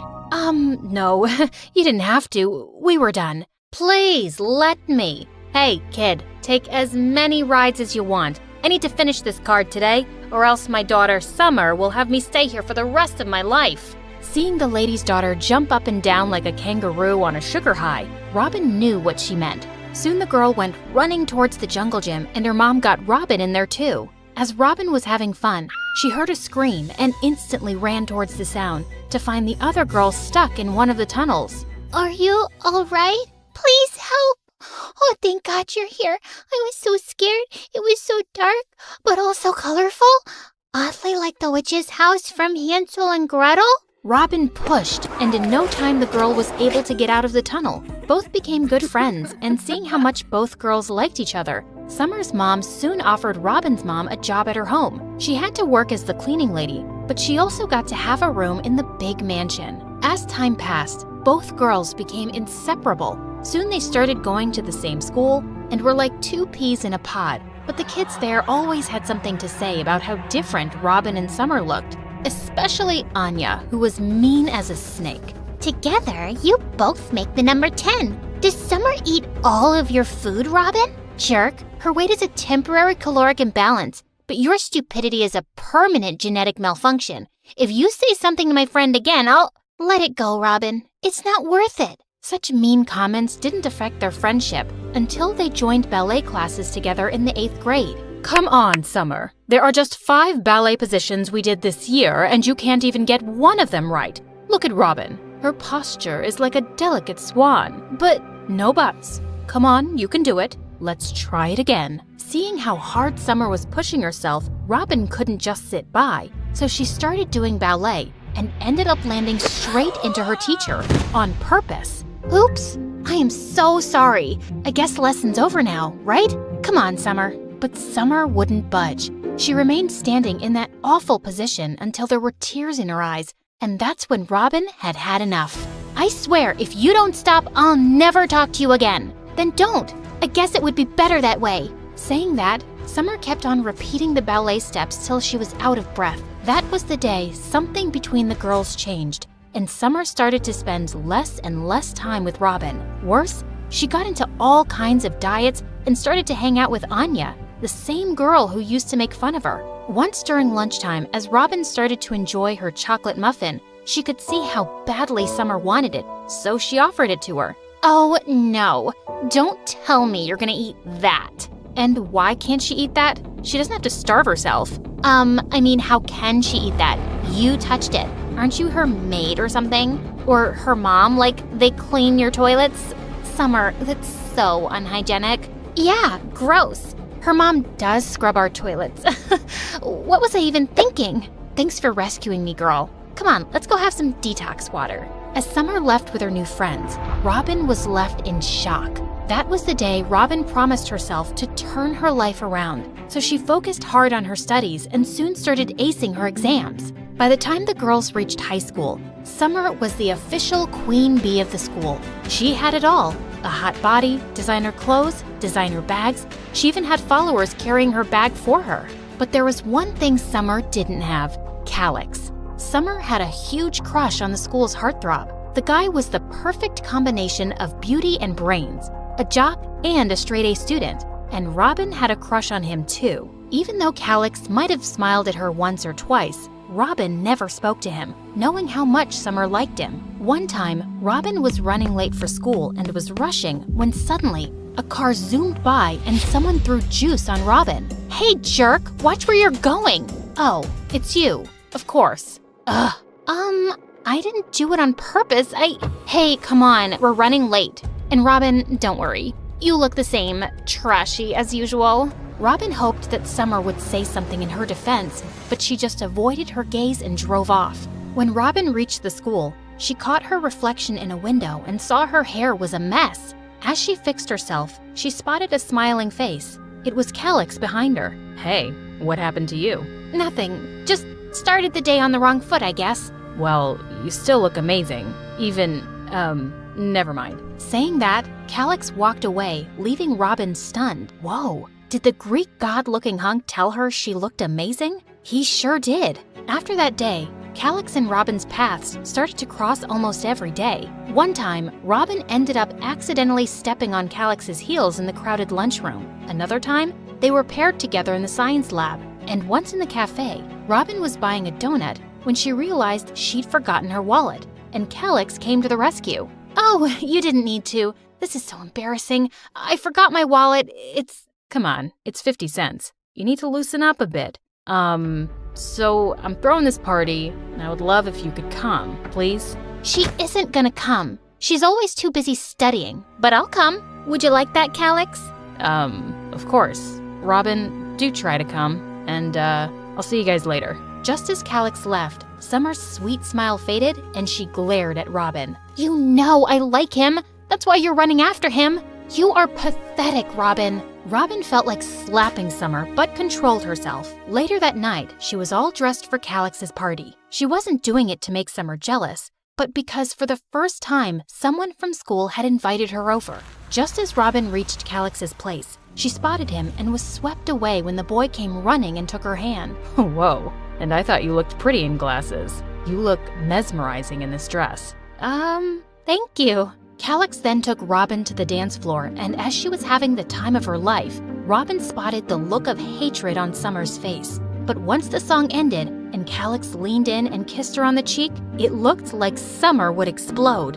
Oh no. Robin needed to explain to Summer that she wasn't after her crush. Calix, I need to go. Wait, Robin, I wanted to tell you how much I like you. But Robin was more worried about Summer. As she ran after Summer, she bumped into Anya. Well, what do we have here? A little birdie told me that this dress you're showing off is courtesy of Summer's mom. So I guess you wouldn't mind perhaps taking it off? Saying that, Anya ripped Robin's dress, and in seconds both girls were tangled in a fight. But Summer came and pushed Anya away. Robin, stop. You're better than her. And I'm sorry I told Anya that my mom gave you that dress. I shouldn't have.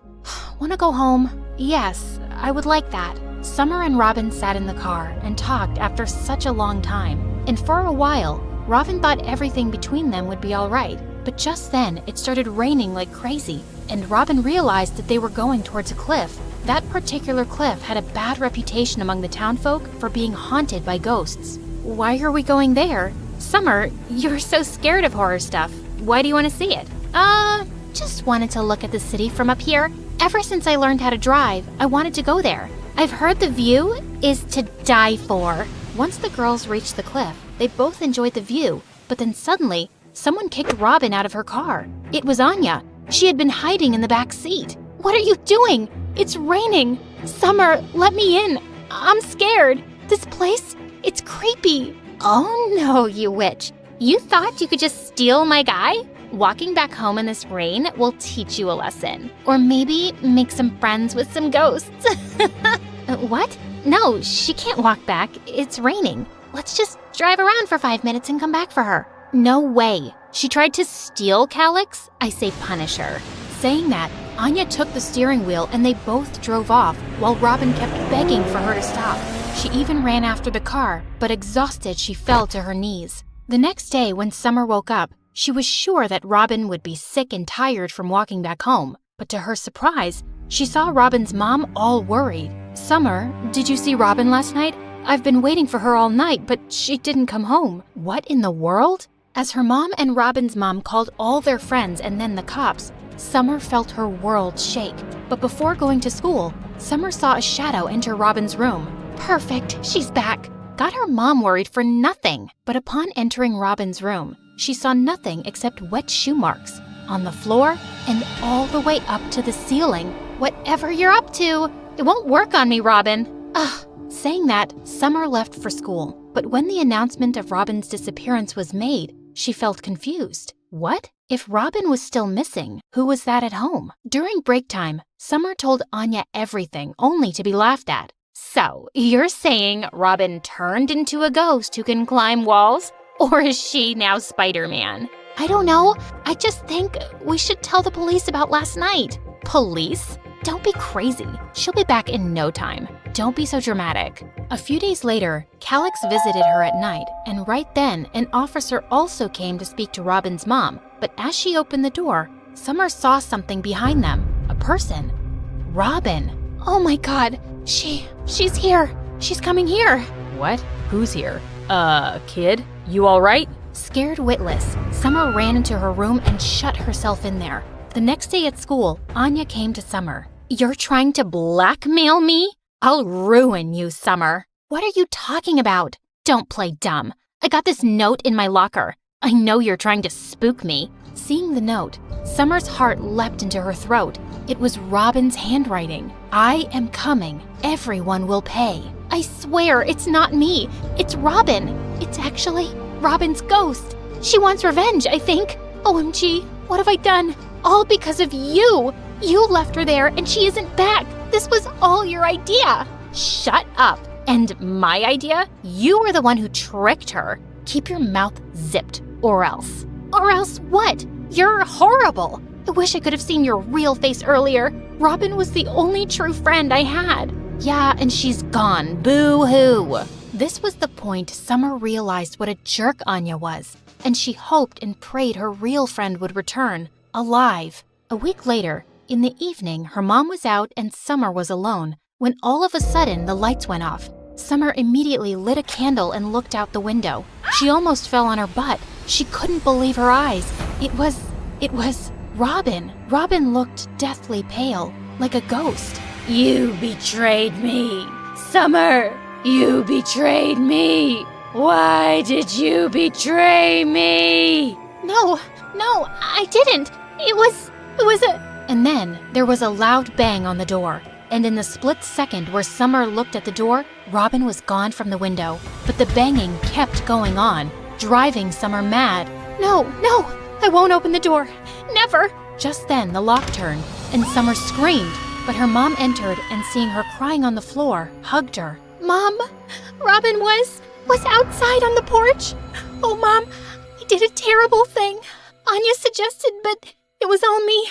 I could have said no, but I was so blind in jealousy. What? What are you talking about? And then Summer told her mom the entire truth. Mom, I am so sorry. I miss Robin. I wish she could come back, and none of this had ever happened. I now know that jealousy is a disease, and because of it, look what I did to my best friend. Oh, Mom. Well, I am glad you learned your lesson. Hearing Robin's voice, Summer's eyes widened and realized Robin was in fact alive. Summer was stunned. You're all right. Oh, thank God.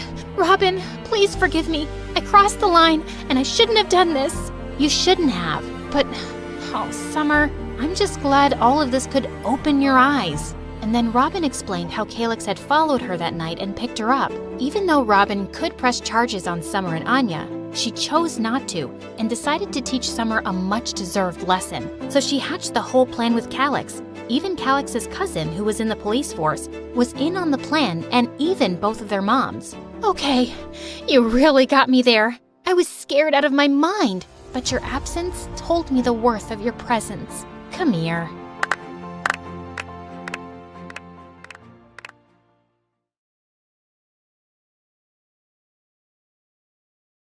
Hey guys, I'm Ashlyn, and I lived with my mom and 2 siblings in Atlanta. And I have superpowers. Hang on to see why. My mom was a famous businesswoman in the city. She was from a filthy rich family and considered herself royalty. She carried herself like a queen and made sure my siblings and I behaved that way too. From the way we spoke, dressed, or even our posture, everything needed to be perfect. But because of my superpower, I couldn't get anything right. Mom, I'm sorry. I was just squeezing the ketchup. I didn't know how it ended up in your face. It's not my fault. He threw the ball at me first. He ducked and it shattered the window. Yep, being the clumsiest person on earth was my superpower. Sometimes, I even felt if I was bubble wrapped and kept in a corner, I would still end up breaking things. My siblings used to bet on how many times I'd trip over myself or drop something. Like once at the dinner table, I got the hiccups and they started giggling. Just wait, she'll break the glass. No, I think she'll break the glass and the jug. And sure enough, my sister won. But in the process, Mom was drenched in water. It's okay, Mom. It's just water. Let me help you dry this. I'll bring a fan. Oh, the fan isn't here. Okay, that napkin will work. When I pulled the napkin, it dropped the candle stand on the table mat, and in seconds it started burning. I quickly put out the fire with the curry. Oh, phew. Hiccup's gone and the fire's out. All good now. Oh, gosh, I'm sorry. Oh, just stop it, Ashlyn. How could you be so careless? Every time you're around, it feels like a disaster is waiting to happen. Always finding ways to ruin everything in my life. Such bad luck. It's like you're a curse in my life. But Mom, it's not like I did it on purpose. Just get out and let me have my dinner in peace. And all of you are fired. Mom's words really hurt me every time. But thank God I had Annie, who was my nanny, but she was so much more to me. She tucked me in bed, told me stories, and hugged me. Things my mom never did. I shared everything with Annie, and when she saw me crying, she asked me what was wrong. Annie, Mom's always angry with me. She doesn't like me. I don't know why things themselves fall even when I don't touch them. Oh dear, don't cry. You know you have superpowers, so things just move around. It's not your fault. And don't worry about your mom. She loves you. Just be a little more careful. Yeah, I know. Annie tried her best to make me happy and told me how Mom was just overworked, but actually loved me loads. But Annie didn't know that years ago, I had found out the reason Mom resented me so much. It was because Dad had left her for a maid working at our place. just 2 days after I was born. And since that day, Mom saw me as her bad luck. I tried not to let it get to me and focused on my studies, but I wasn't very good at that either. But still, I tried. I really wanted to win Mom's love because seeing her with my siblings made me feel like I wasn't even a part of the family. One time, when I was around 17 and on summer vacation, Mom had a launch party for her new business. Please, just spare me the embarrassment and stay in your room. Order pizza, watch MSA videos. Just don't ruin my party. Mom was always keeping me away from the fun things she did,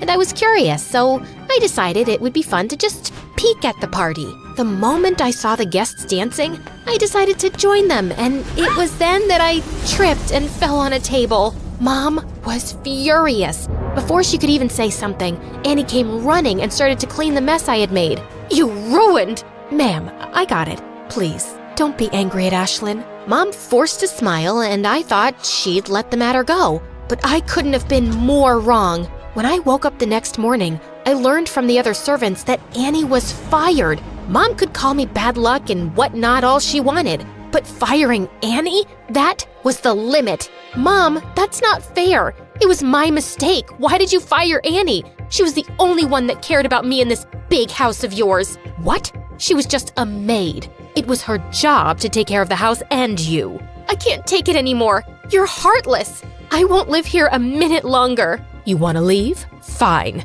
One day out in the real world, you'll realize how much you take for granted.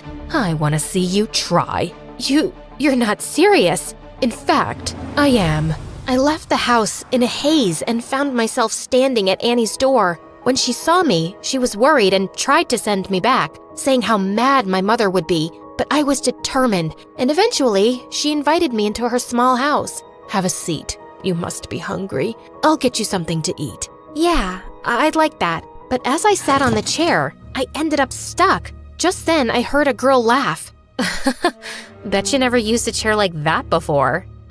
No, I didn't. She helped me up and then introduced herself. She was Michaela, Annie's sister, and she was as nice and welcoming as Annie. I really liked their cozy home, even though the things were old and some were even broken. At night, I slept peacefully on the couch, which was far better than my luxurious mattress. But old habits die hard, and the next morning, when I told her I wanted an omelet with a fresh fruit smoothie and a pancake, hearing my words, she looked stunned. Your Highness, this is not your palace, and I'm not your servant. Serve yourself. I'm so sorry. I don't mean it. I can do it myself, but could you please tell me the thing that works like a grrr? What? I just forgot the name of the thing that was used for smoothies. A blender. Princess, here it is. She left me, and after watching a bunch of videos on how to cook an omelet, I couldn't make it and ended up burning my hand. Michaela came running when she heard me scream. Like, why did you even come here? The real world is a difficult place to survive. I don't know why you would give up such a chill lifestyle for this. Yeah, it might be kind of tough, but I'm confident I can work it out. She was kind enough that she made me breakfast and fed me herself. And in no time, we became friends. It had been several days, and although Mom was angry, I still hoped that my being gone would make her realize my worth. But she hadn't called me once, like I didn't exist to her. One day, when Michaela saw me sulk, she suggested we do something fun. I was totally up for it. We ate popsicles and cotton candy, which had previously been a big no for me, and even rode a bicycle. And it was just one more thing where I ended up with bruises all over my legs that I got by falling several times off the bike. A few days later, the summer vacations were over, and Annie got me into Michaela's school so I could finish my final year of high school, since I didn't want to go to my previous one where I would have to face my siblings and even Mom when she'd come to drop them off. On my first day, everyone looked surprised to see me. I guess I might have overdressed. Ugh. Oh wow, Michaela, who is she? She looks so pretty. I love that fragrance she's wearing. All of them were really sweet, and everyone gathered around to chat with me. You have a Gucci bag?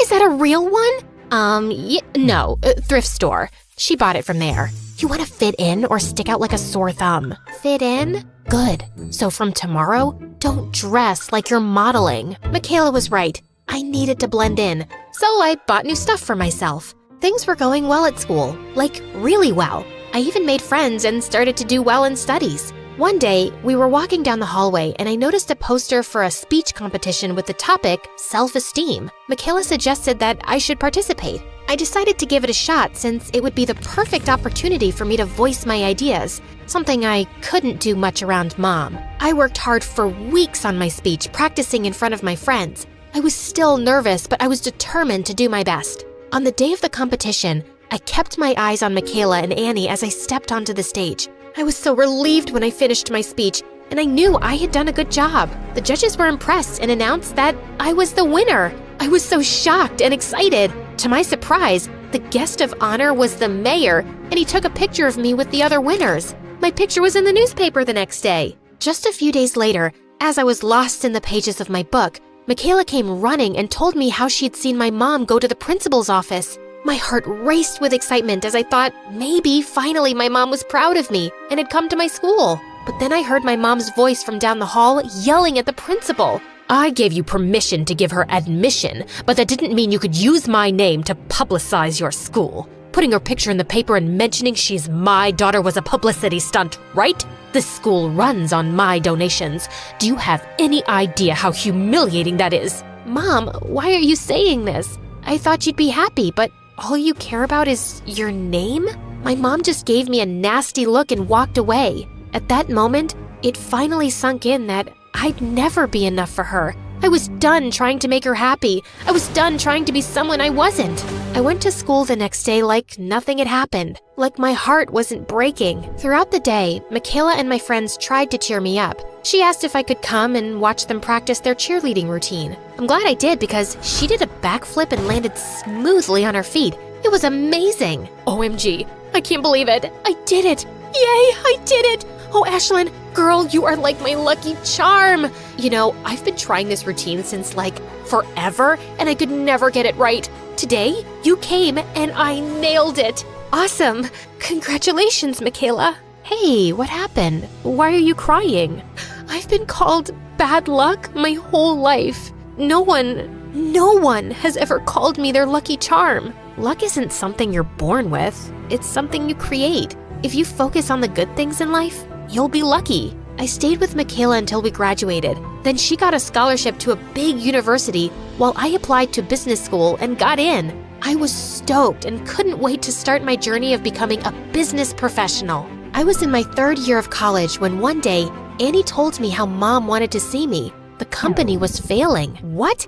After all these years, she remembers she has a daughter, only when her company is going into the ground? Forget it. But Annie said Mom was sick too and kept insisting I visit her. But I just didn't want to. A few days later, Annie asked me to accompany her for shopping, but she had another idea. And before I knew it, she had driven me straight to Mom's house, and I was so angry. I get why you're mad, but she's still your mom. I know she was mean to you, but Ashlyn, don't let the anger take over. You are better than her. Please do this. For me. Fine, I'm doing this just for you. When I stepped in the house, I couldn't believe my eyes. Mom was sitting in a chair and she looked so weak. The moment she saw me, she had tears in her eyes. It turned out that my brother and sister had both taken their shares of the company and left Mom. Ashlyn, is it you? I am so sorry. I was so wrong about you. I always treated you wrong, called you bad luck. Please, forgive me. I was such a bad mother to you. Mom, you don't have to say that. Please, let me. I was so wrong to blame everything on you. Can you forgive me? I don't know if I can right now, but I'll try, Mom. I'll really try. And I'll spend every day of my life trying to make it up for being like I was to you. Then Mom and I hugged. She apologized to Annie and thanked her for always supporting me. Mom told me everything about her business and I decided to help her. I spoke to her lawyer and got to know that to save the company, we would need a merger with some big company. I started working there day and night and bagged a meeting with a big company. On the day of the meeting, I was feeling confident and engaged in the discussion. Suddenly, I dropped the pen and it went rolling under the table. Why do I have to be so clumsy? Oops, I'm sorry. Silly me. It's like I have butterfingers. You know what? I'm gonna go. Ah, come on. Happens to the best of us. We understand, it's just part of being human. If it had been my mom, she would have screamed at me. After that, the meeting went awesome, and they told me they'd let me know about their decision. At home, I told Mom everything that had happened, including dropping the pen. She looked unhappy, but right when she was about to say something, the phone rang. Oh my God, we got it! We got the merger! I knew it. I knew you could do it. This calls for a party. Mom threw an awesome party by the poolside. Everyone was having fun until Mom got a call, and her face suddenly changed. I followed her inside the house and saw my brother and sister were there. What are you two doing? Get out now or I'll call security. You can't really own this house anymore, can you? It's impossible. You ruined the business. Oh God, did you trick Ashlyn into helping you? We'll tell her the truth. What truth could you possibly tell her? That you were never sick, Mom? That it was all an act to make me save your business? I knew all along. Mom's jaw dropped and my siblings were left speechless. You knew? But why did you still help? Because someone very important to me told me I'm a better person than you. I turned around with a newfound confidence and walked away, leaving Mom behind.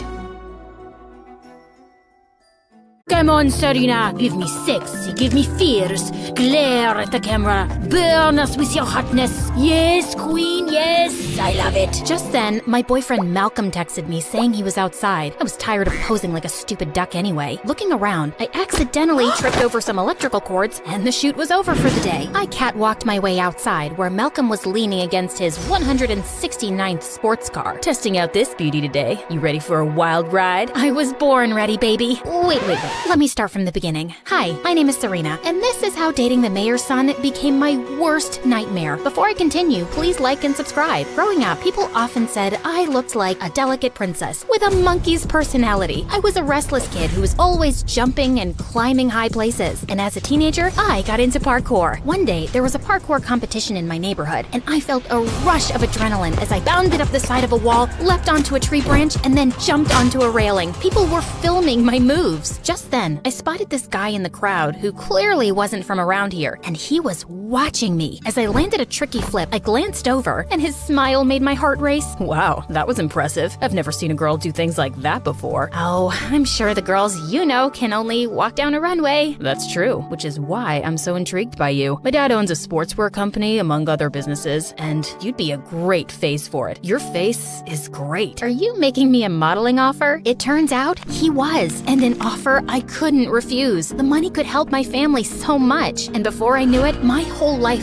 flipped upside down. Malcolm was the mayor's son, and after he launched my modeling career, so many brands wanted to work with me. I was grateful for the opportunities, but in a matter of months, I'd turned into someone I barely recognized, and Malcolm eventually became my boyfriend. He was obsessed with sports cars and racing, and I was soon attending his competitions and getting to know his friends and family. People always told us how good we looked together, but even after 2 years, I felt a little out of place in Malcolm's world, and I never got used to the bodyguards around. The last one, Felix, wasn't much older than us, but I'd never met someone unfriendlier. I tried all kinds of smiles, got him coffee, even brought him Mom's pie once, but not a muscle twitched in that poker face. Psst, Felix, my zip is open. Can you help me? It's not my job to help you dress, ma'am. You can't pull up my zipper? You want me to go out like this in front of all these people? I don't see how that's my concern, ma'am. Such a jerk. I had no choice but to go like that when suddenly Felix pulled me back and zipped me up, then literally pushed me away. Weirdo. A few days later, I was having a date with Malcolm and Felix, and Malcolm seemed preoccupied. Is everything okay, babe? Yeah, fine. Just business stuff. Nothing to worry your pretty little head about. Wait, you ordered a beef burger with extra fries? Yeah? Waiter, please take this away and bring a salad. But I don't want a salad. I used a bunch of contacts to get you that Prada contract. You need to watch your waistline before the shoot. Listen, there is something I want to talk to you about. I'm moving to Europe next month to compete in tournaments there, and I want you to come with me. what? But my life's here, and my family, plus I'm starting college soon. You don't need stupid college. Your beauty alone can make you richer. Just focus on that. And, well, me. I'm your ticket to success, babe. Together, we can do great things. But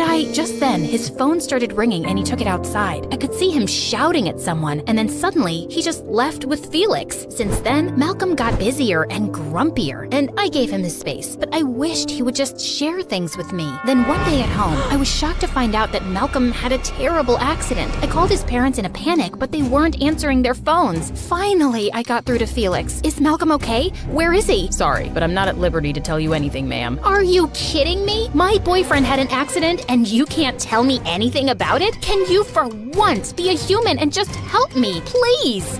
Fine, I'll pick you up. He refused to answer my questions as he drove me to a hospital at the other end of town. When I entered the room, my heart sank seeing someone in a coma who wasn't Malcolm. Why are you messing with me right now? That's not him. Look closer. That's when I realized that he kinda looked like Malcolm. If Malcolm had red hair, a huge mole on his cheek, and a beard, this can't be him. This is a body double, right? It's him, and his appearance has been changed for safety reasons. We're not sure if the accident was really an accident. That's all I can say. Now let's go. He called an Uber and sent me off, and I could barely process everything. My boyfriend was in a coma? That dude on the bed was my boyfriend? And what safety reasons? The next day when I went to the hospital, Malcolm wasn't there and apparently never had been. What are you saying? He was here yesterday. Room 209? The last room in this hospital is 208. Can you please leave now? As I walked out dazed, I checked my phone and came across the mayor releasing a statement that Malcolm had only suffered minor injuries and was recovering nicely. Minor?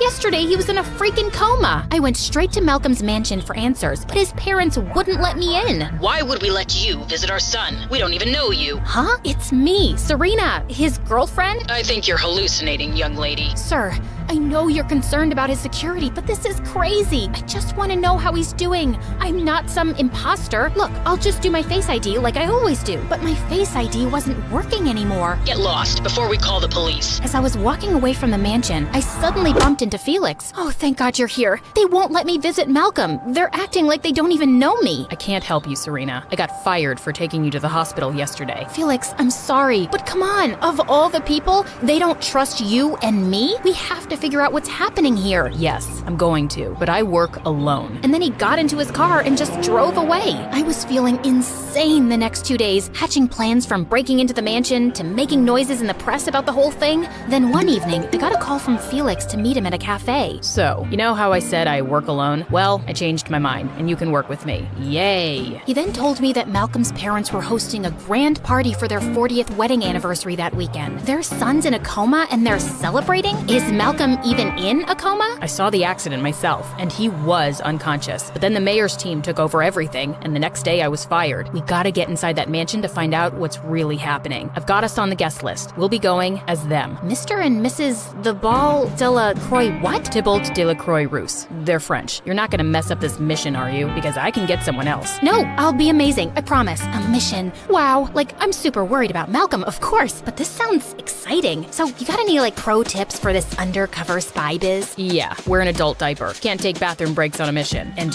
you pee 20 times a day. I do not. Do you wear a diaper? Of course not. I'm trained to hold my pee for 72 hours. Oh, right. Okay. Any other advice? Yeah, wear a dress with a long slit. You mean like those Bond movies where there's always a bimbo girl wearing a dress with a long slit so she can distract the bad guy with her legs? I'm the bimbo. The slit makes it easier to kick the bad guys and run, genius. That's what I meant anyway. Oh, gotcha. On the night of the party, we could have fooled the French couple themselves with our disguises. Felix and I were wearing earpieces to communicate with each other, and soon after we walked in, we heard Malcolm's parents talking loudly with some guests. Oh, Malcolm's doing great. He couldn't be here tonight because he's left for Brazil to train for his next race. Barely got a scratch on him in the accident, the lucky devil, and he's already back at it. Such liars! Felix signaled that he was slipping away to explore the mansion, and just then, a couple approached me. You are so chic.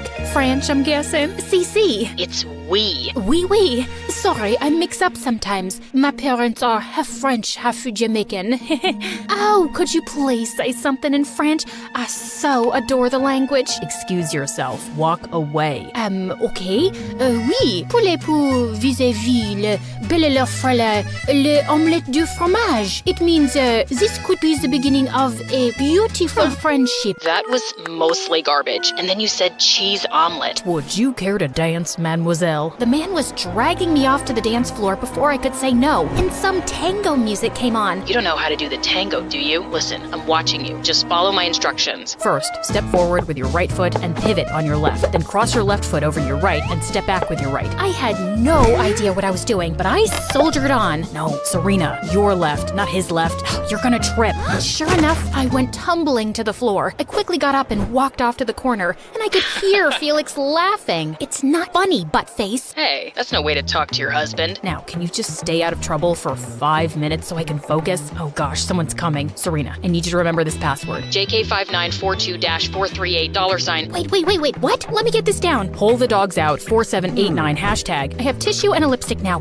Can you start from the beginning? Oh God, there's no time. Just start running towards the main door. What? And just leave you here? I'm right behind you. Run! I started sprinting at mad speed as Felix caught up with me holding a laptop and a bunch of security guards after him. Head towards the garden. We gotta get over that wall. You think you can manage? Oh, Mr. Croissant, you're about to see something really special. I bounded up the wall like a cat and landed on the other side before Felix. We ran towards his car and made a fast getaway. We stopped in a fast food parking lot and Felix opened up the laptop. I'm still buzzing, dude.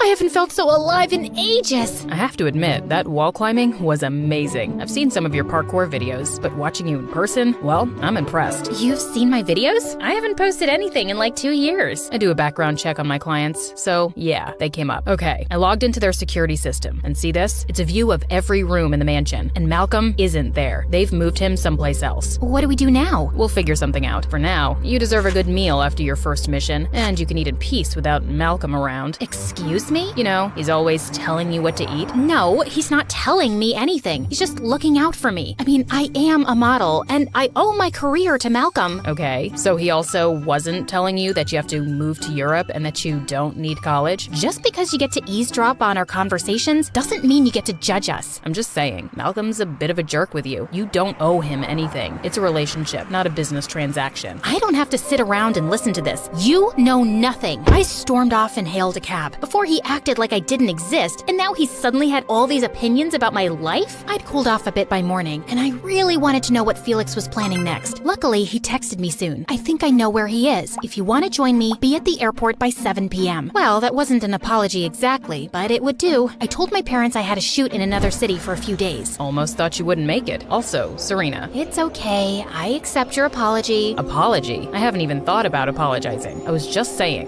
why do you have 2 large suitcases? I had to pack summer and winter clothes because I didn't know where we were going. Thanks to your cryptic message. Can't you use your words better? Can't you use your words less or not at all? Ugh, I wasn't gonna talk to this jerk on the flight, even though I wanted to know why he thought Malcolm was in London. But as the plane was taking off, Felix noticed how hard I was clutching the armrest. Miss Parkour's afraid of flying? Yeah, there's nothing to jump at 40,000 feet. God, I think I'm having a panic attack. Anything I can do? Breathe into this paper bag? Yes, you can.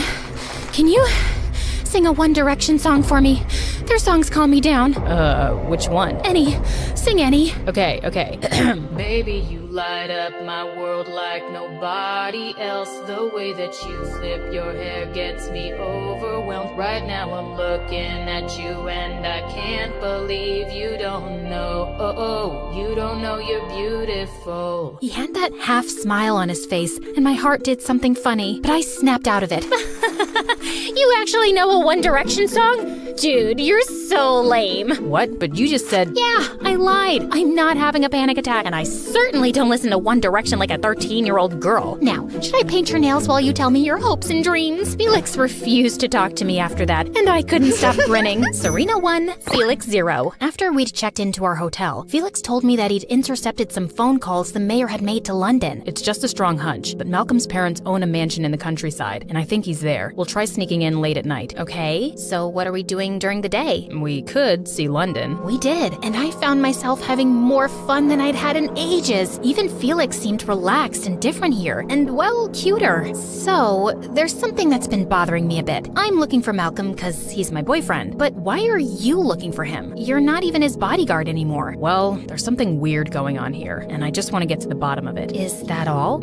Actually, there is something. Just then, an old lady started begging Felix to buy flowers, and the minute he turned to her, a woman in black grabbed me. I've got the girl. I need reinforcements. Now. Felix immediately sprung into action and attacked her. He sent her flying into a bush and then grabbed my hand as we ran with more people chasing us. We came out onto a street where a huge parade was happening. The place was jam-packed. We pushed through the crowd, jumped over cars, and managed to make our way through narrow alleys till we were sure we'd shaken those people off. Who were those guys? And why did that woman say, "I've got the girl"? What did she want with me? Malcolm is involved with some dangerous people, Serena. Maybe they're looking for him too and thought you could lead them to him. Can you please tell me more? I'll tell you everything after we find Malcolm, I promise. We didn't go back to our hotel in case it was being watched and headed straight to the mansion. We hid out till it was dark, and Felix scouted the area and reported there were only 2 guards at the main gate. We jumped over the back wall and made our way to the house, and Felix picked the lock of the kitchen door in minutes. This was almost too easy, but the second Felix pulled the door open, I saw something coming his way, and I threw him onto the floor. Did you just save me from being impaled by an arrow? I think I just did.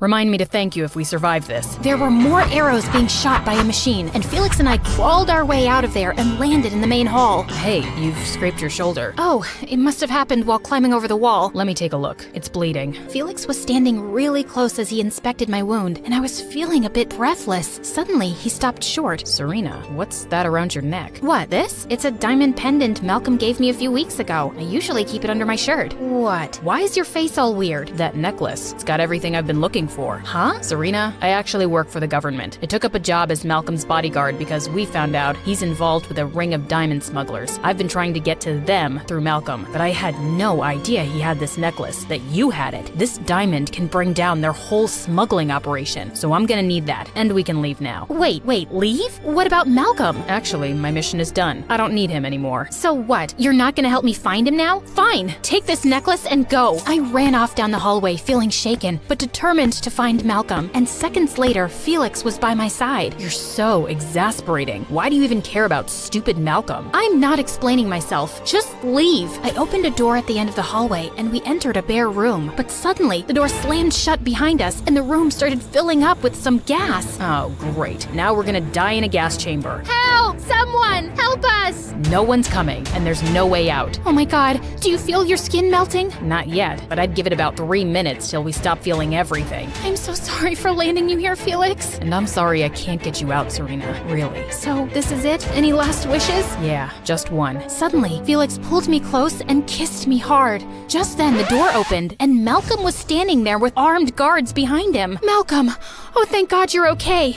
And you just saved us. You weren't gonna die. That's just some harmless smoke to scare intruders. What are you two doing here? Looking for you? Can you please tell me what's been going on? And finally, Malcolm explained everything. A year ago, I got involved with some diamond smugglers. They wanted me to use Dad's connections to make smuggling into the city easier, and they offered a lot of money. I tried doing what they said, but I wasn't successful, and I wanted to back out. And then I had the accident. I did hurt my head, but I was conscious soon and told Dad everything. He got me out of the country to hide me from those people, but I guess they're still after me because I know too much. How come you still have this necklace? Oh, that's just something I picked up from the smugglers' headquarters once. Man, you should have seen the diamonds they have. I'm sure no one noticed me taking this tiny thing. Thanks for the thoughtful present. It's not just a necklace. It has an encrypted microchip that has information about their whole network. We can take them down for good with this. We? Who are you really, dude? Law enforcement. Sorry, I was just acting as your bodyguard. So, what happens to me now? If you cooperate, I'm sure we can be lenient with you. Soon enough, some official-looking cars arrived, and as Malcolm was being escorted out, he suddenly asked to speak to me. I should be out of this mess soon, babe. And then we'll go anywhere. Do anything we want. Except that, with you, I haven't really been doing what I want, Malcolm. I'll always be grateful to you for helping me make my family's lives better, but but I can't keep being your girlfriend for that reason. Seriously? You're breaking up with me? I made you. So my looks and talent are worthless? I'm not sure I even want to be a model anymore. I'd rather go to college and take up parkour again. Goodbye, Malcolm, and good luck. Felix told me I'd be escorted back home by a security team who'd keep a watch on me till the operation was over. I need to tie up some loose ends here. You were a good partner, Serena. See you around. Did he just leave me with an arm punch? A few hours later, I was settling into my airplane seat and I couldn't help feeling deflated. Just then, I heard a voice. Scoot over. I'm here to hold your hand. Felix, what are you doing here? Don't you have loose ends to tie? Yeah, but I felt we needed to talk about some things first. Like the fact that you broke up with Malcolm. Just came to my senses, I guess. We're all wrong for each other.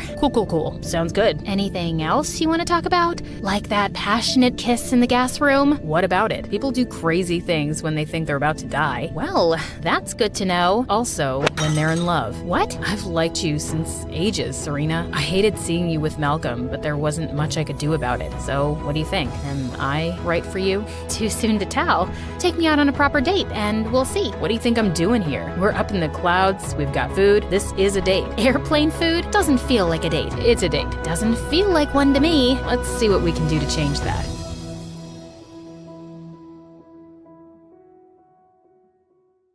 I was staring at my reflection in the window, challenging myself to make the goofiest faces I could think of. I opened my mouth as wide as I could, stretched my cheeks as far as they would go, and pulled my ears while crinkling my nose. Carson! Only I was right in the middle of class, and the teacher had been trying to get my attention. I turned around to find everyone staring at me, laughing. You're off in space again. What is the answer? The answer, right. Yeah, come on, Space Cadet, what's the answer? That jerk was Diego, the captain of the wrestling team, son of the coach and class bully. Since we won the national championship last year, he believed he was God's gift to the school, and he never missed a chance to mock me. The only person not laughing was Mara, the girl who dressed like she was from a different decade. On Mondays, she was a flapper from the 1920s. On Wednesdays, a hippie from the 60s, and on Fridays, she was a goth girl from the 1990s. She didn't like me, but she hated Diego more. Anyway, I had absolutely no idea what the question was, so I couldn't answer it. I panicked. The answer is that I really have to pee, and I ran out of the room. Hold on for a quick sec. I forgot to introduce myself. I'm Carson, which you already heard the teacher yell.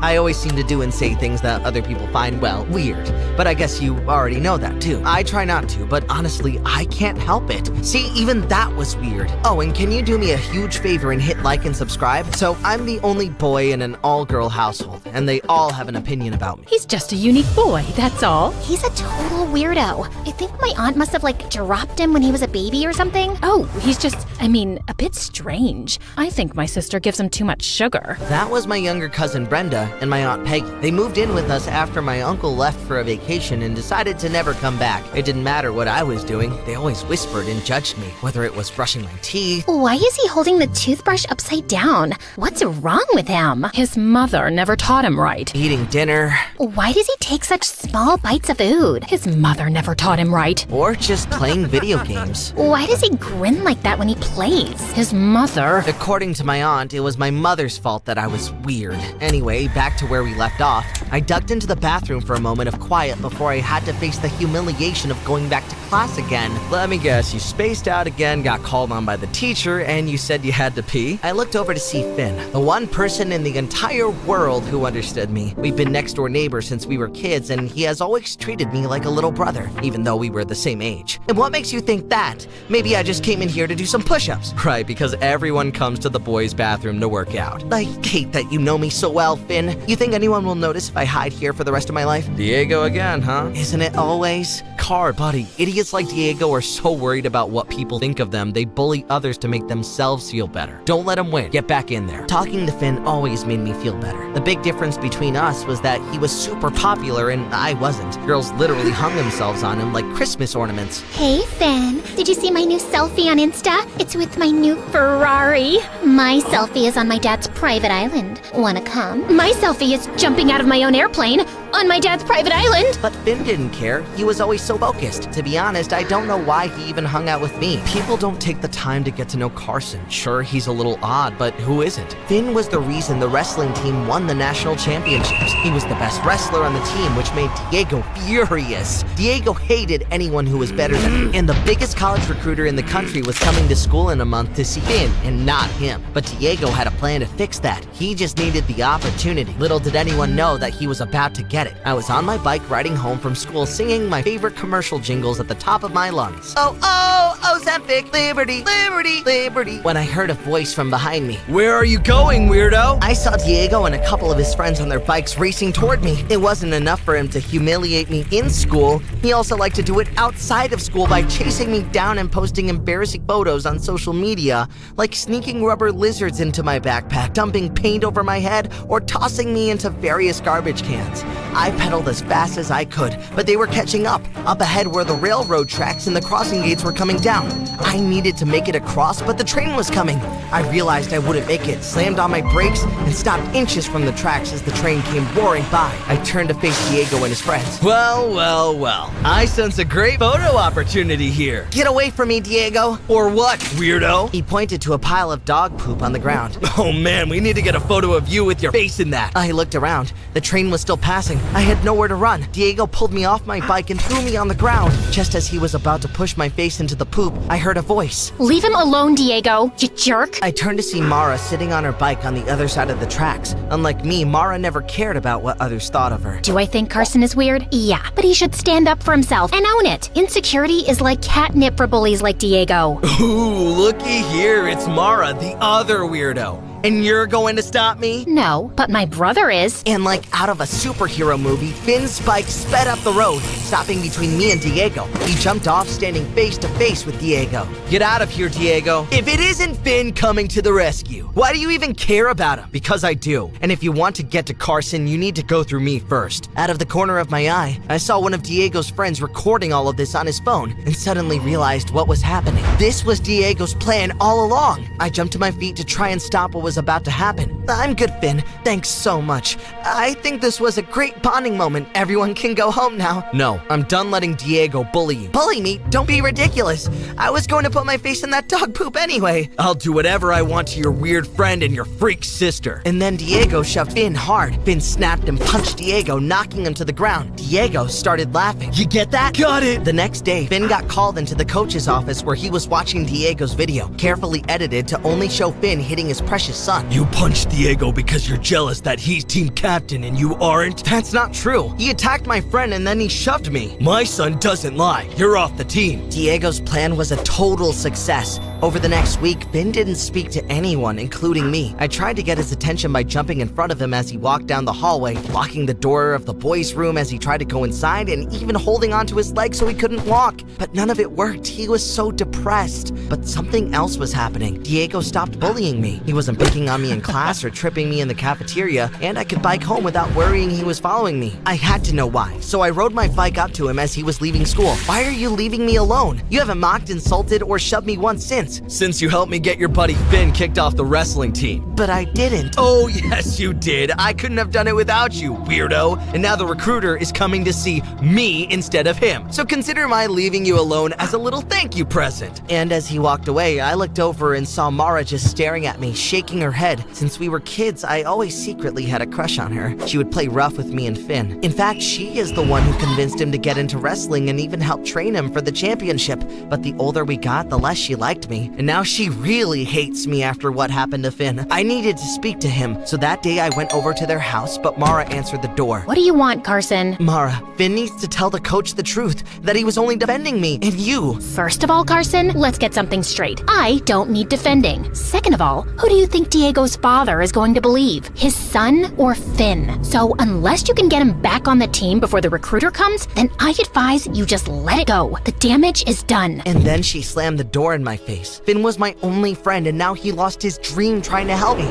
I knew I had to do something, but what could I do? That night at dinner, I sat silently as Brenda and Aunt Peggy piled on. So, how does it feel to ruin your friend's life? If I did that, I would never show my face at school again. I don't know how you live with it. I agree. That will haunt you forever. Maybe you should switch schools, but I doubt that will even make a difference. If only you could have stood up for yourself instead of having your friend do it for you. This would have never happened. As I sat there, I could feel my blood starting to boil, like I was about to transform into the Hulk. I know what to do. Maybe you could challenge Diego to a wrestling match, and if you win, he has to admit the truth.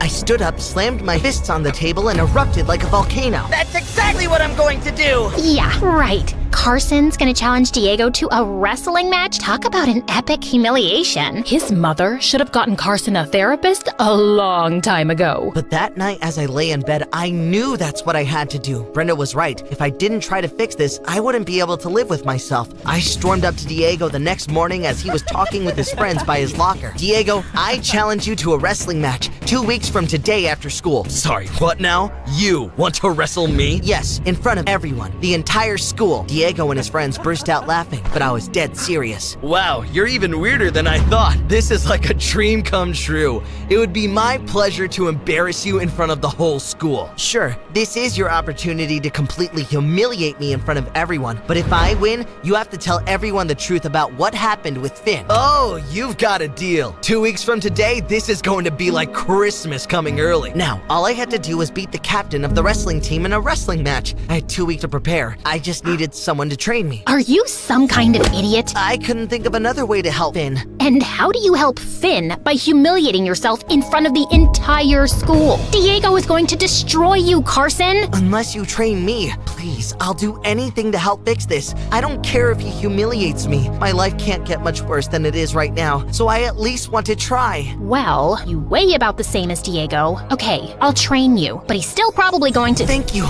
And then I made the mistake of trying to hug her. She flipped me over and pinned me to the ground. Training starts right now. For the next 2 weeks, Mara and I trained in the mornings, during lunch period, after school, and at night, even in the rain. It was like something out of a Rocky movie. When she wasn't teaching me wrestling moves, I was running or lifting weights in the school gym. And one day as we were practicing, Mara flipped me over and pinned me down. Please, I need a break. I can't take it anymore. Suck it up, Buttercup. Only 1 week left until you face Diego, and he won't let up, so neither will I. And for the first time, I saw the hint of a smile, and for some crazy reason, it gave me a burst of energy. I made a move and flipped Mara over, pinning her down. Yes, that was great, Carson. Meanwhile, Diego and his friends were putting up flyers all over the school advertising our wrestling match like it was the event of the year. Something strange was happening. For the first time in my entire life, I was feeling a sense of confidence, and people were noticing. People who never even looked at me were saying hello. What's up, Carson? Hey there, Carson. And at home, even Brenda and Aunt Peggy were seeing it. Hey, Carson, why do you put so much salt on your food? Hey, Brenda, why don't you mind your own business? And no, Aunt Peggy, it's not my mother's fault that I like salt. The two of you sit here every night criticizing me and my mom while living under our roof.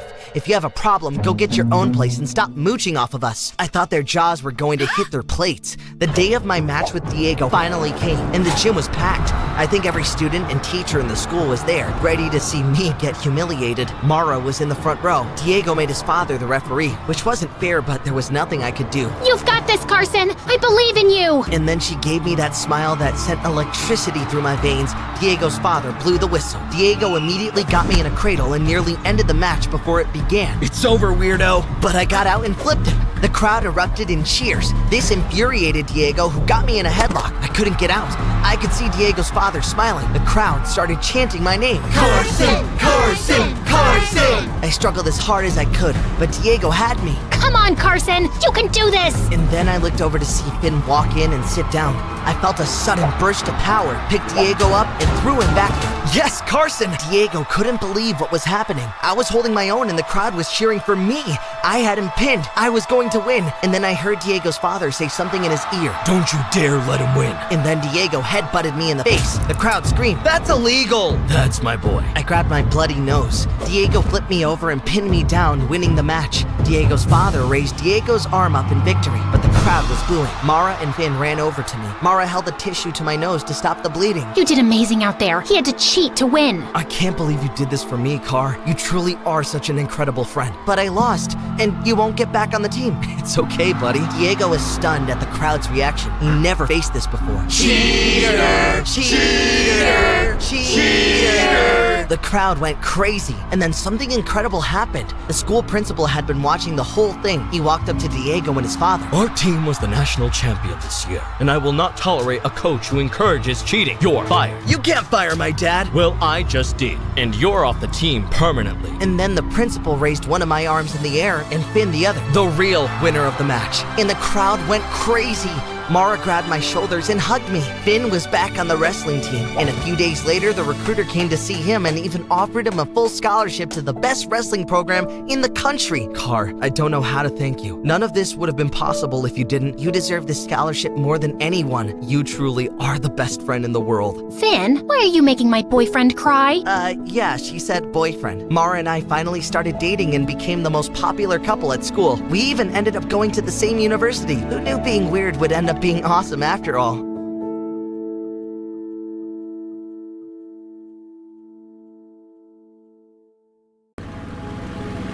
Hi everyone, I'm Daria and I live in LA. Please like and subscribe. I was born to loving parents who adored me. And 2 years later, my sister Caroline arrived, and even though we were sisters, we looked nothing alike.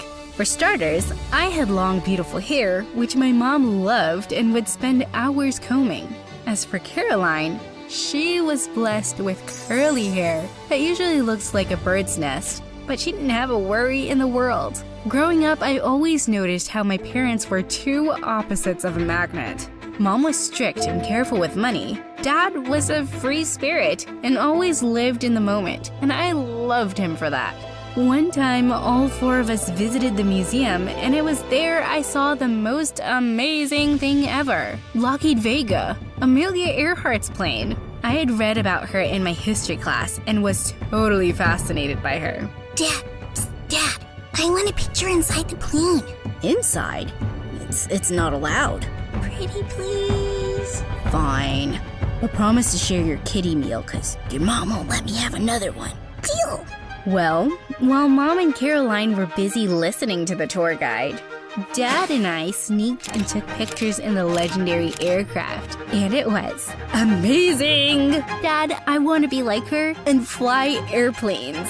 Oh, you want to be a pilot, honey? That's so nice! Since then, Dad would show me movies on pilots, flying, and everything related to it. I so wanted to be like Amelia. Things were fine until one day my parents noticed something was wrong with my eye. They immediately took me to the doctor and I was diagnosed with a condition called lazy eye. That meant I had poor vision in just one eye, and it would wander to the side, and the best way to fix it was surgery. This made my life very hard at school. For starters, I had to wear big glasses, and then the problem of my wandering eye was there. Are you looking at the board or the teacher's butt? No, I'm not. I was looking at the teacher's butt. I know! I so hated when people did this to me. Mom began saving every penny for my surgery, which would happen when I was 10. But luck was against us. Dad lost his job. Even though he tried to find another job, he just couldn't, and soon he just gave up. And we'd see him sitting on the couch all day playing video games. It got difficult for Mom to take care of the three of us with just her salary, and they would fight almost every day. But one night, their fight got very loud, and I heard a knock at my door. Daria, can I stay in your room? I am scared. Oh no, Caroline, you don't have to be scared. I'm right here, and I promise I will always be there for you. Okay? Now, why don't we have some fun? Caroline and I played and jumped up and down on the bed. It was so fun. We talked the night away, and I told her about my dream to become a pilot. Will you take me on the plane with you? Of course.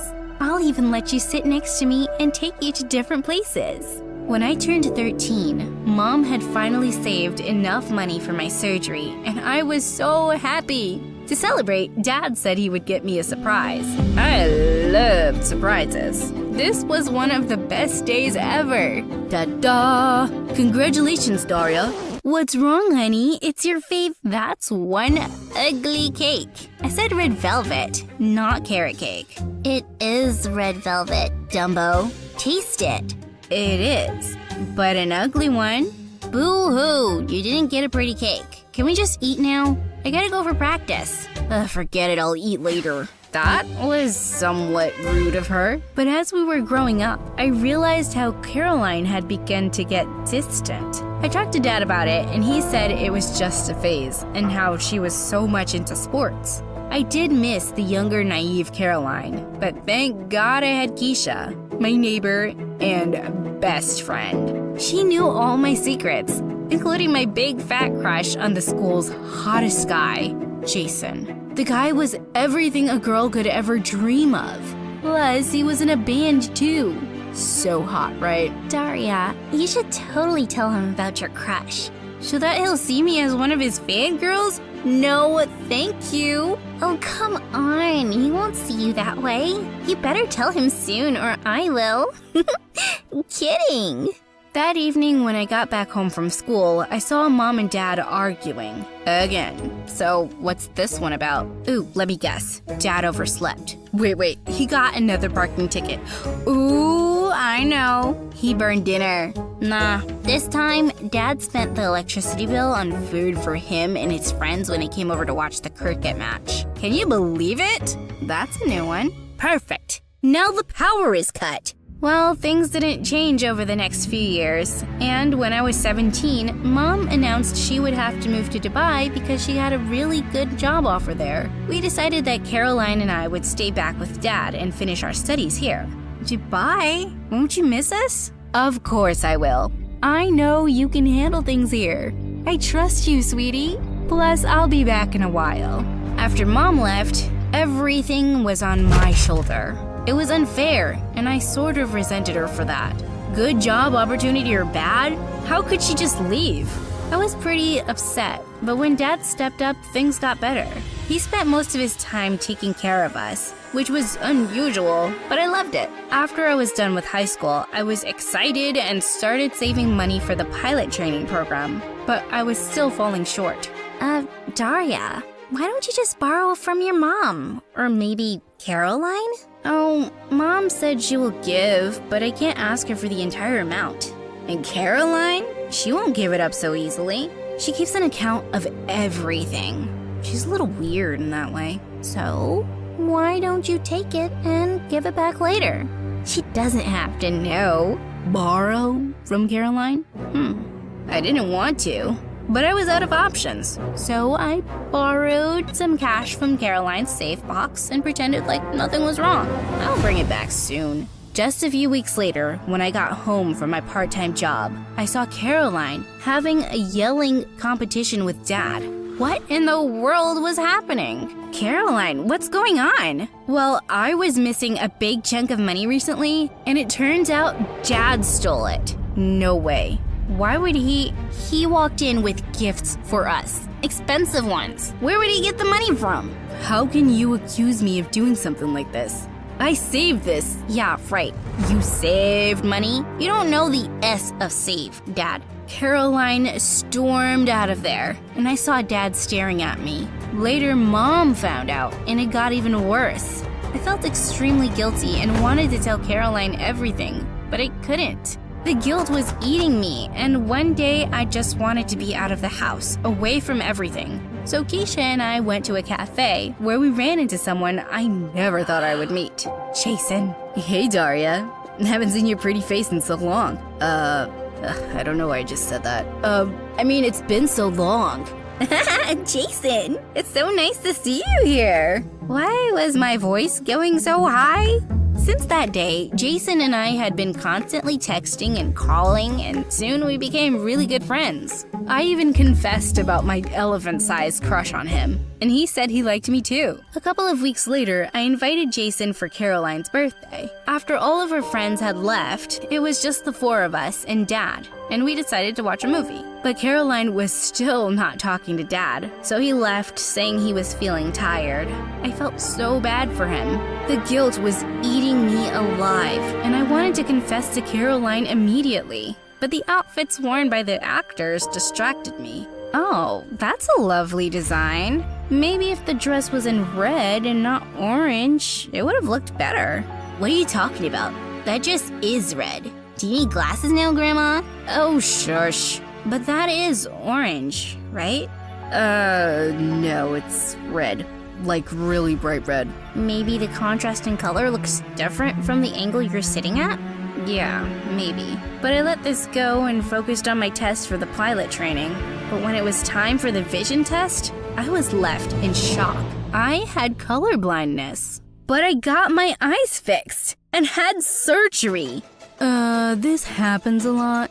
Color blindness can often go unnoticed. But look at the bright side. It's just partial color blindness. Just partial? This cannot be happening. Does this mean I still can be a pilot? I'm afraid you can't. I'm sorry. I ran out of there and locked myself in my room as soon as I got home. This was single-handedly one of the worst days of my life. To add to this, all Mom did was call and talk to me for a little while because she had to rush to a meeting. It's like she didn't even care. I was beginning to hate my life. I was sick of staying at home and decided to go over to Keisha's place, and even bought our favorite milkshakes on my way, but I was not prepared for what I saw. Oh my god, Daria! Are you freaking kidding me? Daria, how could you do this to me? Let me explain. I wasn't talking to you. I can't even look at your face. Keisha, how could you? You weren't dating him. I liked him too since high school. And before I knew it, we kissed at Caroline's birthday. Hold up! At my sister's party? Under my roof? And you sat next to me and held my hand while watching the movie. You know what? I don't need a backstabbing friend like you. And a jerk. I'll pass. You both deserve each other. I was fuming with anger, and I'm pretty sure it looked like a steam engine. I threw the milkshake at them and stormed out of there. I cut off all contact with both Keisha and Jason and avoided them. I felt so betrayed. Why was all this happening to me? My life was the worst. Before I knew it, Mom ended up coming back to check up on me. Wow, look who decided to show up. Finally got some time off of your work to check on your family? Don't talk to me that way, Daria. Do you have any idea how much I've been through? And what about what I've been through? Huh? You didn't show up when I got to know about my colorblindness. Instead, you showed up now. Because I'm acting sad? I just hate you. I saw the look of shock on Mom's face before I was being dragged out of the house by Caroline. What is wrong with you? Why are you acting this way? I just hate how my life has turned out. I went through so much. This awful eye condition, Mom abandoning us, and now Jason and Keisha. Oh my god, shut up. She didn't abandon us, and what? Some boy problems? Grow up. Everyone has problems. Did you know I actually failed my exams when Mom left? Instead of crying and making a scene, I decided to do better. And I did. And when Dad stole the money, I lost my mind. Do you know why I was saving that money? To buy these new shoes for football so that I could perform well and get the scholarship. But I couldn't, and I lost it. Oh my god, what have I done? Caroline, I have to tell you something. It wasn't Dad who stole your money. It was me. I am so sorry. Before I could complete my sentence, Caroline slapped me across the face. You selfish person. Are you happy? Ruining my life? My relationship with Dad? You know what? I'm glad Keisha and Jason are together. You don't deserve to be happy for what you did. Caroline, please listen. Since that day, Caroline had refused to speak to me. I apologized to Dad and Mom for what I did, especially Dad. I should have said something that day, Dad. I wasn't strong enough. You know, I had seen you take the money from Caroline's safe, but I wanted you to tell her yourself. What you did was hard for me to believe, but I am glad that you came clean. In the end, that's what counts. Mom and Dad didn't forgive me right away, but eventually they did. However, my sister didn't. Every time I tried to talk to her, Caroline acted as if I didn't even exist. Dad told me to give her some time, and I did. A couple of months had passed, and I was still at home with no idea what I'd do with my future. But one day, Dad gave me the brochures of some universities. So what? You can't fly a plane. You can help build one. Aircraft engineer? Why didn't I think of... Thanks a lot, Dad. I'll apply for it. I did. And the day my acceptance letter arrived, I was over the moon. And there was only one person I wanted to tell this to. Caroline. I decided to get her those shoes. But once again, I was short on cash. But then I had the best idea. Once I had the shoes, I put them outside Caroline's room and waited for her to see. Do you forgive me? I'm still mad at you, but thank you for this. Why are you wearing a cap? What did you do? I sort of sold my hair. Don't worry, it'll grow back. I'm just happy that you're happy. I can't believe you did this for me. Thank you so much, Daria.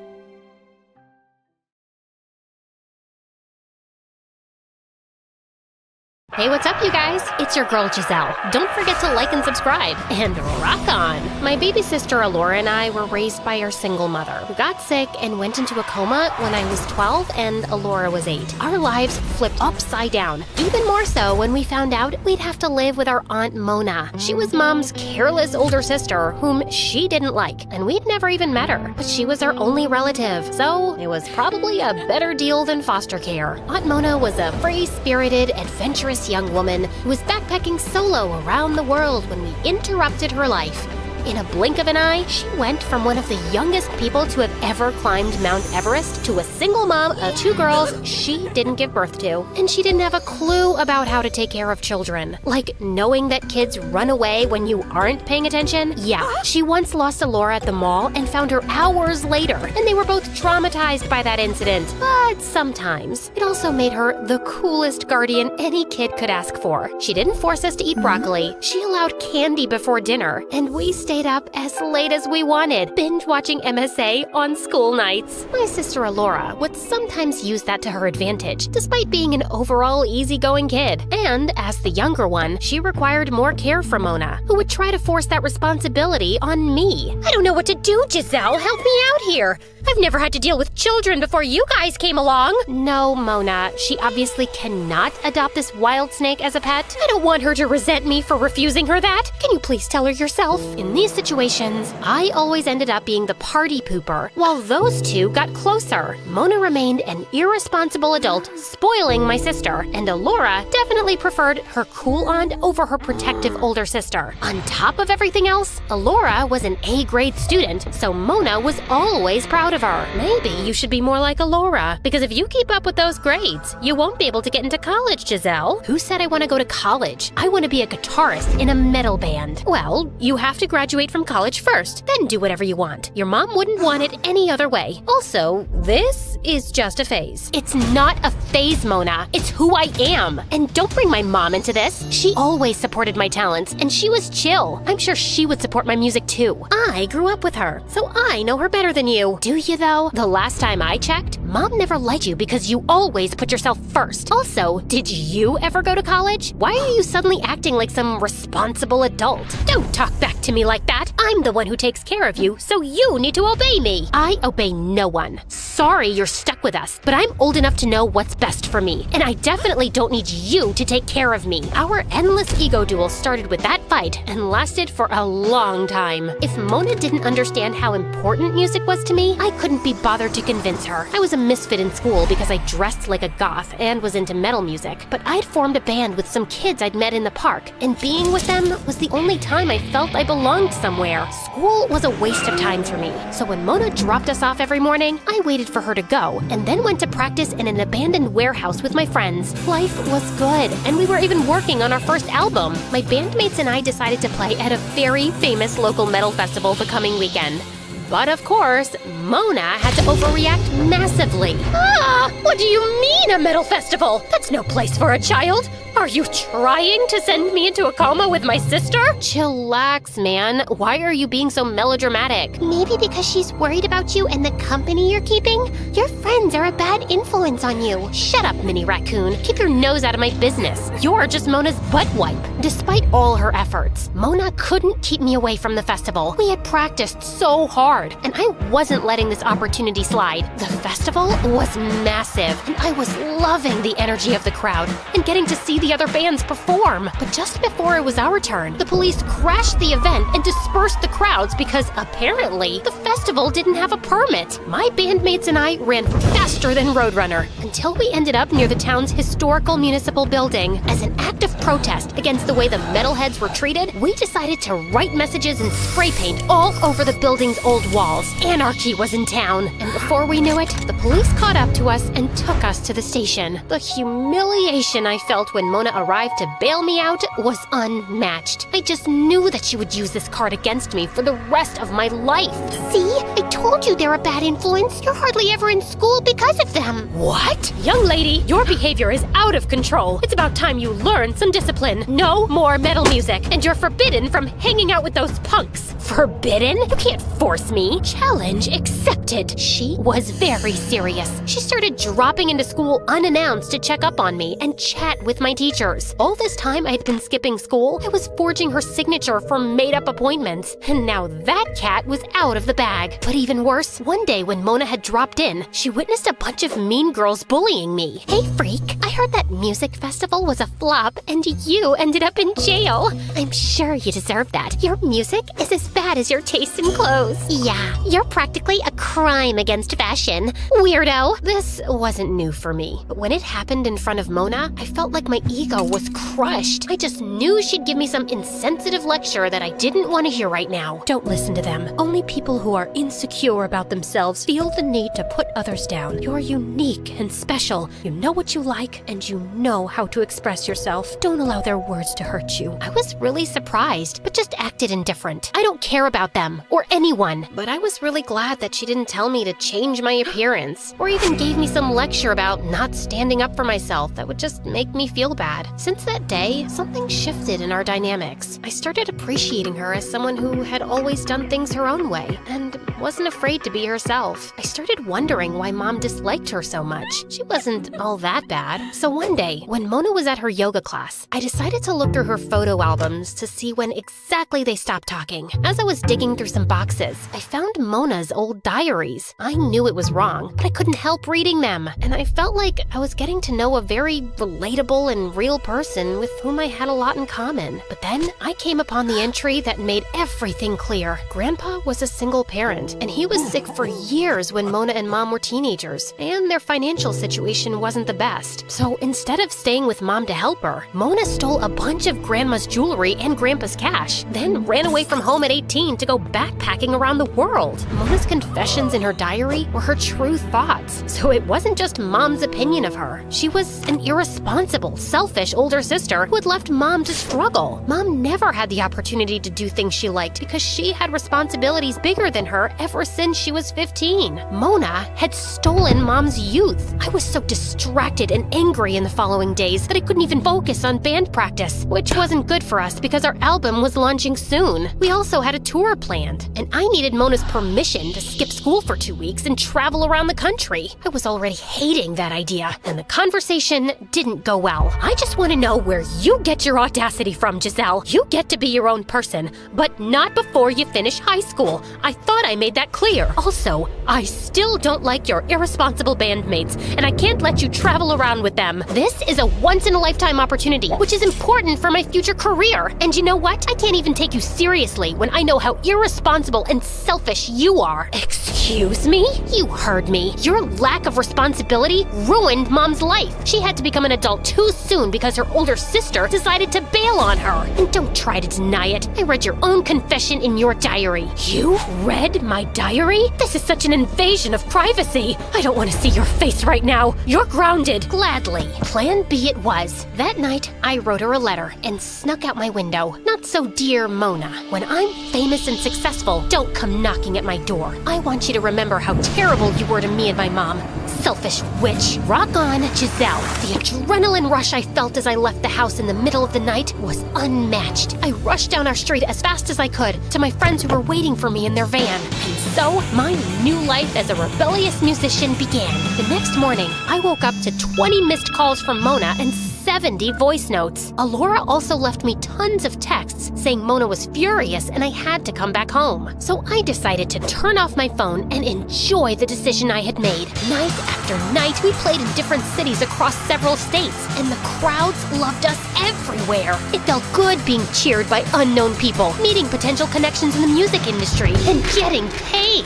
But after 3 weeks on the road with my bandmates, I started noticing how tiring living in a van with them was. They didn't clean up after themselves and often had the pettiest arguments. They also became lazy and stopped taking this tour seriously. We even missed a couple of shows because they didn't feel like it. I missed hot showers and delicious homemade food. I even felt Mona and Alora's absence. But I couldn't bear to hear Mona's "I told you so" and admit she was kinda right about my friends. I knew I would have some big punishment waiting for me back home. One night after our concert, it was raining heavily, so we decided to stay in a hotel to rest and wait for the rain to stop. But we couldn't afford a good hotel, so the 5 of us had to share a shabby room, and being the youngest, they made me sleep on the floor. And the next morning, we realized that our dream tour had turned into a real nightmare. Is that our van floating down the street? It had rained so much that there was flash flooding in town. Unless we managed to get a boat or build an ark, we couldn't get out. The electricity and internet connection was down too, so we were basically stuck with no contact with the outside world. The next 2 nights, things got worse as we waited for some help to come. Everyone was scared and hungry. And to top that, my bandmates managed to push all my buttons when they suggested we swim for it. They were morons. I spent all my time regretting the way I'd left. I realized that I'd left Alora with our selfish aunt to pursue my dreams, kind of what Mona had done to Mom. Now, in this grave danger, I wondered if I'd ever get to see my sister again. But the next morning, we woke up to the loud sound of helicopters. We rushed to the rooftop to see the rescue teams had finally reached our area. And just then, I heard a familiar, high-pitched, distinct voice screaming from a megaphone. "That's her over there!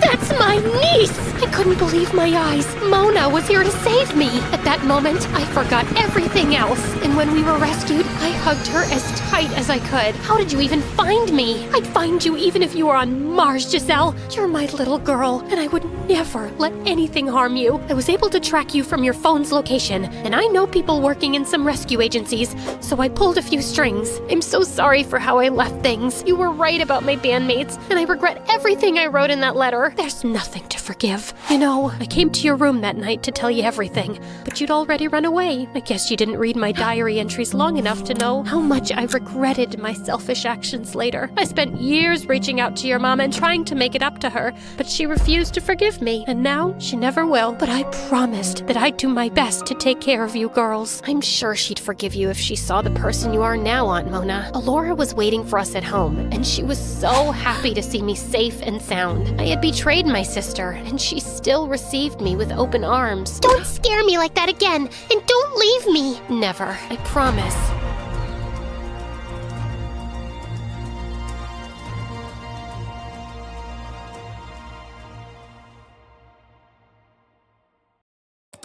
The room was lit by only our laptops. Sabrina and I were deep into our usual AFK journey match. As expected, Sabrina was nailing it, and me, well, I wasn't. You got lucky this time, Sabrina. Luck's got nothing to do with it. It's all skills. Yeah, right. Stop showing off. If you know so much about the game, I wish you'd actually get sucked into that game.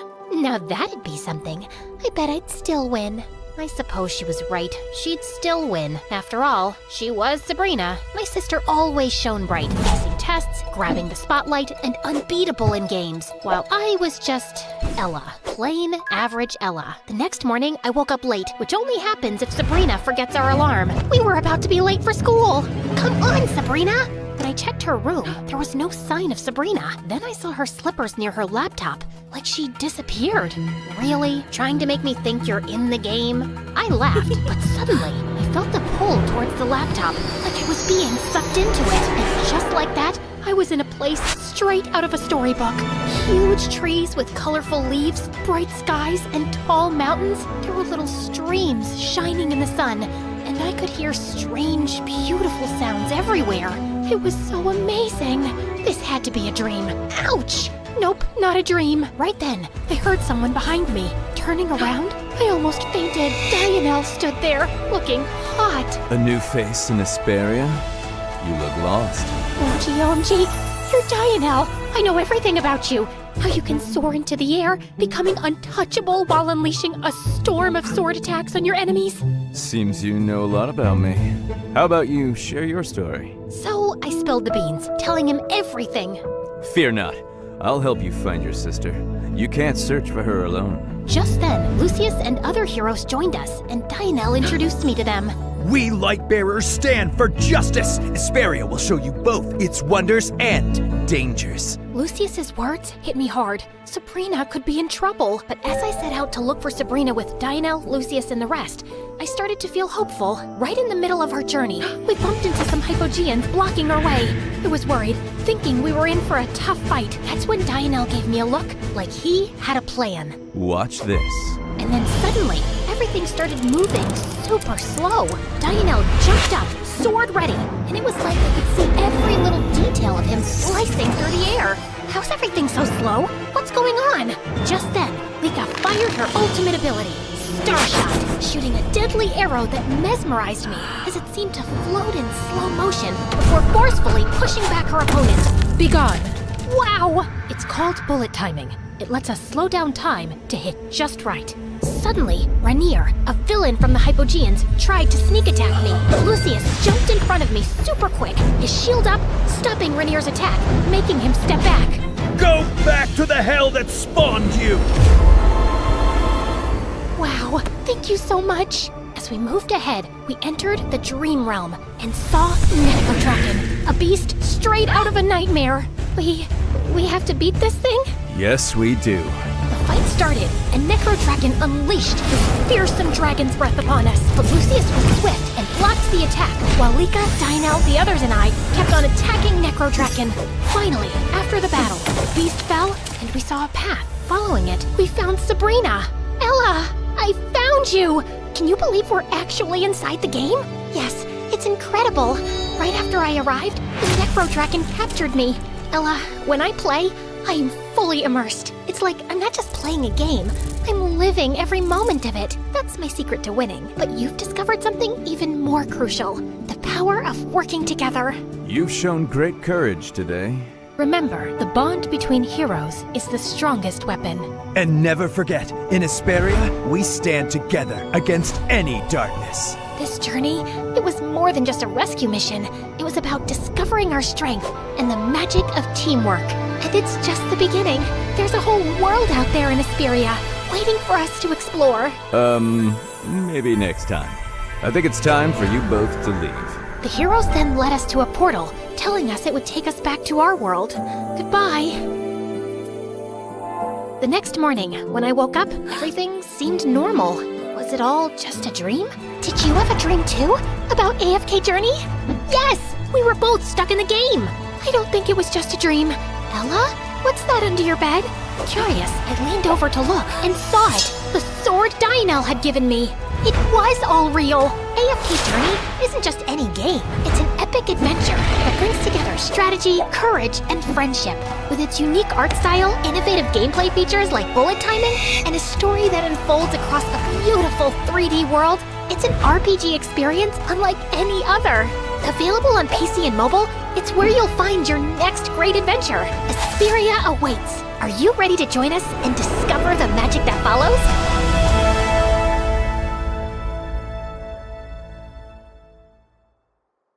Hi, I'm Liana, and this is my story. Please like and subscribe. My grandfather started a superglue company centuries ago, like 1970 or something, and he made a fortune, because everyone uses superglue, right? You need it for school projects, broken shoe heels, fake eyelashes. I was raised by my single, adoring dad who inherited the family business, and growing up, my life was a fairy tale. I wore clothes from global designers, had food flown in from Europe, and an army of servants waiting on me hand and foot, and I went to the best private school, where I met my BFF BFF forevs, Nicolette. She joined my school in the 4th grade, and we were sitting together in art class when our teacher, Mrs. Humphrey, started laughing at my work.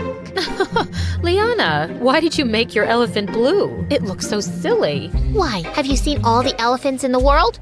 No, but I know there are no blue ones. How can you be sure until you've seen every elephant? Maybe one is blue. Nicolette, I said there are no blue elephants, and you'll listen to me. Why? I don't even listen to my parents. Everyone, color your elephants blue, purple, yellow, green, the whole rainbow. Mrs. Humphrey carried Nicolette off to the principal, and she was fired. Apparently, Nicolette's dad was even richer than mine, and the principal wasn't about to piss him off. I thought it was cool of her to stand up for me, and we've been friends ever since. And yeah, she can be vain, and she's kinda bossy. Like, we always have to eat where she says or watch the movies she wants. But overall, she's a first-rate bestie. Together, we practically ruled the school. Everyone either wanted to be us or be with us. For my 16th birthday, Dad said he had a special gift for me. Did you buy me an island? Another car? The Eiffel Tower? Eee, a credit card! Yes, darling. It's time for you to understand how things work and how much stuff costs. Oh, thank you, Daddy! And boy, did we make that card work. Nicolette and I went on shopping sprees, got makeovers, then invited our friends for dinner to a fancy new restaurant. We ate till we were about to burst, but the next morning was not so pleasant. How did you spend $30,000 in a day? $3,000 on a handbag, $2,000 on shoes, and $4,000 for a lock of someone's hair? Liana, why? It's Himmen's hair from BTS. $15,000 on 20 pounds of gold-plated onion rings? Oh, those were delish. You have to try them. Okay, I hear you, Daddy. I had no idea it would add up to so much. I gave you the card to learn exactly that. I'll be more careful now, promise. It wasn't so hard, because I had new shoes and clothes for a few weeks. Then Nicolette got us invites to a super exclusive costume party, and she'd already taken care of our wardrobe. We're going in some German princess's gowns. Daddy pulled some major strings to borrow them from the museum. Oh, wow. But do you think that's a good idea? They must be worth a fortune. That's the whole point, duh. You should wear the green one. It'll bring out your eyes. Me? Well, who am I kidding? I can pull off anything. I think we're gonna make some headlines, babe. And we sure did. As we waved at the paparazzi, I didn't realize Nicolette was stepping on my dress, and I walked forward, and then I heard a loud rip. We came under fire in the media for being rich brats who ruined a historical dress, and my dad had to pay a lot in damages. Daddy, it was an accident. No, it was a stupid decision to wear that dress. I'm not always gonna be around to clean your messes, and you don't have a clue about money. Do you think it grows on trees? Well, money is paper, and paper comes from trees, so technically… Liana! I'm sorry. I'll make it up to you. Yes, you will. You'll start by paying off your credit card debt of $30,000, and you'll have to figure out how. Till you show me you can act like an adult, I'm cutting you off. And he was dead serious. Why don't you just order another credit card to pay this off? It doesn't work like that. I've got it. Just start your own makeup line. I need money to start that? You've got to meet me halfway, babe. You're shooting down all my ideas. Okay, how about you get one of those job things? What are you qualified to do? Spend money? This is hopeless. And then suddenly, I had an idea. OMG, I should become an influencer and tell other people what to buy. This is perfect. I set up my Instagram page, and the first 300 likes were super easy, because that was everyone in high school. But I felt anxious when I posted the first makeup video with my favorite products. To my surprise, it was quite well received. I became obsessed with my channel and got really busy shooting videos. I was being approached by sponsors and finally started making some dough. Okay guys, we got these vegan, gluten-free bananas shipped from New Zealand. Highly recommended. Now I'll show you how I eat them. You guys, the snail cream from Korea is what you need for glass skin. Yes, snails are gross, but their mucus is everything. Someone sent me these delicious diet cookies. Oh, God, they taste like sawdust. Liana, when will you be done? I'm bored. Come on, let's go for sushi. I can't. I gotta shoot this video again. Fine, I'll order in. I was thinking of doing a video about eating on a budget. Can you order from someplace that's not so expensive, please? Now I gotta eat bad food because of you? You suck. But when I posted that video, I was met with some outrage. You think the average person's meal costs $200. What planet are you living on, princess? I hope you rich brats lose all your money. My subscribers were going down. I had to do damage control. So I decided on a charity drive where Nicolette and I would give away some of our things at homeless shelters. please take care of those shoes. Blind children in Milan made them. You know what? Maybe I'm not ready to part with them yet. Nicolette, I'm live streaming. Let the freaking shoes go. One girl looked really displeased when I handed her a makeup kit. What am I supposed to do with this? I don't even have enough to eat. Well, it's better to be pretty and poor than ugly and poor, no? Gosh, you rich people are awful. She threw a cup of coffee at Nicolette, who had a total meltdown. What have you done? This is a real fur coat that my daddy got from Russia? Ugh, you are such a cruel creature. You've ruined the sacrifice of 1,000 squirrels. Oh God, why is life so unfair? Well, that was the end of my Instagram channel. No one wanted to work with me after that. I'd barely made $5,000. So I had to get a waitressing job at a cafe. Girl, are you saying you're not going to the concert because someone else can't wait on tables? Yes, my shift ends at 10 p.m. Also, I can't waste money on a concert ticket. You're crazy for doing all this work when all you need to do is cry harder to your daddy. Ugh, I'm out of here. Nicolette started hanging out more with our other friends, but with school and long shifts, I was honestly too tired to care. Waitressing was hard. I asked for a non-fat soy milk double shot cold brew Spanish latte with sweet foam and cinnamon. Well, that's a lot to remember. I'm just one tiny person. Here's your order, sir. I'll take this one away. Liana, you're needed at the counter. I looked up at this boy who just swooped in, and his dreamy blue eyes left me dazed. Just then, I tripped on something and fell on a customer's table. The manager sent me to the kitchen to do the dishes for the rest of the day. Hey, you okay? Accidents happen. Please, don't be upset. Oh, I'm not upset. It's just that, how should I put this? What? I don't know how to wash dishes. The boy smiled and rolled up his sleeves. He spent the next hour teaching me, and I found myself enjoying it. His name was Jamie, and he just joined as assistant manager. So, Jamie, how'd you know my name? Did you ask around as soon as you got here?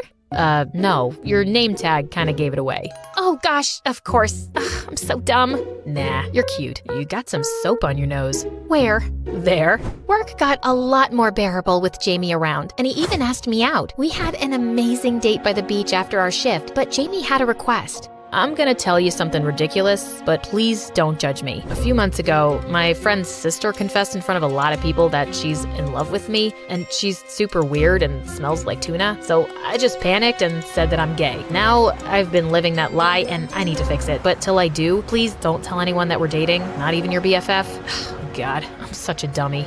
Don't worry about it, I won't. Later when he dropped me home, he kissed me. I walked into my room humming, and then I screamed. Nicolette, you scared me. Why are you here? To put an end to all this stupidity? I can't watch you working like a donkey anymore. And she threw cash on my bed.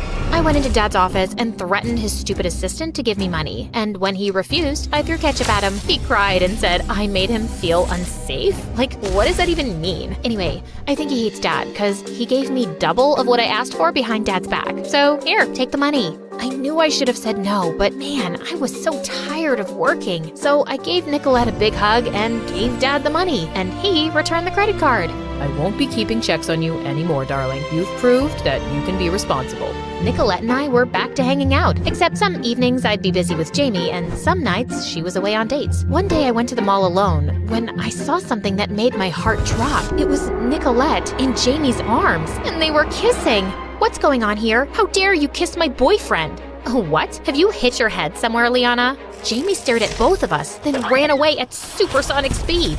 What the heck? I've been dating Jamie for weeks. He works at the cafe. I know. I dropped by once to see you, but it was your day off, and I met Jamie there. We've been dating since. He told me not to tell anyone. Oh my God, I can't believe he played us both. What a weasel. Total jerk. But if he had to choose, we know who it would be, Avi. Oh, you think it's you? Why's that? You know, I'm prettier and richer and definitely more fun. Come on, you'd be so boring without me. Oh yeah? Remember that time I had to shut down my Insta channel because of you? Or how about that whole dress disaster? That was so fun. It's not like I forced you to wear it. Yes, you did. You're so bossy. You always decide things for me. It's not my fault you're a pushover. You've always had the backbone of a jellyfish. Remember in 5th grade when I had to defend you in art class because I felt sorry for you? Did you feel sorry because I'm a jellyfish or because I'm ugly? Or maybe you just acted like that because you've always been a spoiled brat.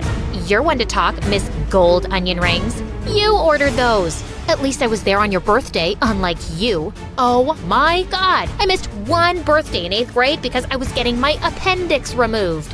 So you say. Except I'm pretty sure you flew to Paris that weekend to buy the bag I wanted. I felt so annoyed that I tugged at her hair. She pulled hard at mine, and we broke out into a huge fight in the middle of the mall. We finally stopped to catch our breath. You know what? We can't be friends anymore. Why would I want to be friends with you? You've already told me that you think you're better than me, and anyone would choose you over me. Well, we'll see about that.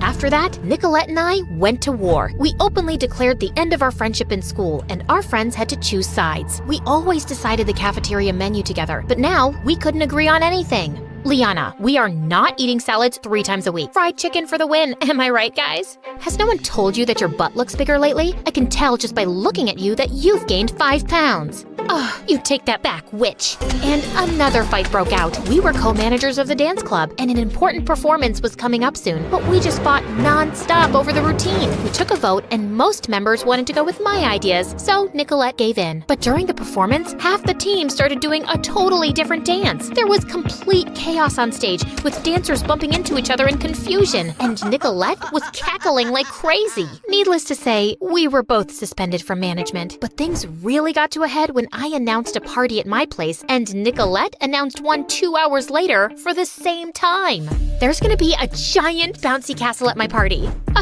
How lame. There will be exotic dancers at mine. I'll be serving the best food in town, and a mystery pop star will be performing. I knew Dad would be away that weekend, and I'd been really good with money lately, so I decided to go all out. The whole school ended up at my place, and I knew Nicolette's heart would burn. But then some kids started fighting, and it turned into a riot. They completely trashed my place, and our security team had to throw everyone out. I felt squeamish with guilt and anxiety. Dad was gonna kill me this time. But the next morning, I got a phone call from the hospital. Dad had been in a car accident on his way back home. My whole world had turned upside down. Dad was in a coma, and the doctors had no idea when he'd wake up, or if. His manager walked me through the hospital bills and explained Dad's finances, but I just felt so overwhelmed. Hey, Liana, I came as soon as I heard. I'm so sorry. Thanks. I'm glad you're here. I'm sorry, too, for everything. Me too. I can't believe that stupid Jamie set us off like that. FYI, I got Daddy to get him fired. He deserves that, but I don't think our fight was really about him. Clearly, we've had issues with each other that we just never talked about. Let's just call it a truce now, okay? Of course, and I'm here for you, babe. She did try, but Nicolette was Nicolette, and my responsibilities bored her soon enough. I had an entire household to manage, and I even had to learn more about the family business to make decisions on Dad's behalf. I had some serious growing up to do, and one day when I went to visit Dad, I screamed when I saw him sitting up and smiling. Oh my God, Daddy, please don't scare me like that again. I'm sorry you went through all this alone. My manager tells me you've been handling everything really well, and I am so proud of you, darling. Dad recovered fully soon, and things went back to normal. Well, almost. Hey, babe, let's go to Hawaii to party. Actually, I just want to focus on school and college applications. I hear you, girl. I'm so serious about college, too. I need to get in to access my trust fund. But come on, a week away can't hurt. I'm gonna pass, Nicolette. See you around. A year later, I'm doing really well in business school. Nicolette and I keep in touch, but sometimes you realize you've outgrown certain friendships, and it's totally okay to go down your own path.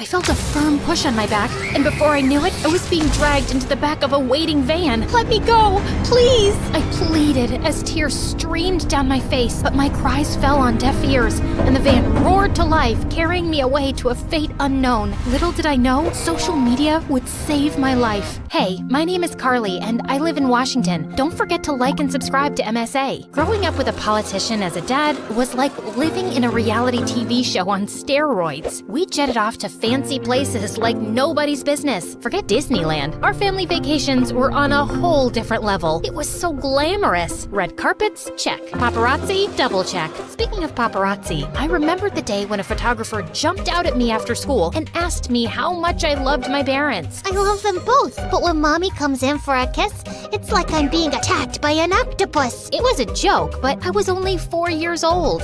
Little did I know that innocent quip would turn Mom into a hilarious meme overnight. Wow. Mom, you look cute. But when Mom saw them, she felt terrible, and I suddenly realized that this must not be good. I'm so sorry, Mom. I didn't mean for this to happen. I know you didn't, sweetie, but sometimes people can be cruel, especially on social media. It's better to just avoid it overall. Growing up, I realized the challenges that came with my family's position. People were green with envy and jealous as heck. Like, when I noticed an old woman afraid of crossing the street, I rushed to help her. But I ended up getting a lot more than I bargained for. As soon as I handed her purse back to her, someone recorded it and posted it, but they twisted it and made it look like I was stealing her purse. What a bummer. And just then, my dad's political enemies used the video, and all hell broke loose. Suddenly, Dad started losing his supporters faster than a contestant on The Voice. I was chill until I saw Dad walking like a ticking clock. Tick-tock, tick-tock. I felt terrible, so I stayed away from social media. But as I entered high school, Twitter, Instagram, and WhatsApp became big parts of everyone's lives. Even my best friend Sarah was always on her phone, chatting with guys on social media. Who are you talking to? Oh, wow.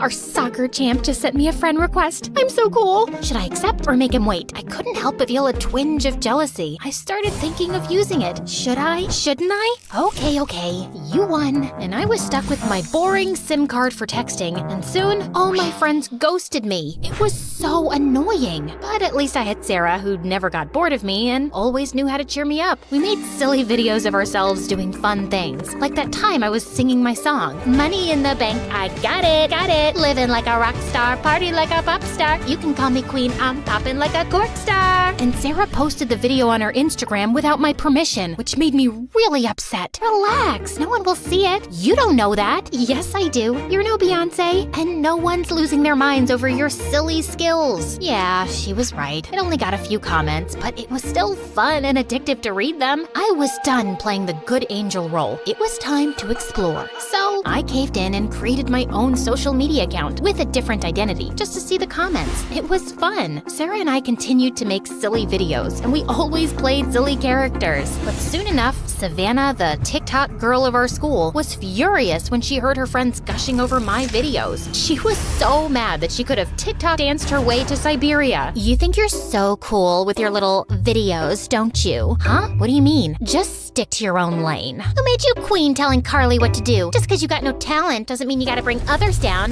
Bye, Felicia. Get off your throne. We both laughed, and Savannah just rolled her eyes and walked away. Like she was Kim Kardashian and I was just an extra in the Kardashian reality show. But then I quickly put an end to our Instagram or TikTok war when Matthew joined our school. He was Justin Bieber's son. I mean, he looked like him. Actually, he was the son of my dad's faraway friend. And the second he stepped through the door, he had everyone's attention. He was smart, handsome, and had a charm that Savannah was all too eager to bask in. She was practically throwing herself at him. Hey, Matthew, you're looking good today. Mind if I take a quick selfie with you? Actually, I'd prefer if you didn't. Come on, don't be so uptight. It's just a harmless picture. I'm sorry, Savannah. I'm just not interested. I was wondering why Matthew didn't. I mean, everyone has social media, right? So I did what any self-respecting Gen Z would do. I stalked him online. To my surprise, I found absolutely nothing, leaving me to conclude that Matthew must be part of the 1% of people who don't have a presence on the internet. Hashtag, where are you, Matthew? Hashtag, no social life. Is this seat taken? Yes, by me. Just kidding. It's all yours, thanks. Hey, I noticed you haven't been very active on Insta lately. Or, oops, why am I always in a rush? Someone's stalking me? Well, I like my privacy. I can't stand social media. What about you? Ugh, I hate it too. I recently deleted my account. I turned red. Why did I just lie? Same. I mean, what's the point of having thousands of followers if you don't even know them in real life? Yeah, totally. I'm sure all my followers were robots anyway. As we chatted, I felt myself opening up to Matthew like a book. Pretty soon, I realized that I was falling for him faster than a ton of bricks. Why are we waiting? Let's go for a class. I'm just waiting for the montage of us running through a meadow hand in hand. You're different from all those other girls. You don't need to seek validation from others. Matthew Matthew seemed to feel the same way, and we started spending more time together. And next, I was expecting a romantic dinner, but instead, I got a hiking invitation. At first, I felt let down a little, but it turned out amazing as we spent the entire day there. And when we were making our way down, my foot slipped, and that's when I got my chance. So I pretended to be in real trouble. I stretched out my arms and closed my eyes, expecting Matthew to scoop me up like in the movies. But instead, he ruined the moment by calling the rescue team to help me out. Talk about a buzzkill. And for the next few days, I was tossing and turning until one morning when I finally mustered up the courage to tell him how I felt. As we sat on a hilltop watching the sunset, I looked into his perfect eyes. I need to tell you something. Me too.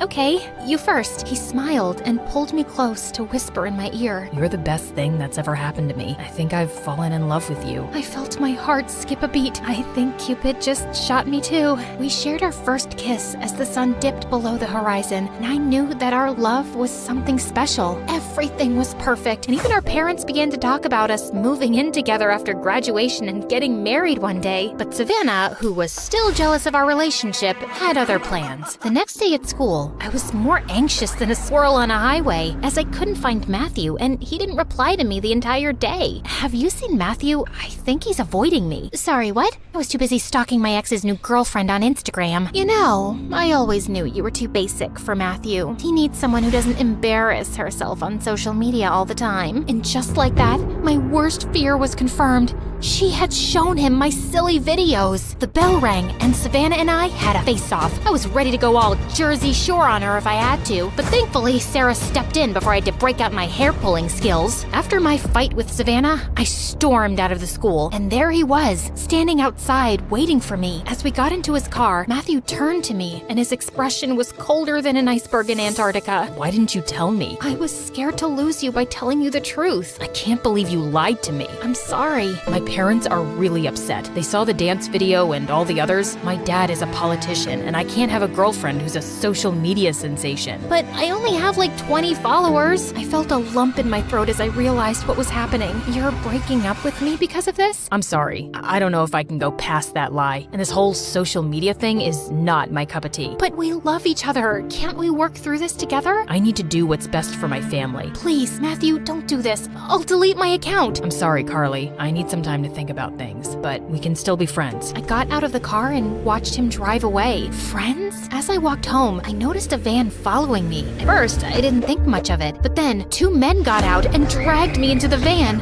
I was terrified and confused, wondering what was happening. As we drove to a secret location, I kept thinking it was a prank. Savannah must have paid these guys to play a joke on me. Is this some kind of punked episode? Do I get to meet Ashton Kutcher now? Seriously, if this is Savannah's idea of a joke, tell her it's not funny. As the van stopped in the middle of nowhere, I realized this was no prank. It was real, and I was in trouble. Look, I don't know what you guys want, but all I have is some gum and a half-eaten granola bar in my backpack. There was silence from the guys in the front of the van, and I started to feel a little uneasy. Suddenly, the kidnappers hopped out, and I heard a dial tone. Hey, we got her. No, we didn't hurt her. Sure, we're ready, as agreed. Asking for a ransom. A ransom? Who do they think I am? A Kardashian? After what felt like an eternity, I heard the sounds of footsteps approach the back of the van. I knew this was my chance to escape. I braced myself for what was to come, but then I heard a familiar voice. Carly, are you in there? I couldn't believe it. It was Sarah. She found me. Or was she one of them? The back door opened, and I saw Sarah and Matthew standing in front of me with a group of police officers behind them. Are you okay? I'm so sorry for what I said earlier. I can't ever lose you. I nodded, too overwhelmed to speak. Matthew lovingly scooped me up like a pizza from the van. Come on, guys, it's a serious situation. Stop giggling. What is happening here? How did you find me? Social media. Savannah was acting really weird in school, like wearing sunglasses inside and being afraid of her own shadow. I got suspicious that she was hiding something. I checked her social media and saw that she had posted a vlog of herself walking. And that's when we saw you in the background of her video, getting shoved into a van. We got the license plate and gave the information to the police. You saved my life. Carly! My parents arrived by helicopter like their own personal Mission Impossible, and it was hard to tell who was more relieved, me or them. Oh my dear, we were worried sick about you. Can't even imagine what you've been through. Your safety is our top priority, Carly. We were ready to do anything to bring you back. I thought I was never gonna see you guys again, but thanks to Sarah and Matthew, I'm here, and social media. It's funny how something that almost ruined my life ended up saving it. Social media caused caused so much drama in my life and almost cost me everything, including Matthew. But without it, who knows how long it would have taken to find me. Just then, the police took the kidnappers into custody. You'll pay for this! Something just doesn't feel right. The police stripped the bad guys of their belongings and shook hands with my dad. I quickly dialed the last number and saw my dad pull out his phone and drop the call. It was him. I was horrified. My own father orchestrated my kidnapping? That night, Dad admitted to it and asked for my forgiveness. I know it seems extreme, but it was the only way to win back my voters. If I lost the election, my opponent would have won and ruined everything that I've worked for. I don't care about losing, but people would have suffered. There would have been no social security, no free education, and no health insurance. I couldn't let that happen. But you put your political things ahead of your own daughter's safety? And if it was for good, why didn't you involve me in your plan? I could have helped you, or at least have been prepared for what was going to happen. I wish I could have involved you, but the plan involved highly confidential information. Even family members can accidentally leak information, and I couldn't take that risk. I truly believe that what I was doing was for the greater good. I instructed the fake kidnappers not to hurt you, and they didn't. And now that you're home safe, I hope you can understand why I did this. As news of my kidnapping spread, the public's empathy for my father grew. I knew his intentions were good, but his actions were wrong. Still, I forgave him. He was reelected and made sure that everyone got what they deserve. Better wages. I learned the value of honesty and communication. I realized that sometimes people make mistakes, but forgiveness and understanding can bring healing and peace. As for Matthew and I, we were able to continue our relationship, and our love only grew stronger. He even willingly participated in a video for Sarah's TikTok.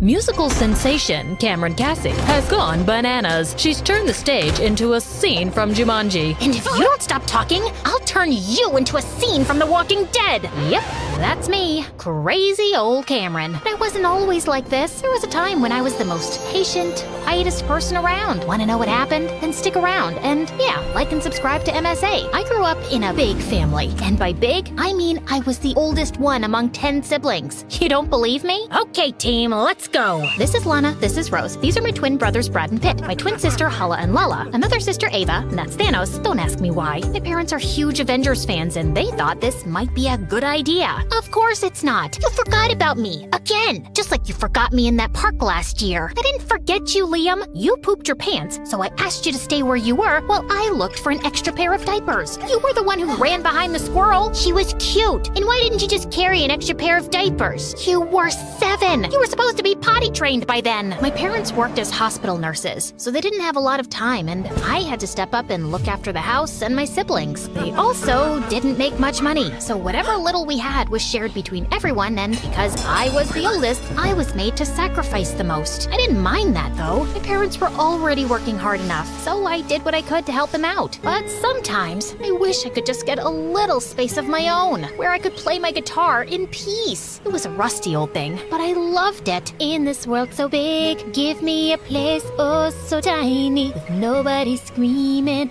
or acting whiny. Ah! What the heck was that, guys? Sorry, Pitt started it. No, I didn't. Brad threw his lunch in my face. I didn't throw it at you. I was just throwing it away. Why? Because it's tasteless. I want pizza. I want pizza too. Did someone say pizza? No one's getting pizza. Go inside and finish your veggies or no TV for a whole week. So, yeah, things weren't peachy at home, but school was worse. Between house chores and studies, I had no time to make friends and grew up to be an introvert, which somehow made me the perfect target for bullies like Bailey. We'd been classmates all our lives, but ever since her family struck it rich, she became this mean, hostile person with a personal vendetta against me. It didn't make sense. She was the lead drummer of the school band, really popular, and even had her own YouTube channel where she did covers of famous songs. So I just never understood why she was so obsessed with me. Like this one time in high school, I was casually singing my favorite songs when Bailey barged in. Hi everyone! So in this episode of Off-Key Talents, we have Cameron Cassie. She thinks she sings well, but she sounds like someone stepping on a squeaky toy. toy. Maybe it's because she's always screaming at her horrible siblings. How many are there again? Can you get that off my face? I'm not comfortable, and I don't care. Anyway, I got what I wanted. I can go back to whiny singing now. You're not gonna post that, are you? Bailey just gave me an evil grin and left. I wanted to scream in her face, but I knew she'd only make my life more difficult. So I kept my head low and went on with my day. But the next morning, I was still in bed when my sister Lana came running into my room and told me that the video Bailey posted had gone viral. What? Why would she post that? That's it. I will bite Bailey's head off and then use her hair to mop floors. What are you talking about? People are loving you. You're famous. Lana shoved her phone in my face, and I was shocked to see that she was right. People were calling me inspiring, adorable, amazing, and all sorts of great things. Within a few hours, it had more than 1 million views, and I was famous. You got pipes, girl. Would love to take you out sometime. You have the most beautiful voice in the world. Will you sign my pizza? Sure. Bailey sat in a corner, looking totally humiliated, and it was the best day of my life. I was debating whether to thank her or kill her for posting my video without asking me, when suddenly my phone rang. It was some lady who told me that Tucker Wayne, owner of one of the biggest talent agencies in the world, wanted to see me. Apparently, he was assembling an all-girls band and wanted me as the lead singer. The money was great, and he'd even sent me a first-class ticket to New York for the same night. I was pretty excited, but my parents weren't happy. Who's gonna look after the house? Maybe we could hire some help? Don't be ridiculous, Cameron. We don't have that kind of money. Millions of people go to New York every day because they think they can change their lives. What makes you think you're any different? You'll only become disappointed. And what if I'm successful? This opportunity could change our lives. Fine, do what you want, but don't come sulking back to me when you fail at this stupid music thing. I was hurt that my parents didn't support me, but I knew this was my one chance to turn things around. So I packed my bags and left for New York that night. When I arrived, a limo whisked me away to the most stunning building I'd ever seen. Mr. Tucker greeted me warmly and gave me a tour of the studio. The first day of recording was an absolute blast. Everything seemed to be falling into place until a few days later, I was chilling in my hotel room when the door flung open and Bailey walked in. Ah! Bailey? What are you doing here? Your drummer had to drop out because of personal reasons. So Tucker called me in. Why? What do you mean, why? Because I'm talented, you butt face? Talented in making my life miserable? Ooh, someone grew a tongue while I was away. Relax, that was school. But this is real life. I won't bully my own teammate. You can take my word for it. As soon as Bailey left, I spoke to Tucker and he confirmed Bailey's story. He asked me if I was okay with it, and I wanted to say no, but Bailey was insanely talented, so I let it slide. But the next day, I regretted every bit of my decision. Not only was Bailey somehow more annoying, she was also really controlling. She gave me notes on my singing and would stop the recording every 2 seconds because she wasn't feeling the music. Then one time, in the middle of a performance, she changed the notes to my solo on the spot. What are you doing? Improvising? No, you're messing up my solo. And what are you gonna do about it? Bailey just left, and at that moment, something snapped inside me. I closed my eyes, focused on the notes, and sang. When I opened my eyes, the crowd stood still, and then they burst into a massive applause. Everyone was chanting my name, and Bailey looked like someone had pulled her kidneys out. From that moment forward, my life was an absolute whirlwind. We were getting more live shows, doing interviews, talk shows, and I was truly famous. I even got the first ever call from my mom, but it wasn't what I expected. Hey, Mom, I'm so glad you called. Your sister plays the oboe, you know. Lana? Yeah, I know. So let her in your band. But I thought you hated the idea of getting into music. I do. But Lana will be going to college soon, and playing oboe professionally will look good on her application. Now, will you help her or not? I wanted to say no, but Mom was talking to me after weeks, and I didn't want to disappoint her. So I agreed, and a week later, Lana joined me. But I had no idea how to fit an oboe in the band, and Lana didn't seem too interested either. All she did was sleep or order room service all the time, and I barely had any cash left for myself. To make things worse, we were a month away from the album launch, and I still had a bunch of songs to write. In this world so big... Stop! This is not working out. We need something edgier.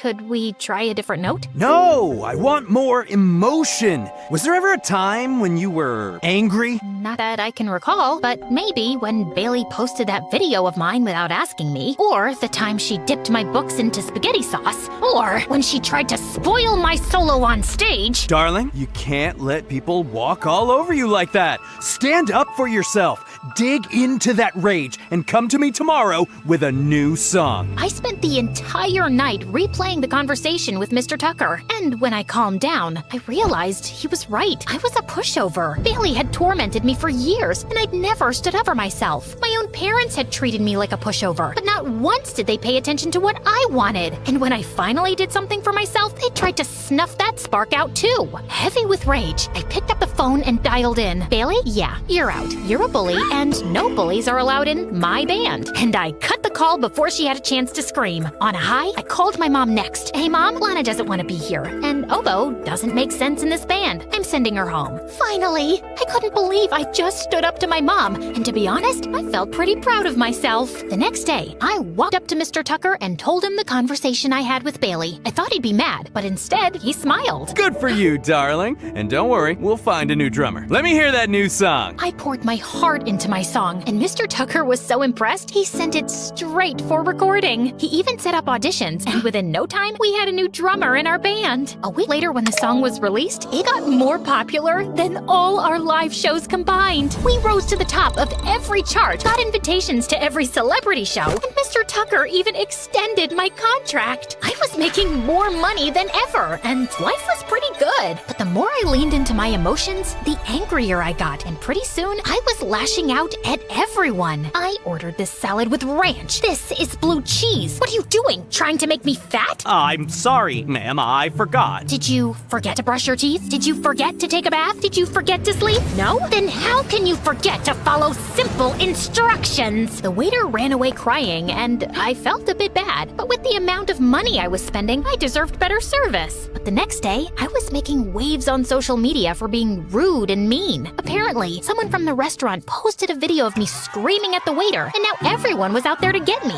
including the paparazzi. Have you always been this spoiled, or has success gotten to your head? Have you always been this stupid, or did you fall on your way here and damage your brain? That's inappropriate. Your face is inappropriate, Jane. You are a terrible interviewer. You should switch jobs because I don't think this one's gonna last that long. I was mad with power, and no matter how much people called me out for it, I just didn't care. I partied like there was no tomorrow, shopped like a crazy person. I was finally living my life the way I wanted to. I didn't even care about showing up at work, and my bandmates tried to warn me, but I was the star of the show. No one would replace me. I thought I was untouchable, until one day, I walked into the studio and saw Bailey in the recording room. What is she doing here? Oh no, this is awkward. I was gonna tell you, but you're off the band, Cameron. Since when? And why? Because you're a loose cannon, and I can't let you tarnish my reputation anymore. But I did what you asked me to do, and now you're kicking me out? I'm the star of the band. You can't replace me. Honey, everyone is replaceable in showbiz. Now, bye-bye. Have a nice life. I was stunned. Just like Bailey and my mom, Tucker had manipulated and used me. I felt betrayed, but I had no time to sulk. I wanted to show these suckers what I was made of. So I tapped into my network to find a new label, but no one was ready to take me on, thanks to my negative image. And while I struggled to find work, Bailey rose to fame. She was having her first ever solo concert, and it was completely sold out. I couldn't let her win this time, so I crashed her concert, sneaked my way to the stage, and right before Bailey was about to sit down for her performance, I pushed her away. What are you doing? Stealing your thunder, just like you stole mine for years. Cameron's back, baby! I kicked over her drums, and in a moment of pure rage, I grabbed the guitar and smashed it to pieces. Some of the things went flying into the crowd, and everyone started panicking. The show was canceled, security was called in, and I was thrown out of the venue. Tucker even threw me out of the hotel, and thanks to my crazy party expenses, I couldn't afford another place. Eventually, I had to move back home, but I was so messed up in the head, I hardly ever came out of my room. All day, I would watch TV and see Bailey's rise to fame, and it only made me realize the things I'd lost. Then one day, I was sitting in my room when Mom walked in. You know you can't stay cooped up in here all day, right? I don't know what else to do. It's not like anyone needs me anymore. That's not true, Cameron. I was angry at you for moving out and then sending Lana back home. Then I realized that we'd been really tough on you. You were just a teenager, and you deserved to have a life of your own. So you're not angry at me now? Of course not, sweetie. We love you. We always will. My mom hugged me tight, and I felt better than I had in days. days, with my family by my side, I slowly started picking up my life again. I got back to music and even joined my old high school again. I had to repeat a year, but that was okay. At least I had something to look forward to. One day, while playing in the backyard, one of my sisters recorded a video of me and posted it on YouTube. It went viral again. People were amazed by my transformation and started requesting my old songs. So I played them. Soon, I started getting calls from agencies. One of them asked me if I could perform my singles at their show. The pay was good, the venue was close to home, so I agreed. As I got ready backstage, someone tapped on my shoulder. Mr. Tucker. Great to see you, kid. You've been doing well. Ever thought about coming back? Aren't you working with Bailey now? Yes, but she's boring. You're so much better. I will double your pay if you want. Think about it. As tempting as it was, there was one thing I'd learned in my time in New York. Never let anyone walk over you. So I immediately called Bailey and gave her a rundown of what had happened. Why should I believe you? Because Tucker is a manipulative worm, and I don't want him to ruin your career like you ruined mine. You don't have to believe me, but just watch your back. Wait, thanks for letting me know. It's no excuse, but I'm an only child, you know? And my parents put this insane amount of pressure on me, and your family just seems so big and fun, and I was just jealous. Life's not always as it seems, but we can be a bit kinder to each other. Anyway, glad we had this talk. Same, you know, I really did like your new album. Bailey and I never stayed in touch after that, but I heard she quit and started her own band. As for me, I'm still singing in the backyard and making my own music. That's the best kind.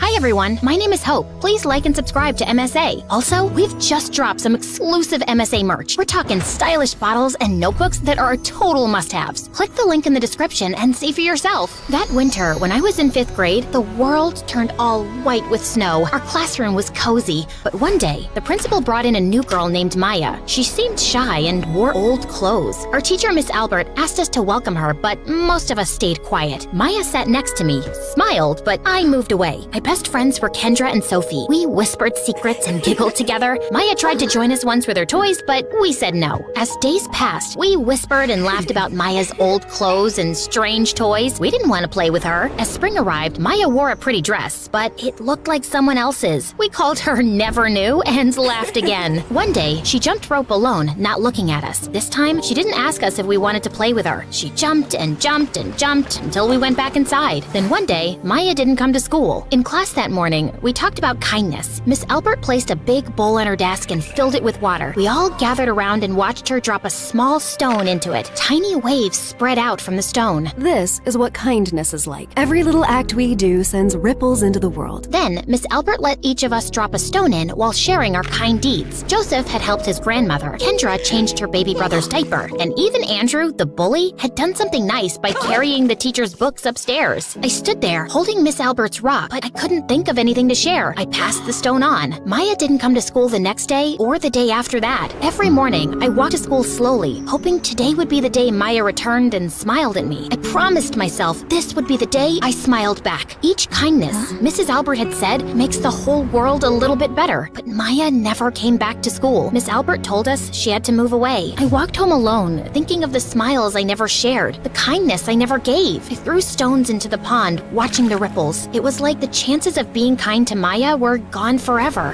That day, as I walked home alone from school, I noticed a boy standing on the corner, looking lost and confused. Hey, are you okay? I think I'm lost. I can't find my way home. I thought about what Miss Albert had taught us about kindness, so I decided to help. You know what? You can come with me to my house, and we'll figure it out from there. Thank you so much. I really appreciate it. He followed me, and as we walked, we started chatting. I'm Hope, by the way. I'm Jake. Nice to meet you, Hope. He looked poor, and I thought my wealthy family would be thrilled to help someone in need. Well, not exactly. Jake and I entered the house while my parents were in the middle of an argument. They stopped immediately when they saw us. Hope? Who is this? So, remember when I said I wanted to start being kind? Well, I found this boy who seemed lost, and I thought we could help him find his way home. Are you out of your mind? What if he's a serial killer or someone dangerous? He's 12, Mom. And since you're overreacting, I'll take him to my room. Come on, Jake, let's go. I took his hand and led him upstairs to my bedroom. Mom was such a narcissist. Even though I was young, I could see right through her. Like this one time when I was 6, I was excited for Take Your Child to Work Day. I thought Mom would show me off at her big office, but nope. She was too busy shining like a star with her work friends. I tried to keep up with her, but she didn't even look at me. It was like I was invisible. Then at lunch, while I was alone munching on a cheese sandwich, I overheard her. Her boss said she was great at her job, and she told him kids would just get in my way. Ouch, that stung. I was sitting right there, and she acted like I didn't exist. It hit me hard. To Mom, her job was everything, and me, I just didn't fit into her perfect picture. And from that day on, I didn't look at her the same way. If she wasn't gonna act like my mom, I wasn't gonna treat her like one. But in my bedroom, Jake had a point. Not to be rude, but aren't you being a bit mean to your mom, even though you're trying to be kinder? Well, zip it, or I'll beat you in the next game. Now, pass me the PlayStation controller. Game on! And just like that, Jake and I hit it off. He was new in town and didn't have much. That's why he was lost that day. Mom didn't like us hanging out, but I didn't let that bother me. Life was more fun with Jake, and I felt like I was really becoming nicer. A few weeks later, I asked Dad if Jake could join my private school. Dad always called me his little princess and would do anything for me.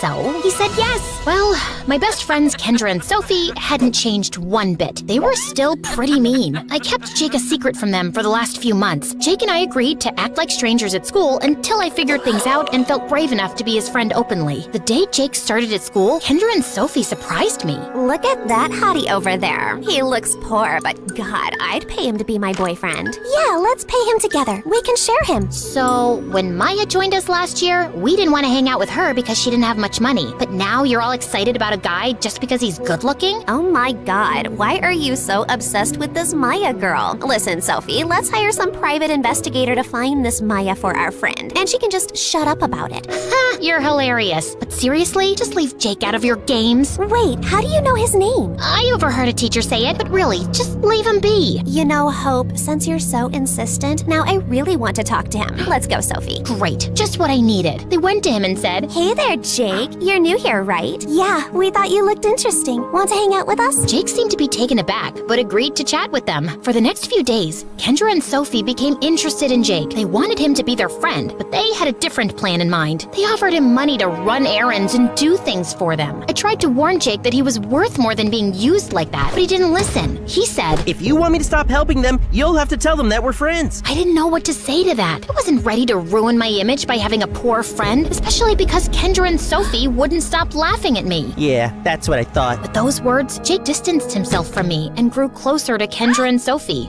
They started giving him more money, and he became somewhat distant. I missed my friend. Then one day, I saw Jake holding their coats and acting like a servant. I'd had enough. I approached him and dragged him aside. Why are you acting like this? Don't you have any dignity? You want money? Fine, I'll give you money. Just stop hanging out with them. Well, I don't mind helping the prettiest and most popular girls in school. Everyone now respects me and thinks I'm cool. And also, I don't know why, but you act like you're better than them. Well, I am. You'd rather see them treating me like this than standing up for your friend because you're too ashamed to have someone like me as a friend. How does that make you better than them? At least they're nice to their parents, while you're rude to your mom and take advantage of your sweet dad. You never show him any love. Tears welled up in my eyes, but I couldn't speak, so I just stormed off. To make things worse, that night, my mom came to my room and said, Hey, Hope, I wanted to let you know that I've decided to divorce your dad. I've packed my things and I'm leaving in the morning. I came to ask if you wanted to come and live with me, although I already know what you'll say. Yeah, since you already know, please leave and close the door behind you. Mom left and I buried my head in the pillow, letting out a frustrated scream. But I refused to let my tears fall. I took a deep breath and decided I was gonna take matters into my own hands. Tomorrow, I was gonna teach all these jerks a lesson. The moment I saw Jake the next morning, I said, I'm gonna ask my dad to stop paying for your school if you don't stop hanging out with Kendra and Sophie. How about that? Yeah, cool. I'll ask Kendra and Sophie to help. They'd love to. Now please go away. I have some things to do. Yeah, like licking Kendra's shoes, for example. Suddenly, Jake looked at me with angry eyes and a stern expression. He held my shoulders and pushed me back slightly. Listen, Hope,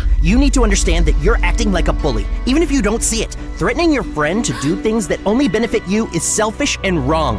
I appreciate everything you've done for me, but for now, please don't talk to me. Whenever you see me, just look the other way. I hope you have a good life, Hope. And with that, he walked away. I stood there in shock, then rushed to the bathroom to let out my feelings. When I got there, I found Kendra and Sophie laughing and chatting. In a moment of frustration, I said, "Listen, you two, you need to stop treating Jake like he's here to do your commands." Whoa, calm down, girl. We don't treat him like that at all. He's just a nice guy who offers to help. But you pay him. Yeah, so what? If you have a friend who has less money than you and could use some help, why not? Oh, come on. We all know you're not exactly the nicest people. Yeah, we're not denying that, but at least we're not ashamed to be seen with a less fortunate friend in public, unlike you. How did you even know that Jake was my friend? Well, it's pretty obvious that you care about Jake. We even think you have a crush on him. Yeah, just be nice to the person you like. I know it can be hard for you, but look at us. We can do it. If being nice to a friend means treating them like a servant, then I'll pass on that kind of advice from people like you. With that, I left the bathroom. Weeks passed, and I stopped talking to Jake, Kendra, Sophie, and my mom. Although Mom hadn't stopped messaging me and inviting me to her house, I ignored her. One day, I woke up super sick and couldn't go to school for 4 days. No one asked about me or missed me. I felt very sad and vulnerable. I didn't know what to do, but I knew I had to talk to someone, and I knew exactly who that someone would be. I went to Miss Albert's house. She looked surprised to see me. I told her everything. I don't get it. I wanted to be kind. I helped a person in need, but they chose to be with someone mean, and when I tried to warn them, they told me to buzz off. And now the mean people are the ones who are giving me advice to be a kind person. How exactly did that happen? Honey, you helped a person in need, and it's a good thing. But you want to help them on your own terms only, and this isn't how kindness works. Sometimes you have to go out of your way to help others. True. It basically implied that I was ashamed of Jake, and now he chose to be with some mean girls. Remember that there's goodness in everyone, even if you think they aren't nice. We're human beings. We have goodness and evilness, and the best of us are the ones who can control their evilness when it's most called for. I hugged Miss Albert tightly and left. The next morning, I entered the classroom and excused my teacher to say something. I just want to say I'm sorry to Jake. He's a good guy, and I'm honored to be his friend. The whole class fell silent, surprised by my confession. Jake smiled warmly at me, and I could see the relief in his eyes. Your mom's been texting me and asking me about you. She doesn't know we weren't talking, obviously. Want to go to her place after school? I'd love to go with you. I smiled and nodded my head.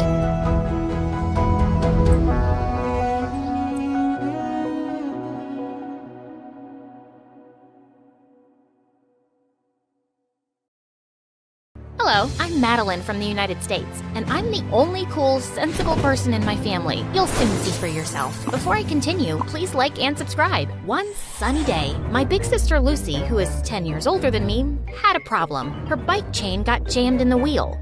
You stupid bike! I shook it, I pushed it, I hit it, I even lifted it on my back, but nothing is working. Luz, don't get mad. How many times have I told you to control your anger? See the oil can in the garage? Maybe that can help. Drinking it won't help, girl. I thought you were smarter. Why are you looking at me like that? Oh, okay. I see what you mean. Yeah, maybe that will fix the bike. You're too smart. Sometimes I feel like you're my older sister. Sometimes? Yeah, always. Just go back and play with some sand. Wait. Give me a kiss first. I hugged her and threw some sand at her, and she ran after me like a drunk mosquito. Speaking of mosquitoes, did you know that only female mosquitoes bite? Yeah, go ladies. You know, since I'm smart, I'm supposed to tell you this intelligent fun fact that you can easily find on the internet. I didn't even check if it's true or not, but whatever. I feel better about myself. Lucy was my elder sister, but growing up, it mostly felt like I was the more responsible one. Yes, I have to mention it again. Trust me, I have my reasons. Take this for example. One particularly memorable incident happened when I was 7 and Lucy was 17. Lucy was supposed to pick me up from school, but she was often late because she liked hanging out with her friends. One day, she was late again, and I waited on the school steps with my teacher, Mrs. Andrews, keeping me company. Your sister is a dumbhead. I appreciate your honesty, but that's kind of rude. Just then, Lucy came running around the corner. Her hair was a mess. Lucy, this is unacceptable. You haven't changed. I thought people get more responsible when they get older. Seems like that's not the case with you. Well, Mrs. Andrews, you're older too, but you haven't gotten any less grumpy, have you? Or do you miss me as your student? You miss my pranks, yeah? Turn around, show me your hair. Do you still have that bald spot? Mrs. Andrews just stood there, her mouth open, and then she stormed off angrily. Just try not to be late next time, okay? You got it, boss.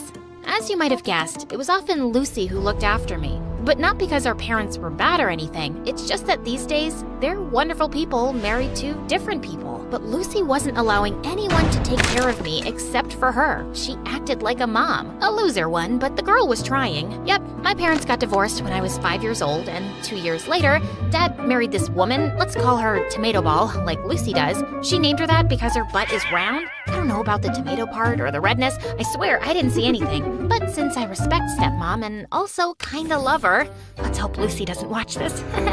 I'll call her Tito in this video. I was really close to my dad. He was like my best friend and always knew how to help me. When I was unhappy at school because of my old-fashioned teachers, he moved me to different schools twice. He even paid for a fancy private school, even though he wasn't very rich. We lived with him, although Mom didn't remarry, but I think she just wanted to be kids-free. She's not a bad person at all. She's cool and funny, but yeah, not mom material, which is okay, as long as she's not annoying and toxic. But she was a little annoying. On my 8th birthday, we had the party in our backyard and Dad hired a clown. I guess the clown was like 74 years old, and he was boring and dumb. Kids started feeling bored, and some of them even left. Just then, Tito made the clown take off his costume, and she put it on herself and started performing. The kids loved it, and they even became nicer to me and wanted to take pictures with me. I guess they understood that making me happy would make my parents happy, and that meant they'd make more effort to make this party more amazing. It was a win-win. But Lucy didn't look so pleased with the happy rainbow and rabbits atmosphere, especially since Tito was in charge. So she disappeared for about an hour and came back wearing the Scream outfit and started acting all crazy. It was terrifying with all the fake blood all over her and the horrible sounds she was making. The kids were getting scared, and I told her to stop, but she wouldn't listen.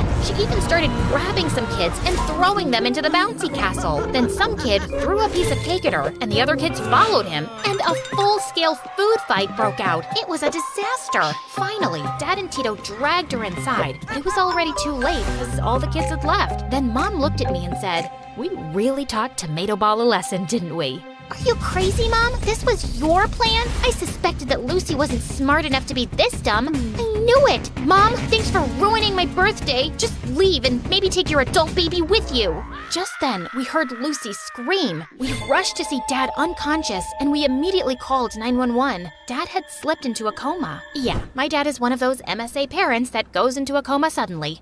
Let's hope he wakes up by the end of the video. The next morning wasn't a happy one, and Mom slept at Dad's place with us, which made things a bit weird. Our breakfast was awkwardly silent. I know exactly what to do. I want to become a clown. I'll work hard and support the family. I want to be a good clown. You already are one. You're right, sis. And with that, she kissed my forehead and left. Yeah, I was stuck with a crazy sister, a jealous mom, and a sick dad. Thank God I had Tito. Days turned into weeks, and 2 years later, Dad wasn't getting any better, and I finally decided to leave the private school and attend a public one. Even though Tito didn't suggest it, I felt it was a burden. And Lucy was getting crazier. Every 6 months, she had a different job. A nail artist, a hair artist, an eyelash artist, a massage therapist, and all those technician jobs that need a degree and a freaking budget to study. And Tito's income wasn't enough, and Mom wasn't any help. Once when I was in the 9th grade, I saw a young kid who looked around 6 or 7 years old. He was yelling at the people inside the next house. Oh, you dirty, ignorant woman! I swear to God, I'm gonna teach you and your son a lesson. Stealing my money and lying to my face? How dare you, you filthy rats! He then started throwing eggs, rocks, and shoes at the house. Then he walked over to a tent in the front yard of the house where he was apparently living. As he was about to enter, he saw me. What are you staring at, you creep? But I was too speechless to answer.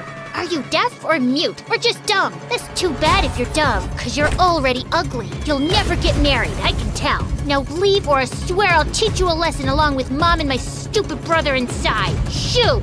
It turned out that a single mom with 2 boys had just moved in next door. After talking to one of them, I really didn't want to meet the other one. And for the next few days, Lucy wouldn't stop talking about them. They say she's a secret second wife of a rich billionaire, and he wants to keep them hidden away from everyone. They say the youngest one has a rare 2-personality separated disorder. They say her youngest son is possessed by a demon, a female demon who wants him for herself.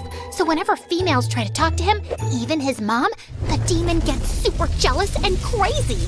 They say those boys aren't even her kids. She found them at a church gate where, aren't you late for work? Nope, I quit. I'm gonna be a makeup artist, sis. Is there a chance I can borrow $100 from you? I don't have a job, Lucy. Get one. You're old enough now, no?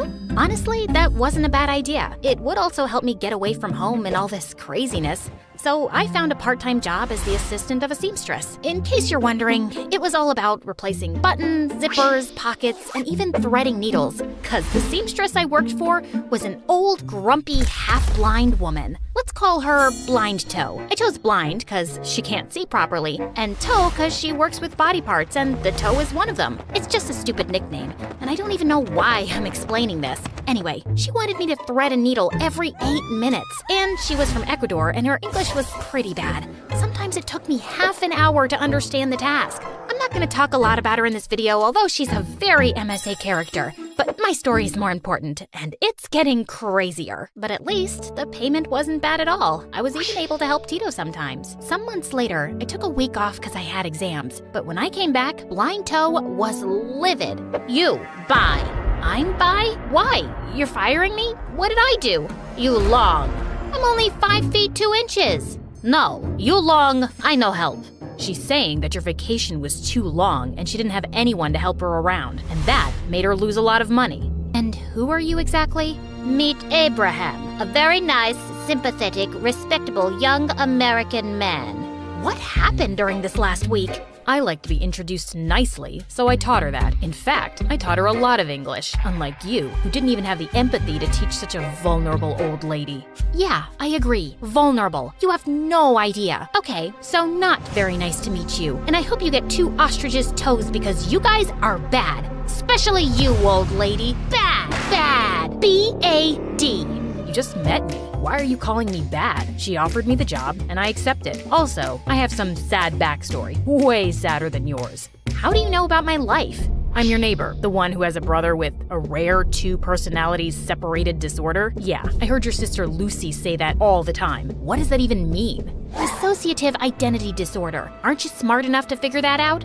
Yes, but I also thought she maybe meant dissociative amnesia because it's a similar disorder, because it includes some memory loss where you can't recall information about yourself, so that might make it similar to... Editor, please cut this part. Actually, please cut the last scene entirely. I'll just tell the audience that I got bored and left the job. Deal?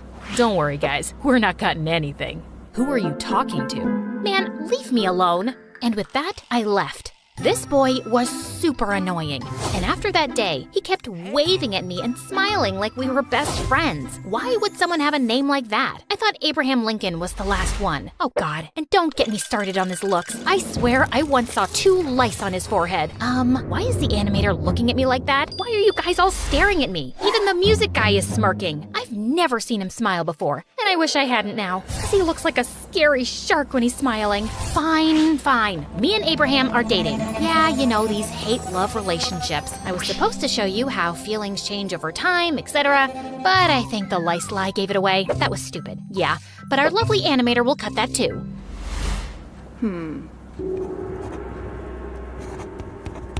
Our relationship was a secret, of course. One day, Abraham invited me to his house for dinner. I didn't have the heart to tell him, I can't come because you guys are creeps.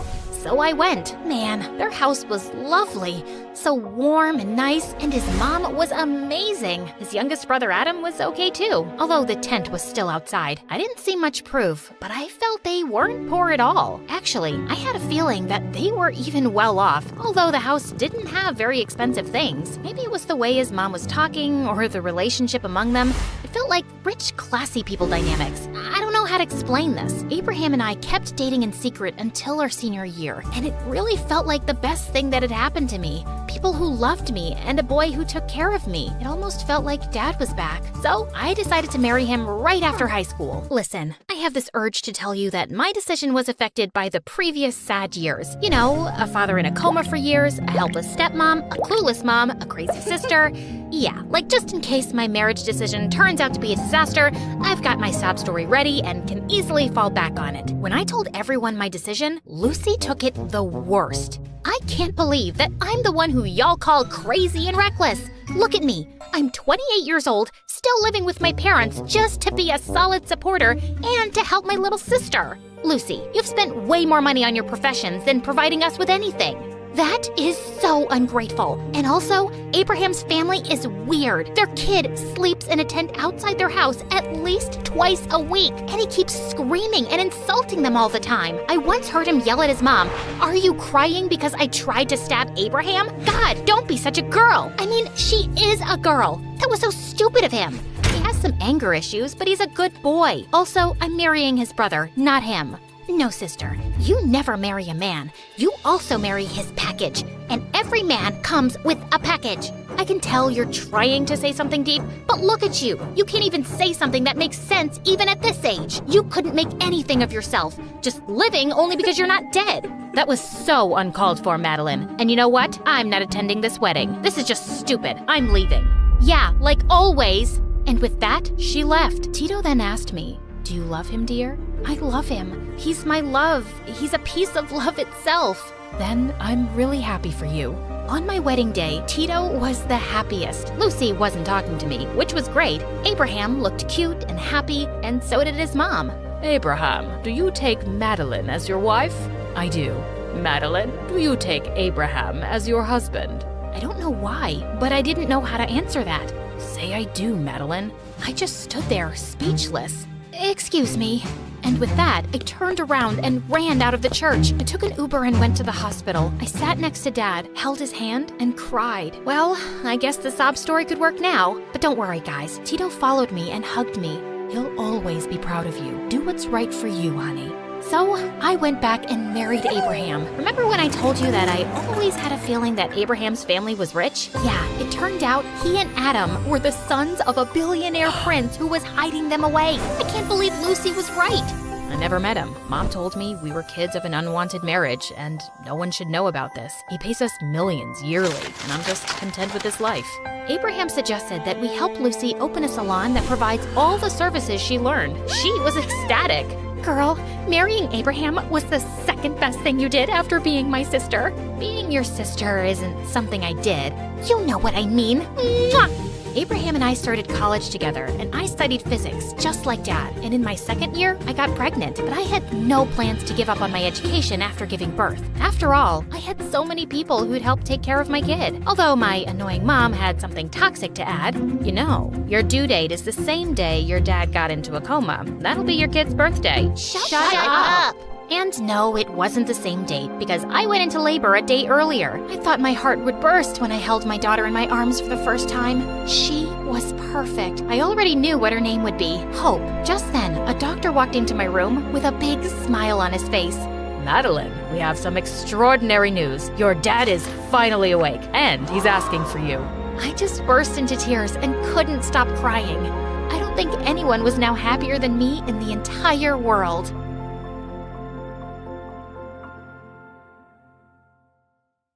Hi, I'm Jody from North Dakota. Please like and subscribe, and you'll be able to fulfill all your New Year's resolutions. Ever since I can remember, Dad made me and my younger brother Josh compete for everything. This teddy's mine. I grabbed it first. So what? I saw it first. Don't fight, kids. The one of you who burps the loudest gets it. Josh's burp was way louder than mine, and the teddy went to him. So annoying. On our way back home, Josh and I fought over the window seat. And again, Dad had a weird solution. Let's see who can stick their head out of the window and spit the farthest. Josh won again. But I accidentally spilled some orange juice on the window seat, so his butt ended up all wet and sticky. Josh usually won these crazy competitions, and he and Dad were a team. But Mom adored me, and we spent hours baking together. And unlike Dad, she didn't make us compete for stuff. The purple cars for Josh and the red ones for you, Jody. Why buy 2 cars? They could have shared one. When will you understand that money doesn't grow on trees? Dad left the office looking upset, but Mom turned to us with a huge smile. I got you guys 2 packs of crayons too, but don't tell Dad, okay? You're the best, Mom. But Josh broke all his crayons in minutes, then grabbed mine and flushed them down the toilet. He really was a top-grade jerk. Other than that, my life was good. But then one day, everything came crashing down. Mom had ordered pizza for Josh and me, and we were fighting over the last slice when Dad came back from work early. You ordered pizza again? Why can't you cook, lazy woman? I'm not some millionaire. They had a huge fight that day, and suddenly, Mom was packing her bags to leave. I cried and tried to stop her, but she said she'd come and see us soon and just left. Then, Dad gave me the last slice of pizza, and I immediately stopped crying and stuck my tongue out at Josh. Don't judge me for not being sadder, guys. I was only 7 then. A few weeks later, our parents got divorced, and since Mom wasn't financially stable, we stayed with Dad. Mom only visited us on weekends and special occasions. Years passed, and Josh and I finally reached high school. One day, we came back from school to find Mom getting out of a flashy car. Jody, Josh, come quickly. I'm taking you to my new home for the weekend. Her new home was a freaking palace. It turned out that Mom's fiance Steve was a real estate mogul, and this was one of his houses. Later after lunch, Mom said she had something important to discuss. I haven't been able to offer you a home before, but thanks to Steve's support, I can now. I'd love for you guys to come live here with me. What do you think? We were both taken aback, but then Josh said he wouldn't leave Dad and walked out of the room. Mom looked heartbroken. What about you, Jody? To be honest, I'd missed being close to Mom, and it wouldn't be too bad getting away from Josh and not fighting for everything. I think I'd like to stay with you, but what about Dad? I'll talk to him, don't worry, and you can still see him whenever you want. Oh, this is just such wonderful news. After the weekend, Josh went back to Dad and I moved in with Mom. She let me have the biggest bedroom. I love it here, Mom, and I love you. I've been waiting to hear that for so long. In the coming days, Mom got me anything I wanted. New clothes, new shoes, new handbags, new bedroom furniture. I even had 3 maids waiting on me hand and foot. One day, I decided to bake a cake for Mom, but I just couldn't figure out the fancy oven settings. Before I knew it, there was a small blast. Just then, a girl my age came running in. Are you trying to burn the kitchen down? I'm sorry, I was just trying to bake a cake. Well, it looks more like a volcano now. No wonder it caused so much destruction. She looked at me, and then we both burst out laughing. The girl introduced herself as Darcy, our butler's daughter. We got to talking, and I found out that Darcy loved baking too. We exchanged a few recipes and decided to try them soon. The next day, Mom got me enrolled into a fancy private school, but it looked more like a 5-star hotel. And the students looked like they'd walked off a modeling ramp. Feeling kind of nervous, I was trying to find my classroom when a group of the most gorgeous girls suddenly blocked my way. New admission. We like your Gucci's and Chanel, girl. You can join our pack. And just like that, I became a part of the most popular group in school, the Wildcats. And boy, these cats were wild. They partied like crazy, blew thousands of dollars on useless stuff, and got tattoos in the weirdest places. But for the first time in my life, I was among the popular kids in school, and I was loving it. A few weeks later, I was hanging out with my cool group outside school, and to my shock, they started smoking. One of them pushed me to try it too, and I didn't want to look uncool, so I did. But I started coughing like crazy. Jody, what are you doing? OMG, Jody, who's this peasant talking to you? What are you doing here, Darcy? I study at the school 2 blocks down. I was just walking home. Ew, are you talking about that gross public school? That confirms you're poor. Jody, you're a wildcat. You can't be talking to people like her. Yeah. Darcy, please go away. I'll talk to you later if I have time. Darcy gave me a disgusted look and left. I felt terrible, but I had a reputation to maintain now. When I got back home, I found Steve and Mom waiting for me, and I knew there was trouble.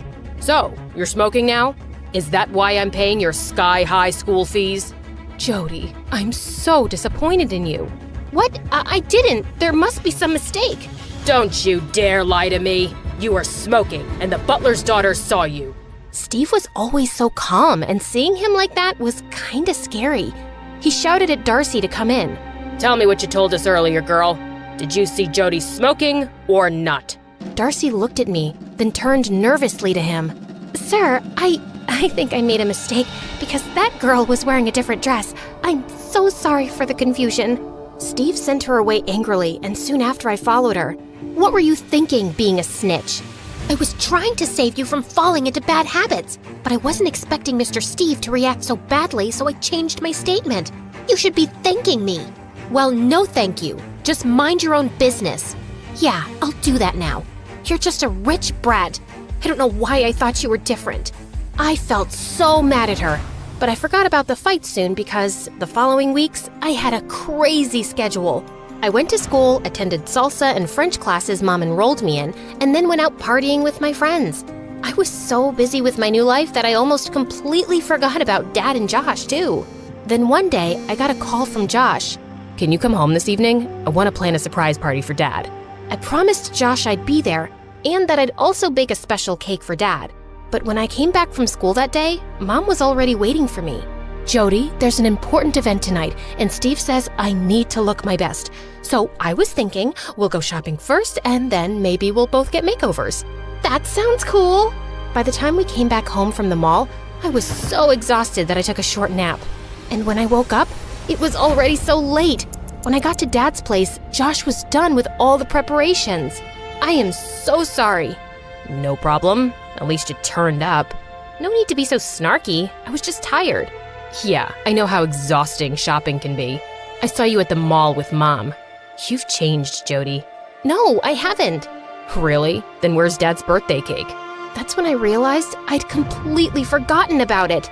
Seems like life with us wasn't good enough for you. That's why it's so easy for Mom to buy your love with all this fancy stuff. That's not what she's doing. And maybe I like it that I don't always have to share things with you. And Mom and Steve never scold me for buying something I want. They aren't stingy like Dad. Just then, I realized that Dad had walked in. Oh, Dad! Happy birthday! I know that I'm careful with money, Jody, but I've always worked hard and tried to give you a good life. I know that. I didn't mean it. Yes, you did. You just didn't mean for me to hear it. Dad said he was tired and just wanted to go to bed.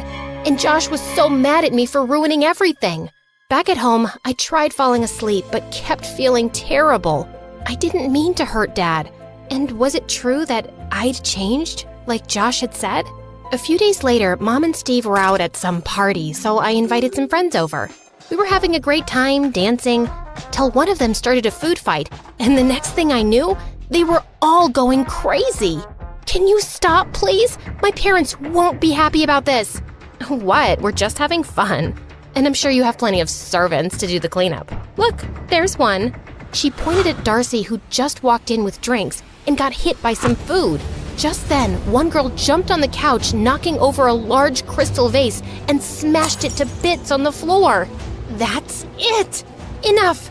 You guys don't get to disrespect anyone, and you don't get to act like spoiled brats in someone's house. Leave, all of you! You can't talk to us like that. We made you one of the most popular girls in school, and we can end that instantly by kicking you out of the Wildcats. Sounds amazing! That's exactly what I want. Now get out! The girls stormed off while Darcy and I stared at the mess. I'll take care of this. You don't need to help. You'll never get this done alone before Mr. Steve's back, so let's not waste time. We worked our butts off for the next 2 hours and finally sat down exhausted. Hey, I'm sorry my friends acted like jerks. I don't care about them, but I hadn't expected you to be like that, or even have such friends. I know. I don't even know who I am these days. I've been trying so hard to fit in with these people I don't even like. And also, I forgot my dad's birthday and hurt his feelings. And my brother, he thinks Mom's trying to buy my love by giving me all these gifts. Do you feel the same? Maybe. She hasn't spent much time with me ever since I moved in here, but she does get me whatever I want. Darcy suggested I tell Mom how I felt. So later that night, I walked up to Mom's room to talk when I heard her and Steve arguing. Steve, I changed myself completely for your sake. I tried my best to be a good partner, but I can't tolerate you cheating on me. Do you have another option? Do you want me to throw you and your daughter out of this house? No. There's nothing I wouldn't put up with for my daughter's happiness. I finally have her love after all these years. I wouldn't be able to bear it if she leaves me. Then stay quiet and don't interfere in my matters. I slid behind a statue as Steve marched out of the door. When I peeked into Mom's room, I found her crying. And just then, reality hit me. Mom wasn't trying to buy my love. She was just showering me with hers. Mom? Oh, Jody! I think I have something in my eye. I heard you and Steve talking, Mom. And I want you to know that I love you, whether you have money or not. But on my own, I don't even have enough to give you the kind of life you were living with your dad. I was just a waitress, and I met Steve. I don't care, Mom. It's you I want to be with, not your house or the stuff you can give me. You know what? I've always wanted to start a small baking business. Maybe we should do that together. The next day, Mom and I moved out of Steve's mansion with our hands empty, but our hearts full. We rented a tiny apartment and started our baking business from home. And I took the time to reconnect with Dad and Josh and even kept in touch with Darcy. In a few months, our business took off with massive help from Josh. Cake number 17 delivered. Thanks, bro. Aren't you the best? I know. That's why I want these headphones. What? No! Mom got those for me. Some things never change, do they?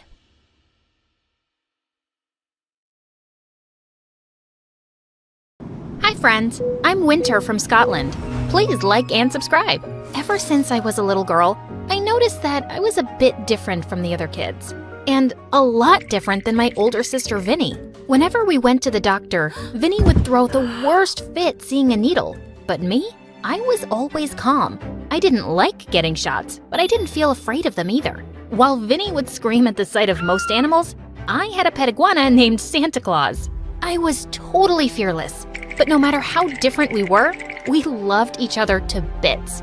On my 4th birthday, Mom took me and Vinny to the park. I was busy doing cartwheels when suddenly I saw something shiny and green slithering on the ground. I picked it up, totally mesmerized by the creature. Wow, you look like a mermaid. I'll keep you and love you and feed you. You can sleep with Santa Claus. Just then, Mom grabbed it from me with a loud scream and threw it away in the bushes. Oh my God, what were you holding? A snake? What, Mom? It was so cute. Mom and Vinny looked at me in horror, and from that day, they were on a mission to protect me from myself.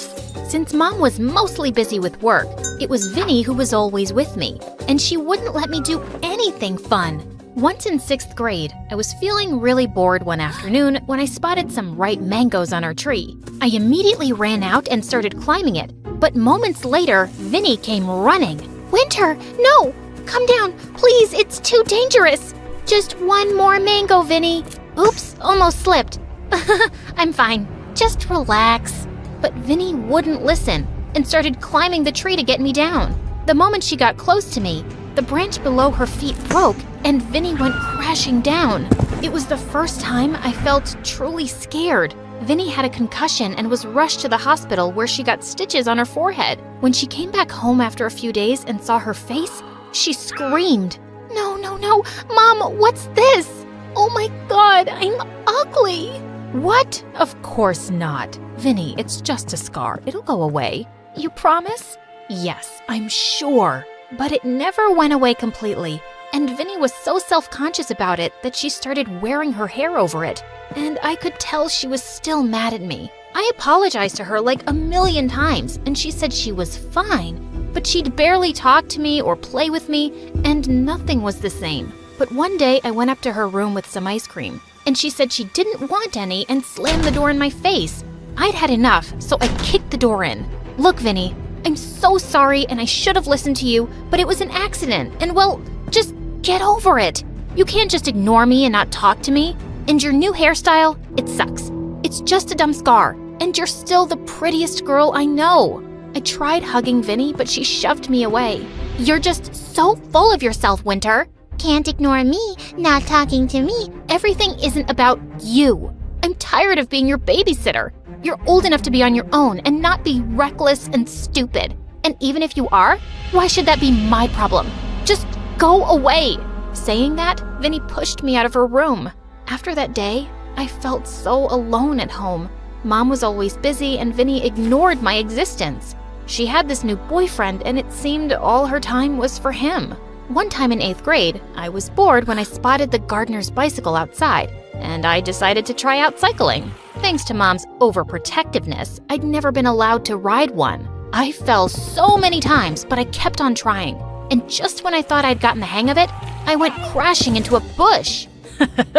That was awesome. Do it again. It was like watching an idiot run into a glass window. God, it was my annoying next-door neighbor and classmate, Aaron. Ha ha ha ha, so funny. Not. And you're calling me an idiot? Aren't you the guy who posts stupid videos on his YouTube channel? Says the girl who can't ride a bike.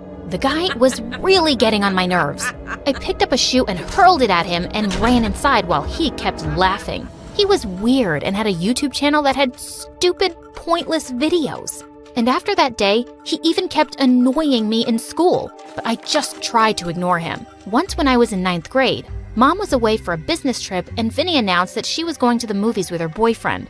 I'm not babysitting you. You're a grown-up, so please, act like one while I'm gone and stay out of trouble. Can you do that? Yeah, duh. Go, do whatever you want. It's not like I asked you to babysit me. A few hours later, I was just studying peacefully when I noticed something odd. Santa Claus was not in his glass case. I looked for him everywhere and found him on the frickin' roof. I quickly climbed over and grabbed him, but suddenly I slipped. I went sliding down the roof and barely managed to cling onto a drain pipe. As I was hanging, I spotted Aaron recording me on his phone. Wow, I know you have a habit of getting into trouble, but this is epic. Hey, help me down, idiot! Before he could, I felt my hand slip and I decided to make a jump for it. Right when I landed, I saw Mom standing by the gate, glaring at me furiously. And when Vinny returned, she got the yelling of a lifetime in front of her boyfriend. It was the most intense drama I had ever seen with the two of them, screaming at each other, and her boyfriend ran away. First, I got this ugly scar because of her. And now you insulted me in front of my boyfriend and chased him away. She's not my daughter. You gave birth to her, so watch her yourself. Mom, please, stop it. It's not her fault. Vinny, listen, I'm sorry. Just get away from me, Winter. Let me breathe. I can't wait to be done with high school so I can get away from you. Vinny pushed me out of her way and I landed on my butt. She had never been so mean to me, and it broke my heart. After that crazy night, I was grounded too, and Mom kept a strict eye on me. I wished Mom and Vinny could get that I knew the difference between stupid and fun. But one night, I heard a knock on my window and found Aaron outside. Your room is really high up. Yeah. Who told you to climb up? It's not like your mom would have let me come at night to take you out. Want to go somewhere fun? Take me out for fun? Oh my God, yes? I feel like I could die from boredom. That night, Aaron and I sneaked out, and he took me to a skate park on his bicycle. There were so many kids there doing awesome stunts with their skateboards, and I was dying to learn some. They were willing to teach me, and I picked up the moves really fast. Gosh, the rush I felt, it was amazing. Aaron even recorded my stunts for me to watch later, and was all praises. Later when he dropped me home, I was still feeling so pumped. I just impulsively turned to him and kissed him. I had a great time, and I've been wanting to do that all night. Wow, me too. Saying that, he kissed me again. The night was magical, but when I got in through my window, I nearly fell down when I saw Vinny on my bed. Unbelievable. You just never learn, do you?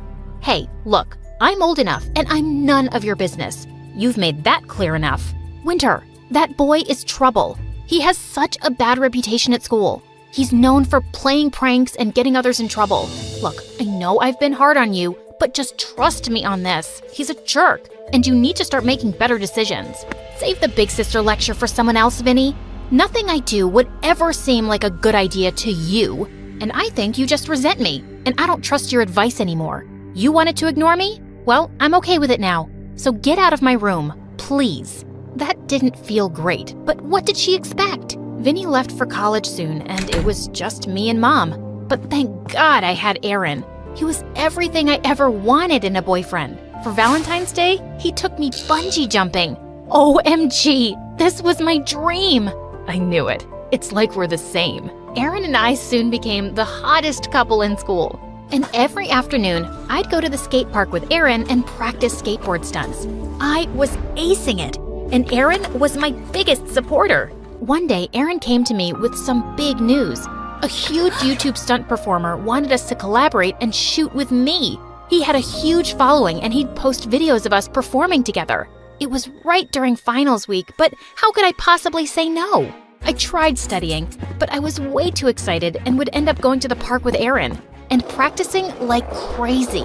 And when the day came for the stunt performer to meet me, he was really impressed. Kid, you are 1 in a million. I know you're gonna go far. Don't let nobody dim your spark. Whoa, his words meant the world to me. Sometime later, the exam results came, and it turned out I had failed miserably. But to my surprise, Aaron had straight A's. How? You were with me the whole week.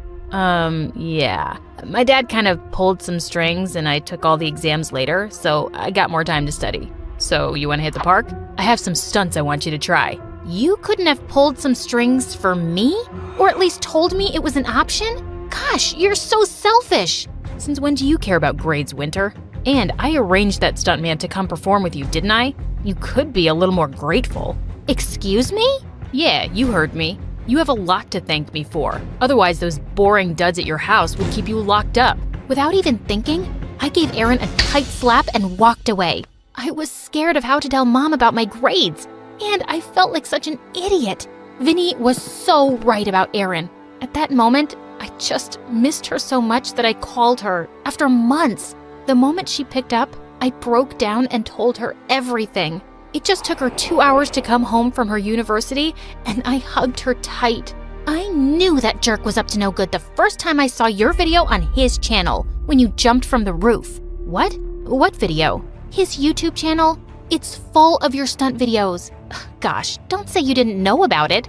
I have no idea what you're talking about. Vinny then showed me Aaron's YouTube channel, and I realized the jerk had blocked me from seeing it. It was getting millions of views just from my videos. That's why he was so supportive and took me to the skate park every day. Oh, Vinny, I just want to make him pay. He's been making money off of me without my knowledge. Just then, Mom walked into the room, and clearly she'd heard everything. How dare he? Oh, don't you worry about a thing. I'll take care of this, Aaron. And then I came clean about the exam result, and for once, Mom didn't freak out. And she kept her word too. She threatened to sue Aaron, so his parents forced him to take down the channel. A few days later, it was my birthday, and to my surprise, Mom and Vinny took me to the skate park.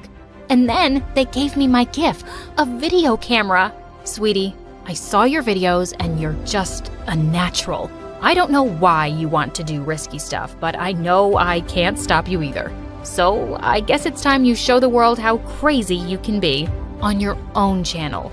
You are actually letting me do stunts and have my own YouTube channel? Only if you name it The Daring Adventures of Winter. That's totally what I want to show the world. Thank you guys. Thank you so much.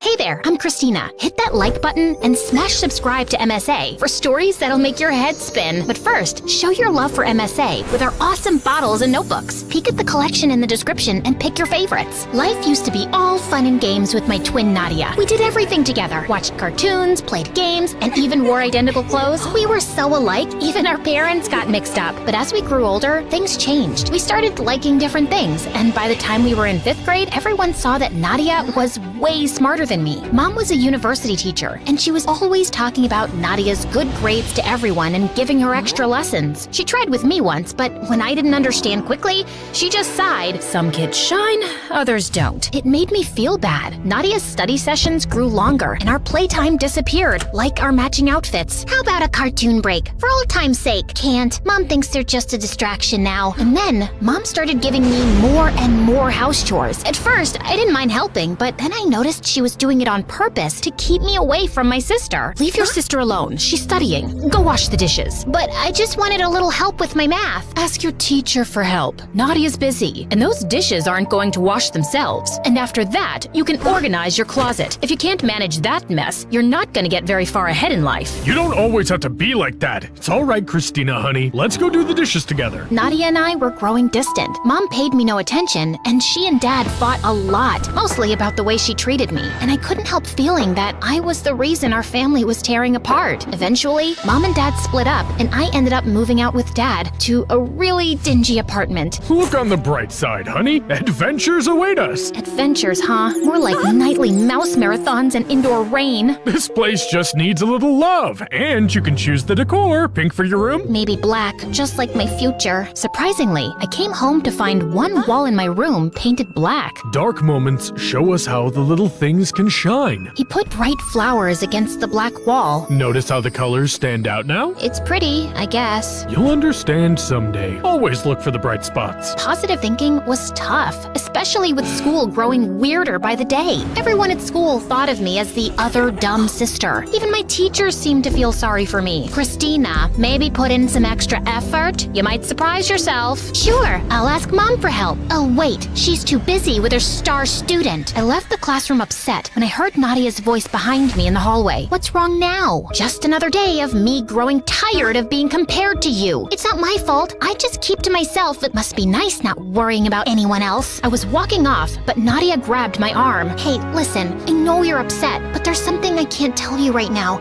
It's why I am the way I am now. Please trust me. Or maybe you're just self-absorbed, and that's some stupid, mysterious lie you made up to make yourself sound more interesting. Well, it's not working, 'cause not interested. Later, Nadia went to a fancy school for smart kids, and things got quiet. I missed her a lot, because even though we drifted apart, she was still my twin after all. And after that, I hardly saw her anymore. Even when I visited Mom's place, Mom was always too wrapped up in her own world, and I couldn't help but notice that among the family photos on the walls, there wasn't a single one of just me. On my 15th birthday, Dad had a big grin and said he had a surprise for me. Guess what? I've got a girlfriend! She's Italian and she owns a pet shop. Let's go see it. Vanessa's super cool. You'll see. We walked into the pet shop, and it was like a jungle. Instead of puppies and kittens, there were snakes and big bugs. Holy moly, what is this? Vanessa had a big snake around her neck and smiled. That's just Ziggy, my whip scorpion. He's nice once you get to know him. Vanessa was full of energy and made the scary animals seem cool. And this majestic creature is Mr. Bean, the python. He's quite the gentleman. I thought I was the man in your life. Oh, you are. But Mr. Bean here is the silent type, and he never complains about my cooking. The way they were flirting with each other was so cringy. On the drive back, Dad wouldn't stop talking about Vanessa, and it was too much. Dad, I like Vanessa, but I'm not ready for a new mom. He looked sad, but I had to say it. Next time he invited me out with them, I said no. It felt like everyone was moving on except me. Dad had Vanessa, Nadia was busy being smart, and here I was feeling stuck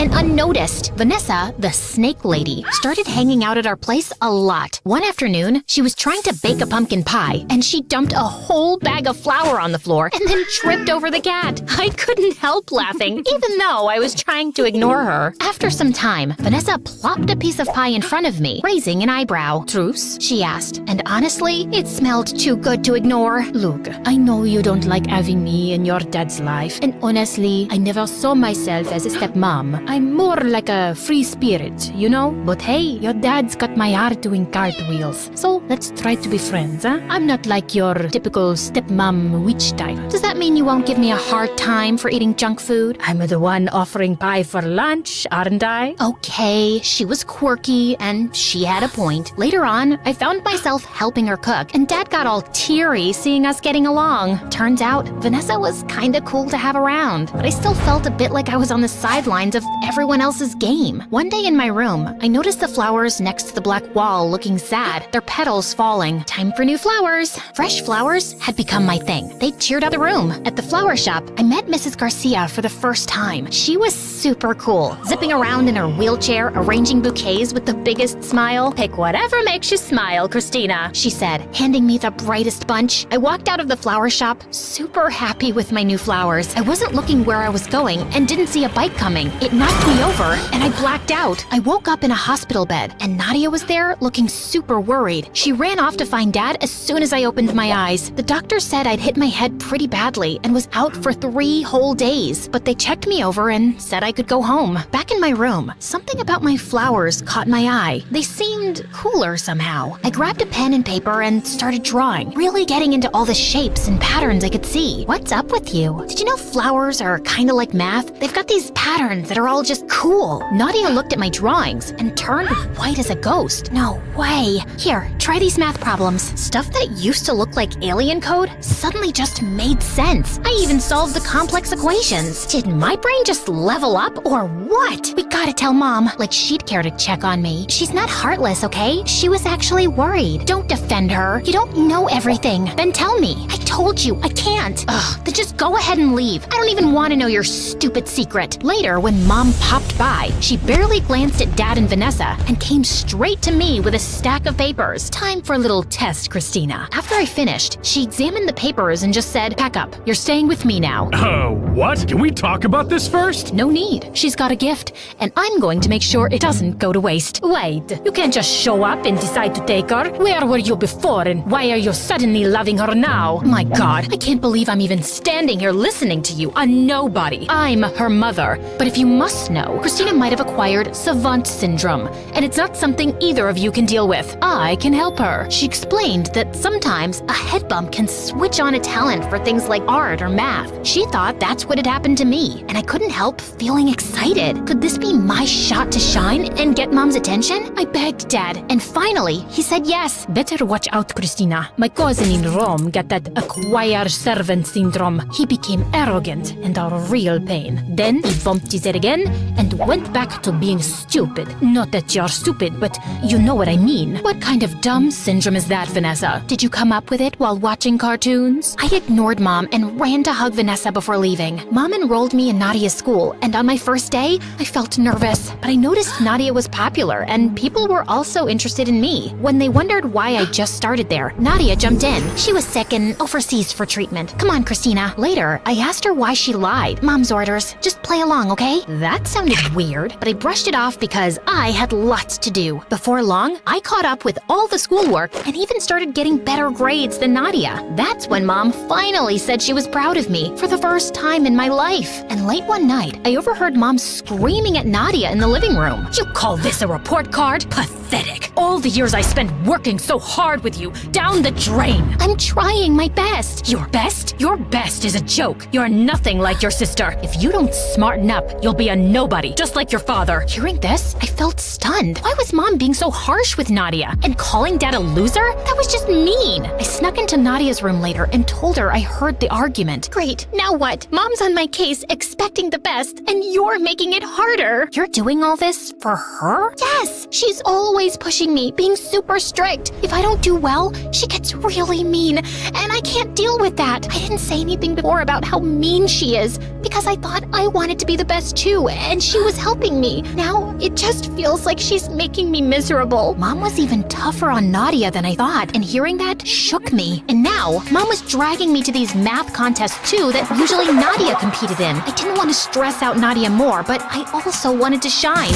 Was that so bad? And soon, I was winning the math contests with record-breaking results. People started calling me a genius. Reporters interviewed me, I got my pictures taken, and I even spoke at Mom's university. All that praise and validation should have felt good, but somehow I still felt empty inside. This isn't what I wanted. Ugh! That weekend, I needed to clear my head, so I visited Dad. On the way, I stopped by the old flower shop. Mrs. Garcia was there. Hey, Christina! What's new? How are you feeling now after the accident? And catching up with her, I spilled out my whole story. She was putting together a bouquet as she listened. Then she looked up and said, "You know, Christina, a flower doesn't worry about being the tallest or the brightest in the bunch. It just grows at its own pace. That's kind of like us too." Suddenly, it made sense. Being myself was enough, whether I was winning math contests or not. Dad, Vanessa, and my friends didn't care about any trophies. They just liked me for me. They always had. Mom was the one caught up in who was was the tallest, brightest flower, but Mrs. Garcia saw something else, a garden where every flower mattered. Seeing Nadia so unhappy, just trying to please Mom,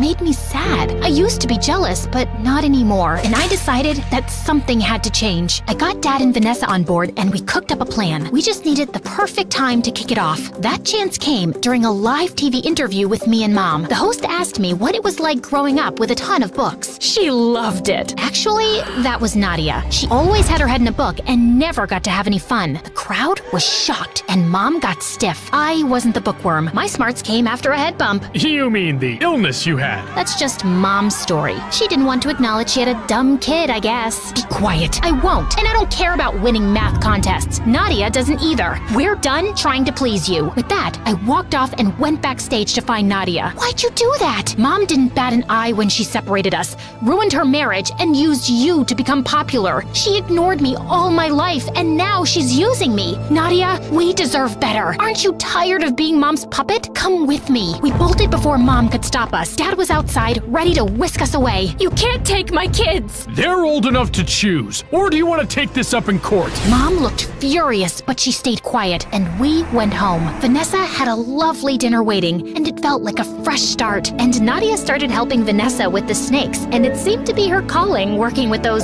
slimy creatures. As for me, I'm still figuring things out, but for now, I'm just happy with the good stuff around me.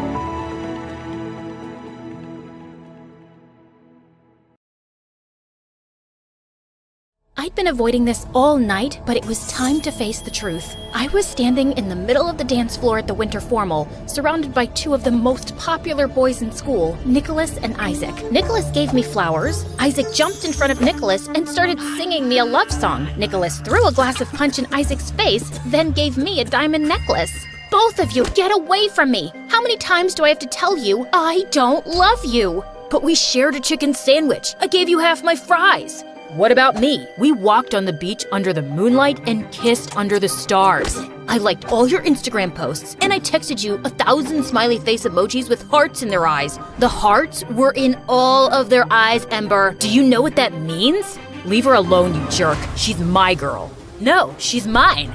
No, mine. The lovesick boys started shoving each other. Then it turned into an all-out brawl. I snuck out the back door and ran straight into my worst nightmare, my nemesis, the boy that stole my heart and had the power to break it into 1,000 pieces. His name was... oh, I can't even say his name without getting butterflies. I feel like such an idiot. What's wrong with me? Things were never supposed to turn out this way. It's best if we start my crazy story from the beginning. Maybe that'll give me time to figure this out. I'm Ember, and I'm a professional heartbreaker. But before I continue, please like and subscribe. It all started with my best friend Lisa. Lisa and I were inseparable since birth. We loved the same movies, music, and games. We'd finish each other's sentences and keep each other's secrets. But everything changed when Lisa discovered boys. When we were 9, Lisa ran up to me and my neighbor Wilson at the park. Do you see that boy over there? The one that's picking his nose? Of course not. The one that's eating sand? No, the one next to him with the dark hair and dreamy brown eyes. I think I'm in love with him. A day later, Lisa and the boy were a couple. A week after that, the boy broke Lisa's heart and she lost her mind. She cried for days. Wilson and I tried to cheer Lisa up, but nothing worked. Then one day, Lisa walked up to me and Wilson happy as a clam because she'd found another boy. Then he broke her heart and the whole cycle continued over and over and over again. Why do you keep crying over these stupid boys? The last one smelled like a stinky old sock. He didn't smell like a sock. He smelled like a man. But he was only 12. You guys don't get it because you're not as mature as I am. You're only 2 months older than we are. But you know nothing about the magic of love. It went on like that for years until we reached high school and Lisa fell in love with a football player named Nicholas. Yeah, the same guy from the beginning of my story. The one with the horrible singing voice and obsessed with heart emojis. Ember, he's the one. I just know it. You said that about the last boy. No, it's for real this time. I think I'm gonna marry him. A day later, she and Nicholas were Insta official. They dated for a year, but the whole time he was cheating on her, and it broke Lisa's heart. The same thing happened with another boy at school named Isaac, a smooth-talking, rich model. Yep, he was the second jerk you met in the beginning of the story. Every time Lisa saw Nicholas or Isaac with another girl, she'd break down in tears. She couldn't pay attention in class. She started failing all her tests. Her grades dropped, she stopped coming to school, and eventually couldn't get out of bed. Lisa's parents got so worried about her that they moved away, and I lost my best friend forever. I was devastated. She even refused to contact us and changed her number and deactivated all her social media accounts. Her mom told us to respect her wishes. You still have me. It's not the same, Wilson.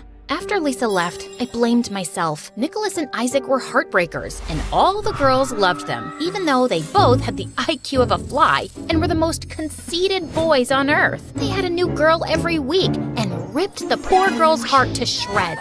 I should have protected Lisa from those jerks. She was my best friend in the world, but I wasn't there for her. I'm the reason she's gone. That's not true. Lisa made her own decisions. She chose to date those guys.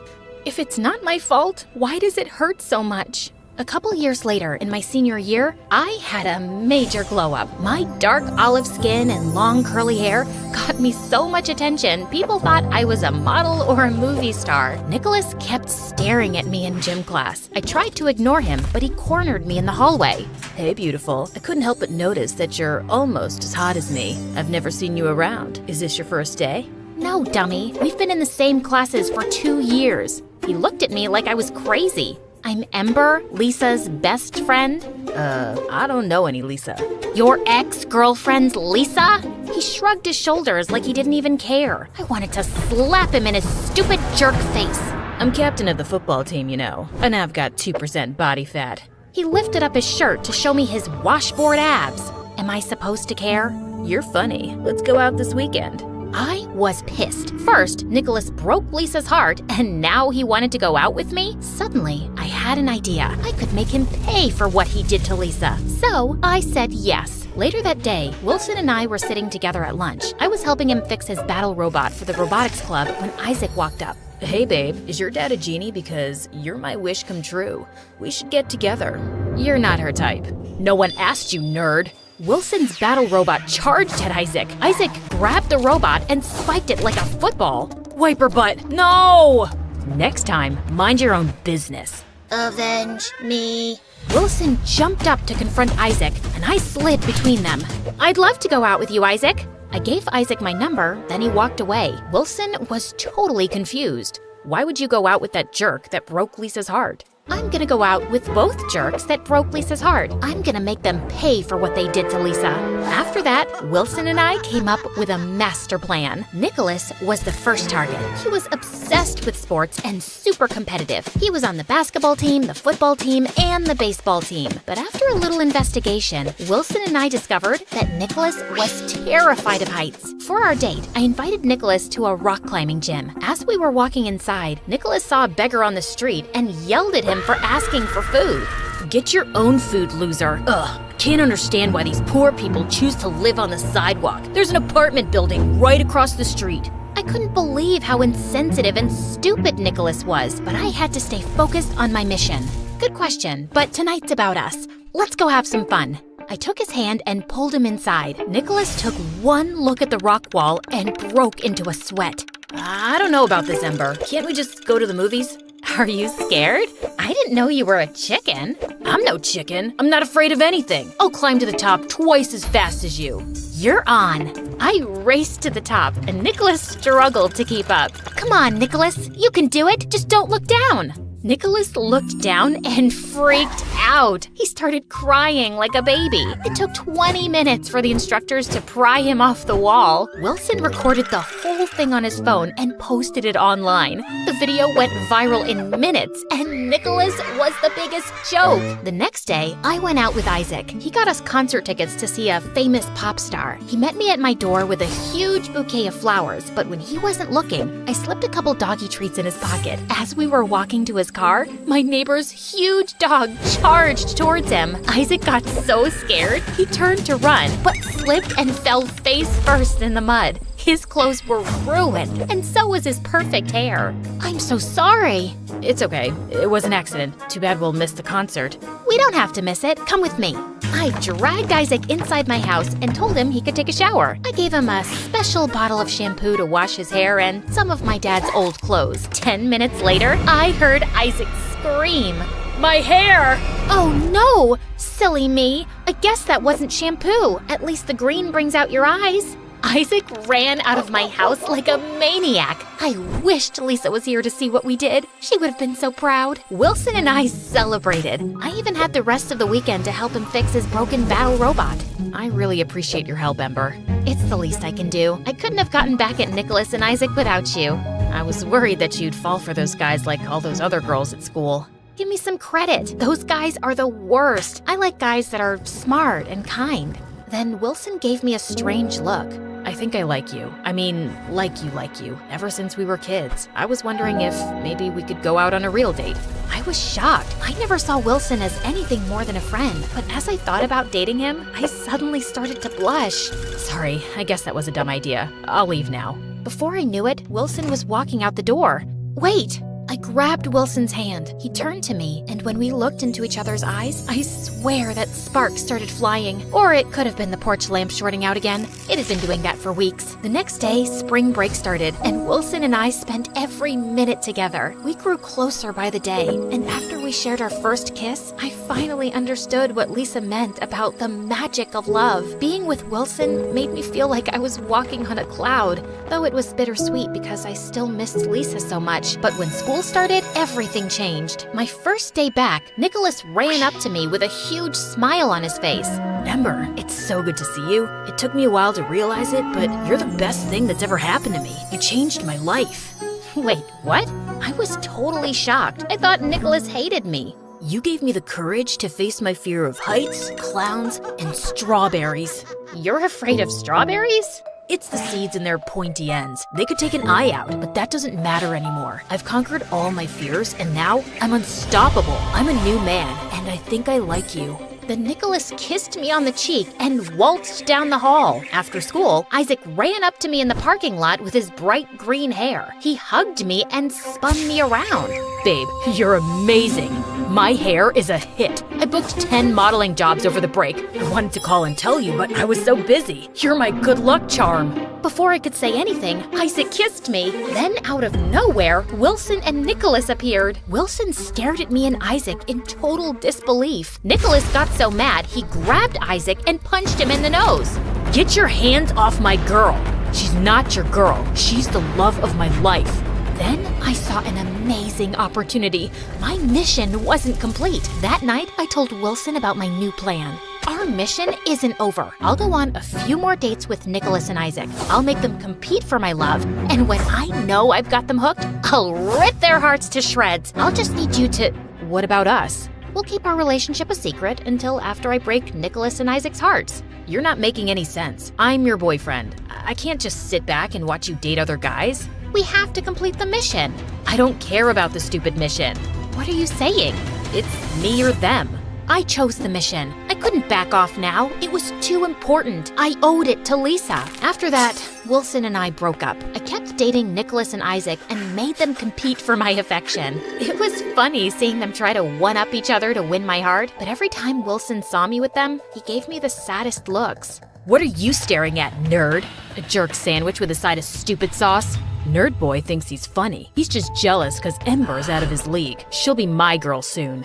No, carrot head. She'll choose me. My muscles are bigger than yours. I've got an 8-pack. You've only got 6. Oh yeah? My biceps are the size of a grapefruit. Nicholas and Isaac took off their shirts and started flexing in front of each other. A couple of Wilson's battle robots ran up and kicked them in the shins. As the days passed, I couldn't stop thinking about Wilson. Suddenly, I felt like I was the bad guy. It was one thing to break Nicholas and Isaac's hearts, but Wilson didn't deserve this at all. I was so confused. I was doing this for Lisa, but hurting Wilson in the process. So, I was finally able to reach out to Lisa for the first time in years. She was living 3,000 miles away in Australia. She told me all about her new life and her new boyfriend and how sorry she was for not keeping in touch. Then, I told her about my mission.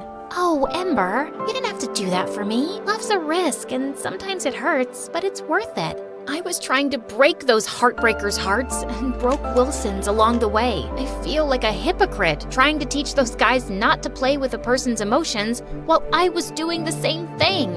You made a mistake, and that's okay. We all do. Now you just have to fix it. The next day, I met up with Nicholas and Isaac. It's over. I don't love you. I don't want to see you anymore. They didn't take it very well. They dropped dozens of teddy bears, candy, and love notes at my door, but I sent it all back. I tried to contact Wilson, but he didn't return my calls. And when I went by his house, his mom told me he was out of town at the National Robot Battle Championships. I was proud of Wilson, but so sad I wasn't there to support him like he'd always supported me. He posted a bunch of videos from the competition online. The moment I saw his face and heard his voice, my feelings for him rushed back, and suddenly, I was nursing my own broken heart. A week later, a couple of girls from class encouraged me to go to the winter dance. It was better than sitting in my room all alone, so I agreed to go. So, yeah, now we're back to where we started. Hey, editor, can you speed things up from here? No problem. Okay, here it is, the moment of truth, when I ran out the back door and right into the love of my life. If you haven't guessed it by now, the mystery guy is Wilson, and he looked so different that night. He was confident and happier than I'd ever seen him before. Wilson looked up at me with his big brown eyes, and all my feelings for him were stronger than ever. I'm sorry I hurt you. I was so obsessed with getting revenge for Lisa that I became a colossal jerk. I hope you can forgive me. Maybe someday we can be friends again. I don't know. You did some really dumb stuff. I get it. I ruined our friendship and broke your heart. I understand why you don't want to be friends anymore. I guess this is goodbye. I turned to leave, then Wilson grabbed my hand and smiled. This doesn't have to be the end. Maybe we can fix this. I think it's worth a try. Another mission? Something like that.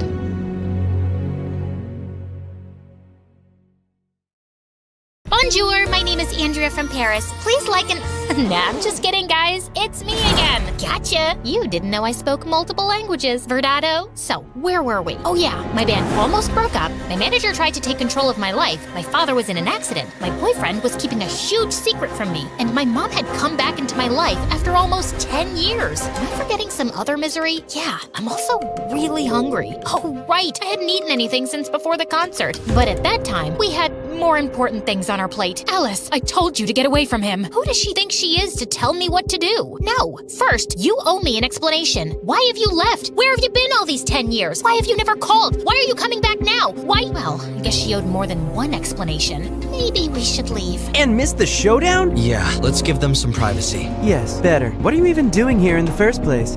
We'll wait outside. No, nobody leaves. And you better start talking before we start improvising a bad cop, good cop scene. And no, Luke, you can't be the good cop. But Alice, no excuses. Just spill the beans. My mom took a seat and a deep breath, then remained in silence for a few minutes. I couldn't wait to know the truth. I was impatient, nervous, stressed, and hungry too. But most of all, I was tired. Then she started talking about her life, you know, blah, blah, blah. Some really revealing stuff and other things. And then the end.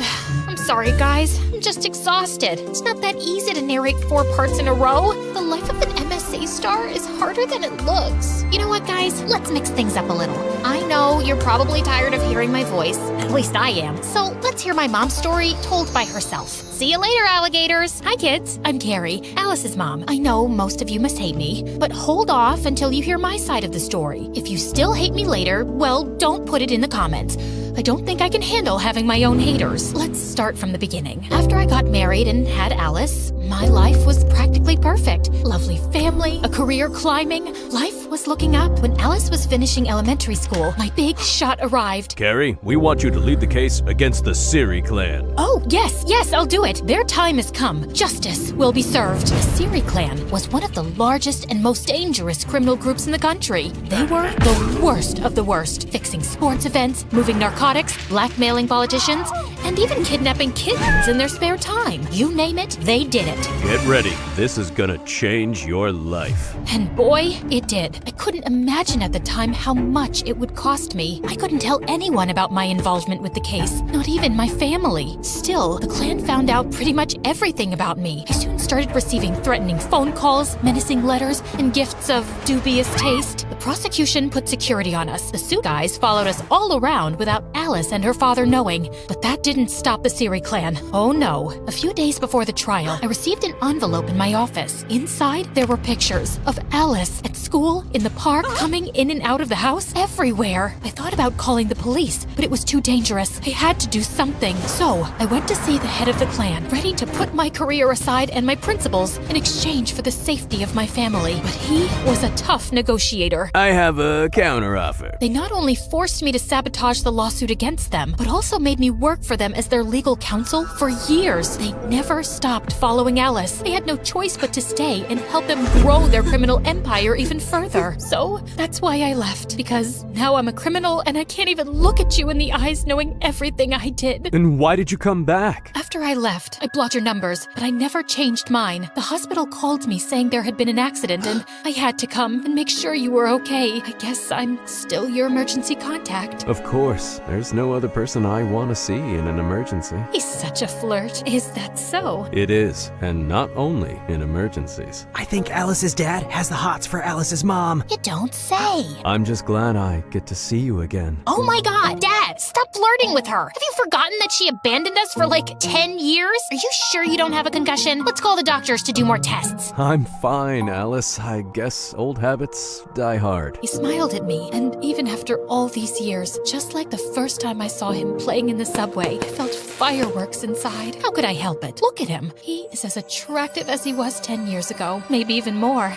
You can tell he's been hitting the gym. Check out his arms, his shoulders, his...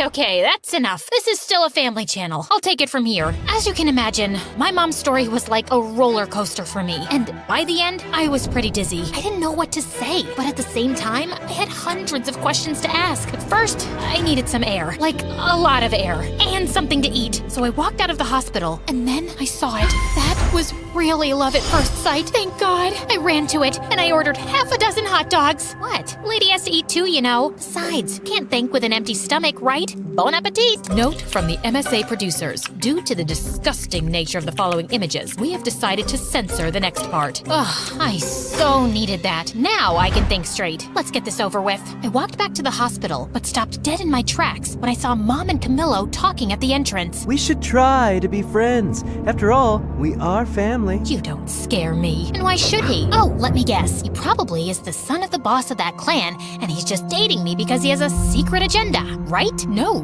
not at all. So, why should I get away from him? Maybe I got carried away. To be honest, I don't think you guys are really a match. I mean, you are a Cancer and he is a Capricorn.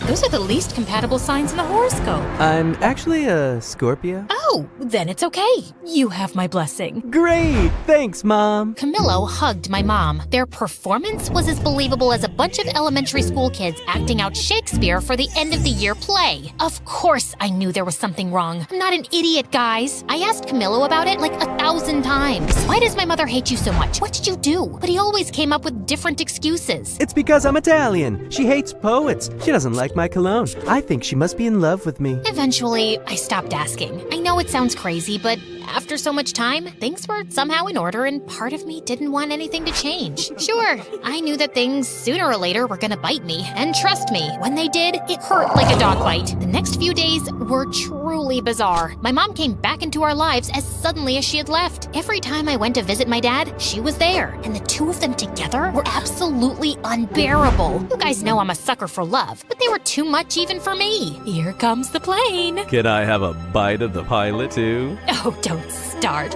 Last time things got out of hand. Yikes! When my dad was discharged, she took care of him at home. They even urged me to come back and live with them so we could be a happy family. Before saying no, I actually considered it for like half a millisecond. But Mom was determined to get back into my life, by hook or by crook. Like some regular mom and her teenage daughter, we spent all of our time together fighting. The thing was that I was not a teenager anymore, and she wasn't like a regular mom, which made things really weird. Where are you going? meeting. With whom? What time will you be back? I want my lawyer here. I am your lawyer. Talk. To a club with Moon and Luke around 2. That's too late. You can go till 12. But Mom! No buts, Missy. It was kind of fun to make up for lost time. You're so mean. I hate you. I always wanted to yell at my mom that I hate her for some stupid thing, like a normal teenager. Although I would never admit it then, having Mom back was amazing. But still, she really had it in for Camillo. And it wasn't, of course, just because of our zodiac signs. She started playing detective, attempting to sabotage our relationship. She tailed us in secret to our dates. Remind you of anyone? I guess the apple doesn't fall that far from the tree. Of course, she didn't know about my successful career as a matchmaker. Table 5 said you would take care of their check. Since when is bread so expensive? After that, she sent me flowers and gifts from a mysterious secret admirer. Free chocolate. But that was nothing. It got to the point where she tried to kill Camillo. I didn't know he was allergic to nuts. I told you like yesterday. Oh, it must have slipped my mind. Then she went all in and planned a blind date for me and Kwan, who was a few days away from returning to Korea. I had to admit that it was a beautiful date, and Kwan looked so attractive. But I had a boyfriend and he had a girlfriend. I'm so sorry my mom put you up to this. Don't worry. It's always nice to spend some time with you. Won't your girlfriend mind? I don't have a girlfriend anymore. She left me. She said my heart was still entangled with something here. And what is that something here? I think you already know. Kwan smiled at me, and I blushed so much that I could have become a stunt double for Poe. You know, the red Teletubby. Change the subject, Alice. This could get out of hand. I don't know what my mom has against Camillo. She hates his guts with a passion, but he didn't do anything. I think you should trust your mom. I know you two have a complicated history, but she must be doing this for a very good reason, and you can't keep ignoring it. At first, I thought Kwan was only saying this because he was jealous. But then I started to think he had a point. Turns out, his words were absolutely right on target. When I got home that same night, I did what I promised I would never do. I went through my boyfriend's computer. Guys, this is me not setting a good example. Don't follow my lead on this one. Remember how I said things would come back to bite me in the butt? Well, they did. More than a dog bite. It was a crocodile bite. Among Camillo's files, I found a book about me. Yes, you heard right. Camillo was writing a book about my life behind my back. Actually, no, he wasn't writing it. It was already finished. What the? To no one's surprise, it turns out that behind it all was Trevor. He had signed over my image rights from our contract to Camillo to write a bestseller airing all my dirty laundry. For the next few hours, I read the entire book. Not only did it expose my deepest fears and desires, those I had confided in him, but it also detailed my mother's criminal history with the Siri clan. If this gets out, she will go to jail. And the worst part of it all, the book was due out in 2 days. Just as my world was collapsing, the collapser opened the door. Hi, honey. I was more than ready to use my drumsticks to turn him into a human skewer, but I didn't. I understood that my only advantage at that moment was that he didn't know that I knew. So I pretended that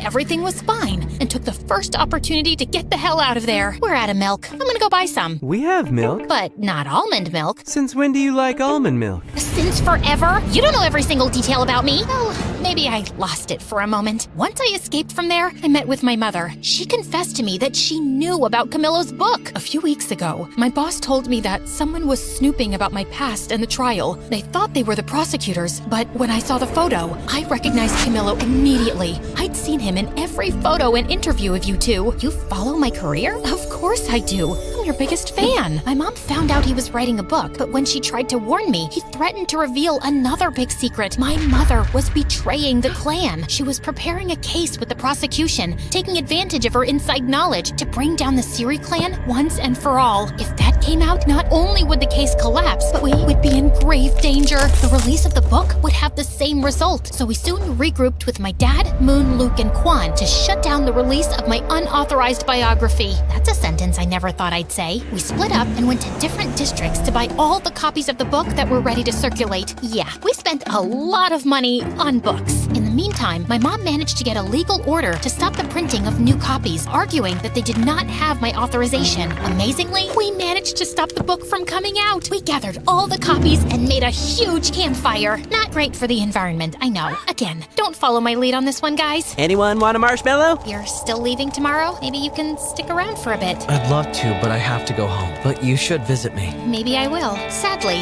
our victory was short-lived. Feeling defeated, Trevor and Camillo leaked the book virtually eventually, and it soon went viral. What ensued was absolute chaos. My name became a trending topic, and the news went crazy with my mother's criminal story. Soon, reporters were swarming my house and my parents' house looking for a comment. My phone literally exploded from the number of calls and messages it received. To make matters worse, Camilla went on TV to present the book, badmouth me, and reveal that my mom was a double agent for the government. You will pay for this. From that moment on, we became the #1 target of the Siri clan. Things were completely out of hand, and for the first time, I feared for my life and the safety of the people around me. I had to do something, but I didn't know what. Alice, there's no time for discussions. Get in the car. We have to go to the witness protection program now. We are in danger. I can't do it, Mom. You two go. Alice, this isn't up for discussion. No, it's not, Dad. I'm sorry. I ran between the cars until I lost them. It's not that I didn't want to go with them, but I was a public figure. The reporters and paparazzi would be after me like hounds. I knew that if I went with them, I would put them in even more danger. I needed to go somewhere where no one knew me.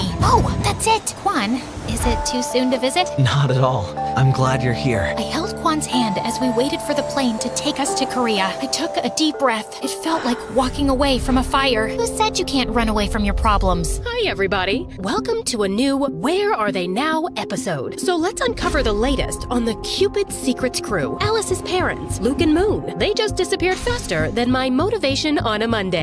But what everybody really wants to know is where is Alice herself, the villain of her own story? Some say she became a Buddhist monk. Others that she had facial surgery to look unrecognizable. But something went wrong and she became a circus freak. Some even claim that she was seen living in the middle of the snowy forest, like the Yeti. But still, the mystery remains unsolved. Where is Alice? I'll give you a where are they now, you gossip-mongering, face-twisting, snitch-ditch-twitch character hack. This villain is right here, crafting a comeback that'll knock your ratings into the next ice age. And talk about facial surgery? You should check yourself first, wicked witch of the bargain bin Botox, duck lips meeting frog eyes, and a meme gone wrong disaster. No surgeon could fix that. Calm down, she's not even here. No, don't shut it off. I want to hear more of her nonsense.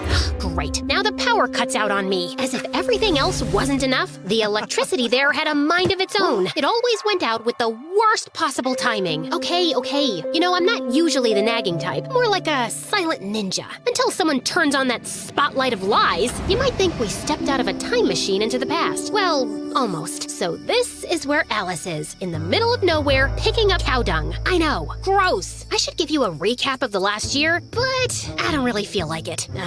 Okay, don't leave. I will. But just because you've been putting up with me since episode 1. Before I start, like and subscribe, and don't forget to never watch MSA on TikTok. Real ones know that YouTube is way cooler. So, after Camillo's book, Quan and I escaped to a small rural town in South Korea where no one knew or cared who I was. This is nice. It was not. At least no one will find us here. Yeah, because no one knows this place exists. Seriously, I tried searching it on Google Maps and it just showed a shrugging emoji. Still, Quan absolutely fell in love with our new rural life. He put together his own farm, and it was like he had found his place on Earth. For me, it wasn't that easy. Alice, collect the cow dung so we could use this for fire. Not this again. That day, I shouldn't have worn red because it made the bull crazy mad, and he chased me all over the farm until I fell headfirst into the cow poop pile. Ugh, I hate this.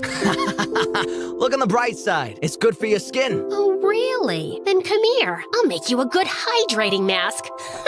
Stop running! Living with Quan was awesome, but it never felt like my real life. I just wasn't myself there. To make me feel better, Quan once took me to a nice restaurant in the city, but I felt so paranoid that I went with a full disguise. Maybe that wasn't the best option to keep the attention away from me. Everybody kept looking at me, especially one strange guy with a big ginger afro and sunglasses. That guy keeps staring at us. Can you blame him with those drumsticks in your hair? And this dress looks like you committed a fashion crime. Duh, I can't leave them out. And this outfit took hours of careful consideration and about 5 outfit changes. As Quan went to pay the bill, I turned to that creep, but he vanished into thin air. After that, I decided to stay in the village and never return to the city. Eventually, I kinda got used to living there. But then, a letter arrived and changed everything. It was an invitation to Moon and Luke's wedding. I hadn't talked to anyone from home since I left. I thought they'd eventually forget about me. But turns out, Quan used to drive out of town to call Moon, and she wanted me to be her maid of of honor. Still, I wasn't ready to come back yet. Sooner or later, you'll have to face your fears. I'll do it later then. I have to go. She's my baby sister. Of course. We said our goodbyes and Quan left, so I had some alone time. After a few days, I started to get really worried. Quan wasn't answering my calls or responding to any of my texts. I waited and waited, but no news. Finally, I called Moon, but she didn't know anything about him either. Nobody did. Before I could think about it, I was already on a plane crossing the world to save my boyfriend. As soon as I landed, I did a complete makeover to avoid being recognized. I had more important things to do than deal with the paparazzi. After that, I went straight to the police station. I knew who was behind it all. The Siri clan kidnapped my boyfriend. Do you have any proof? I have a strong feeling. Does that count as proof? Maybe he just ran away from you after reading the book. The whole police station laughed at me. I wanted to throw all their donuts into the garbage, but I didn't. I just stole a few for later. Besides, we already captured Siri Clan's leader. What? After I left the police station, I had so many questions in my head. Just then, I saw Trevor drive by in a cool Porsche and stop not too far away. My heart was beating super fast, and I decided to follow him. I hid in an alley where it was kind of dark. I couldn't see much, but then I heard him talking on the phone. Keep a low profile. We can't afford any slip-ups right now. I had planned this all along. I even made that foolish Camillo reveal the clan's secrets in his book to have the leader in prison so I could take over the empty throne of the Siri clan. I did a lot for him, and that thankless man never recognized me. Now, see who the boss is? Me, Trevor. Only Trevor. The terror! He went inside, and I crept closer to the building's window and peeked inside. There he was, stood before a group of exhausted kids. Kids, if you don't do it my way, you'll be swimming with the fish. Yes, you heard me right. You'll be forced to clean my aquarium again. Get ready. 1, 2, 3, go! Come on, don't make me get the snorkel gear. Trevor not only carried on with the clan's illegal affairs, but also used his power to create an academy for young talents to build his own musical empire. The police weren't helpful, so it was up to me to stop him and save Quan. Time to bring down his criminal empire. Still, I needed help with that. I needed my friends back. I'm sorry for leaving and ghosting you guys, but I really need you. It's okay. We understand. And we've got to find Quan. And destroy Trevor. Don't forget about that. They told me that over the last year, Trevor blocked all their contracts and concerts, sending his army of little singing robots to replace them. He kidnapped my boyfriend and also ruined my band? This time, it's personal. Yeah, I know. That sounded so cool. Like an action movie star. So, I told Moon and Luke about my master plan. So, your plan is to just break into the headquarters of a criminal group and steal illegal stuff? Yeah, pretty much it. Great, sounds bulletproof. That night, we snuck over to their lair. At the entrance, there were 2 security guards. Okay, we made it pretty far. Call it a night? No, we have to take them out. So, Alice, you do it. What? Why me? They won't recognize you with your new makeover. Distract them while we try to find another way in. Before I could protest, Luke and Moon threw me towards them. First, I thought I could use my Riz to win them over. Content warning, guys. This might turn into a cringe fest. I walked to them, flirtatious, but I looked like I was just learning to walk for the first time. Excuse me, guys. Do you have names, or can I call you mine? I'm Frederick. Mike. No, I meant I thought your names were Google because you two have everything I've been searching for. Well, that one bombed even harder than my first pickup line. I need to work on my flirting game. In a desperate distraction attempt, I twisted swiftly, aiming for a masterstroke. Fate intervened. My wig slipped off. Uh-oh. You! So, time for plan B. What was plan B again? Stop her! They jumped on me, but at that exact moment, their radio started playing my favorite song. I went full John Wick mode for real. I grabbed the 2 drumsticks that I always carry around and turned them into lethal weapons. Oh, I forgot to mention that during my time in Korea, I became a black belt in Taekwondo.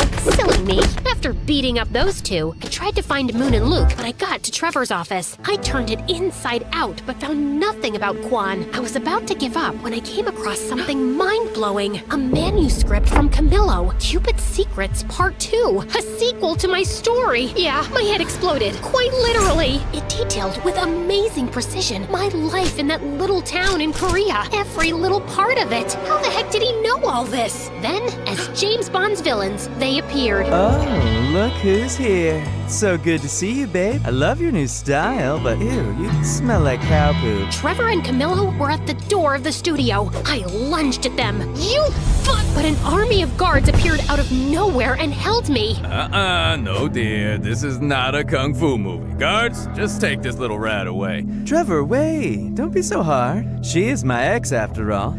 Alice, I know what you must be thinking. How did I know all that? Just take a look at the notes. I looked at the notes. It was some kind of daily report, a really complete one. Then my heart stopped. The name that signed all the notes was Quan. It isn't true. Quan would never betray me like that. You're lying. Tell me where he is. Well, you thought the same about Camillo, and look where that got you. You see, Alice, everyone's playing their own game. Quan, in this case, is playing hide and seek. Hide until the book is out and seeking a fortune. He's gonna be rich, and he just had to sell us his relationship with you. A bargain, if you ask me. Tears began to roll down my cheeks. Once again, my boyfriend stabbed me in the back. I told you it was a mistake to fire me, kid. Now leave with your dumb friends. And Luke, just a piece of advice. Next time, don't yell when trying to sneak in somewhere. Oh yeah? I was caught in a half-open window. What should I have done? Probably not screaming like a maniac. Push my butt up! Push my butt up! I was completely defeated. I didn't even fight back when his goons kicked us out. Don't go too far this time. I need good material for our next book. Remember, all good things come in threes. Luke and Moon kept asking me what happened inside, but I didn't say a word. I just said goodbye and went straight to the airport to disappear once again, and this time for good. Just as I was about to board the plane, I got an audio message from Moon. So, remember that our wedding was supposed to take place today, but got canceled after Quan disappeared? Well, surprise, it's happening because Quan is back. What? We couldn't find another date available for over a month, so we're gonna get married now. We're just waiting for you. Hurry! Furiously, I rushed out of the airport to confront him. Still, I did a quick pit stop at the hairdresser. Then I did my makeup and put on my dress. What? I was still furious, but it was a wedding. I had to look great, and I did. I burst into the ceremony, and I saw him next to Luke, who was waiting for Moon at the altar. I dashed toward him like lightning. Alice, you look wonderful, beautiful? Yeah, I know. What's wrong? What's wrong? Are you for real? Let's see. Where should I begin? Maybe by the fact that you disappeared from the face of the planet for days? You told me to do that! I did what? Yeah, we were being really loud in a church, and everybody was staring at us. Guys, maybe we can discuss this later. When did I tell you to disappear? You sent me a message saying that I should hide and get rid of my phone because the Siri clan was after me. So stayed locked in a hotel all this time. It was quite boring, by the way. I even learned how to walk on walls. I'll show you later. But I couldn't miss Moon's wedding, so I'm here. I'm so glad you're here today too, by the way. That didn't make any sense. I hadn't sent any message. She was lying again. What about the book? Yeah, I found your little report notes. But how? You wrote everything. All our private moments and secrets just to sell them to Trevor and Camillo? Wait, what? I did write all of that, but I didn't sell anything. I lost them at the airport. Like I'm gonna believe that. I would never sell that. I just took notes of everything because, well, it's quite embarrassing. More embarrassing than getting your butt kicked in a church by the bridesmaid? Okay. The truth is, I wanted to write my own book about you. To show the world how nice and cute and wonderful you truly are. Yeah, this is the part where you go, aww. Still, at that moment, I was confused and shocked. I didn't want to believe him, but when I looked into his eyes, I saw that he was telling the truth. I felt so embarrassed. But then I saw him hiding among the rest of the guests. That weird-looking ginger afro guy that used to spy on us in Korea. Stop that guy! He ran, and I chased after him. Just when he was about to escape, Moon appeared, rocking her wedding dress and blocking his way. He turned around, and I hit him with a crazy taekwondo kick that sent his afro and glasses flying. He was Camillo. He had followed us to Korea to spy on us, and when he found out about Quan's notes, he stole them from him at the airport. As if that wasn't enough, he and Trevor sent the message pretending to be me and telling Quan to hide. Why the heck are you here? I needed to see the showdown. It's the ending of my sequel. You and your freaking sequel. I'm gonna kill you right now. Let me. Quan stepped forward and headed for Camillo. He grabbed him and shoved him, ready to punch his lights out, but I stopped him. He deserves it. But he's not worth it. Yeah, the last thing I need is to get punched by a farmer. I turned around and slapped Camillo so hard he spun like a startled ballerina. When he finally stopped twirling, Moon gave him another slap, sending him into another whirlwind. But I wasn't done with him. Listen to me good, you hack of a writer. I'm about to end your whole career. First, I took care of Trevor. I sent Luke, disguised and armed with a camera, to his music academy. Turns out, Trevor had those poor kids rehearsing day and night, like a twisted version of School of Rock. He got arrested for child abuse, and the Siri clan vanished. My family was finally free, so I went to get them out of the witness protection program. When my dad opened the door, he had the longest beard ever. Gandalf, is that you? Alice! Dad hugged me tightly. Soon Mom joined in. I can't breathe, guys! My parents moved back to Rochester and got re-engaged. Another wedding on the way. With my mother's help, I sued Camillo for the rights to my own story. During the trial, it came to light that he had plagiarized other writers. Camillo lost all profits from the book, sequel rights, and his reputation. Last I heard, he was working as a waiter again. I said cappuccino, not macchiato, you spaghetti brain. Finally, I was free. I had my voice back. Eventually, I found the perfect place to tell my story. So, thanks MSA. They don't pay as much as Hollywood, but they are way cooler. Oh, and the rest of Luke and Moon's wedding was awesome. Our band even got together for a quick reunion show. Then we partied like there was no tomorrow. But there was. I could have never done this without you. Of course you could have. So, what now? My real life is here. My family, my friends, my music. But mine isn't. We both started crying because we knew that despite that we loved each other, we had to follow our own path. Sometimes love is about letting the other one go. Don't worry, guys. I'm not going to end this 5-part story with such a downer. You know your girl Alice better than that. So, Quan returned to that little town life that he loved so much. As for me, the bands got back together and we traveled the world playing our music. Many years later, my music took me to a familiar country. I took a trip to the countryside and reached a lovely farm. Then I saw him. Quan looked so handsome. I remember the first time we met. He was acting like a tough guy and I was dressed as a goth. Safe to say, we've both had quite the glow up since then. When he saw me, he smiled, and then everything. Silence. Time stood still. Electricity, heart racing, and of course, the famous fireworks. I ran to him, and that was it, guys. The end of my crazy and long journey. I guess love always finds its way in the end.